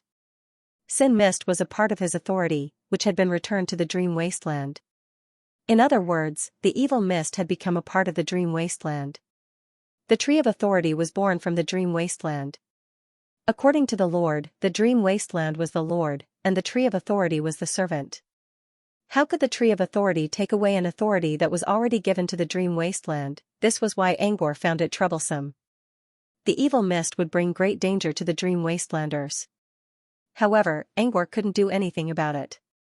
Sunders considered for a moment. When humans live in a safe environment, they will slowly become more comfortable and hate work. When there's danger nearby, they will cherish what they have. That's not a bad idea. This was what people meant when they said they should be prepared for danger in times of peace. Also, the evil mist is one of the authorities. From the perspective of the dream wasteland, having an evil mist isn't a bad thing. It might bring danger to the Dream Wastelanders, but it can also be used as a weapon to defend against enemies. Evil mist was a threat to humans and Dream Wastelanders. However, if one ignored the moral high ground of humans and looked at the Dream Wasteland from the perspective of the Dream Wasteland, the evil mist wasn't a threat at all. Just like the Supreme Cult, most wizards hated them to the core. However, from the perspective of the world's consciousness, the Supreme Cult had a reason to exist. Angor sighed. You're right. But it might be better if I can control it whenever I want. That's not necessarily true. Maybe free development will create miracles, Sunder said casually. Besides, you can't control the evil mist, but you can still control the evil mist to a certain extent. That's not a bad thing. Angor had no other choice. Since he already had the Dream Wasteland, he had to consider things from the perspective of the Dream Wasteland. Angor nodded. But I'll need to tell Freud to be careful. Using the evil mist as an excuse, Sunders explained most of the functions of the Tree of Authority. There were some twists and turns, but the Tree of Authority you've acquired is the most valuable one. The Tree of Authority is also an authority. But since it can display all the authorities in its tree structure but not itself, that means something is wrong. Perhaps you're right. The Tree of Authority isn't just a core authority. It's something like the world's consciousness, a heart that connects all the authorities together. Sunders couldn't help but exclaim, as expected of the Scroll of Luck. It might bring some troubles in the future, but the current reward is the greatest benefit. Previous loading next chapters, bookmark for easier reading. The Tree of Authority didn't have much use for now, but that was only because there weren't many authorities in the Dream Wasteland yet. The Tree of Authority was like a central computer that could control other authorities in the system. The more authorities there were in effect, the more important the effects of the authority tree would become. Angor was quite satisfied with the Tree of Authority because he was sure that the Tree of Authority was the most important authority in the Nightmare Domain. The reason why he wanted the Tree of Authority so badly was because he didn't know how to control it. The Dream Wasteland would be open to the public in the future, and there would be more and more people who wanted to get their hands on it. Only by acquiring the Tree of Authority could he truly control the Dream Wasteland. Fortunately, he had withstood the terrifying repercussions of the Luck Scroll and successfully obtained the Tree of Authority in the end. Next, he had to find a way to expand the Tree of Authority. Angor believed that his body hadn't reached the upper limit yet, so he should be able to take in more authorities. However, considering Angor's current physical condition, he decided not to do it for now. He decided to wait until later. For now, he had to leave the new authorities to someone else. There were too many authorities in the Nightmare Domain. Even if he became a legendary wizard, he wouldn't be able to fuse them all. Since the Dream Wasteland was so important, Angor had to be careful when choosing the right person to fuse the authorities. As far as Angor was concerned, only Sunders and Freud were qualified to take on the authority. Sunders was the one who created the Nightmare Domain, so he must have a better understanding of it than Angor, which was why he was the best candidate for the job. As for Freud, he was the one who proposed the Dream Wasteland. He was a dream manipulator and had sworn an oath to Angor, so Angor trusted him. Angor didn't mind if his brother, Leon, took the job. However, Leon wasn't strong enough, and he didn't practice Nightmare Domain or dream manipulation. In other words, Sunders and Freud were the only ones who could do the job. Therefore, Angor planned to let Sunders fuse the new authorities after he fused with Freud. They already agreed that if the Book of Luck worked, Angor would choose to fuse the core authority, while Sunders would go for something related to energy manipulation. As long as he could bring his strength from the real world into the dream wilderness, he could do many things. For example, unlimited alchemy, which he was looking forward to the most, or the ability to fend off foreign enemies. The foreign enemies he mentioned before were the dream creatures outside the Dream Wasteland. Now, he was talking about evil creatures as well. Apart from that, he also came up with many other ideas, such as allowing nature wizards to improve the environment of the Dream Wasteland. These were things that could only be done through authority, but now, they could be done through the power of wizards. Therefore, obtaining the authority to control energy was imperative. Obtaining the Nightmare Domain host's authority was completely random. It was like drawing a lottery with no guarantee of success. To increase the success rate, Sunders planned to use the Scroll of Luck as well. Using the Dream Welk, he projected another scroll of luck into the dream wasteland. Next, he got down to business. The scroll of luck was still in his hand, and he would be the one to use it. Since Sunders couldn't do that himself, he needed Angor's help to remove the Nightmare Domain's authority and help Sunders fuse with it. Of course, Angor would be the one to use the scroll of luck. This was his second time using the scroll of luck, and he was already used to it.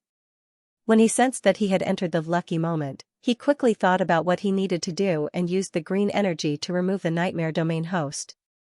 The scroll of luck could only last for 2 to 3 seconds.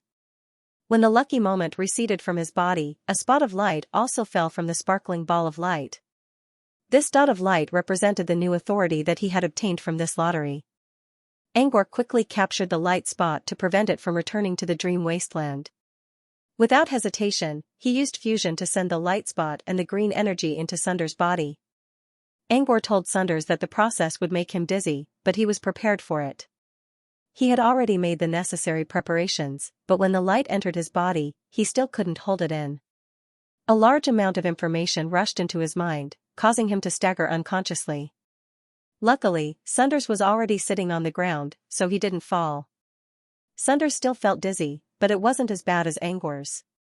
He closed his eyes and quietly digested the information. Angor stood aside and looked at Sunders' unmoving face.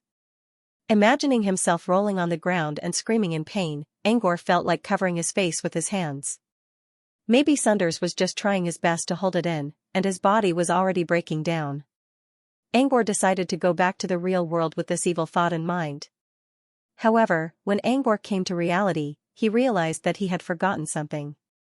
Sunders mentioned that his body in the real world was much worse than in real life. When he came back to the real world, he felt pain all over his body. Luckily, Sunders treated his body before, so the pain wasn't too bad. Angor endured the pain and looked at Sunders, who was sitting on the sofa. Sunders was wearing a full set of noble attire. His hair was neatly combed, and his eyes were closed. Even when resting, the gentleman still maintained his elegant posture. Angor had no choice but to endure the pain and enter the dream wasteland again. Powers usually took a long time to fuse. Even the shortest time Angor used was more than 10 hours. Sunders wouldn't wake up anytime soon. Angor decided to use this time to study the Tree of Powers. Previously, he had only skimmed through the functions of the authority tree. In fact, under each authority, there was a lot of detailed information and subdivided functions. Angor looked at the evil mist and began to read more carefully. About 3 hours later, Angor only read the general information about the evil mist. He didn't go through the details yet, which meant that a single power contained a lot of information. Still, he learned a lot from the general information he obtained. Unfortunately, most of it wasn't good news. Earlier, Angor thought the evil mist referred to the black mist. But the truth wasn't as simple as he thought. The black mist was indeed the evil mist, but it was only one of its manifestations. The power in the dream wasteland was only a pseudo-law, but it still fit some of the characteristics of a law. For example, most powers were only concepts. The same was true for the evil mist. The black mist could be called the evil mist, but it wasn't just a black mist. The black fog was just the surface of the evil fog. The evil fog could take on many other forms, such as gray fog, red fog, blue fog, and so on. In other words, the black mist they saw was just one of the many evil mists. It was very likely that more evil mists would appear in other places as well. In fact, it was even possible for the evil fog to appear in Origin City. This was definitely not good news for the residents of the Dream Realm in Foundation City. Angor hoped that Sunders' new power would be related to energy manipulation. Otherwise, once the creatures of evil power invaded Origin City, it would be a devastating disaster. The only good news for Angor was that he couldn't retrieve the evil mist's power, but he could use it to a certain extent through the Tree of Powers. For example, he could control evil creatures. Angor already knew that he could control evil creatures, but he didn't expect it to feel like this. Freud tapped his fingers on the table and stared at Angor. It had been 3 days, and there was still no news from Angor. Freud wondered what was going on. Freud was worried that something might go wrong. Mr. T-san? When Freud woke up from his thoughts, he saw a beautiful woman standing beside him. She was in her 30s, and there were wrinkles at the corners of her eyes, which made her look even more attractive. She was wearing a golden dress embroidered with dark red roses and dark green vines. She also had a red crown on her head, which made her look elegant and noble. Freud rubbed his forehead and showed an apologetic look. "Hey, Monroe. When did you get here? I was thinking about something and didn't notice." It was Monroe, the mayor of Foundation City. "I just got here." "Mr. T-Sun, is there something on your mind?" Monroe glanced at the other side of the room, where there was a glass cabin. She couldn't see what was inside since it was covered with a black cloth. "Nothing." Freud changed the topic. "I called you here because..." Freud paused when he noticed that Monroe wasn't looking at him. Instead, she was looking at the glass cabin next to him. "You're interested in it?" Freud suddenly spoke and caught Monroe's attention. She lowered her head in embarrassment. "I'm not. It's just, you don't have to hide it. If you're curious, you can open it and see for yourself." Monroe wanted to refuse, but Freud didn't give her the chance. He dragged her to the glass cabin. Monroe looked at the cabin covered by the black cloth and swallowed her saliva. The reason why she immediately paid attention to this place was because when she passed by the glass cabin, there seemed to be some movement inside. Before she came to Freud, she heard that some of the fugitives had been captured. According to the staff, there were 3 fugitives in total. 2 of them were locked up in the dungeon, and the last one was kept in Freud's office. Freud also ordered that these fugitives were extremely dangerous and that no one was allowed to approach them. Dangerous? Or did they discover some secrets? Monroe was naturally very curious about this. Therefore, when Freud called Monroe into the office, she paid special attention to whether there was an extra person in the office. She didn't see the person, but she saw this cabin that she was very concerned about. "Look at it if you want." "Indeed, as the city lord of Foundation City, you should know this secret by now," Freud urged when Monroe didn't move for a long time. Monroe hesitated for a moment before reaching out her hand. With a tug of his hand, the black cloth slid down, revealing the glass cabin inside. When Monroe saw the situation inside the glass cabin, she was so scared that she took a few steps back. She covered her mouth and her eyes were filled with disbelief. Inside the cabin was a humanoid monster. There were barbs on its back, and its 4 limbs were strangely twisted. There was no white in its eyes, and they were completely black. However, in those pitch-black eyes, Monroe could still see madness and bloodthirstiness. As the black cloth fell, the monster inside started to frantically knock on the glass, as if it wanted to break out.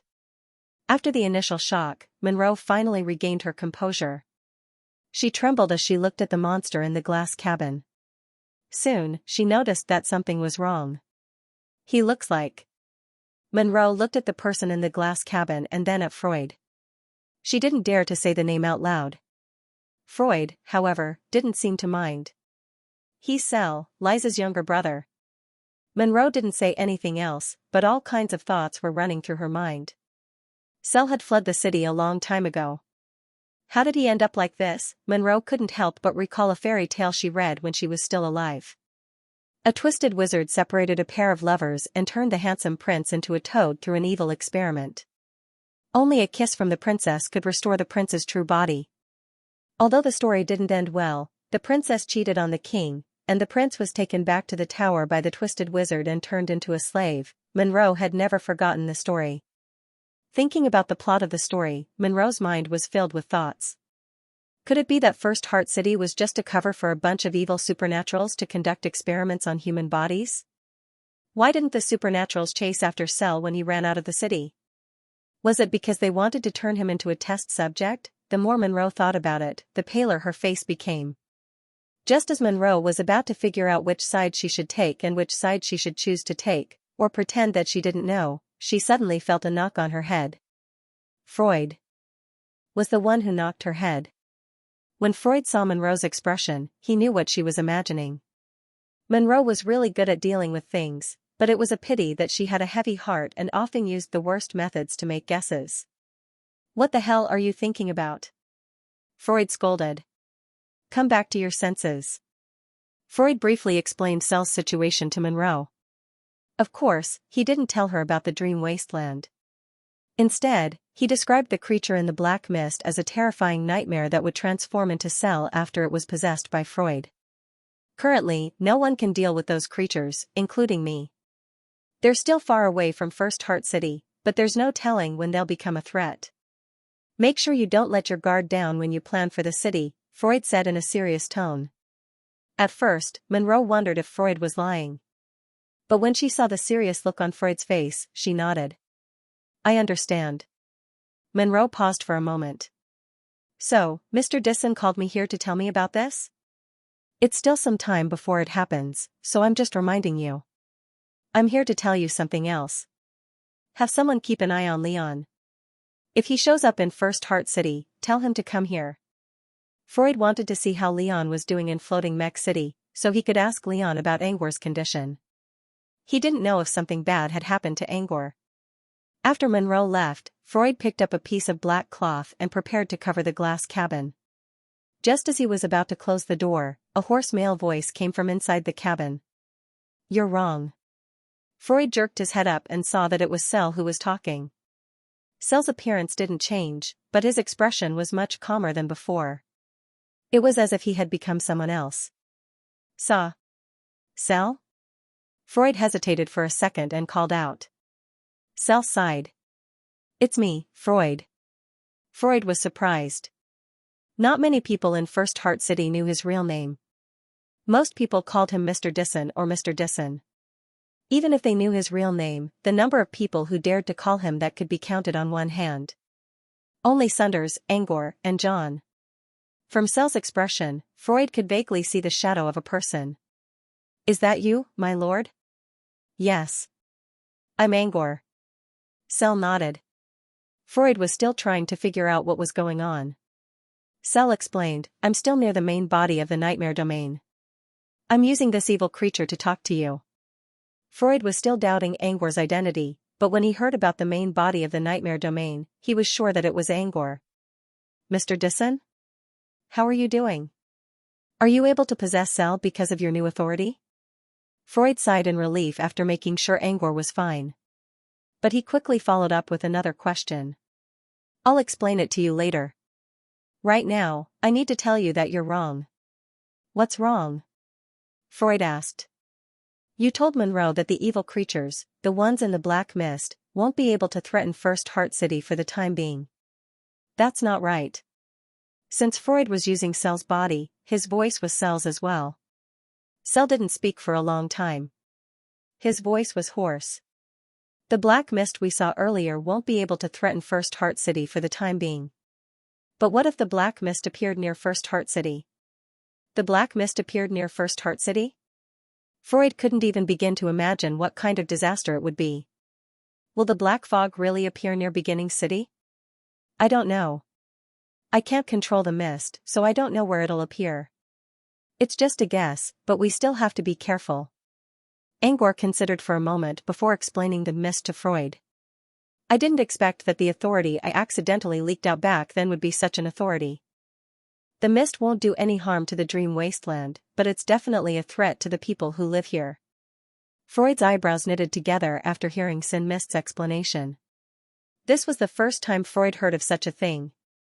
But he did read some books about the dream realm, which mentioned that there were some terrifying creatures that devoured nightmare energy. They were called nightmare predators, and they were extremely difficult to deal with. Every wizard who entered the dream realm didn't want to run into such creatures. The mature state of evil creatures was very similar to the nightmare predator. If the two were really the same type, it would indeed be very troublesome. Please remember the domain name of this book. Mobile version reading website. Freud tried to think of a way to deal with such creatures. In the beginning, he was prepared to treat the evil creatures as nightmare predators. He wanted to find a solution from the books written by dream wizards. However, the more he thought about it, the more he felt a headache coming on. Even dream wizards rarely provoked nightmare predators. Most of them returned to the real world and avoided them for a while. There was no need for them to cause trouble. In his memory, he really couldn't find a practical way to deal with the nightmare predator. Freud shook his head. Even if dream manipulators could find a way to deal with nightmare predators, they wouldn't be able to bring it into the dream wasteland. It would be better for him to think about how to solve the problem from the perspective of the dream wasteland. Freud thought for a long time but still couldn't come up with a solution. Suddenly, he saw Cell in the glass cabin and realized something. He suddenly recalled something. That's right, sir. How did you know about the Sin Fog Authority? How can you control evil mist creatures? Freud wondered if Angor had obtained an authority related to the evil mist. If Angor could control evil mist creatures, he might find a way to deal with them. Because the authority I obtained from the nightmare host is called Tree of Authority. Tree of Authority? What kind of authority is that? What does it have to do with evil mist creatures? Before Freud could ask more questions, he heard a voice coming from Angor's side. Hold on. I found something. Freud immediately shut his mouth and waited for Angor's explanation. But in the end, she only said, I'll tell you the details when I come back. When Freud was about to say something else, he found himself facing Cell, who had regained his ferocious expression. Angor didn't try to fool Freud. He did find something useful. Through the Tree of Authority, he could use evil mist to a certain extent. Based on this, he found some interesting uses for the evil mist, such as the conversation he had with Freud earlier. He could control evil mist creatures and talk to people from a distance. While talking with Freud, Angor was also trying to learn more about the evil mist's tricks. This allowed him to unearth two very useful techniques. For example, he could expel and suppress the evil mist creatures inside Cell. By expel, Freud would force the evil mist creatures out of Cell's body so that Cell could regain his consciousness. It was a good technique, but Angor was more interested in suppressing than expelling the evil mist creatures. By suppressing the evil mist creatures inside Cell, Angor could prevent them from coming out for a while. At the same time, Cell could also regain his consciousness. Suppressing the evil mist creatures didn't sound like a big deal, but it could keep Cell's consciousness while maintaining the evil mist creatures. It was equivalent to obtaining a high combat power out of thin air. Freud's biggest wish was to find a way to deal with the evil creatures. Wasn't this one of the solutions? Through suppression, he could borrow the power of the evil creatures in his body to deal with other evil creatures that were wreaking havoc. This could be considered a method. Moreover, he could use this to create a team of elite soldiers that could deal with the evil creatures and protect the safety of First Heart City. But that didn't mean Angor was safe. Suppressing the evil mist creatures was more like a special seal. By sealing the evil mist creatures inside a person's body, the person could use the evil mist creatures to fight. However, to gain more power, the seal had to be loosened so that the evil mist creatures could provide more power. However, as the seal loosens, there will be a day when it exceeds the limit of suppression. At that time, the evil creatures will break the seal and devour their masters. Therefore, these people who had fused with evil creatures were equivalent to carrying an unexploded bomb at all times. No one knew when this bomb would be ignited after a battle. It was a very dangerous situation. However, taking on such a high risk also gave them strength that far exceeded that of ordinary people. This was also a kind of balance. He had sacrificed his own comfort and was dancing on the edge of a knife in order to protect the peace and tranquility of his loved ones and friends. In any case, this was one of the better ways for Dream Realm residents to deal with the evil mist creatures. At least he wouldn't have to keep an eye on the dream wasteland all the time. He could ask someone else to help him deal with the evil mist. As for whether or not he should do it, he would discuss it with Freud later. Apart from this suppression technique, Angor also noticed something else. But this was not a technique anymore. It was more like a function. It was a function that was as valuable as controlling the evil mist creatures. This was why he quickly cut off the conversation with Freud and began to study the item in his mind. Once again, Angor noticed that when he focused on Freud, some strange information would pop up from Freud's body. The information was like a vague concept. Not only did Angor capture it, but he also managed to read it. After analyzing it, Angor came up with a number, 69. When he checked the Tree of Authority earlier, he found that the number 69 was actually an authority compatibility. In other words, Freud's compatibility with the evil mist had reached 69%. Angor suddenly remembered something. When he tried to fuse the gatekeeper power, he sensed a ripple coming from Foundation City, which seemed to be resonating with the gatekeeper power. When Angor nodded, it meant that Miss Dreamdew now had a part of the gatekeeper authority, which meant that Miss Dreamdew now had a part of the authority of the gatekeeper. Just like how Angor learned the sequence of gravity in real life, he would have a chance to learn it if he was lucky enough or had a high level of compatibility.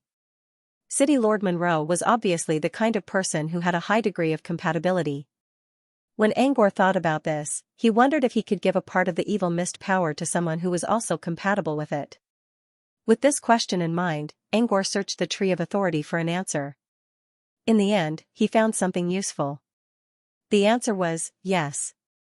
If he met someone who was compatible with the evil mist power, he could use the Tree of Authority to give the person his inheritance, which was also known as the authority-granting ceremony.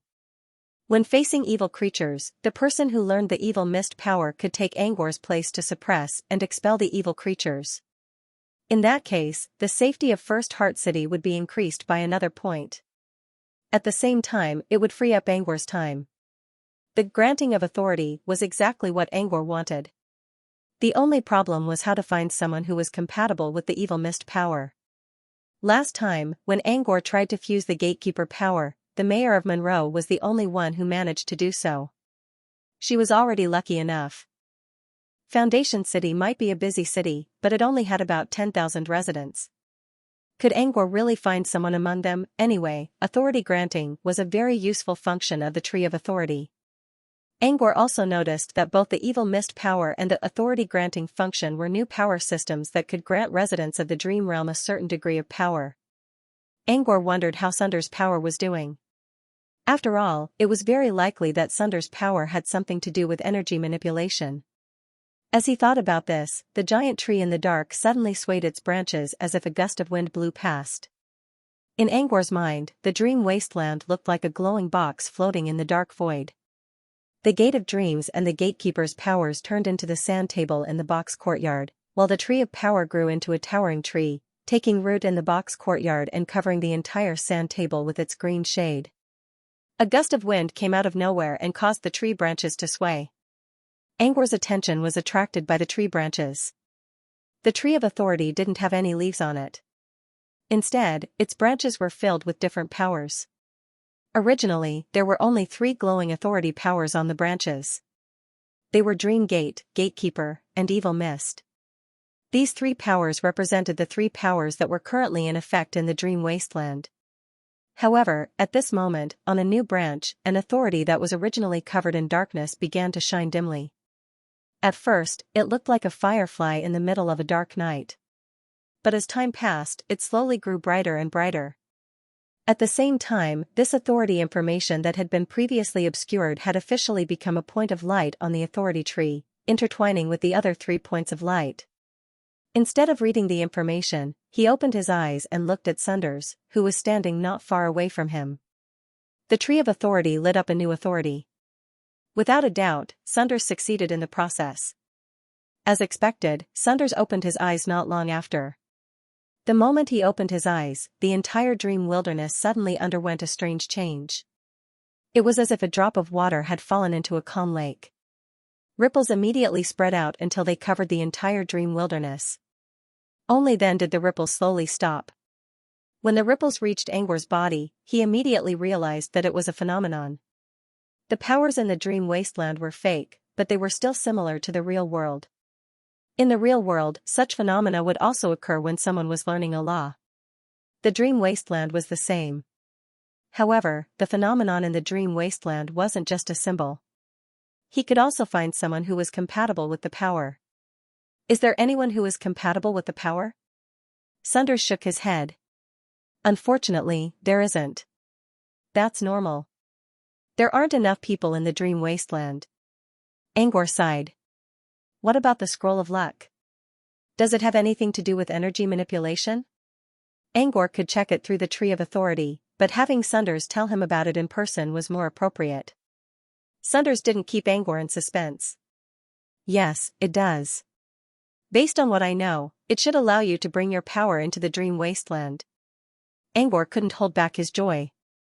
He agreed to study the dream wasteland for 2 reasons. First, it was for John. Second, he wanted to use the dream wasteland and the dream whelp to experiment with infinite alchemy.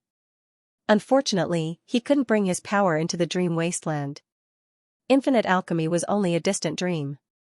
He thought it would take him a long time to realize his dream. But now, Sunders confirmed it himself.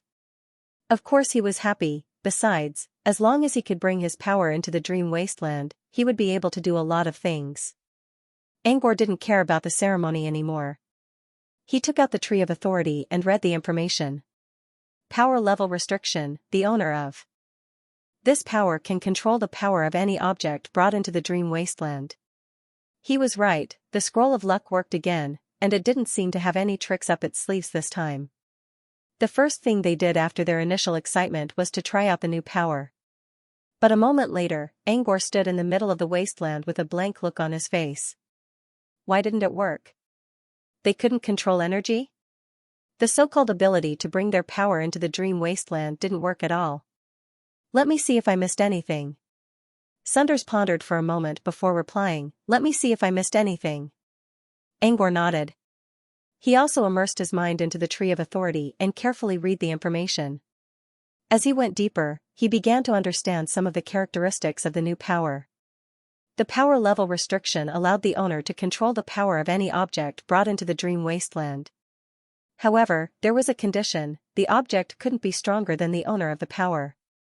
In other words, no matter how strong someone was, they couldn't use power higher than level 2 Truthfinder in the dream wasteland. This was because Sunders, the owner of the power level restriction, was only a level 2 Truthfinder. Apart from this, one must also have a certain level of power in the real world. For example, Sunders limited the power level of an apprentice in the dream wasteland. Even a wizard could only use the power of an apprentice in the dream wasteland. However, a mortal who entered the dream wasteland would not be limited to apprentice level. They still needed to have something to rely on in the real world. A mortal in the real world would still be a mortal in the dream wasteland. Apart from this, there were many other restrictions and prerequisites. Angor spent more than an hour reading through them. But no matter how he looked at it, he and Sunders both met the requirements. After all, he could use the Tree of Authority to adjust the power level restriction. But why couldn't they use their real power in the dream wasteland? What went wrong? Sunders muttered to himself, the power level restriction itself isn't a problem. Maybe the problem isn't the restriction itself, but the external environment? Both Angor and Sunders realized what Sunders meant at the same time. Energy. They both knew that Sunders was referring to the power system. There was something wrong with the power system. The dream wasteland was a derivative of the dream realm, and there was no mana available in such a large environment. Of course, there was no way to control energy in such an environment. So the problem wasn't the power level restriction, but the external environment. Angor felt a little frustrated after confirming this fact. So the power level restriction didn't seem to work at all. Could it be that only dream manipulators could control energy in the dream wasteland? There aren't many dream manipulators in the southern wizardry region, and I don't know much about the dream realm either. Let's ask Freud. He might know something. Angor agreed with Sunders' statement. Once again, Angor hit his nightmare domain and exited the dream wasteland. When they logged in again, Angor had already used the power of Dream Gate to teleport them to Heaven's Tower. Freud was still sitting in front of his desk, thinking about how to deal with the evil creatures when he suddenly saw Angor and Sunders. Freud stood up and was about to ask about the new power, but Angor beat him to it. When Freud heard about the power level restriction, he thought he could bring his real power into the dream wasteland. But when he heard Angor's explanation, he didn't know what to say. You don't have a corresponding power system? Angor nodded. Maybe only dream manipulators can use their full power in the dream wasteland? Freud immediately shook his head. No. Even if a dream wizard went to the dream realm, they wouldn't use all of their power.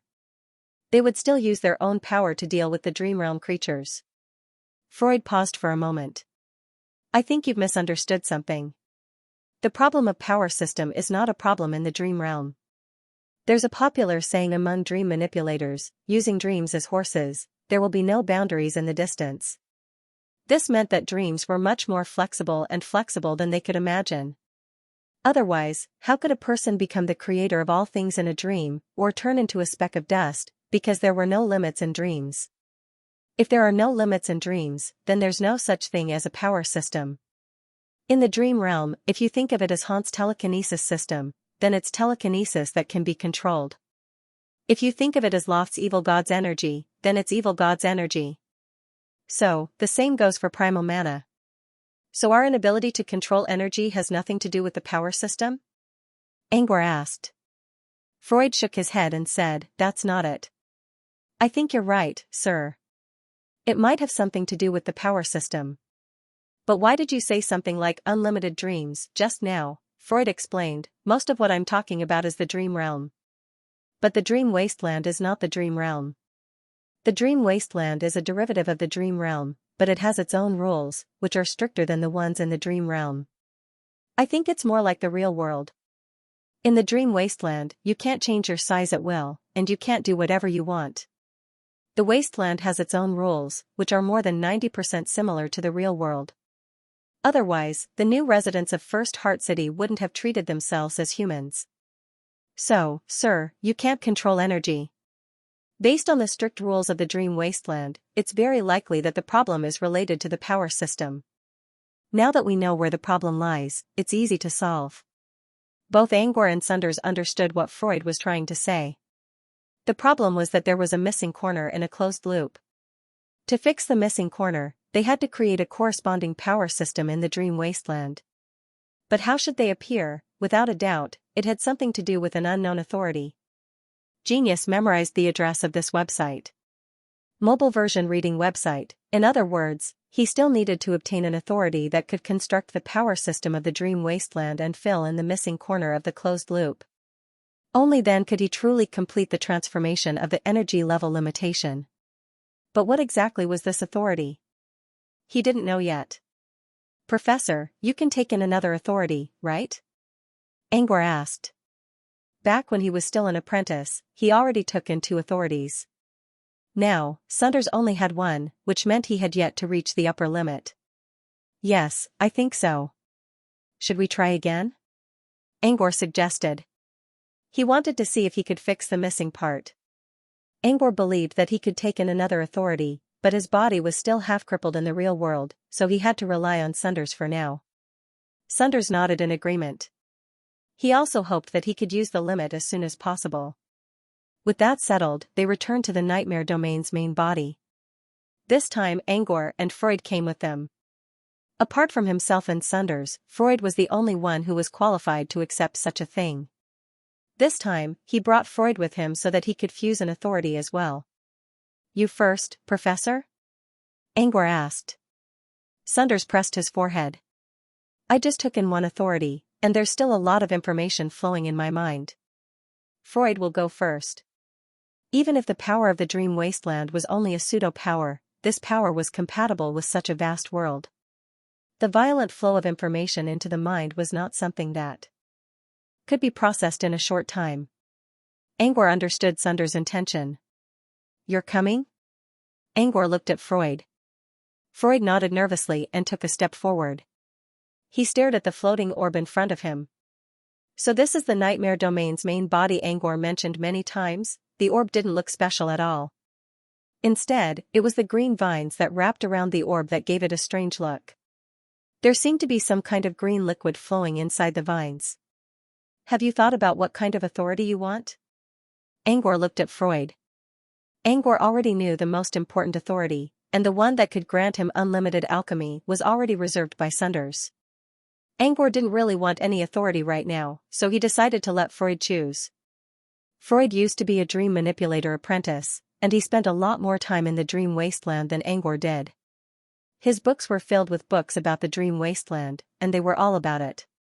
Freud must have his own ideas about the wasteland's authority. "The power to defend against evil creatures?" Freud blurted out without hesitation. Angor frowned. "Evil creatures? If we can make up for the closed loop of energy level limitation, we should have the power to deal with evil creatures. Moreover, I have some suggestions regarding defense and countermeasures against evil creatures. I'll tell you in detail later." Angor considered for a moment. More importantly, the evil mist only harms the residents of the dream realm, but it's beneficial to the dream wasteland. I don't think there's any way to stop it. Angor gave Freud a doubtful look. He now doubted whether Freud had the right to choose. In fact, Freud regretted it the moment he blurted it out. He had already thought of the same thing. Shall I choose another one? Freud looked at Angor shamelessly. Angor nodded and left the choice to Freud. This time, Freud took a long time to think. He knew that he wouldn't choose powers that were too close to the core. Instead, he would choose powers that were closer to the periphery of the core. Angor didn't know what Freud was thinking. Even if he did, he wouldn't care. He had already obtained the Tree of Authority, so even if Freud got a more important authority, he wouldn't be dissatisfied. Instead, he would be happy. Freud looked at the misty sky and finally made up his mind. Weather. Change the weather. Change the weather? Angor was a little surprised by Freud's choice. Freud's choice seemed to be too far away from the list. In his opinion, it should be one of the less important powers. The dream wasteland is always covered in fog. Maybe it'll be better for the people who live here, Freud said. When I'm done with my business, I'll see the gray sky on my balcony and feel like I'm living in the abyss plane. I'm sure the mortals who live here will feel depressed too. Freud's words reminded Angor of something. There was once when he went to the Ocean Theater to look for John. At that time, John was teaching a group of brats about piano. He was teaching a lively piece called Mark of the Rain. This piano piece described the scene of a starry night when a drizzle suddenly fell. Between the pitter-patter, there was the rhythm of the raindrops, and the rhythm was soothing and peaceful. It was very beautiful. Angor stood outside the door and listened to John's perfect performance. When Angor was about to open the door, he heard a young voice speaking to John. It's called Mark of Rain. But I haven't seen any rain since I came here. I almost forgot what it feels like. Back then, Angor didn't think too much about it. But now, he couldn't help but feel a little emotional. When Angor visited the Pad Manor in Foundation City, he saw head-maid Mana sewing a doll. Is that a snowman's doll? Maid Olga looked at it and asked, is that a snowman's doll? Wearing a red hat and adding a long nose would be even better. Olga sighed. It's nice to keep the temperature here, but I still miss the snowy days. I wonder if I'll ever have a chance to build a snowman again. Angor couldn't feel anything because he was running between the dream and reality. On the other hand, the citizens of First Heart lived under the gloomy sky all year round. Perhaps it was just as Freud said, they would slowly sink into a vortex of depression. Still, when it came to controlling the weather, he didn't think it was a priority at all. Are you sure you want the power to change the weather? Lucien asked again. Yes. Freud nodded. You can consider something more important, Angor muttered in a low voice. You should consider something more important. But since Freud said so, Angor decided to respect his opinion. He summoned his nightmare domain and prepared to remove the power. On the other hand, when Sanders heard that Freud wanted to change the weather, he frowned and raised his head, trying to say something. However, Angor had already activated the Scroll of Luck, so Sanders didn't say anything. Still, he kept staring at Freud with a frown. Freud took a deep breath when the light spots fell away from the nightmare domain. He knew the fusion was the next step. Angor already told him about the possible consequences, and Freud was prepared to bear all the consequences, including the dizziness. But Freud didn't expect the pain to be so great. It was beyond his tolerance. Freud let out a blood-curdling scream. Angor watched Freud rolling on the ground with tears and snot all over his face. At first, he thought it was a good show since he had never seen anything like this from Sanders. But as time went by, Angor's expression grew more serious as he realized something was wrong. Freud's skin began to turn red, and his body began to expand and shrink. It was as if he was going to explode at any moment. What's going on? Angor frowned. He didn't think the power to change the weather should be this bad. Is this a side effect of the Scroll of Luck? Did something go wrong with the Luck Scroll? Was it not the power to change the weather this time? Sanders, who had been watching Freud all this time, finally spoke up. So it's true. Angor looked at Sanders again, hoping to get some information from him. Tell him to give up, Sunders said. He can't control the power right now. Sunders explained, if he doesn't give up now, he'll explode in the next second. Since he can't control the power, just give it back to the dream wasteland. If it's really the power to change the weather, I don't mind giving it back to the dream wasteland. There's always a limit to one's power. Sunders didn't explain the reason, but Angor knew that Freud would die if he insisted. Please remember the domain name of this book. Mobile version reading website. In the end, Freud gave up. As soon as Freud gave up, the light that represented his authority disappeared from Freud's body. Even if Angor wanted to, Freud wouldn't give him the chance. Freud lay on the ground as if he had been hollowed out. His face was ashen, and his eyes were blank and lifeless. He was in a terrible condition. Even Freud himself didn't expect that he would one day experience such pain in the dream wasteland with a dream realm avatar. If he could hold on for 2 more seconds, he would probably explode from the sheer amount of information he was receiving. Even if he gave up now, he still felt extremely uncomfortable. Are you all right? Freud mustered all his strength to speak. Just, let me lie down for a bit longer. Angor turned to Sunders and asked, what's going on, Professor? Why can't Freud bear the authority? Is it because of the scroll of luck? Or is it because Freud is a soul? Freud couldn't move from the ground, but his ears were still pricked up. He wanted to know the reason. The authority can be used by a dream citizen, which means it doesn't have anything to do with Freud's real body. Sunders paused for a moment before continuing, perhaps the scroll of luck has something to do with it. But I don't think it's a big factor. It's because Freud isn't qualified. Freud wasn't qualified to bear the authority. But why wasn't he qualified? Sunders didn't explain right away. Instead, he looked up at the sky. A familiar ripple suddenly appeared in the sky. Angor looked up and saw a rainbow crossing the boundary of time and space to arrive at an unknown world. It turned into a colorful ribbon and flew over their heads. The mist slowly disappeared from where the rainbow touched, and the gray sky was replaced by a clear blue. The real blue sky appeared before their eyes. The rainbow extended into the unknown distance, sweeping across the boundless wilderness. The azure color seemed to have brought new life to the world. When it crossed the distance and appeared in the sky above Initial Heart City, everyone in the city was stunned. The people who were working stopped what they were doing, and the people in their rooms ran out. Everyone gathered on the street and looked at the sky being swept by the rainbow ribbon, revealing the blue sky. After a moment of silence, everyone cheered excitedly. The clear sky cleared away all the dust and haze. Not only the sky and the city, but also the people's hearts. It wasn't just the weather that cleared up. It was also a form of purification. Freud didn't see it with his own eyes, but he could already imagine it.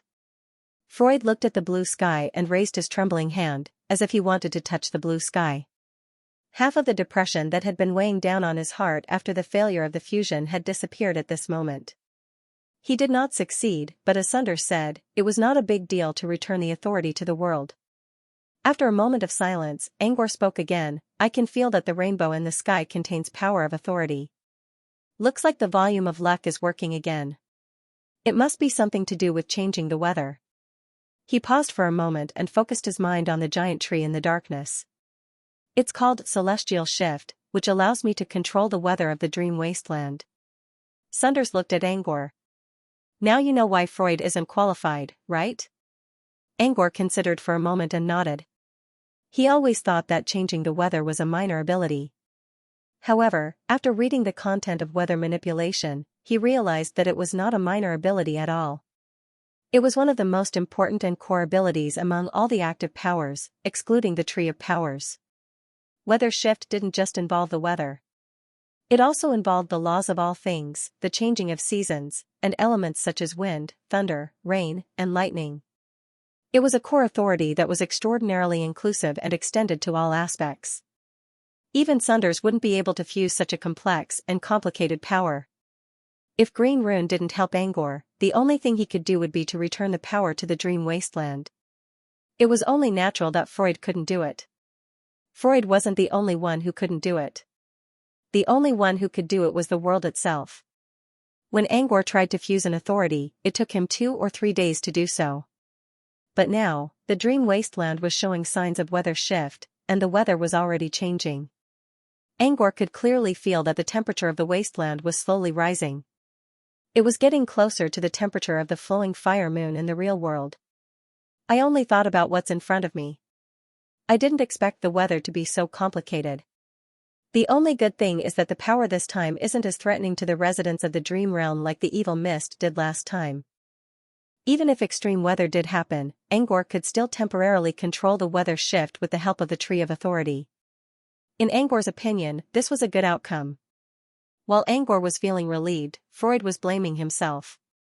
He shouldn't have mentioned the weather shift authority. Now that he knew how important it was, he couldn't help but feel bad about losing it. Angor's response to that was, a shower of rain fell on Freud's head. Yes, it was just a shower. Using the Tree of Authority, Angor created a dark cloud above Freud's head. A shower of rain accurately landed on Freud's body and soaked him to the bone. Freud didn't care about his soaked clothes and looked at Angor in confusion. How did Angor do that? After hearing Angor's explanation, Freud finally realized that the Tree of Authority had this function. I can use the Tree of Authority to control weather changes, so it's not completely lost, Angor explained.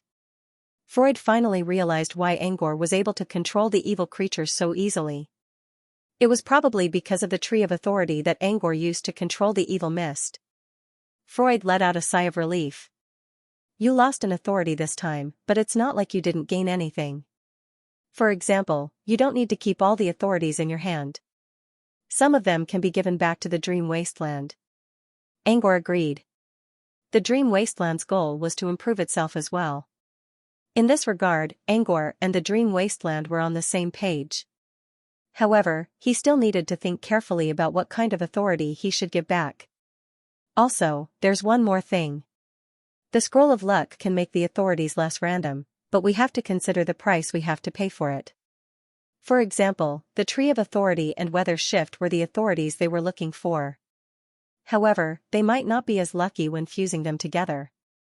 They might even lose their lives. Angor didn't use the Scroll of Luck to dispel the authorities. Although it was random, Angor was able to handle it. Randomness wasn't a bad thing. At least, the authorities that came out of it were still within acceptable limits. Therefore, before using the Scroll of Luck, Angor had to consider whether he or she could handle the authority. Even if he or she could handle it, it was best to avoid using the scroll as much as possible. No one knew if there would be other side effects. You've used the scroll 4 times today. Let's stop here. It won't do you any good. Angor frowned. But how are you going to get the authorities you want without using the Scroll of Luck? If you don't get the right authority, you won't be able to use the energy limit. Let's put the new authorities aside for now. Aren't you worried about the weather changing again? Sunders paused for a moment before he explained, aren't you worried about the weather? Sunders was planning to continue fusing the new authorities today, but after seeing Freud's condition, he hesitated. The authority to construct a power system should be one of the most important authorities. What if Freud couldn't handle it and ended up giving it back to the Dream Wasteland?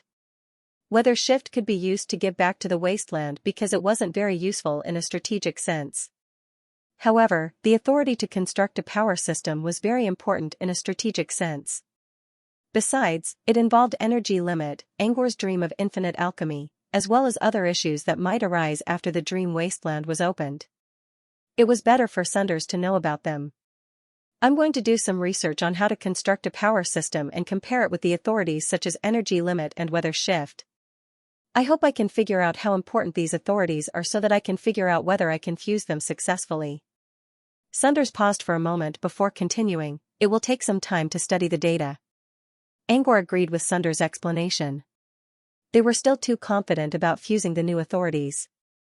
If they could have more accurate data, it would greatly reduce the risk. Sunders decided not to fuse the new authorities for now. As for Freud, he was seriously injured and couldn't fuse the new authorities. Angor hid the Nightmare Domain host away and decided to return to Foundation City first.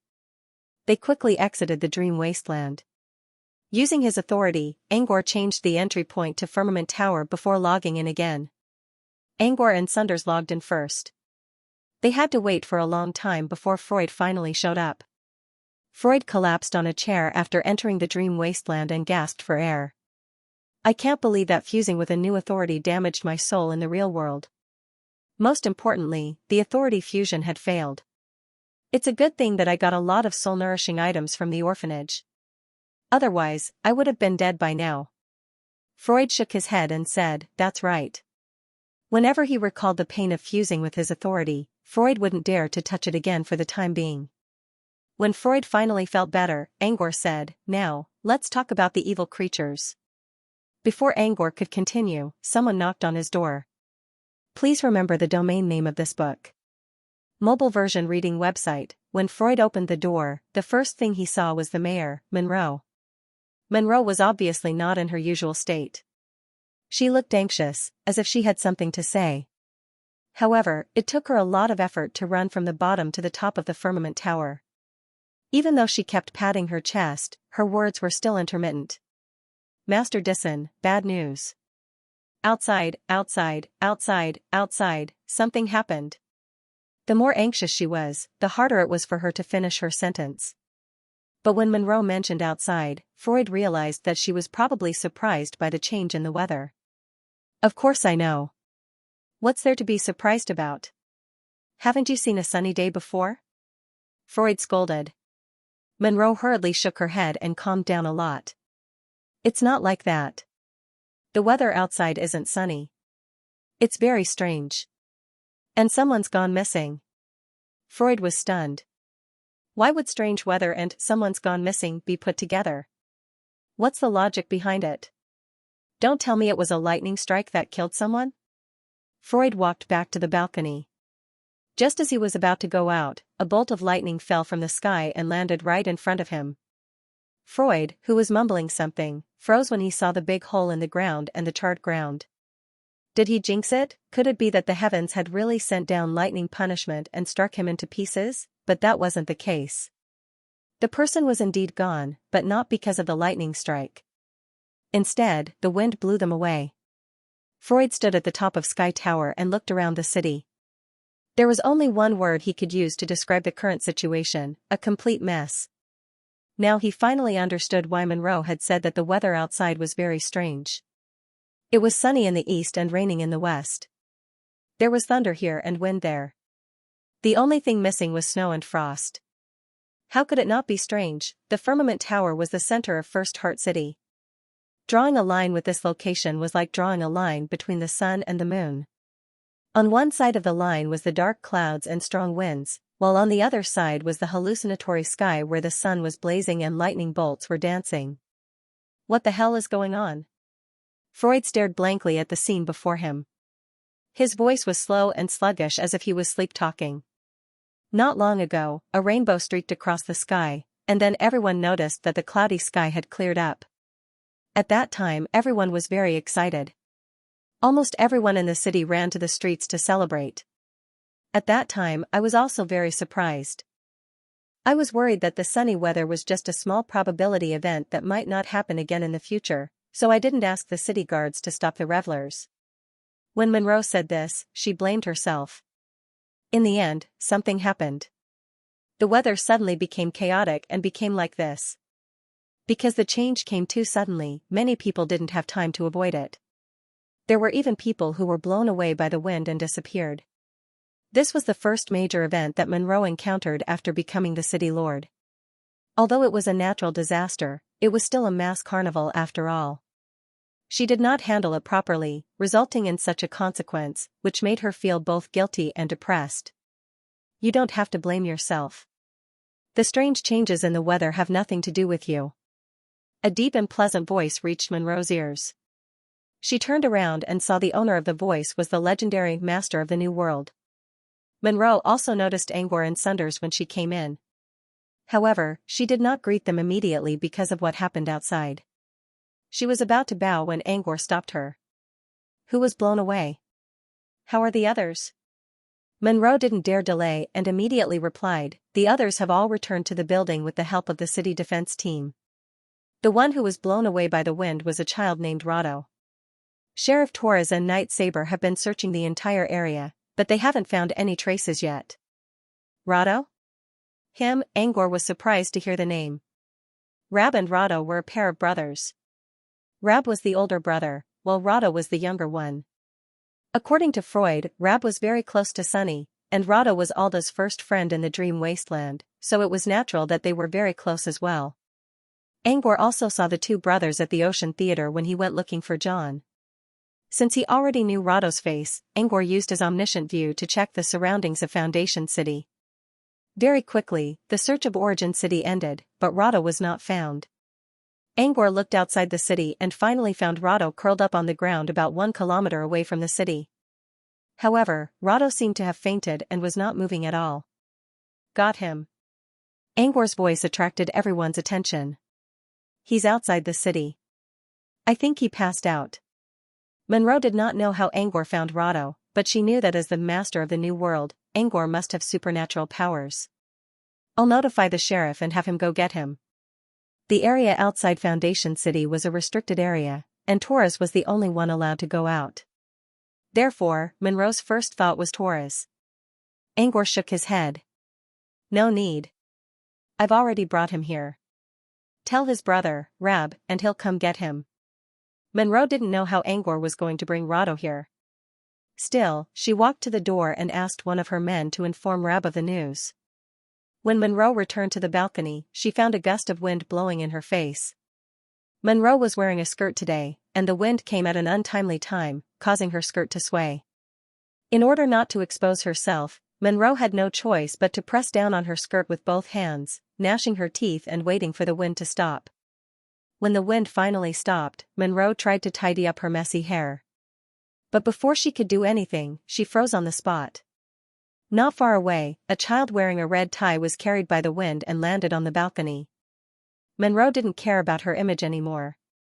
She quickly walked forward and looked down. It was Rado, who had been blown away by the wind. The wind carried Rado away, and then it carried him back. Monroe glanced at Angor again. Was this what he meant by bringing him here? Did he use the power to control the wind? While Monroe wondered, Freud had already checked Rado's condition. The dream wasteland was an extension of the dream realm. Since the residents of this wasteland did not have physical bodies, they rarely got hurt. However, once he was injured, the foundation of his spiritual light would be damaged. Angor decided to bring Rado to Firmament Tower so that Freud could check his condition. Freud checked Rado carefully and said, "He's not hurt. Maybe he just fainted." Monroe sighed in relief when she was sure that Rado was only frightened. However, although Rado's matter had been resolved, what should they do about this violent weather? "Sir, is there something wrong with the weather?" Freud asked. "What's wrong with the weather? Why is the weather so messed up?" Angor used the Tree of Authority to check the weather and did not find anything out of the ordinary. However, the chaotic scene in front of him was solid evidence. Angor frowned. He already had an idea. If the dream wasteland was treated as a mischievous child who wanted to experiment with all kinds of climates after obtaining the authority of weather shift, then the experiment would definitely require witnesses. The other places were all vast wastelands, and only the first Heart City was inhabited. Was that why the scene happened? Angor did not think it was a good idea, but he had no idea what was going on. Still, it did not matter to him whether he knew the reason or not. He only needed to solve the problem. "I think this weather is caused by the heavy fog, which caused the weather to be a bit messy. It won't last long. It'll clear up soon," said Angor. As soon as she finished speaking, Monroe discovered that the chaotic weather in the sky was slowly disappearing. The dark clouds dispersed, revealing a clear blue sky. Foundation City, which had been troubled by the strange weather for a long time, finally returned to normal. "See? It's clear up now." Monroe knew very well that things weren't that simple. It must have been the Lord in front of her who had done something to change the weather. Monroe hesitated for a moment. Will the weather only clear up for a short while? Will it go back to normal in the future? The weather itself is unpredictable. How am I supposed to know what it's going to be like? Since the weather is clear now, why don't you go and comfort the people? I don't think such weather will happen again in the future. The storm caused by the change of weather had finally calmed down. Rab, Rado's brother, also came to find him. When he saw Rado lying on the ground, Rab panicked a little. "Don't worry. Your brother just fainted. He's fine. You can take him back first." Freud smiled at Rab, who seemed to be quite familiar with him. Rab sighed in relief. He nodded at Freud and picked up Rado. Then he prepared to leave. "Wait." Angor suddenly called out. Angor stepped forward and observed Rab carefully. He seemed to have noticed something. A moment later, Angor waved a hand. "All right, you can go now." Angor's behavior was strange, but Rab knew who Angor was, so he did not dare to complain. He bowed to Angor and left with Rado. Bookmark for easier reading. When the commotion was over, the three people in the room returned to their original state. "What did you find?" Sunders, who had been sitting on the sofa, suddenly asked. Freud also looked at Angor curiously. Angor called out to Rabu when the latter was about to leave, which meant there was something fishy going on. "I found something interesting." Angor grinned mysteriously. Angor recalled the moment when Rabu pushed the door open. Inside the dark world, a gust of wind suddenly blew at the giant tree, which caused a small light dot hanging on a branch to sway. The light dot represented the evil mist created by the pseudo-law of creation. "What is it?" Sunders raised an eyebrow and waited for Angor's explanation. Angor didn't answer right away. "I'll tell you about it later. Let's talk about the evil creatures first." Freud immediately sat up straight when he heard about the evil creatures. Evil creatures were a huge threat to the residents of Foundation City. Freud was still thinking about how to deal with the evil mist since it was still 1,000 kilometers away from Foundation City. Considering the speed at which it was spreading, it would take at least several hundred years to reach the city. However, when he realized that the evil mist wasn't in a fixed location and could come out at any time, Freud felt his heart beating so fast that it almost jumped out of his throat. For Freud, Foundation City was just as its name suggested. It was both his dream and his promised land, and its importance was self-evident. Angor didn't care as much as Freud did, but as long as John was still in Foundation City, he had to protect the city. Therefore, as soon as he learned about the evil mist, he began to think about how to deal with it. Evil creatures are harmless and beneficial to the dream wasteland, but they are a great threat to us who live here. No matter what the reason is, we need to find a solution as soon as possible. Everyone looked at Angor and waited for his explanation. It's impossible to solve the problem once and for all. The dream wasteland doesn't allow such a thing to happen. That's why I'm thinking about it from our perspective. If they couldn't deal with the source of the evil fog, they could only think of ways to resist the evil creatures created by the evil fog. He could use the Tree of Authority to control evil creatures, but that was not a permanent solution. In the future, if more people came to the dream wilderness and more cities were built, he couldn't rush over to solve the problem every time someone was controlled by an evil creature. Even God couldn't take care of all his believers. John once taught me that it's better to teach poor people how to fish for a living than to give them a fish. Therefore, I think the best way is to let the residents of the dream realm solve the problem themselves. Solve the problem by himself? But the power system in the dream wasteland hasn't been established yet. How are we going to solve it? Not us, but the new inhabitants of the dream wilderness. Besides, it has nothing to do with the construction of the power system. Even if we can bring the power of the real world into this world, it will only benefit the supernaturals, not the residents of Dream Realm. Unless they only want to rely on outsiders in the future. Freud understood Angor's point. It was better to rely on others than to rely on their own power. However, the residents of the Dream Realm were all mortals. Even if there were powerful beings like Saber among them, they were still a minority. Besides, Freud didn't think that Saber would be able to defeat the evil creatures. Freud's question was soon answered by Angor. "We'll use the power of evil creatures to restrain them," Angor explained his idea. Even Sunders, who had been watching from the side, couldn't help but feel curious. Angor didn't keep Freud guessing and explained how to deal with the evil creatures in detail. Freud was still in a daze after hearing Angor's explanation. Sunders, on the other hand, quickly came to his senses. "Your method is similar to the Nightmare Realm." There were records about the Nightmare Realm in some major wizard organizations, but no one had ever been there. This world was too far away from the southern wizarding region. According to the records, the power level of this world was almost the same as the Wizarding World. The Wizarding World wasn't just limited to the southern Wizarding region. It also included the other 3 basic realms and the Origin World. The energy levels of the Panic World and the Sorcerer World were almost the same, which could be seen from this. Plus, the Nightmare Realm was a dangerous place. There was nothing worth sacrificing the entire Wizarding World for. Therefore, no wizards would risk their lives to explore such a place. The Nightmare Realm mentioned by Sunders referred to the mortals of the Nightmare Realm. The Nightmare Realm was too dangerous. Outside the cities and towns, there were monsters everywhere. In order to survive, the mortals came up with a way to survive. That was, they could seal the monsters inside their bodies. Using the power of the monsters, they would fight their way out of this world that was in imminent danger. Those who accepted the monster's seal were called nightmares. They were the guardians of the cities and towns, but they were also hated by the mortals. Once a nightmares used too much power, they would completely awaken and turn into murderers who slaughtered mortals with their evil nature. However, without the protection of nightmares, the cities and towns would never be safe.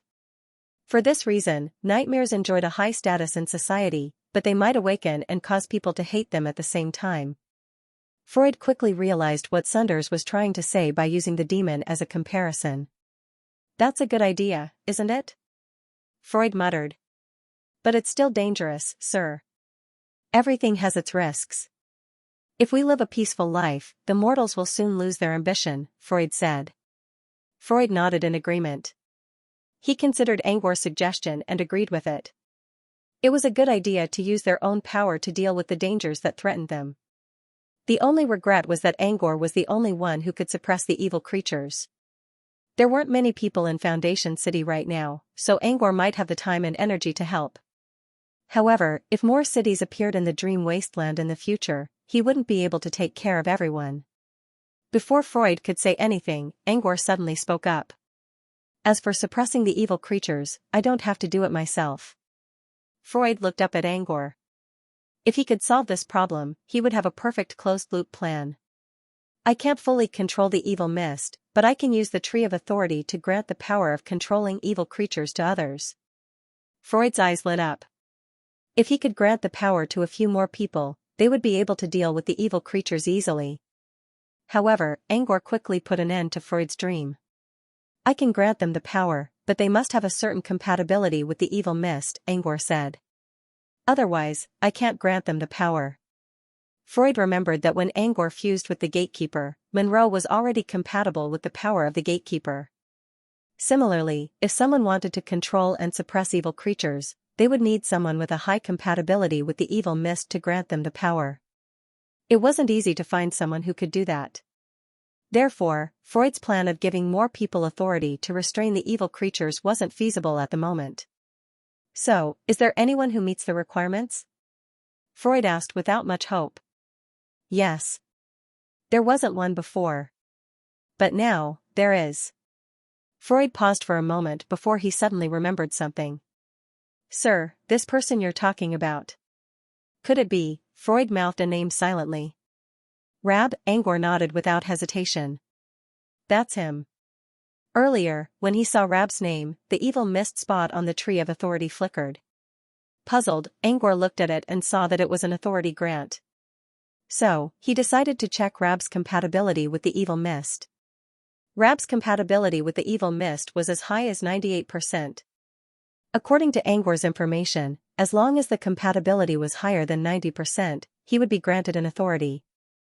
Of course, if the compatibility was lower, the quality and quantity of the authority granted would be lower. Since Rab's compatibility was 98%, Angor was sure that Rab's authority would be able to suppress evil creatures. Freud thought that he wouldn't be able to do it, but he was glad that Rab was able to fill in the gaps. Still, granting an authority is important. We need to at least consider whether he's qualified or not, Angor said. I understand. Freud nodded. He was familiar with Rab, but he couldn't grant an authority just because he was familiar with Rab. It also depended on whether the person was suitable or not. It also depended on whether the person was willing to shoulder the responsibility, and whether the person had the will and ability to carry out the task. I'll do my best to test Rab, Freud said. Please remember the domain name of this book. It would be a good thing for the residents of the dream realm to have another one of the evil mist's powers. As long as Rabu passed Freud's test, Angor wouldn't mind giving him the evil mist's power. The power of the evil mist was one thing, but the ability to suppress evil creatures was another. His idea was only a proposal. Before it could be put into practice, he needed to do some experiments to make sure it worked. Since he was going to do the experiment, he needed a test subject. Since it was a special experiment, he had to take it seriously. Who should he choose? As he pondered, he heard some rustling coming from behind. It came from the glass cabin covered by a black cloth. Angor looked at the glass cabin with a sharp glint in his eyes. South City. Colosseum. This was where the duel between Taurus and Saber had taken place. Although it had been a long time since that duel, its influence had continued to this day, and it was still a topic of conversation after a meal. Today, there were no spectators in the Colosseum, but there was still a duel going on. It might even be more intense than the one between Taurus and Saber. Again, Saber was fighting on one side. However, it wasn't Taurus who was fighting on the other side. Instead, it was Cell, Lisa's younger brother, who was considered useless by everyone. In the ring, Cell's speed was unimaginably fast. Ordinary people could not even catch his shadow. However, in the face of Cell's speed, Knight Saber was not afraid at all. He leisurely drew a circle with the knight's rapier in his hand. Within this circle, Saber could think, and the sword will reach.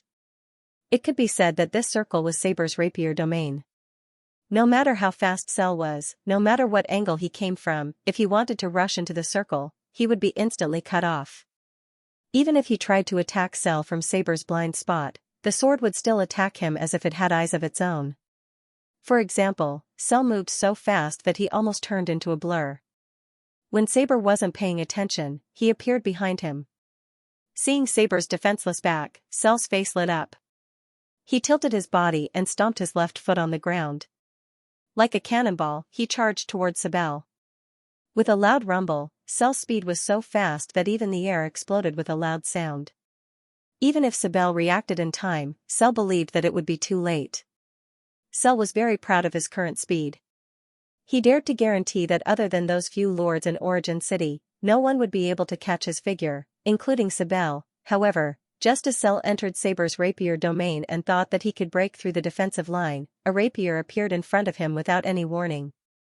The sharpness of the rapier was almost tangible, bringing with it a biting cold light. Although Cell's speed was fast, he was still unable to control it perfectly. For example, it would be very difficult for him to change the direction of the sword slightly. However, if he didn't care, the sword would definitely pierce his forehead. Since his life was in danger, Cell couldn't dodge in time. He had no choice but to make a 90-degree turn. With a loud bang, Cell rolled away and landed not far away from Sibel. Cell was panting heavily. He wasn't hurt by the rapier, but the feeling of being dragged to the brink of death made him shiver all over. On the other hand, Sibel swung his rapier casually. His casual movements were in sharp contrast to Cell's. Damn, he's so damn strong. Leon couldn't help but exclaim beside the arena. Leon felt that he was really lucky. He came to Origin City to find Sibel to discuss some combat skills, but he didn't find Sibel there. While he was feeling disappointed, Mayor Monroe came to him and told him that Freud wanted to see him. However, when Leon came to see Freud, Freud told him that it was fine. When Freud learned that Leon was here for Sibel, he brought Leon to the Colosseum. Here, Leon saw his brother again, whom he hadn't seen in a long time. Before he could greet his brother, Leon's attention was already drawn to the match. Lion did not know who Saber Knight's opponent was, but the match was undoubtedly exciting. Just by watching half of the match, he could already see some clues. Regardless of whether it was Cell's powerful physique or Sibel's indifferent sword domain, Leon was enchanted by them. This match was even more exciting than the one he saw in the Rising Star match. Of course, it wasn't that the new star competition wasn't exciting. The main reason was that Lion was too weak. Currently, the new star competition was about to reach the finals. The contestants were all potential seeds, and their strength was much higher than Lion's. Lion could only watch the competition in a daze. He couldn't see any clues at all. "Who's the one fighting Saber Knight?" Leon asked Angor, who was standing beside him during a break in the match. "Cell." "Cell?" Leon frowned. "There's someone so strong in Origin City? Could it be?" Leon whispered into Angor's ear, "Did he come here recently?" "No, Cell was one of the first ones to come in." Leon was even more confused now. Why didn't he hear about the first ones before? Neither Knight Saber nor Sheriff Torres had ever mentioned him before. Freud interjected, "You've heard of Lisa, haven't you? Cell is Reza's younger brother." "Reza's younger brother?" Leon was surprised. Reza reported to Torres before, so he knew who Reza was. He also heard that Lisa's younger brother seemed to be a guy who couldn't help the wall. Because he privately spread unbearable rumors about the city lord of Monroe, when he was arrested, he escaped from the city. Later, there was no news of him. Now, Freud was telling him that the strong man in the ring was Reza's younger brother? This was too magical. Did something happen to Cell after he escaped from the city? Otherwise, how could he have become so powerful? However, Leon knew that there was only a boundless wilderness outside the city. Cell could only be exiled. How did he manage to do that? While Leon was still wondering, Sibel suddenly made a noise on the ring, which attracted Leon's attention. He looked up and saw that Sibel's usually calm face had an expression of shock and bewilderment. It was Cell, who was standing on the other side of the ring. Cell was about 10 meters away from Sibel. His current condition was completely different from before. His eyes were originally black and white, but at this moment, it was as if ink had dripped into his eyes, and the whites of his eyes were dyed black at a speed visible to the naked eye. In the end, his pupils became pure black. Not only that, Cell's back was hunched, and his upper body was swaying as if he was drunk. While swaying, a cloud of black smoke rose from Cell's body. The black smoke slowly rose into the air and formed the shape of a terrifying creature. Its head looked like a worm, its ears looked like butterfly wings, and its body looked like a snake. It was covered in thorns and appendages, just like a centipede. The terrifying creature only appeared for a second before it turned back into smoke and disappeared. At the same time, Cell's body began to twist, and sharp thorns began to grow out of his body. Cell was only wearing a pair of pants, so his upper body could be clearly seen. The skin on the upper half of his body was covered with dense barbs, shining with a cold light. Not only that, but Cell's hands also grew bigger and thicker. Black bone blades about 30 centimeters long were growing out of his fingertips. His ears also expanded and turned into black, yellow, and white butterfly wings. In a matter of seconds, he turned from a normal young man into a humanoid monster. Cell's transformation not only surprised his opponent, Sibel, but Leon's eyes also widened in shock. Lion couldn't help but look around, then looked up at the sky. He was sure he was still in the dream wasteland, and this was the Colosseum. Apart from the weather, nothing else changed. But what was going on? For a moment, he thought he was watching a new star match in the Tower of Infinity. This was because Lion had not seen any supernatural powers in Foundation City. Cell's change really gave him a fright. "What's wrong with him?" Leon whispered to Angor. "Why did he suddenly become like this?" "It's not a mutation. He's just resonating with the sinful demon inside him," Angor explained. "What's a sinful demon?" Leon quickly asked. A sinful demon was a creature of evil energy. Angor only called it that for convenience. You can think of it as a unique power system in the dream wasteland. By combining with a dangerous sinful demon, one can unleash strength beyond a mortal's. Angor looked at Cell and shook his head. His self-control is terrible. Such a deadly weapon shouldn't be used by someone like him. Someone like him meant someone who couldn't control himself. It wasn't that he was looking down on Cell. According to Angor's estimation, Cell could slowly release the sinful demon's power. For example, he could turn his hands into bony claws to increase his fighting power. However, Cell didn't know how to control himself at all. As soon as he released the sinful demon's power, he went straight to the null point. The null point referred to the boundary where a sinful demon regained control over a human's body. It was also the intersection of human nature and demonic nature. If the sinful demon took another step forward, human nature would crumble. Cell was in such a state right now. The sinful demon inside him was already preparing to awaken. Angor could even feel the sinful demon's joy. Not only did Cell's behavior ruin his experiment record, but he also pushed himself to the brink of losing control again. Angor was not happy about it. Controlling a sinful demon was like controlling the most powerful weapon of slaughter. As far as Angor was concerned, Cell's uncontrollable nature wasn't good enough. On the arena, Cell was still feeling complacent. He could feel the unprecedented power in his body. It was as if he had broken free from his shackles. There was nothing that could restrain him anymore. His emotions began to swell rapidly. Now, when Cell looked at Night Saber again, he had an expression of victory on his face.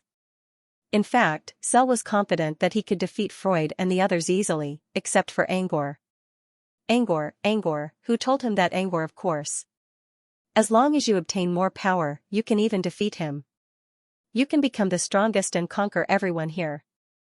A message suddenly entered Cell's mind. Who's talking? Cell was puzzled. It's your own will. Your heart tells you that you want to become stronger. And the power you need to become stronger is inside you. Another message came to Cell's mind. Cell was suddenly confused. Was this his own idea, or was it someone else's idea? Of course it's your own idea. Don't you want to become stronger? Don't you want to kill the person who used you as an experiment? Isn't that what you want? Cell nodded absent-mindedly. Yes, that's what I want to do. But he wasn't thinking about that right now. Cell began to wonder if the sinful demon inside him was talking to him. Cell recalled what the person who used him told him not long ago. Remember, you can use the sinful demon's power to defeat your opponent. The sinful demon is a sword, and you are its wielder. But don't let yourself become the sword in the demon's hand. Is the sinful demon trying to control me? Cell was puzzled. Could it be that the sinful demon had intelligence? Cell tried to continue the conversation, but this time, there was no feedback. It was as if what he said was just his own subconscious thought. Since he was still in the middle of the match, Cell decided to put this question aside for now. He wanted to deal with this annoying old man first. Sibel was indeed an experienced knight. Although he was surprised at first when he saw Cell's transformation, this emotion did not affect his battle. Instead, it made him focus even more on facing this opponent who might become stronger. After Cell's transformation, he became even faster. His shadow was almost invisible in the ring. It was as if Saber was the only one there. Lion looked at the situation in the ring and asked, "Can Saber handle this?" Even if it was himself, or even other mid to low-level apprentice adepts, when faced with such a situation, it would probably be very difficult to deal with, right? Unless he used a large area of effect spell, he would not be able to force Cell out. But Saber did not know any spells. Maybe he would lose. While Lion was thinking about this, he did not notice that Saber's circle was beginning to shrink. Previously, he had been standing in the center of the circle, and the range of the circle was about twice the distance of the front lunge. As time passed, Saber was expanding his circle. In other words, he was making the rapier domain bigger, and he could attack from a greater distance. But now, Saber had obviously returned to defense. He did not know what would happen after Cell's transformation. But Saber could not catch Cell's shadow. Just in case, Saber decided to shrink his circle and fight only when Cell was close to him. After a moment of silence, two sounds suddenly erupted in the ring. Cell felt that he had put a lot of pressure on Saber, so he finally attacked. He thought that if he put pressure on Saber, Saber would definitely be scared. His final attack would be like a thunderbolt, catching Saber off guard. But Cell was only thinking based on his own thoughts. If he was given this kind of pressure, he would definitely be afraid. But Saber was different. He had a lot of battle experience. Even Torres had been defeated by him. A veteran like Saber would not panic at this time. When Cell attacked, Saber might not have noticed it, but the information from the wind, the sound of the explosion, and Cell's violent heartbeat allowed Saber to accurately respond to Cell's attack. The sword blocked Cell's bone blade. Two sounds in a row.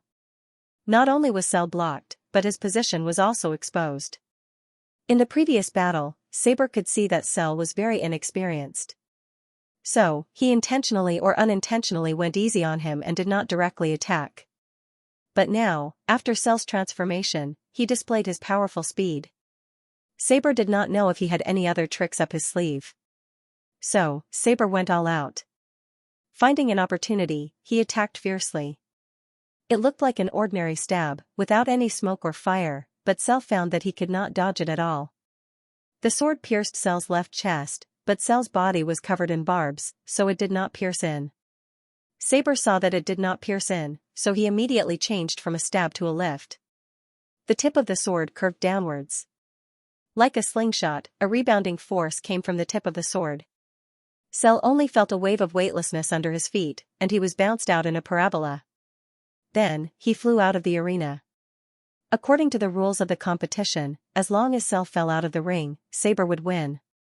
Cell knew this, so he anxiously tried to straighten his body to dissipate the force. But it was useless. He was still falling out of the ring. At this time, the information that had suddenly gone silent came into his mind again. You're clearly much stronger than that old guy. You even have hidden moves that you haven't used yet. Are you willing to lose? You lost because you're inexperienced and your skills are not as good as that old guy's. But you're much stronger than him. But you haven't really lost yet. You haven't fallen out of the ring. As long as you release some more power, you can fly. Are you willing to admit defeat?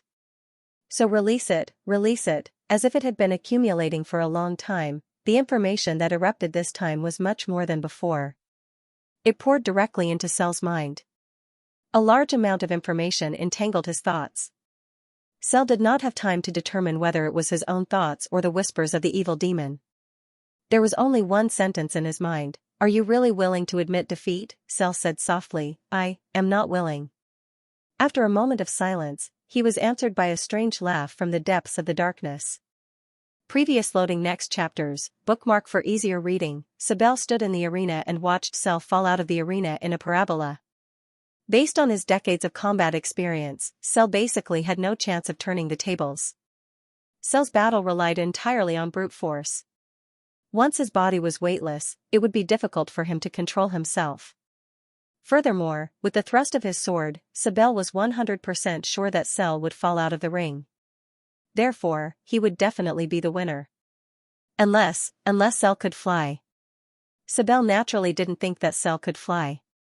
If he could, Cell would have had the upper hand in the air.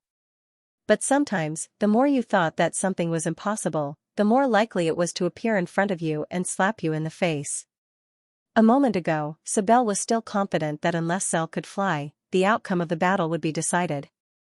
The next moment, Cell was floating in the air. Cell's head was lowered.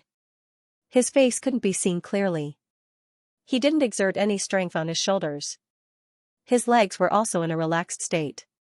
It was as if he had fallen asleep. But even so, Cell didn't continue to fall. Instead, he stabilized himself in the air. What was going on? While everyone was still in shock, Cell's body began to emit a thick black gas. The image of the strange creature that had flashed before appeared again. This time, its appearance was even clearer, and its mouth, which was full of sharp teeth, was wide open. It looked like it was laughing. After this strange creature appeared, it dispersed into black particles and drilled into Cell's body. At the same time, Cell's body underwent another huge change. This time, the change was even greater. His ears, which had turned into butterfly wings, became 3 to 5 times larger. His ears flapped, causing gusts of wind to blow. His hands and feet also underwent deformities. Tentacles kept growing out of them like appendages. The black gas dissipated. The transformation was over. A creepy laughter came out from under Cell's lowered head. This creepy laughter carried a terrifying pressure that made people's hearts tremble. When this pressure reached its peak, Cell suddenly raised his head. This scene was like a clown that had accumulated endless evil thoughts.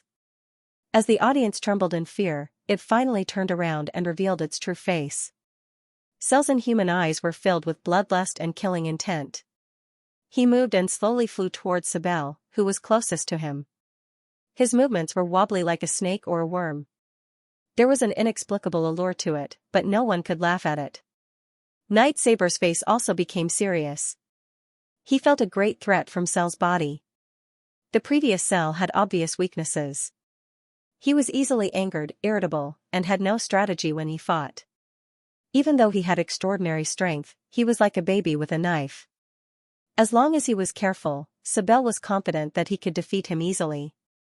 However, the current Cell was like a completely different person. Although his eyes were bloodthirsty, they were terrifyingly calm. He reminded Sibel of a wild wolf, lying in ambush for its prey in the forest. He would patiently wait for an opportunity in the dark for a piece of meat. And now, he was the piece of meat targeted by the wolf. Cell slowly walked towards Sibel. However, it was this silent and slow movement that gave Sibel pressure. It was dozens of times stronger than when Cell was running around in front of him. Sibel's hand trembled slightly. He waved his sword slightly, compressing the circle around him even tighter. When Cell was halfway there, he seemed to feel that the pressure was enough. Accompanied by a strange laughter, Cell suddenly charged towards Sibel. Sibel thought that Cell would still rely on speed to win like before. If that was really the case, he was confident that he could deal with him. However, Sibel's confidence was only born for a moment. His entire body suddenly froze. He realized that he could not move at all. It was as if he had fallen into a dark dream. Sibel saw his past. He was oppressed and blamed by the decadent royal family. He was framed by his colleagues. The person he loved left him helplessly. All kinds of nightmares flashed before his eyes. There were also people whispering and mocking him in his ears. Sibel's originally tenacious heart suddenly seemed to crack open a crack. At this moment, a strange laughter echoed near him. Sibel looked up and saw that the nightmare had suddenly disappeared. What appeared before him was Cell's twisted face. Sibel tried to fight back, but he still could not move. He could only watch as Cell swung his bone blade at his neck. When Sibel thought that this was the end, a green pattern appeared around him. When the bone blade came down, the pattern glowed faintly as if it had hit a metal wall. However, the pattern remained intact while Cell's bone blade began to crack. Cell jumped away and glared at the green pattern in anger. He quickly turned around and looked at the culprit. Sibel followed Cell's line of sight. A man slowly walked onto the stage. Sibel recognized him. It was Leon's younger brother, the Lord of New World, Angor. Angor's appearance was different from how Sibel saw him before. His right eye was glowing with a faint green light. When he moved, the green light left a trail behind him like a dancing meteor. Upon closer inspection, Sibel saw strange green patterns inside the light, which looked exactly the same as the ones around Sibel's body. It was Angor who saved Sibel's life. Sibel opened his mouth. He did not want a third person to interrupt their duel, even if it was Angor who saved him. This was the pride and honor of a knight during a duel. You already won the match the moment Cell's consciousness was taken over by the sinful demon. Angor spoke as if he already knew what Saber was thinking. Sibel was surprised. You mean, he's not Cell anymore? Angor nodded and walked past Sibel. Leave the rest to me. With that, Angor approached Cell step by step. Cell sensed the threat as well. His dark eyes flashed with anger, but he didn't dare to attack Angor. Instead, he turned around and flew away as fast as he could, as if trying to escape. However, as soon as he reached the air, a divine aura that seemed to carry the power of a decree appeared in his mind. Before Cell could react, he fell to the ground from the air. He was the one who immobilized Sibel, and now he had a taste of what it felt like to be immobilized. Cell's eyes widened in fear as he watched Angor slowly approach him. Angor stopped and looked at Cell, who was still struggling on the ground. It's useless. You can't escape. Angor spoke in a soft voice. He was using the Tree of Authority to control the sinful demon's authority, which prevented the sinful demon inside Cell from moving. No matter where he ran, it was useless. Cell didn't complete the experiment properly, but at least he learned something. Angor looked down and saw the trembling monster inside Cell's body through his eyes. You're scared, you're running away, and you're tempting me. So you're intelligent? Or rather, did you borrow his thinking to do something to your advantage? The sinful creatures he saw in the mist didn't seem to be sentient at all. But the one inside Cell's body was different. Was it because the sinful demon had entered its growth phase and gained intelligence? Or was it because the sinful demon was slowly fusing with Cell and could think using Cell's mind? Either way, it was not good news for Angor. His previous plan was to keep the sinful demon inside his body. As long as he did not use too much power, he would be able to keep his mind. There was only one thing he needed to consider: not overuse the sinful demon's power. But now, Cell's test showed that the sinful demon could still tempt its host. While monitoring the sinful demon inside Cell, Angor clearly heard their conversation. Not only did the sinful demon tempt Cell, but it also misled Cell's choice. In other words, if he wanted to choose a dream citizen to bear the sinful demon's power in the future, he would need to consider another factor: strong mental fortitude and the ability to resist temptation. Otherwise, if they all succumbed to the sinful demon's temptation in their first battle like Cell, they would become a sinner who harmed their own people instead of protecting others. Please remember the domain name of this book. On the other hand, this wasn't a bad idea. By raising the threshold, he could make those who bore the burden of sinful demons more mature and stable. However, if someone like that was successfully tempted, the consequences would be even worse. If Angor wanted to organize an organization in the future, he might need someone who could purge sinful demons that crossed the threshold or were successfully tempted. While Angor pondered, the sinful demon inside Cell was still struggling. However, it eventually gave up under the pressure of the power of authority. Angor watched as the sinful demon calmed down and began to think about how to deal with it. After watching the fight, Angor was sure that Cell wasn't suitable for the job. He didn't think too much when fighting, and he was easily tempted. He wasn't suitable to bear the burden of a sinful demon. In the end, Angor decided to remove the sinful demon from Cell's body and find someone else who was suitable.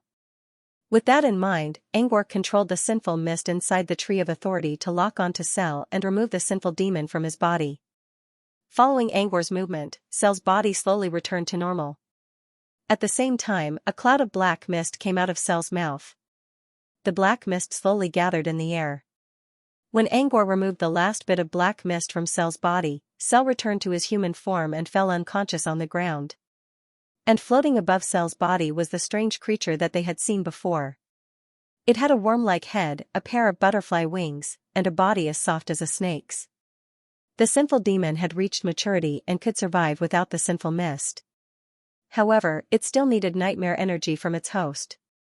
Now that Cell had removed the sinful demon from its body, it didn't seem to be able to adapt to its new environment. Its long tail was wrapped up and curled into a ball in the air. "So this is the sinful fiend you were talking about?" Leon stepped onto the stage and asked curiously. "Yes. To be precise, sinful demon is just the name of a species. It's one of the sinful demons," Angor explained. "Does it have a specific name?" Leon asked. "Yes." Angor considered for a moment. "Snake-tailed worm." "Snake-tailed worm?" Leon looked at the sin fiend in front of him. It had a snake tail and a worm body. It was indeed a mix of snake and worm, but... "This name is quite fitting, but it feels like it was hastily put together," Leon muttered softly. "Because I gave it that name. Isn't it nice?" Leon, Saber also listened to their conversation, but the more he listened, the more confused he became. What was this snake-tailed worm? He had never seen anything like it in First Heart City before. Why did he emerge from Cell's body? Sibel looked at the unconscious Cell. He remembered that Cell had escaped from Beginning City a few months ago, only to return in this state. Could there be such a terrifying snake-tailed bug outside the city? Sibel was so curious that she couldn't help but whisper. Angor glanced at Sibel but didn't answer right away. Instead, he asked Freud to take out a special container and put the snake-tailed bug inside. Next, he looked at Sibel. "I was going to tell you about this anyway. Come with me. I'll tell you everything once we get to Firmament Tower." He paused for a moment and looked at Freud. "Since I'm going to tell you anyway, why don't you bring Torres and Lady Monroe to me so that I can tell them as well?" "All right." Freud pointed at the unconscious Cell and asked, "Where is he?" Angor glanced at Cell. "You decide. Or, you can ask Lady Monroe to do it." Freud nodded. He planned to deal with Cell personally. Cell was in the wrong, but since he had already been punished and became an experimental subject, his merits could offset some of his faults. Still, Cell did go outside the city, and Freud didn't plan to tell anyone about what happened outside the city. For now, it was better to keep Cell under control. With that, Angor left the room. Leon was also curious about the Sin Fiend. He was planning to return to the real world, but he decided to stay with Angor for now. Half an hour later, inside a circular hall in the middle level of Firmament Tower. Sibel, Torres, Mayor Dreamy, Freud, and Leon were all here. Sunders had to leave early because he needed to study the authority data for constructing the power system. Angor looked around and saw that everyone was here. He looked at Freud and nodded. Freud coughed twice and attracted everyone's attention. Now that everyone is here, I'll tell you the truth. Although, it might be a little cruel. Freud explained everything about the Sin Fiend and the Sin Fiend in detail. No one dared to interrupt, but everyone's expression was getting worse and worse, except for Torres, who didn't seem to know what was going on. When Freud's voice trailed off, the air was silent. After a while, Saber finally spoke. Could the evil fog threaten the safety of the citizens of Beginning City? Freud nodded. We don't know when the Sin Fiend will erupt, but its existence is a variable. You're right. Sibel remained silent for a moment. If that's the case, I'm willing to accept the Sin Fiend. It's my duty to protect the citizens of Foundation City. Let me tell you about the Sin Fiend, Angor spoke up. It's not as simple as you think. Cell, you all saw it earlier. He was the first person to be possessed by the evil demon. I wanted to test the Sin Fiend, but Cell didn't meet the requirements. He manipulated his power to the limit and accepted the Sin Fiend's temptation. So, Cell isn't qualified. The prerequisites for those who choose to be possessed by evil demons are that they cannot be blinded by external forces. They must be self-disciplined and have a strong will. Also, you must be able to endure loneliness. Using the power of danger to eliminate it in the cradle was a dangerous thing in and of itself. The vast majority of ordinary people might understand in their hearts, but if they really encountered people who were possessed by evil demons, they would probably be like the devil dwellers in the Panic Realm, respectful and fearful. Is that really the only way? Lady Moondew struggled to speak again. There are other ways, such as asking other supernaturals to protect you. Angor considered. Are you willing? Everyone present, including Torres, was a visionary. They knew that it was unwise to leave their safety in someone else's hands. Monroe felt it especially. She was born in a small country that was protected by other powerful countries. Since the country did not have enough power to protect itself, it had no choice but to ask for help whenever there was a war. And once they asked for help, they would be forced to accept a series of unfair treaties. Sometimes, the powerful countries would even put on their own shows to exploit the small ones. That kind of humble begging posture, the knight holding the dusty armor and crying hysterically, as well as the humbleness of having to submit to another country, Monroe knew all too well. There was no need to ask for help if they had enough power. I understand. Monroe murmured. Perhaps this matter was indeed risky, but peace had never been easy to come by. Angor looked around and saw that no one had any objections. Angor was going to tell them about the authority grant and tell them that there was a way out. But since no one objected, he decided not to do so. Only by being vigilant in times of peace could one effectively prevent future disasters. Sin Fiends are a special power system. It will take some time to figure it out since there are still many problems to be solved. Sin Fiends had all kinds of strange powers, including ranged and melee attacks. For example, Snaketail Bug would give them a speed-type talent. Angor needed to figure out how to choose a suitable Sin Fiend. But just in case, we need to set up a system as soon as possible. I'll leave it to you, Monroe, said Angor. Monroe nodded. As for managing the Sin Fiends in the future, Saber will be in charge. Saber nodded. Torres raised a hand with an expectant look. What about me? What about me? Angor did not consider Torres at all since the man could leave Foundation City whenever he wanted. But since Torres was so eager, Angor considered for a moment. You'll be Saber's assistant. Assistant? Why? Torres was about to protest, but Angor ignored him and continued to work on the Sin Fiend research. Please remember the domain name of the book. Although the Sin Demons had yet to officially threaten Foundation City, Monroe had discussed with her advisors and ministers not long after the Round Table Conference and quickly established a relevant organization just in case. The new organization was called Sin Hunters. All members of the organization would be demon hunters, and the demon hunters would be the ones who would take care of the Sin Hunters. The current leader of the Sin Hunters would be Saber, the captain of the City Defense Force. Since Saber was going to be a demon hunter, he had to lead by example and fuse with the Sin Hunters. Freud was planning to give Saber the snake-tail worm so that he could fuse with it. However, Angor soon gave up on the idea. The snake-tail worm was a Sin demon that focused on speed. When it fused with Cell, the snake-tail worm increased Cell's speed to the point where it could not be seen with the naked eye. Saber, on the other hand, did not care about speed at all. He preferred to fight like a flawless shield.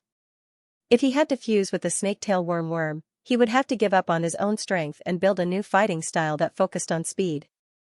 That was not necessary. Therefore, it was better to give Saber a Sin demon that was suitable for his current ability. However, Sin demons had too many abilities, each of which had their own uses. It would not be easy to find a suitable one. Angor and Freud stayed near the Black Mist and began to analyze the Sin demons. Angor stayed in the dream wasteland for 2 more days before returning to reality. Sunders told him that Horus would hold a small wizard exchange meeting in the evening. Not only could the meeting broaden one's social network, but it could also help him find out what he lacked in the process of communicating with other wizards. For a wizard who just became a wizard, this kind of meeting was definitely beneficial without any harm. According to Sunders' speculation, Horus did not mention anything about the meeting, but it was likely that the meeting was held for Angor's sake. After all, someone as powerful as Horus did not need to attend such a meeting unless he wanted to trade something. If Angor did not go, he would be wasting Horus's effort. Of course, Angor would go for something that would only bring him benefits and no harm. That night, Angor went to Brute Cavern's temporary headquarters in Floating Mech City to participate in the meeting, which was very rewarding for him. Sunders was right. The meeting was all about Angor. Every time he asked a question, he would get the answer almost immediately. Even if Angor did not ask, someone else would take the initiative to ask. Horus also talked about some of the core topics, such as the accumulation of knowledge needed to break through to a Truthfinder wizard, and how to deal with the obstacles after crossing the threshold. Angor wasn't a Truthfinder wizard yet, but he already had one foot on the path of becoming one. The only reason he didn't make it was because he didn't have enough experience yet. Sunders would tell him the same thing, but Horus explained it in a different way, which could broaden his horizons. Angor was the biggest winner of the night. After the meeting, the group of magi began to trade items and exchange information. There were also wizards who invited him to explore some ruins. Even Angor was invited to join them. Angor was quite interested in exploring unknown ruins. According to them, the ruins were a laboratory left behind by an ancient wizard.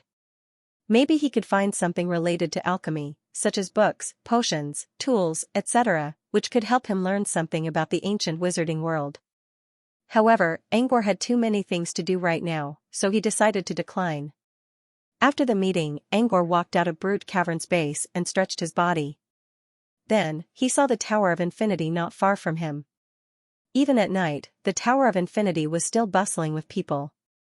Under the cover of the night, the body of the Tower of Infinity glowed brightly as if it was dyed with neon lights. Looking at the Tower of Infinity, Angor thought about the Rising Star competition. The semifinals of the Rising Star competition were over, and the ranking matches were about to begin. This wasn't the final match. Rather, it was the same as the semifinals. The ranking matches would only show the top 100 contestants. The higher the rank, the better the rewards would be. In this stage, there were almost no weaklings, so every match was very exciting. Many people who didn't watch the preliminaries and semifinals would choose to watch the ranking matches at this time. This was why the Tower of Infinity was so popular today. Angor only needed to judge 10 matches. He had already judged 9 matches before, and the last one would be reserved for the final match. Of course, if someone from Fragrant Pavilion was participating in a match, Angor would be willing to support them as a friend. With that in mind, Angor took out his transmitter to check the recent matches and see if there were any familiar faces. However, he didn't find anyone. He read the message left by the Tower of Infinity's judge and finally understood what was going on. The rules of the ranking matches had changed. The judges of the Tower of Infinity would determine a preliminary ranking for each contestant based on their previous matches. The top 100 contestants would have one chance to challenge someone with a higher rank. If they won, they would get another chance. However, if they lost, they would not be able to challenge anyone else. They would have to keep their current ranking and accept other challenges. The top 16 contestants would not participate in the ranking matches. The top 16 contestants were all winners of the semifinals, and they would compete for the championship of the Rising Star competition. Contestants ranked between 16 and 100 were the main forces of the ranking matches. These were the general rules, but there were also many details. For example, to prevent cheating, the number of times a contestant could accept a challenge, and the rules for multiple challengers to challenge the same contestant. There were also judges who would evaluate the cases of cheating. Because of this, there were more variables. Each contestant only had one chance to challenge someone at the beginning, so they had to choose their opponent carefully. Therefore, it was difficult to find out who was going to challenge whom, and the details of the matches. Only by going to the Tower of Infinity and watching the matches on the screen could he get first-hand information.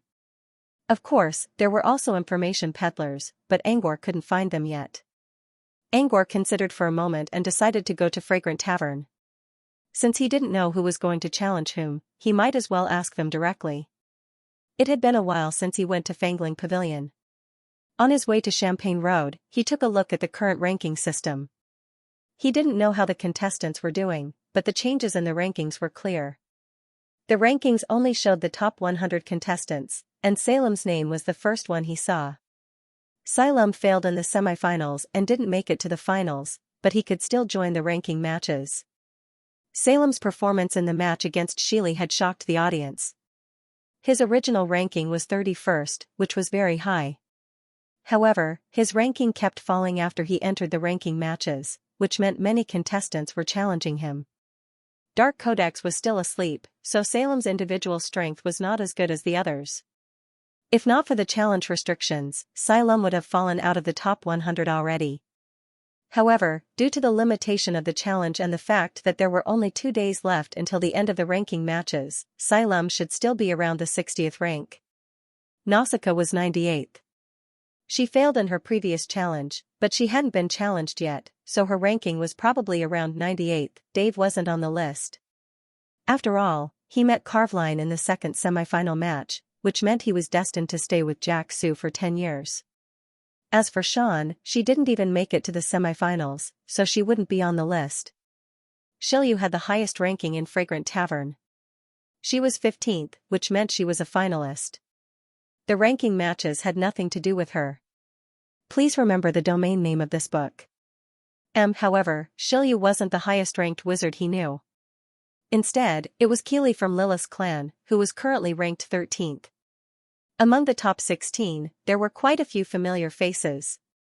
Child of the Sea, Gebra, Lady in Divine Attire, Carveline, Devourer Spirit, Signhouse, Philosopher Onassis, Shadow Light Sheely, and so on. Unfortunately, Shilyu was the only one who came from Brood Cavern.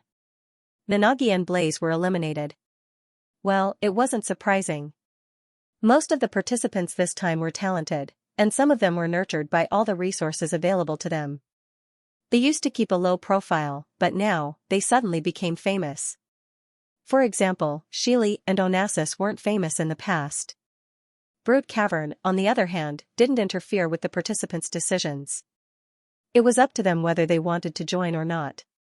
While checking the rankings, Angor noticed that some of them were moving up and down. Reading the list, Angor felt a little emotional. The wizarding world of the South wasn't as strong as the other 3 realms, but it was growing stronger by the day. Angor arrived at Timber Bar, which was as crowded as usual. Since Angor had changed his appearance, most people only glanced at him for a second before looking away. Only a man who was drinking alone near the bar table paid attention to Angor. The man was wearing a brown checkered tailcoat and holding a glass of red wine in his hand. When Angor walked past him, he nodded at Angor. Angor returned the gesture. Angor didn't say anything to the man. He went around the main hall and entered another corridor. The man in the tuxedo was the owner of the bar, an official wizard. Angor didn't know him well, but since he came here often, they were quite familiar with each other. They nodded at each other as a greeting.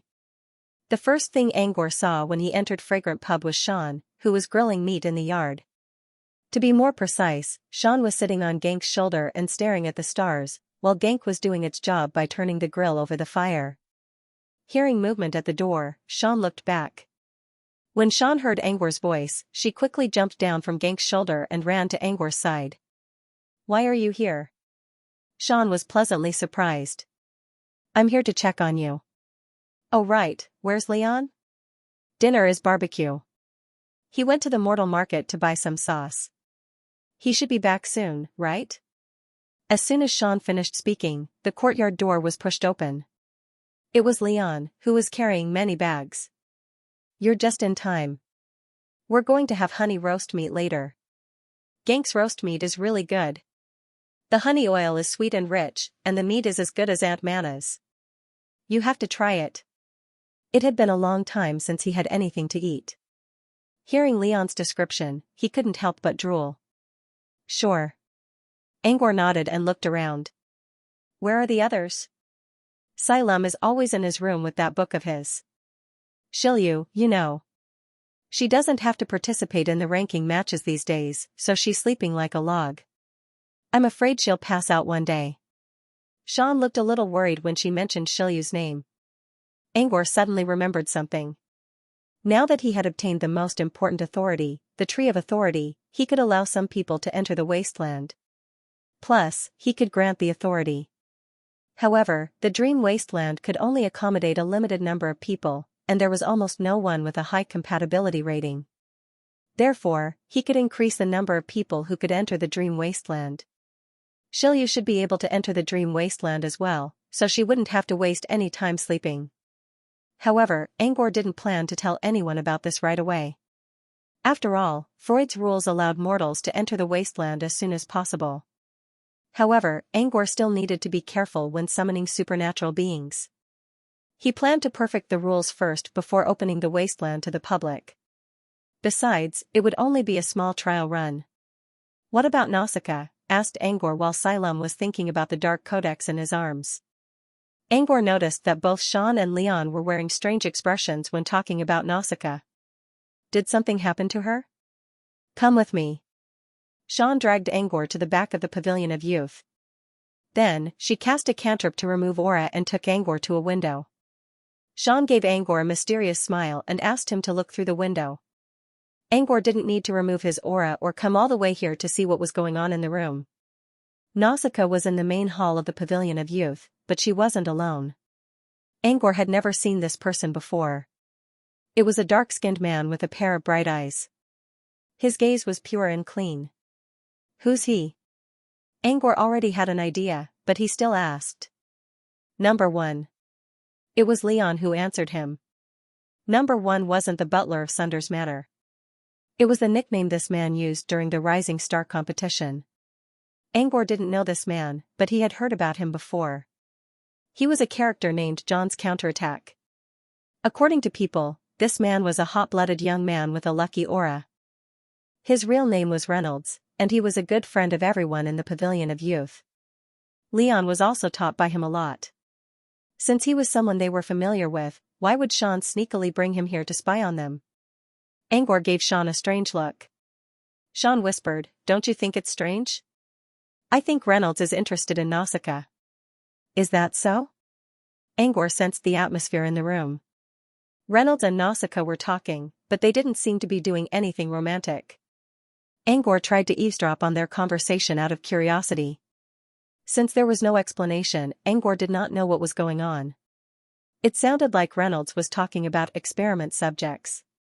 Reynolds also said something strange, "My nickname came from the fact that I'm number 1 in the experiment."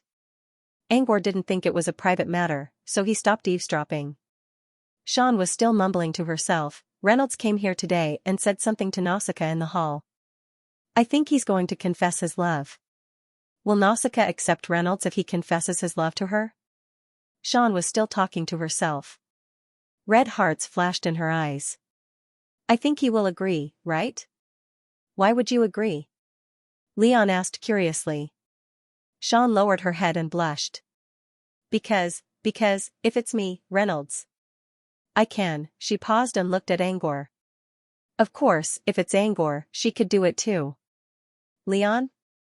You can do it? What? Angor shook his head. No way. How do you know that? Because she's Nausicaa. Even if Reynolds did confess, Nausicaa would definitely reject him. Angor could ask Xylem about this, and Xylem would probably say the same thing. They knew Nausicaa too well. In this world, there had always been an impression of women. A woman's final destination was still love. Even in some fairy tales, princesses would end up living happily with their princes. Nausicaa didn't think so. She didn't hate love, nor was she hurt by it. She simply believed that she had greater ambitions. Why should she die on a small boat that could give her away at any time? Nausicaa had been determined about her future since the very beginning. She had once been a great pirate in the Blackberry Sea. She had been free and unrestrained in her pursuit of freedom.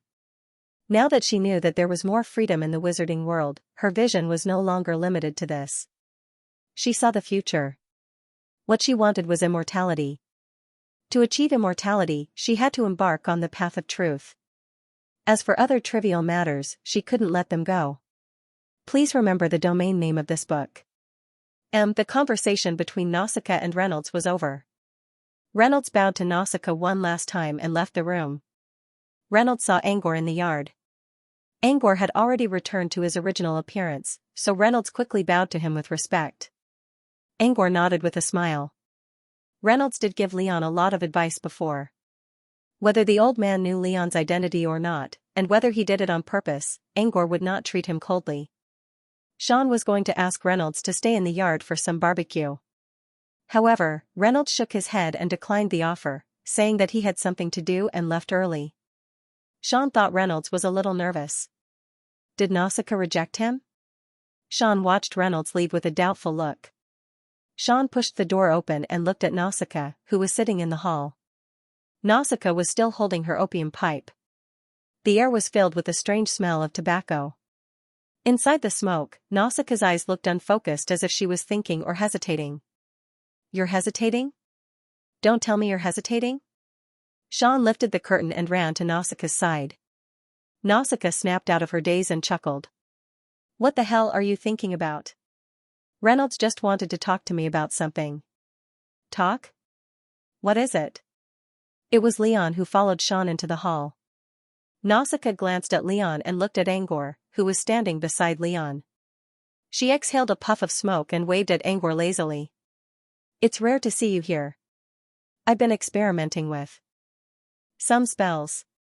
Nausicaa stretched her body. I'm going to study cantrips after the new star competition. After level 2 cantrips, I feel like I need to learn more.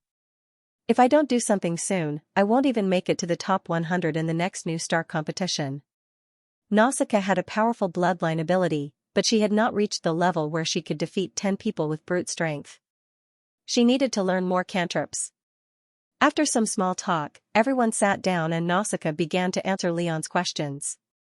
Reynolds is here because he wants to work with me on something.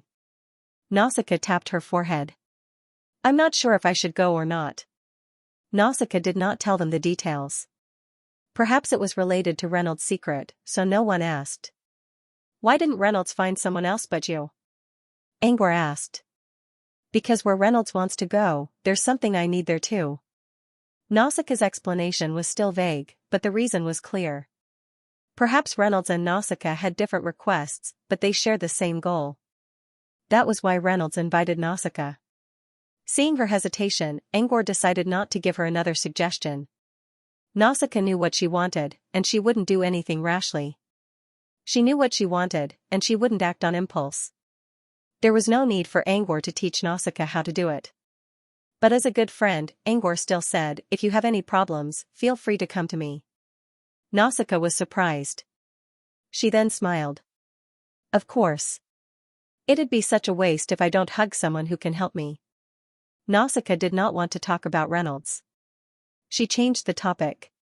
Speaking of which, Genk is having a barbecue today. You can join us. Angor understood what Nausicaa meant and did not say anything else. During the barbecue feast, Angor met Xylem and Shilyu, who rarely woke up. Xylem was still a little depressed. It was not because he lost a lot of matches and lost a lot of his ranking. It was because Raven could not see any hope of waking up, which made him sad. Since Codex Dark said he'll come back, why don't you just trust him? If you're really worried, you can ask the Elder of Books when you see him next time. If not, you can always go to Dodoro. Salem's expression eased a little. He might not be able to meet the Elder of Books. As for Dodoro, Xylem only knew that Dodoro was a prophet apprentice who was close to Angor. Apart from that, Xylem knew nothing about Dodoro's abilities. But as long as he knew that Dodoro was a prophet, there was still a way. Xylem became more talkative after he calmed down a little. The atmosphere of the barbecue banquet changed from the initial silence to a lively atmosphere. Do you have any more matches after this? Angor asked the same question. Nausicaa did not have any matches left unless someone challenged her. But she was already at the bottom of the top 100, so no one would challenge her. Xylem did have a few matches, but they were all challenges. According to Xylem, he did not plan to join them and just gave up. So Angor did not need to watch them. So Angor did not need to watch the ranking matches at all. With that in mind, Angor asked about the groups and matches for the top 16. Shilyu was still in a match after all. I don't know who I'm going to fight. The list won't come out until tomorrow night. Shilyu spoke slowly as if she would fall asleep at any moment. Shilyu did not seem to care about the final ranking. But since Shilyu was the only one left in Brute Cavern, everyone hoped that she could get a higher ranking. Angor returned to his manor and continued his research with Freud in the Dream Wasteland. The next night, he left the Dream Wasteland and checked the list of the top 16 participants on his phone. Of course, Shilyu and Keely were the ones he was most concerned about. He did not want to run into them since they were both good friends to him. Besides, one was fire while the other was water. Neither of them could do anything to the other. Angor sighed in relief after reading the list. The top 16 were divided into two groups. Shilyu and Keely were not in the same group. They would not run into each other unless they reached the final. Shilyu's first match was against Shining New Star. Angor remembered that Shining New Star fought against Reynolds before. When Reynolds lost, everyone thought that Reynolds lost because of John's luck aura. But in fact, Reynolds avoided fighting against Jibra because he lost. Jibra and Shining Nova fought again, and Shining Nova lost. Even so, he was still ranked among the top 16, which meant that he was not to be underestimated. Keely's opponent was spring dancer Dominique. It was hard to tell who would win the match between Shilyu and Shining New Star.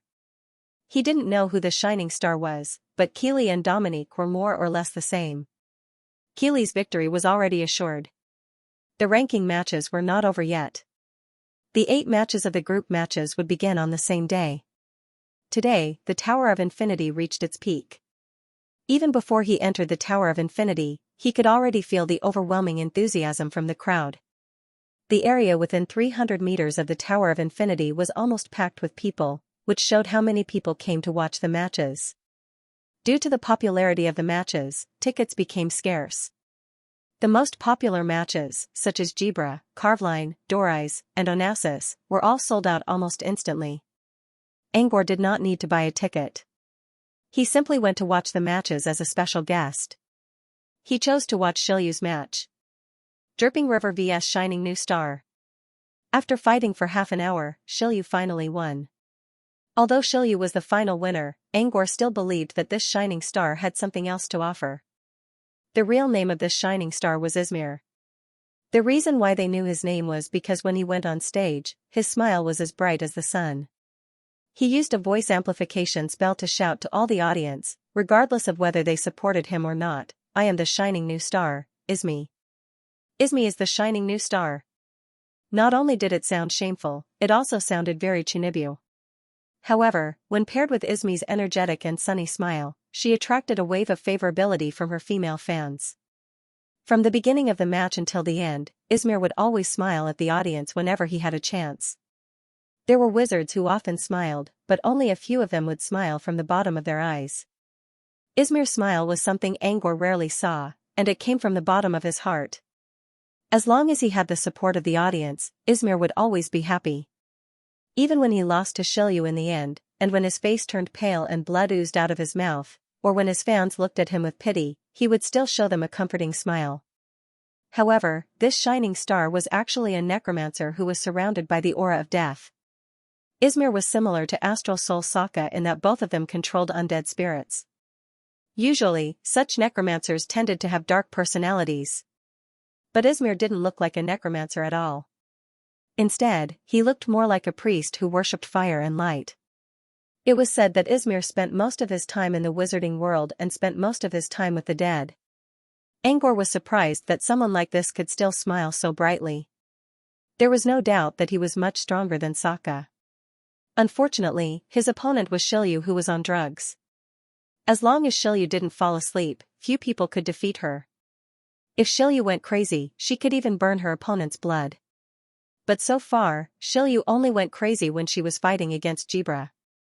The match was over. Izmir lost, but he left a good impression on Angor. At least compared to Sokka, Izmi was much better. After Shilyu finished her game, she fell asleep in the hallway before she even reached the backstage area. It was Nausicaa who carried Shilyu back. Instead of following them to Twilight Pavilion, Angor returned to Pat Manor alone.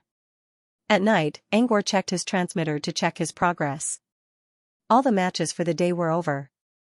There was no suspense in the match between Keely and spring dancer Dominique. Keely won.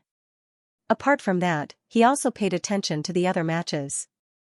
Jibra, who was known as the strongest apprentice, defeated his opponent without a doubt. But since Shilyu and Jibra were in the same group, it was very likely that they would run into each other. If they did, Angor could only pray for Jibra's safety. Carveline and Onassis had also advanced. After all, she was wearing the shepherd god's robe, so she had a good chance of winning. As for philosopher Onassis from Utopia Academy, he was a dark horse. So far, the judges had not been able to tell anything about him. Angor had been keeping an eye on him. If he had time, he would even go and watch the man's matches. Apart from these candidates, there were a few other matches that surprised Angor. Devourer Spirit Signhouse, who was a good friend of Carveline, lost. She lost to Phantom Deer Trom. Sheely, who fought against Xylem for a long time, lost as well. Her opponent, Philosopher Suatutai, was also a member of Song of the Deep, just like Jibra. Shele, the student of Water Witch, lost to Azaz, who wasn't famous at all. Angor was quite optimistic about the trio's chances. He had witnessed their strength with his own eyes and knew that they were the best fighters among their peers. Unfortunately, all of them lost. But it also meant that there were quite a lot of hidden talents in this competition. When Angor was checking the results of his matches, his transmitter suddenly glowed. Surprised, Angor quickly tapped the energy node on the device. A pale blue humanoid light spirit emerged from the thin glass screen of the communicator.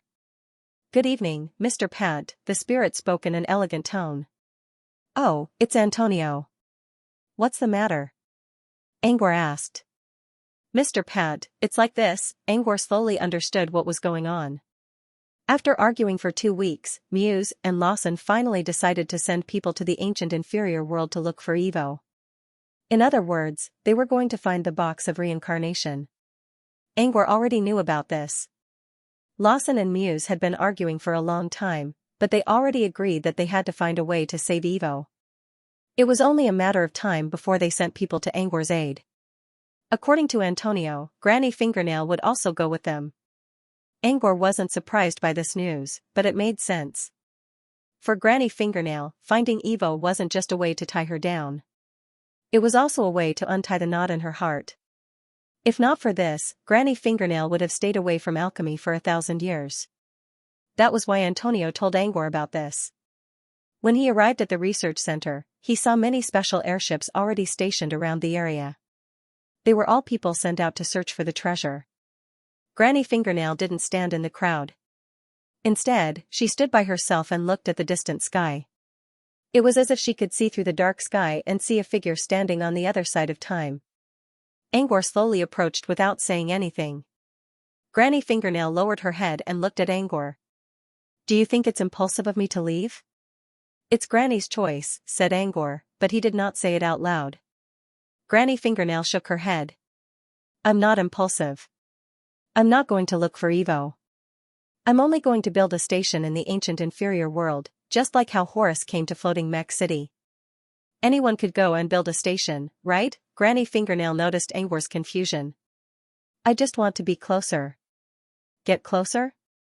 Angor still didn't know what Granny Fingernail was thinking. "Don't worry. I won't go inside even if I find the box of reincarnation," Granny Fingernail said. He took out a small box and handed it to Granny Fingernail. "This is my new confinement shadow. Consider it a parting gift for you." Granny Fingernail looked at the box in her hand with a gentle gaze. "If it's anything else, I'll refuse. But I'm more than happy to accept this confinement shadow." Granny Fingernail paused. "I don't have anything else to give you. How about this? I'm leaving anyway, so my alchemy house." Angor quickly shook his head. "No, thanks. I'll give it to you." Granny Fingernail glared at Angor. "What? You think I'm going to give you my alchemy house? I'm only going away for a while. Maybe I'll be back in a month or two." Angor felt a little embarrassed. He really thought Granny Fingernail was going to give him the alchemy house. "What I mean is, for the time being, I will let my incense puppet, Neha, manage the nail alchemy house. If you need any materials in the future, you can go to Neha, and I will let Neha sell them to you." Angor nodded. It wasn't a bad thing to be able to buy materials at a cheaper price. Granny Fingernail nodded at Angor. "Time's up. I'll be going now." When the airship slowly disappeared into the distance, Granny Fingernail's figure also disappeared. Granny Fingernail's last words were still lingering in the wind. "Thanks to you, I got to know about Evo. Anyway, thank you." He waited until the airship turned into a light dot and disappeared into the horizon before he looked back. At some point, an old man with orange-red hair walked to his side. It was potion maker Mitra.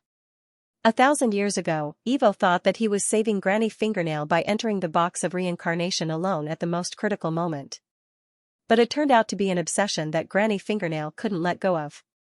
Granny Fingernail was a woman who didn't care about love or hate. But this obsession has been haunting her all these years. Obsession can drive people crazy. You know it, but you can't let it go. Mitra let out a long sigh. Mitra put a hand on Angor's shoulder. "Alright, I'm going back. By the way, Yalia just learned a new recipe from Regina's mushroom cooking class. She's still making soup when she left the house. It smells so good. Do you want to try it?" Angor shook his head and declined. Mitra shook his head and muttered something under his breath. "You're not going to get anything good." Then he turned around and walked away. Angor stayed in the same spot for a while before he turned around to leave. However, he only took a few steps before he sensed someone watching him. Angor followed the gaze and saw someone standing on the balcony of the research department's tower not far away. That person was wearing an aqua blue dress. Just by casually leaning against the railing, she revealed a graceful posture. Angor flew over and landed on the balcony. "Aren't you going back yet, Aqua Witch?" Angor asked out of curiosity. "I'm a bit sad to see Granny Fingernail leaving. I want to get some fresh air before I go back. Then I won't bother you anymore." Angor turned around to leave. But Farina stopped him. "By the way, I've been preparing for my seclusion training." Angor looked at Farina and waited for her to continue. "Ever since I felt your ocean rhythm last time, it gave me a lot of inspiration. Now, I have some ideas. I'll probably go into seclusion next. Of course, I'll still come out during the Rising Star competition." Farina paused. "You know that my disciple is a little mischievous. Once I go into seclusion, I won't be able to take care of her. Who knows what she'll do or where she'll run off to. If I remember correctly, Wizard Pad had something he needed Shirley for. If you don't mind, why don't you take care of her for me?" Earlier, when he noticed that Shirley could sense Toby's emotions, he decided to exchange contact numbers with her so that he could use her in the future. However, whether or not Shirley could help Toby was still a question. Therefore, he didn't try to contact Shirley these days. However, Angor was a little hesitant when he heard the Water Witch's request. Farina said, "Shirley offended you last time, but you let her experience the rhythm of the ocean. It's also time for her to repay her debt." "Alright. I think I'll leave Floating Mech City after the Rising Star competition. During this time, I need Shirley's help to confirm something." Farina smiled. "I won't ask about the details. Anyway, if Wizard Pat needs Shirley's help, feel free to order her around." When Farina said that she could order Shirley around, she didn't really mean it.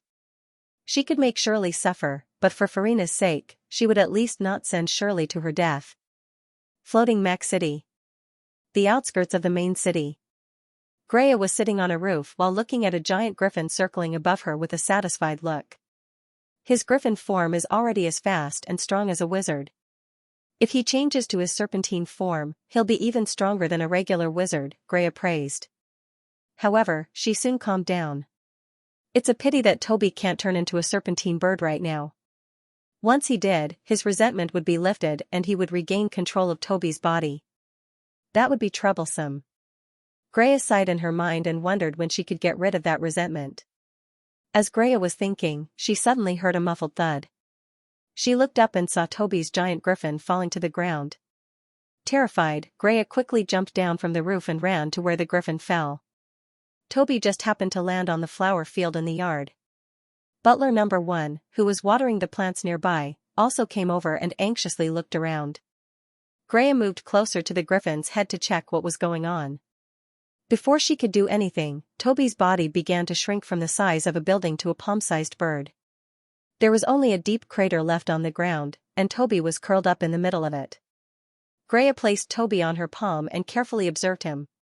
Before she could figure out why Toby suddenly fainted, she heard a familiar snoring sound. Greya was surprised.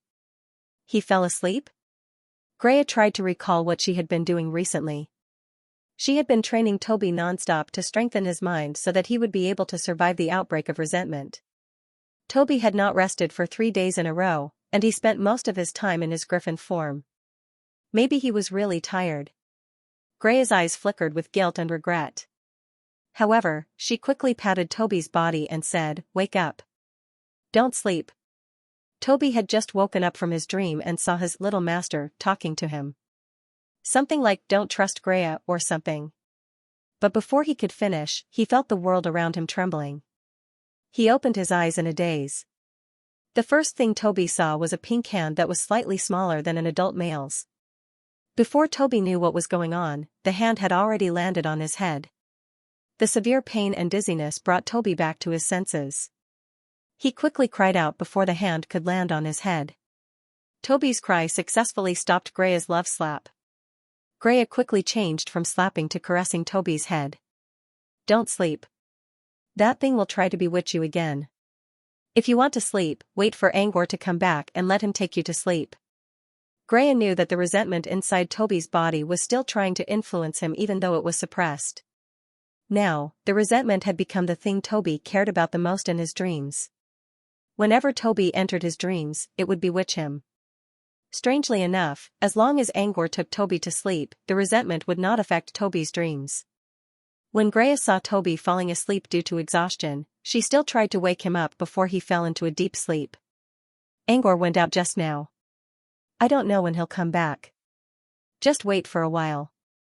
Seeing Toby's sleepy face, Greya had no choice but to use more strength on her love touch. Toby grimaced in pain and finally showed a satisfied expression. As soon as Greya finished speaking, she heard footsteps coming from the door. At the same time, butler number 1 also flew to the door and greeted the visitor respectfully. "Mr. Pat." Greya rubbed Toby's head. "Angor's back. If you want to sleep, go find him later."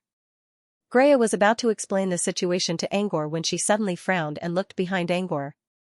Angor did not come back alone this time. He brought someone with him. Behind Angor, who was dressed in a black gentleman's suit, was a female magician who was trying her best to put on a happy smile despite her unwillingness. It was a young girl wearing a magician's uniform. She was wearing a tall hat with black and white stripes on her head. Her long pink hair flowed down from the gaps of the hat and landed on a white feather cape. She was wearing a tight-fitting black magician's uniform with a white lace lining and a bright red checkered bow tie. She looked like a circus performer. The girl also had a beautiful face. However, there was a cross drawn under her eyes, which added a hint of playfulness to her beauty. Such a young girl with the allure of a uniform and a youthful and delicate aura should be very popular, right? Greya thought to herself. Is Angor bringing his little lover back to meet his parents? Sunders, Greya looked at Shaylay with a curious expression at first, but now, she approached Angor with a curious look on her face. Before Greya could say anything, Angor quickly said, "You should know who she is. You don't have to tease her." Angor saw Greya's expression and knew what she was going to say. It was best to stop her before she said anything. He didn't want her to change her mind as soon as she spoke. Greya's expression froze. Several seconds later, she mumbled, "You're just like your professor." Boring. Of course, Greya knew who this girl was. Not long ago, there was a popular incident in Floating Mech City. It was said that an apprentice almost flooded the city. If Greya wasn't mistaken, this innocent girl was the culprit. As far as Greya knew, this girl was not only naughty but also reckless. She also had a powerful background. Otherwise, she wouldn't have been able to deal with the officials of Floating Mech City. She's Shaylay, a student of Water Witch. Angor didn't hesitate to tell Greya who Shaylay was. Next, he turned to Shaylay and said, "As for this slim woman, she's Greya." "Don't tell me you don't know that name?" Greya? Of course, Shaylay had heard of this name before. She was one of the top gourmet wizards. But she didn't remember seeing Greya in a magazine. After all, Greya's nickname was King Kong Barbie. Before Shaylay could figure out whether the girl was King Kong Barbie or not, Greya gave Angor a glare. "What do you mean slim?" "I'm skinny from hunger. I don't know what's wrong with this body. I can't even get fat. I'm really sorry for all the delicious food I made." As far as Greya was concerned, there was no beauty in being fat. His original body was still the best, but unfortunately, it was trapped in the nightmare realm. How could Shirley not realize that this woman was the gourmet adept she was thinking of? Thinking of this, Shirley immediately walked up and greeted him with a flattering smile. The rose-patterned teapot beside Shirley clanked loudly, and the little otter hiding inside the teapot also sneaked out of the cover and greeted Greya with its hands clasped in front of its chest. If Shirley's flattery had been used on anyone else, it would have felt greasy. However, with the circus costume, the exaggerated expression, and the way she bowed, Greya did not dislike her. Greya accepted Shayley's kindness. For one thing, Greya knew that Shayley was naughty and mischievous, but Greya still liked naughty children. Secondly, Shayley's teacher, Witch of Water Farina, was someone all wizards wanted to curry favor with. It was not a bad thing to build a good relationship with Shayley. However, Greya was still confused. Why did Angor bring Shayley here? Greya didn't try to hide her curiosity. "She's cute. But why did you bring her here?" "Don't tell me." Greya's unfinished words and the teasing look in her eyes made it clear what she wanted to say. Shayley was also confused. Last time, Angor asked for her number, which was strange enough. She thought Angor was trying to get back at her, but Angor never contacted her. She also heard that Angor was a special judge, so she thought Angor would set up a trap for her.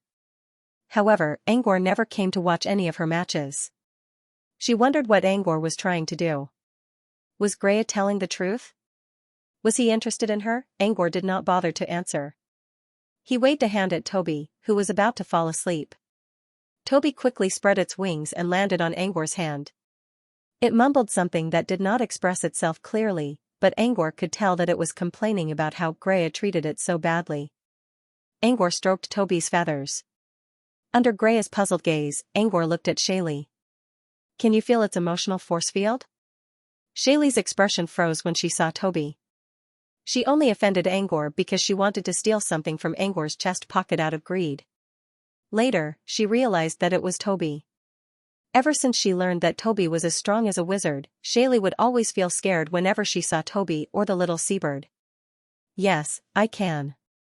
Shirley paused for a moment before she answered. He glanced at Greya from the corner of his eye. Greya narrowed her eyes when she heard Shirley's words. Tell me then.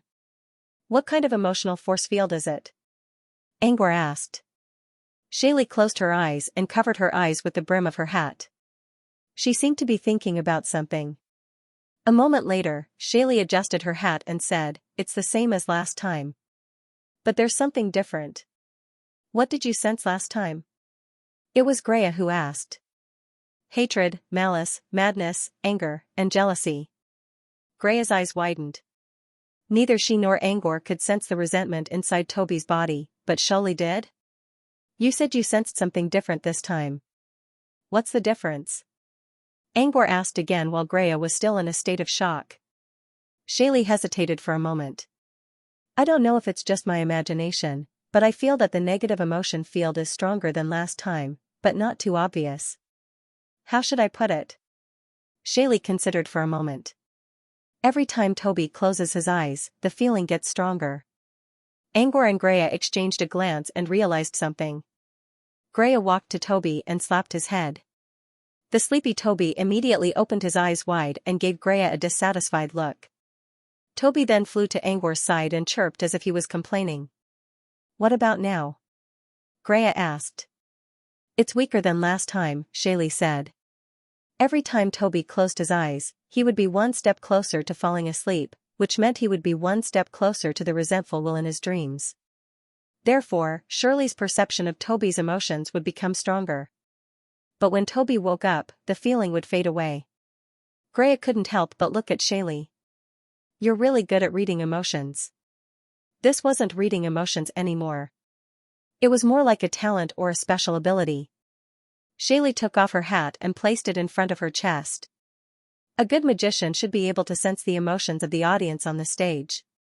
Greya gave Shaylee a meaningful look, then she looked at Angor and used a level 3 cantrip called Spirit Bond to connect with him.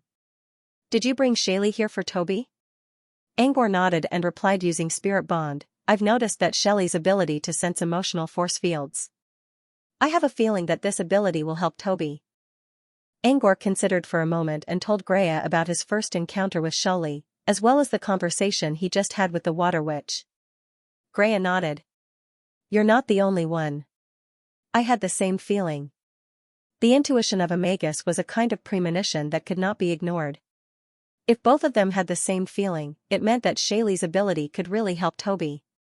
Since you brought Shaylee back and she'll be staying here for a while, I'll see if I can find a way to save Toby from her. Greya didn't have much to do these days, so she decided to spend all her time on this. Angor brought Shaylee back because he hoped that Greya could help him. After all, he was a man, and he would feel uncomfortable if he had to carry Shaylee around all the time. I'll leave Shaylee to you then. But don't let her get killed in any of your experiments. I'm not ready to offend the Water Witch yet. Don't worry. I know what to do. Greya waved a hand. Shaylee sensed that Greya and Angor were talking about something in private. She didn't know what they were talking about, but she had a feeling that they were talking about her. Shaylee sighed in her mind and hoped that she wouldn't be tortured to death in this place. Greya cancelled the spirit bond and spoke to Angor, I don't think Toby can hold on much longer. Take him to sleep for the night and continue your training tomorrow. As for Shaylee, I'll take care of her. Angor nodded and used dream illusion on Toby. Toby entered the dream wilderness in a daze. After watching Toby fall asleep, Angor carefully put Toby into his chest pocket. I'll be going then. I still need to do some tests on polymorph. Greya nodded. All right. But don't forget that you still owe me a drama box. Greya looked at Shaylee after Angor left. Shaylee was still trying to flatter Greya like a circus performer, but Angor could see the uneasiness in Greya's eyes. Greya chuckled and put an arm around Shaylee's shoulder. What's your answer to my question? About 10 seconds ago, when Angor was still here, Greya secretly sent a message to Shaylee. After Angor put Toby to sleep, did you feel your emotional force field getting stronger or weaker? Nothing, Shirley answered without hesitation when Greya asked. Nothing. So it's the same. Greya already knew the answer, but she still couldn't help but wonder how Angor did he do it. Toby must have fallen asleep already, but he wasn't affected by Angor's resentment. How did he do it? She knew that Angor knew some simple dream manipulations, but even so, he shouldn't be able to control Toby's resentment. Greya couldn't figure it out. She considered for a moment and shook her head. Forget it.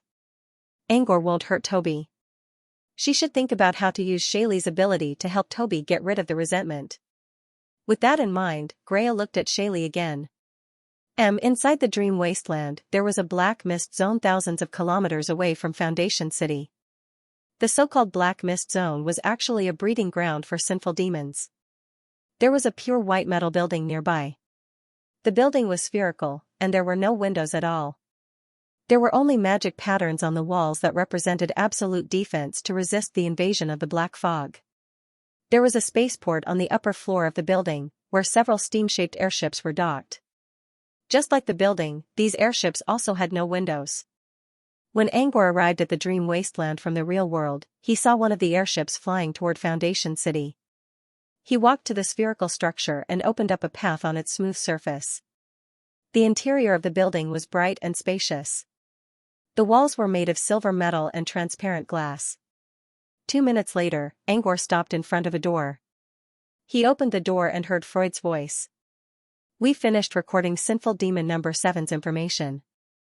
Thank you for your hard work, but we're not done yet. We still need to analyze Sinful Demon number 7's abilities. Now, we'll transfer Sinful Demon number 7 to the simulated battlefield and let Taurus do the test." "Where's Taurus?" However, no one answered. After a long while, someone said, "Lord Tyson, Constable Taurus said that the research lab was a little boring and wanted to go out to relax, so he left. I think he went to the upper floor. We don't have permission to go there, so we don't know where he is." "The upper floor? Taurus, you bastard." Freud cursed. "Wait here. I'll go find him." But before he could leave, a voice interrupted him. "You don't need to look for Taurus. He's already returned to Foundation City on an airship."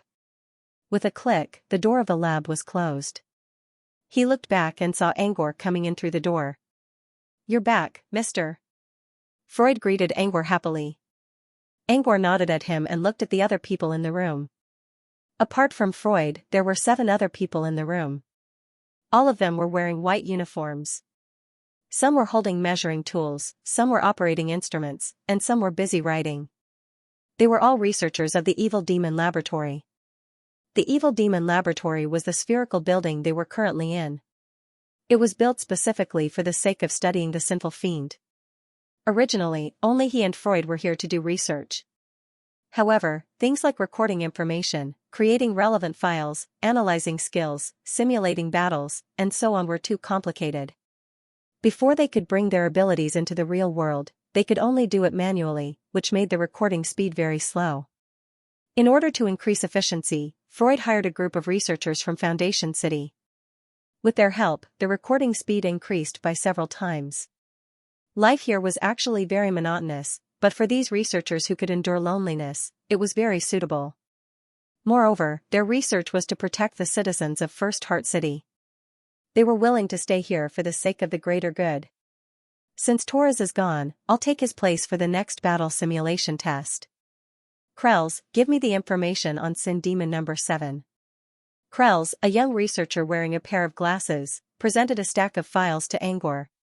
When he left the lab last time, he was still working on Sin Demon number 5. Now, it only took him 2 days to get to Sin Demon number 7, which was quite fast. He opened the folder and saw a sketch of a sinful fiend. Angor had met Krells several times during his research, so he knew about the man's style. Krells wasn't good at drawing, but he was very good at capturing the characteristics of the sinful fiends. "It looks like a sea anemone with a chrysanthemum face?" Angor muttered. "That's cute." Everyone trembled a little when they heard that. They couldn't help but think about how cute Sinful Fiend number 7 looked. "Have you decided on a name for Sinful Fiend number 7 yet?" Angor asked while reading the files. "It's just a number for now. Sir, we haven't decided on a name yet, but I don't think we should be too hasty. Angor gave Freud a doubtful look. You're saying I'm too hasty? Freud chuckled. He didn't say it out loud, but he knew what he meant. Angor's naming skills were sometimes good and sometimes bad, and he was always full of confidence. Instead of betting on whether Angor's next name was good or bad, it was better for everyone to discuss and come up with a name that everyone agreed upon. Angor curled his lips. You don't know how to appreciate a good name. He put the file aside and said, All right, I'm done. Time to check out this sinful fiend's battle simulation. Inside a glass room covered in black mist, Angor looked at Sin Fiend number 7. At first glance, Sinful Fiend number 7 looked like a giant, oval-shaped meat plate. Its body was covered with tentacles that were enough to make people with trypophobia scream. These tentacles were still swaying in the wind. There was also a huge mouth on its body. Angor mistook the mouth written by Freud for a chrysanthemum face. There was nothing on its face, but when it opened its mouth, Angor could see countless sharp teeth growing out of its mouth. The teeth grew denser and denser as they went deeper into the mouth. I take back what I said. It's not cute at all, Angor muttered in a low voice. Not only that, its appearance alone was enough to hurt people's souls. Angor couldn't imagine what would happen to a person if the sinful fiend was released. Sinful Fiend number 7 looked disgusting, but it was also strong. However, no matter how strong it was, it couldn't break through Angor's green shield. Angor walked around the monster as if he was taking a stroll. A moment later, Angor exited the simulation. What do you think? Angor looked at Freud. I recorded the whole process with a shadow stone. Freud paused. This sinful fiend number 7 didn't move at all. It only used its tentacles to fight. It looks like a defensive tactic. Maybe it's suitable for Night Saber. Suitable for Night Saber? Angor chuckled. I don't know if that's unfortunate or congratulatory. Freud chuckled. I don't think Night Saber cares about his appearance. Besides, he's not a human when he's not released. Freud paused for a moment. Anyway, if it's suitable for Night Saber, we can finally record the changes of the sinful fiend's body. They didn't have a single demon hunter yet. Once they did, they would be able to do more research on the sinful fiend number 7. Besides, with the help of the demon hunters, Angor and Taurus wouldn't need to participate in the simulated battles. They could simply let the demon hunters handle the battle himself. How's Rabu's test going? Angor suddenly asked. To create a demon hunter, they needed someone to inherit the authority of the sinful mist to suppress the sinful fiends. Rabu was the best candidate for that right now. So far, he's qualified for the test. Now it's up to his willpower. I'm going to take him to the sinful fiend's lab and let him get close to the sinful fiend. Good idea. But remember, before you give him the authority, try to keep the truth of what happened outside the city a secret. Freud nodded. I'll do it the same way as the other researchers. The researchers of Sinful Fiend's lab all came here by airship. Since the airships didn't have windows, they couldn't see what was going on outside. They might be thousands of kilometers away from the city, but they still didn't know what was going on outside. By the way, I have some designs for the new city. Would you like to take a look, my lord? Freud suddenly asked after they were done talking about the sinful demons. Sunders already told Angor about the plan for the new city. Once the Dream Wasteland was open to the public, a new city would have to be built to accommodate all the new entrants. Angor had been paying close attention to the new city's construction. Angor quickly nodded. 5 minutes later, Angor received a pile of manuscripts from Freud in an office on the upper floor of Bastard's lab. These are all designed by professional city planners. I've seen them. They're all pretty good. Freud paused for a moment before continuing, but the best ones aren't from them. Freud didn't tell Angor who designed them. Angor took the manuscripts and read them one by one. Angor was impressed by the first one. He had to admit that the designs of professional city planners were much better than the ones he randomly put together. Even though the building in the design draft was not as professional as a professional drawing, one could imagine the grandeur of the building after it was completed from the details and data of the planning. Angor could imagine a giant city falling from the sky in each of the manuscripts. Some of them had the solemnity of a religion, some had the majesty of a primitive tribe, and some had the elegance of classical literature. They all had their own characteristics and were suitable for construction, but Angkor still felt that something was missing. The new city he was going to build was meant for supernaturals. The cities in the design drafts were undoubtedly classics, but they lacked a touch at first sight. Take the floating mech city for example. Looking at it from afar, one would be awed by the sight of the floating steel fortress floating in the clouds. Looking at it from a closer distance, Angkor was just as shocked. Both the front and the back of the building had a strong mechanical style. Since Floating Mech City was the holy land of alchemy, alchemy elements could be found everywhere in Floating Mech City. The cold atmosphere also contained the finesse of alchemy. He admired Floating Mech City's design very much, and it was enough to convince all wizards to submit to it. Angkor also admired the first foothold he visited in the Abyss Plain, which was called Cinder Rock. Although this stronghold city ended up being destroyed, every time he recalled it, he would think of the dark mist in the abyss. In the midst of the dangers of being surrounded by demons, the intelligent and powerful wizards built a glorious city with hymns lingering in the air on the giant rocks that were hundreds of meters high to guide the lost people. This feeling, even if it was just the aftertaste, was enough to make people excited. He didn't want the new city to be like this, but at least it wouldn't be too shabby. He flipped through several of the manuscripts. They were all beautiful, but there was nothing innovative about them that he wanted to see. When he was about to reach the end of the page, a picture with a warm orange color suddenly appeared in front of him. Most of the previous manuscripts were in black and white. Angkor was surprised to see a colorful one. As he continued reading, the corners of his mouth suddenly curled up. "This is the one you wanted to talk about, right?" "Yes," Freud nodded. "It's John's design," Angkor said with certainty after reading it carefully. Angkor recognized John's work because there were some elements in the design that shouldn't exist in the wizarding world. For example, there was a round earthen building at the bottom left corner of the draft. The roof was painted red and had some oriental elements from John's hometown. However, the only thing about it was the roof. The rest of the building was completely fantasy. There was even a steel tower in the middle of the earthen building that was covered with chimneys, iron ladders, and an iron tower that reached to the top of the building. That was only a small part of the design. There were other oriental elements in the design as well, but they were too few to be noticed. They were only embellishments in the picturesque layout of the building. The overall design was similar to that of Floating Mech City. Iron buildings, reinforced concrete. But unlike Floating Mech City, which was built with pure steam machinery, this building was more like a steampunk. Every part, even if it was just a bearing, was exquisite and had a non-mainstream edge style. Angkor looked at the design and understood John's intention. John must have great confidence in the culture of Earth. However, he wasn't the type of person who would go all out when he decided on a particular style. He was very tolerant of different cultures, which was why Angkor could see the mainstream style of this world in the design. When in Rome, do as the Romans do. When in Rome, do as the Romans do. The design was shocking, but it didn't completely deviate from the mainstream aesthetics of the wizarding world. John even tried to change people's acceptance of new styles by adding some Earth style.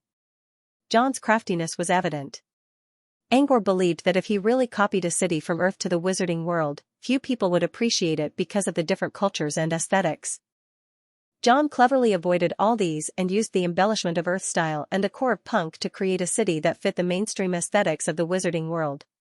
So beautiful. Freud looked at the design again and couldn't help but exclaim, full of personal style.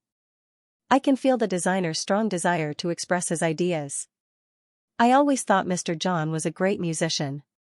I didn't expect him to be so knowledgeable. Angkor raised an eyebrow. Of course. He's my teacher, after all. If it weren't for John's education, Angkor would have been nothing more than an ordinary mortal nobleman by now. Angkor handed the design to Freud. Since we both like this, let's use it as the blueprint for the new city. Of course, Freud nodded. Just a sketch was already so shocking. If it was actually built, it would be even more shocking. I'll find time to discuss the details with Mr. John. As for the implementation, it's too early to do that. When that time comes, it will only be in its embryonic form. The subsequent improvements will be done by the superhumans themselves. After confirming the design, Angor spent another night in the dream wasteland to study the Tree of Authority and the Sinful Fiend. It was already the next morning when Angor left the dream wasteland. Yesterday, he fell asleep in front of his desk with his chin resting on his hand. He rubbed his numb hands and buttoned up his loose sleeves. When he was done, Angor was about to do some more work on polymorph. However, before he could do anything, he heard some noises coming from the window. He walked to the window, pulled the curtain aside, and pushed the window open. Golden sunlight shone through the trees and onto the desk, leaving behind a mottled shadow. Angor stood by the window and looked toward the source of the noise. Inside the yard, Greya and Shaylay were chatting happily about something. Shaylay was no longer as cautious as before. Instead, she would grin mischievously from time to time. Greya didn't dare to do anything to Shaylay, but Butler Number 1 did. She would tease Butler Number 1 from time to time, completely ignoring the fact that the butler was only a rune detector. When she was done, Shaylay would speak in an evil tone, "I'm just kidding." Butler Number 1 had no idea what Shaylay was doing, but it was annoyed that Shaylay kept interrupting its work. Greya didn't care either. Instead, she kept egging the butler on. Before Shaylay could continue her teasing, Angor frowned and flew to her side. "Butler Number 1's master is my professor. Are you going to ask my professor to stop you from going crazy?" Angor asked in a cold tone. Shaylay quickly put away the idea of playing a prank on Angor. Angor ignored her and walked around Shaylay to Greya. "So you got along well with Shaylay, didn't you? She's an interesting girl, isn't she?" Greya grinned and spoke in a voice that only they could hear, "She's so naughty. Let's see if Sunders will give face to the water witch when he meets her." Greya looked like she wanted to see the world in chaos, which gave Angor a headache. But Greya quickly changed her expression. "I was just kidding. But I'm serious about one thing. She's really interesting." "Oh right, I'm talking to Shaylay about the Rising Star competition. Do you want to hear about it?" Angor glanced at Greya with a puzzled look. Greya never talked about the Rising Star competition except for the first time when she went to watch it. Greya only went to watch the Rising Star competition because she wanted to know more about Angor's nickname. Since when did Greya become interested in the Rising Star competition? Angor sat down with this question in his mind. He wanted to see what Shaylay said that piqued Greya's interest. Shaylay always acted a bit uneasy in front of Angor, but when she talked about the Rising Star competition, her uneasiness slowly disappeared as she recalled her memories. She was unwilling to admit defeat because the competition Shaylay mentioned happened to be the one she lost.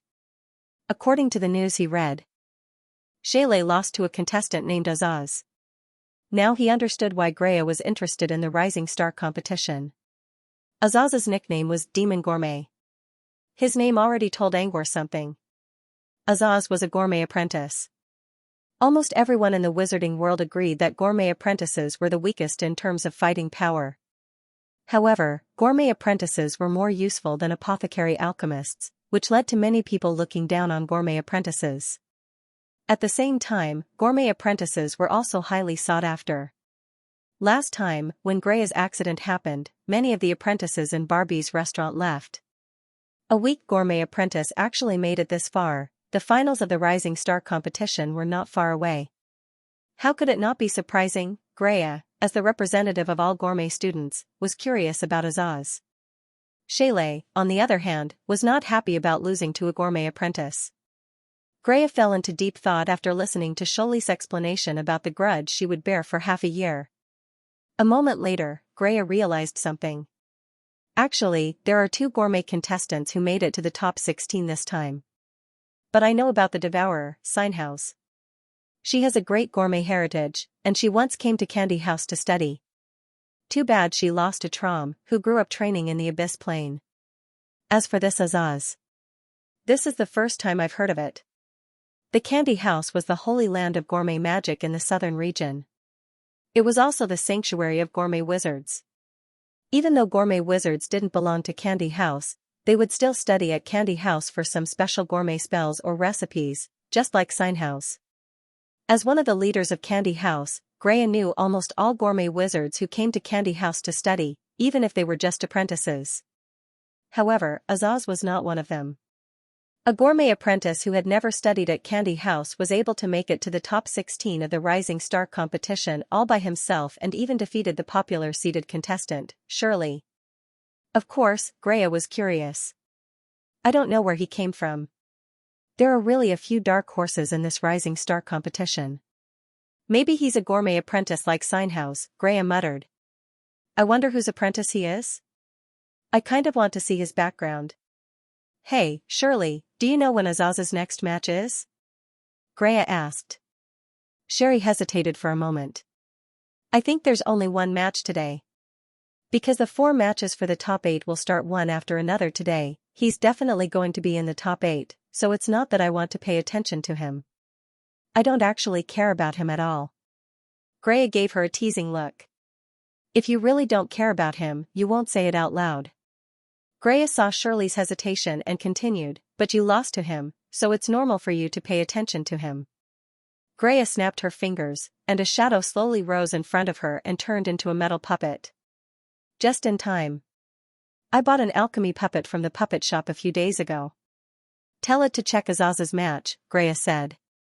Before Greya could give the order, Angor's voice reached her ears. The demon gourmet's opponent today is the girl in fairy outfit. Greya looked at Angor in confusion, only to see him taking out a thin piece of paper and reading something. Oh, I forgot. You're a special judge. Is this news from the Tower of Infinity? Greya quickly realized what Angor was reading. So Azaz is going to fight the heir of the Shepherd God clan? Greya shook her head. Looks like he's not that lucky. Carveline has the Shepherd God's coat. It's going to be very difficult for him to defeat her. Even Jibra, the son of Sea, will have a hard time defeating her. Oh, right. When is the match? I don't care if he loses. I just want to see Azaz's background, Greya asked. When Greya looked at Angor, she saw him looking at his phone with a strange expression. What's wrong? Greya asked. Shirley also looked at Angor curiously. Angor took a long time to calm himself down. He exhaled deeply and looked at Greya again. Before I answer your question, I need to correct your mistake. My mistake? Greya's mind was filled with question marks. Jibra, the son of Sea, won't be able to defeat Carveline easily. But what if he can't even meet Carveline? Jibra lost. Angor paused for a second before he slowly explained, Jibra lost. Greya didn't expect to hear that. Greya had seen too many strange things in her life, so she was only surprised and puzzled at the same time. Jibra lost? Shaylay covered her mouth and stared at Jibra with her eyes wide open. Jibra lost? How? Jibra, the son of Sea, once defeated a wizard as an apprentice. He was also the most outstanding student of the God of Sea. How could he lose in the Rising Star competition? Angor nodded. Yes. He lost to Shilyu. When he saw Shilyu and Jibra in the same team, Angor already knew that they would meet each other in the end. But he didn't expect that they would meet in the first round. Angor believed that Jibra had what it took to win the Rising Star competition. Of course, he had to avoid Shilyu first. Shilyu was probably the only one who could defeat Jibra in the entire competition. Besides, Shilyu didn't need to take any potions to prevent herself from falling asleep. Whenever she met Jibra, she would immediately enter her berserk state and wouldn't give up until she tamed Jibra's entire body. Just when everyone thought Jibra would ride the wind and put the crown on his head, he met someone who could absolutely defeat him. Jibra's fate was playing a prank on him. Jibra and Carveline aren't in the same team, so he won't meet her. And since he lost, it's even more impossible for him to meet Carveline. Angor paused for a moment before he continued, as for your question, the match between the demon gourmet and the girl in celestial outfits has already started half an hour ago. You won't have enough time to find out who he is. The result will be out soon. As soon as he spoke, he saw a new message popping up on his communicator. Angor's eyes widened a little when he read the message. What's wrong? Greya asked curiously when she saw him spacing out. Angor sighed. The result is out. It was the result of the match between Demon Gourmet and Lady in Fairy's outfit. I guess we won't have a chance to find out more about Azaz then. But what's with that look on your face? Greya suddenly realized something was wrong. Who won? Angor slowly looked at Shaylay. You lost for a reason. The demon gourmet won this time. He defeated Carveline. No one had expected such an outcome. Carveline was the only heir to the shepherd god's outfit, and everyone believed that she could compete with Jibra for the title. But she lost in the middle of the stage? Azaz made it to the semi-finals? Shaylay couldn't believe it. Angor nodded. Yep. Angor had never seen Azaz before, but the fact that he could defeat Carveline meant that the man was quite strong. Carveline was not only an unbeatable bloodline master, but she also had the shepherd god's outfit, a weapon that even wizards coveted. Even so, Carveline still lost to Azaz. This meant that Azaz's victory over Shaylay wasn't just a coincidence. He had absolute strength. When Shirley heard this news, she was shocked speechless at first. However, when she thought about it carefully, she remembered that when she faced Carveline, she could only run away pathetically. The fact that Aziz could defeat Carveline was enough to prove that Aziz was stronger than her. Now, she didn't have to accept the result. In fact, Shaylay even felt a little happy that Azaz defeated Carveline. Greya was also surprised by the result, but she was still happy about it. Since Azaz won, we'll have a chance to find out more about him in the semi-finals. Since both Shaylay and Greya accepted the result, their discussion calmed down a lot. I didn't think there would be so many dark horses in this year's Rising Star competition.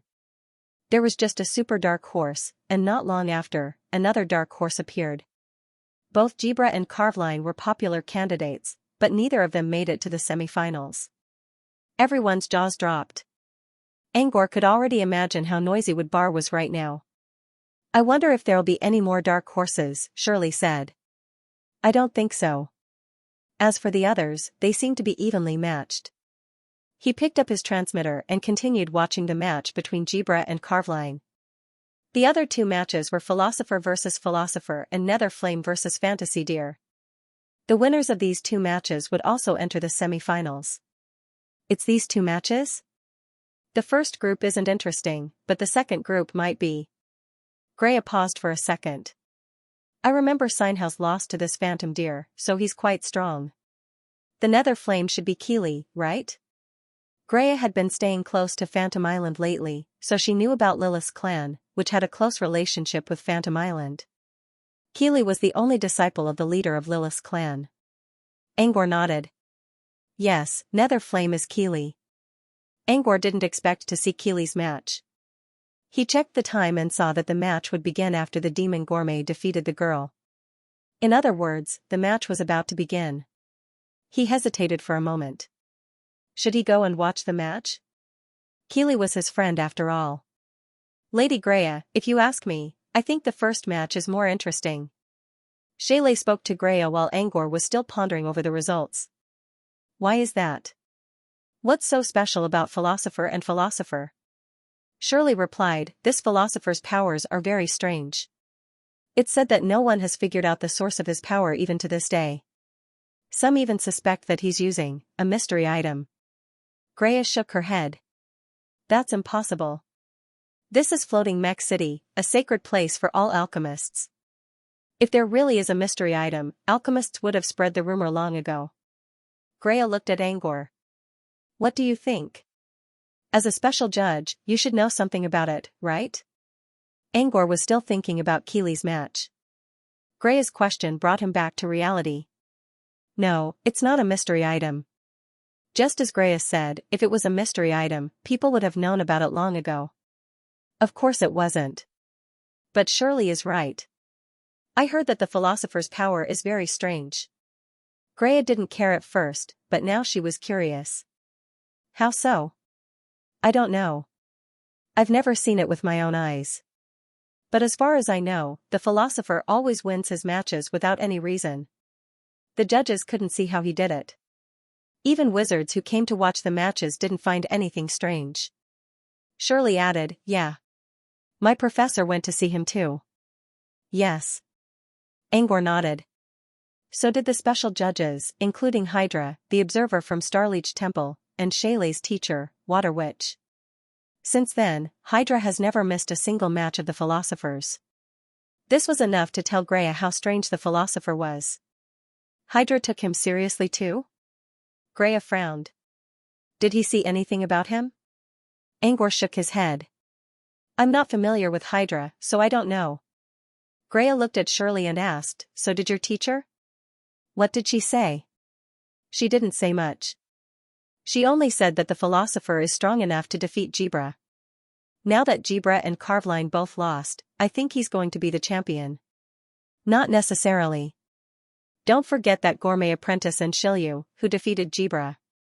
Greya said, well, since you're all talking about this strange philosopher, I'm interested. When is he going to compete? I want to see what kind of strange tricks he has. In the afternoon, said Angor as he checked the time in the record. Let's go then. After leaving Toby to Greya for training, Angor left the manor. While Greya planned to watch the match in the afternoon, Angor decided to go to Tower of Infinity right away. After some consideration, he decided to go watch Keely's match. But when he was about to reach the tower, he received a message from Greya. A new message popped up on his communicator. Keely lost. Keely lost the battle against Trom, the illusory deer. Angor floated in the air and looked at the result in bewilderment. According to the time of the competition, it hadn't been long since it started. How could they lose so quickly? Earlier, Angor talked to Keely about the rising star contestants she was interested in. Keely had indeed mentioned Fantasy Deer before, but she had only mentioned it briefly. She hadn't mentioned anything about Fantasy Deer that was worthy of her attention. He didn't believe that Keely would be defeated so easily by Phantom Deer.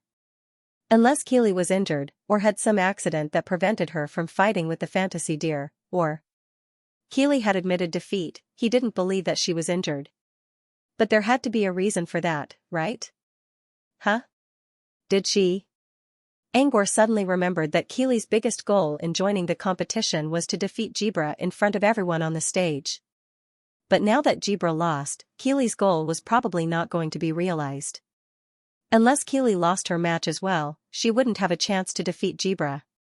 Could it be that Keely really did it? Angor recalled Keely's personality. She wasn't someone who cared about rankings. Even if she won, she wouldn't care about the rewards. After all the resources of Lilith clan were given to her. Keely was a very self-centered person. Once she set her mind on something, she wouldn't change it. Considering her personality, she was more than willing to give up at a critical moment to fight against Jibra. It might be shocking to the audience, but Keely didn't care about that at all. Her only goal was to defeat Jibra.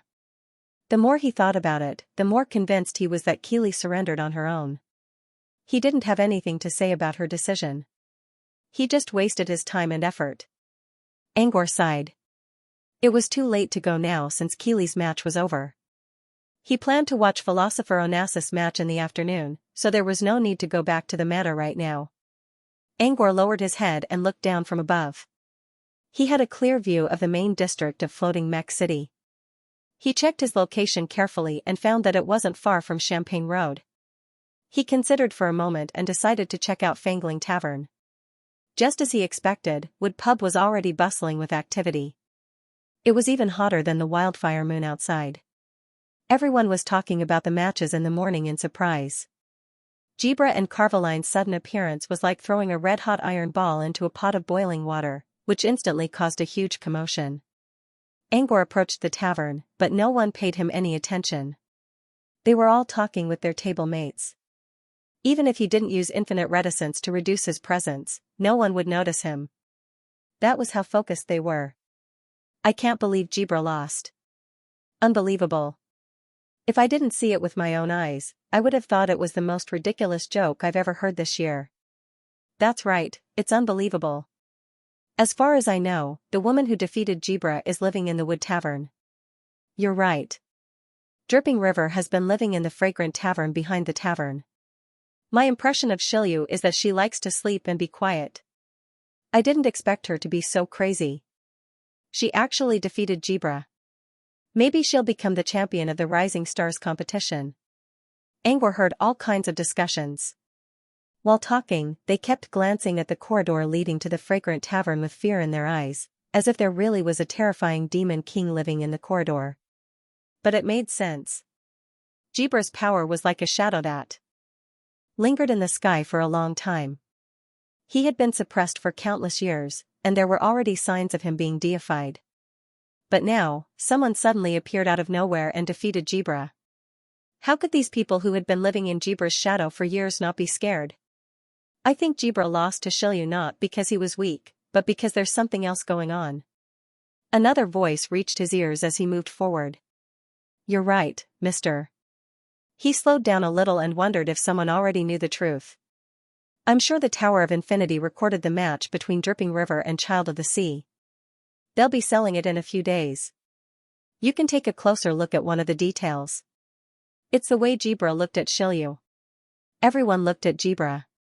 Look? What look? It's a complicated look. Jibra doesn't want to see Shilyu, but he also wants to see her. He wants to talk to her, but he's worried about something. He wants to get close to her, but he can't. What a contradictory feeling. The speaker looked at Angor with longing in his eyes. So, I think Jibra and Shilyu once had a romantic relationship, but they separated for various reasons. Now that we meet again, we are already opponents in the arena. Jibra wanted to see her, but he didn't want to see her in the arena. He wanted to talk to her, but he didn't know what to say. He wanted to approach her, but he didn't want to hurt her. That's how I see it. Jibra didn't want to hurt Shilyu, so he'd rather get hurt and lose. This person's words were emotional and beautiful, causing the eyes of the surrounding girls who were full of emotions to flash with longing. But I saw both of them going all out. Jibra didn't hold back at all. Maybe that's just on the surface? Angor quickly walked forward. He could not bear to listen to them anymore. But he had to admit that they were quite imaginative. However, they still did not understand Shilyu. Shilyu wasn't as determined as Nausicaa about the future, but she probably couldn't keep love in her heart. Because her mind was filled with how to find an opportunity to sleep. Apart from the match between Jibra and Shilyu, there were also people talking about Carveline. However, they always sighed and shook their heads when talking about Carveline's fight. No one knew what happened. Angor walked through the noisy crowd and entered the corridor behind the bar. Soon, he saw the courtyard of Fragrant Tavern. He couldn't see what was going on inside, but he saw a man pacing back and forth outside the tavern. The man seemed hesitant and cautious. Angor walked forward and tapped the man's shoulder. Who's there? The man trembled in fear. He even jumped up and yelled at Angor. However, his voice was already hoarse, which revealed that he was only trying to act tough. When he turned around, Angor saw the man's face. This was a fair and plump man with curly brown hair and dark green eyes. He was wearing a pure white robe. Because of the color, his originally slightly plump figure looked even more plump. What are you doing here, Alan? Angor recognized the man. It was Alan, the chubby boy who left the old Earth with Angor. He was also Mara's grandson. Angor carefully inspected Alan's face. The man was almost 19 years old, but his facial features were not fully developed yet. He looked like a 15 or 16-year-old boy. Who are you? How do you know my name? Alan still hadn't recovered. He looked at the person in front of him with vigilance. Not only did the man look the same, but his voice was also the same as before. He quickly cancelled the effect of infinite reticence, and his face, which had no sense of existence before, suddenly became three-dimensional. Angor? Alan called out in surprise. At the same time, he was puzzled. Why didn't he recognize this man before? It's me. What are you doing here? Angor looked at Alan in confusion. As far as he knew, Alan didn't know anyone from Fragrant Tavern. I'm actually here to see you. Sorry, I should have called you Mr. Superdimensional. Alan suddenly realized something and quickly bowed to Angor to apologize. Angor put a hand on Alan's shoulder. Don't be so polite. Anyway, you said you're here to see me? Despite that, Alan still felt a little awkward. Yeah. I heard that you're close to the people in Fragrant Tavern, so I came here to see if I could ask them to contact you. I didn't expect to see you here. Angor stepped forward and pushed the door open. What do you want? Come in. Alan nodded and followed Angor into Fangling Pavilion. Xian was the first one to greet them. She ran to Angor's side and glared at Alan. That fat boy has been wandering around outside. I was going to teach him a lesson. Why did you bring him in? He's my friend. He's here to see me. Alan paused for a second and felt glad. At least Angor still acknowledged them as friends. Friend? Xian glanced at Alan in disbelief. At this time, the sound of iron boots stepping on the ground came from behind Xian. Xian did not need to look back. Just from the sound of the footsteps, she knew that it was Leon. You're here, Angor. Hey, this guy looks familiar. Is he the young master of the Morn family? Leon first greeted Angor and then looked at Alan curiously. You're Viscount Pat? Alan was also surprised to see Leon here. So it's you. You're called Alan, right? Leon looked at Angor. Why is he here? He came to see me about something. Oh right, where's Nausicaa? She's taking care of Shilyu. It was Xian who spoke. You know, right? Today, Shilyu ran into Jibra and lost her mind again. She's in a weakened state right now, and Nausicaa is taking care of her. Shilyu's talent was a great counter to Jibra's power, but she was still weaker than Jibra in terms of power level. She also used a lot of energy to defeat Jibra. Since Nausicaa was taking care of Shilyu, Angor didn't want to disturb her. Instead, he looked at Alan. So, what's the matter? The bonfire in the yard was still burning brightly. Xian was lying on Gang's shoulder, instructing him to roast the meat that was dripping with honey over the bonfire. Soon, they smelled the aroma of roasted meat. Xian sniffed the meat to make sure it was cooked properly and handed it to Angor. This is for you. She blushed a little. She smiled happily when Angor accepted the meat. However, when she turned around, she saw Alan, who was sitting in front of Angor, staring at the meat in Angor's hand in a daze. Xian hesitated and unhappily took a large piece of meat from the grill and handed it to Alan. Don't think about the meat in other people's mouths. Since you're Angor's friend, you can have it. Alan hesitated and took the meat from Xian's hand. He hesitated for a moment before taking a bite. His expression turned into one of disgust. He didn't spit it out, but he still swallowed it with great difficulty. Xian narrowed her eyes. What's wrong? You don't like it? Alan nodded subconsciously. It's disgusting. This was probably the first time Xian received a bad review. She pointed at Alan with wide eyes and didn't know what to say. Leon helped Xian regain some of her dignity. He took the roasted meat from Gang's hand and took a bite. It's as delicious as always. What's wrong with it? Alan also realized that he shouldn't have said anything wrong, but he couldn't make up for it now. He looked around and saw everyone except Angor glaring at him. He considered for a moment and decided to give up. It's not good. Let me do it. As he spoke, Alan took out a disposable space capsule from his pocket and gently pinched it. An extremely exquisite oven appeared in front of him. Alan mumbled something and took out the hind leg of a Highland boar from somewhere and placed it on the grill. It looked like he was going to roast some meat as well. Xian sneered. Roast meat without any seasoning? No matter how good the grill is. It's useless. However, just as Xian was thinking this in her heart, she was stunned the next moment. Alan put his hands together and closed his eyes as if he was praying. After a few seconds, a flame appeared in front of him. Almost all wizards knew how to summon fire, but the reason why Xian was stunned was that this ordinary-looking orange flame was giving off a sweet smell like honey. Sweet fire? As Xian muttered softly, a breeze drifted out of Alan's hand. This breeze was different from ordinary winds, and it blew out the fragrance of milk. He took a deep breath and felt satisfied. However, he did not show it on his face. Sweet fire, creamy wind. You're a gourmet apprentice? Xian asked Alan. You're a gourmet apprentice? Alan was busy making barbecue and nodded to Xian, yes. Alan is from Candy House. He's currently working at the Butterfly Tavern. Butterfly Tavern? Xian looked at Alan in surprise. How could she not know about the Butterfly Tavern? It was another pilgrimage place for gourmet wizards other than Barbie's restaurant. It was also the place where all the other magi hoped to dine the most. I remember you told me you're working at the Butterfly Tavern as a full-time cook when we met in the Purification Garden? Alan nodded proudly. Yes. I'm now in charge of all the barbecue at the Butterfly Tavern. Sean blushed slightly when she heard this. Sean learned how to make her own barbecue from both her tribe and the honey barbecue from the Butterfly Tavern in the underground market.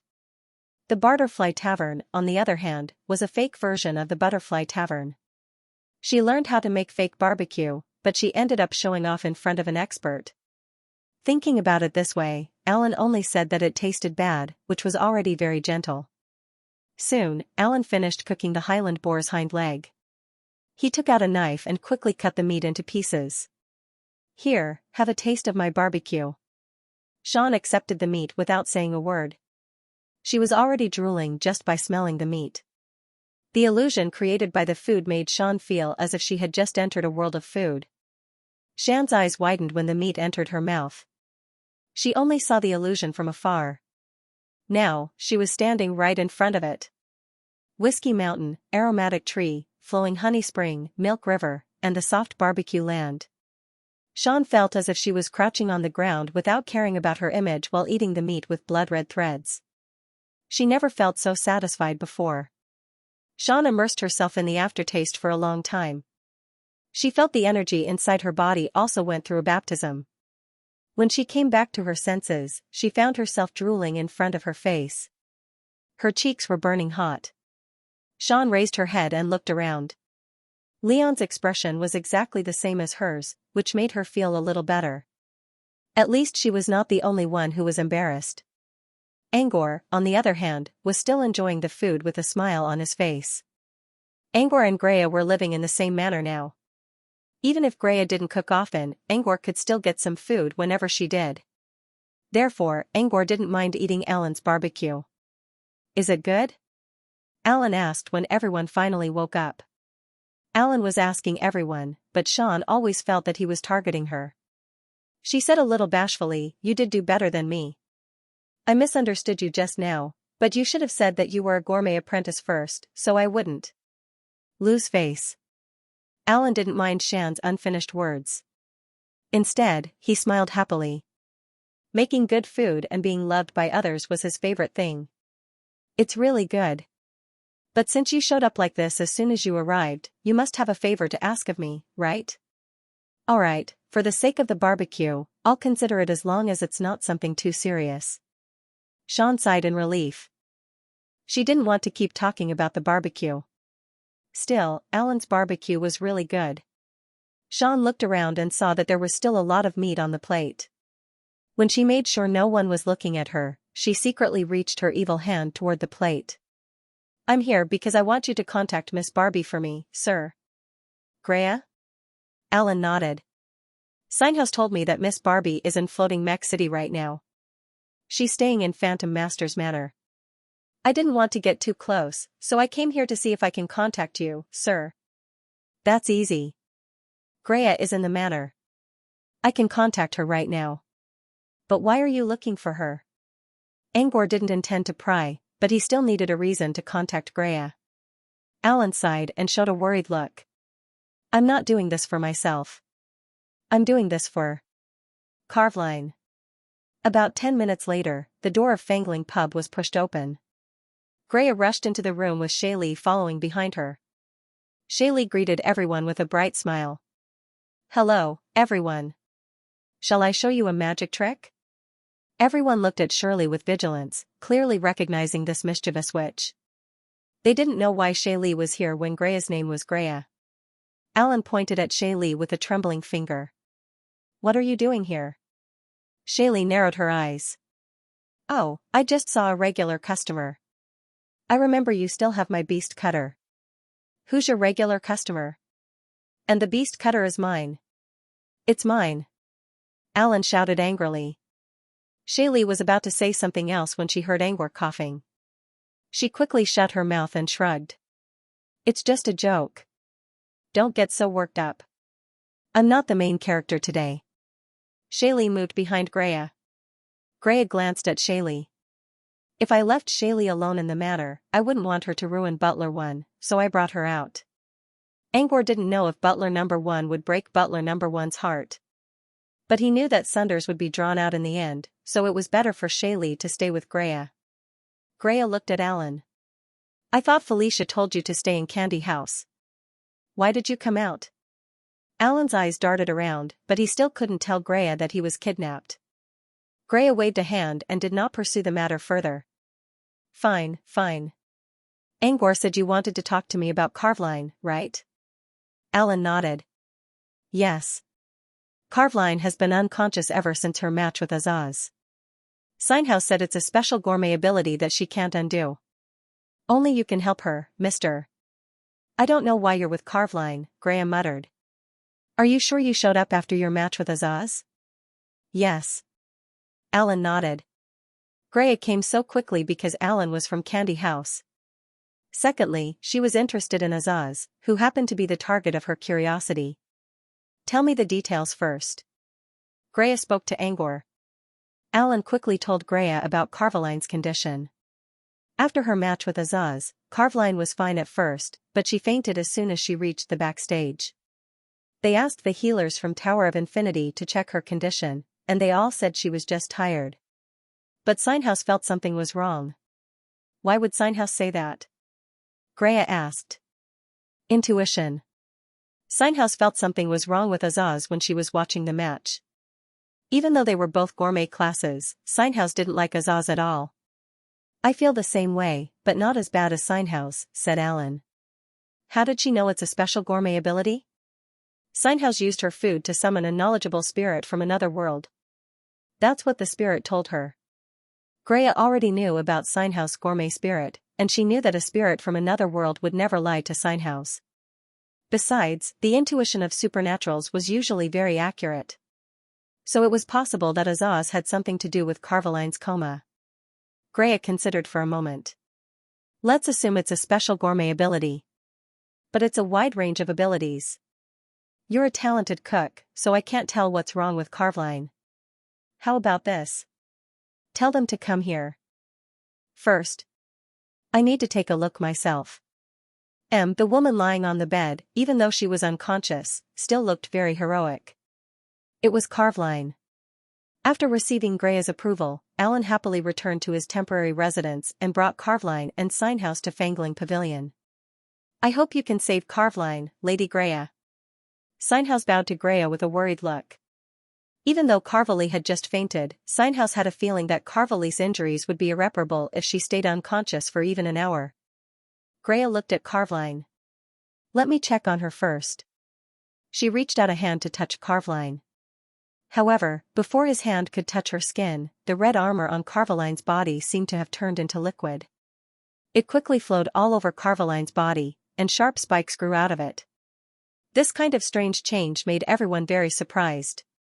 Automatically changing form and protecting its owner? Is this the effect of the shepherd coat? Sean asked curiously. Yes. Shirley was the one who replied.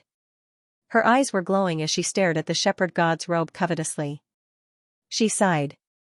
She really did want to borrow the shepherd god's coat for a few days, but it was a pity that it belonged to the shepherd god clan. If she took it and the shepherd god clan decided to pursue the matter, not even her mentor would be able to hold her accountable. If the coat protects its owner, how should we check her condition? Sean asked. Greya could destroy the coat with brute force, but that would not be worth it. Signhouse walked to Carveline's bedside and whispered, Don't worry. We're just checking on Carveline. You can feel it yourself. She's in a terrible condition. Sean looked at Signhouse in confusion. You're right. But can a coat understand you? Under Signhouse's whisper, the coat slowly changed from a barbed armor to several thin pieces of white cloth, which only covered Carveline's towering breasts and the valley below. Sean looked at this scene with question marks all over her head. That works? Don't tell me this shirt has become a spirit like Salem's book? No one answered her, because those who could answer her question were all immersed in their own thoughts at this moment. Greya reached out a hand to touch Carveline's shoulder to see if she could find out more about the girl's condition. The moment he touched her skin, Carveline's body trembled.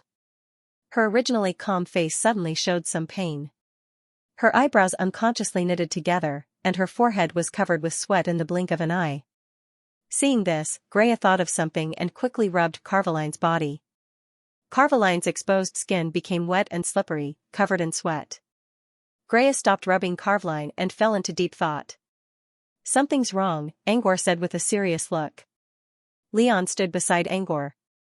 He was a little embarrassed to look at Carvali's exposed body. Also, Carvali's womanly scent made him even more nervous. Hearing Angor's question, he took a step back and looked at Angor.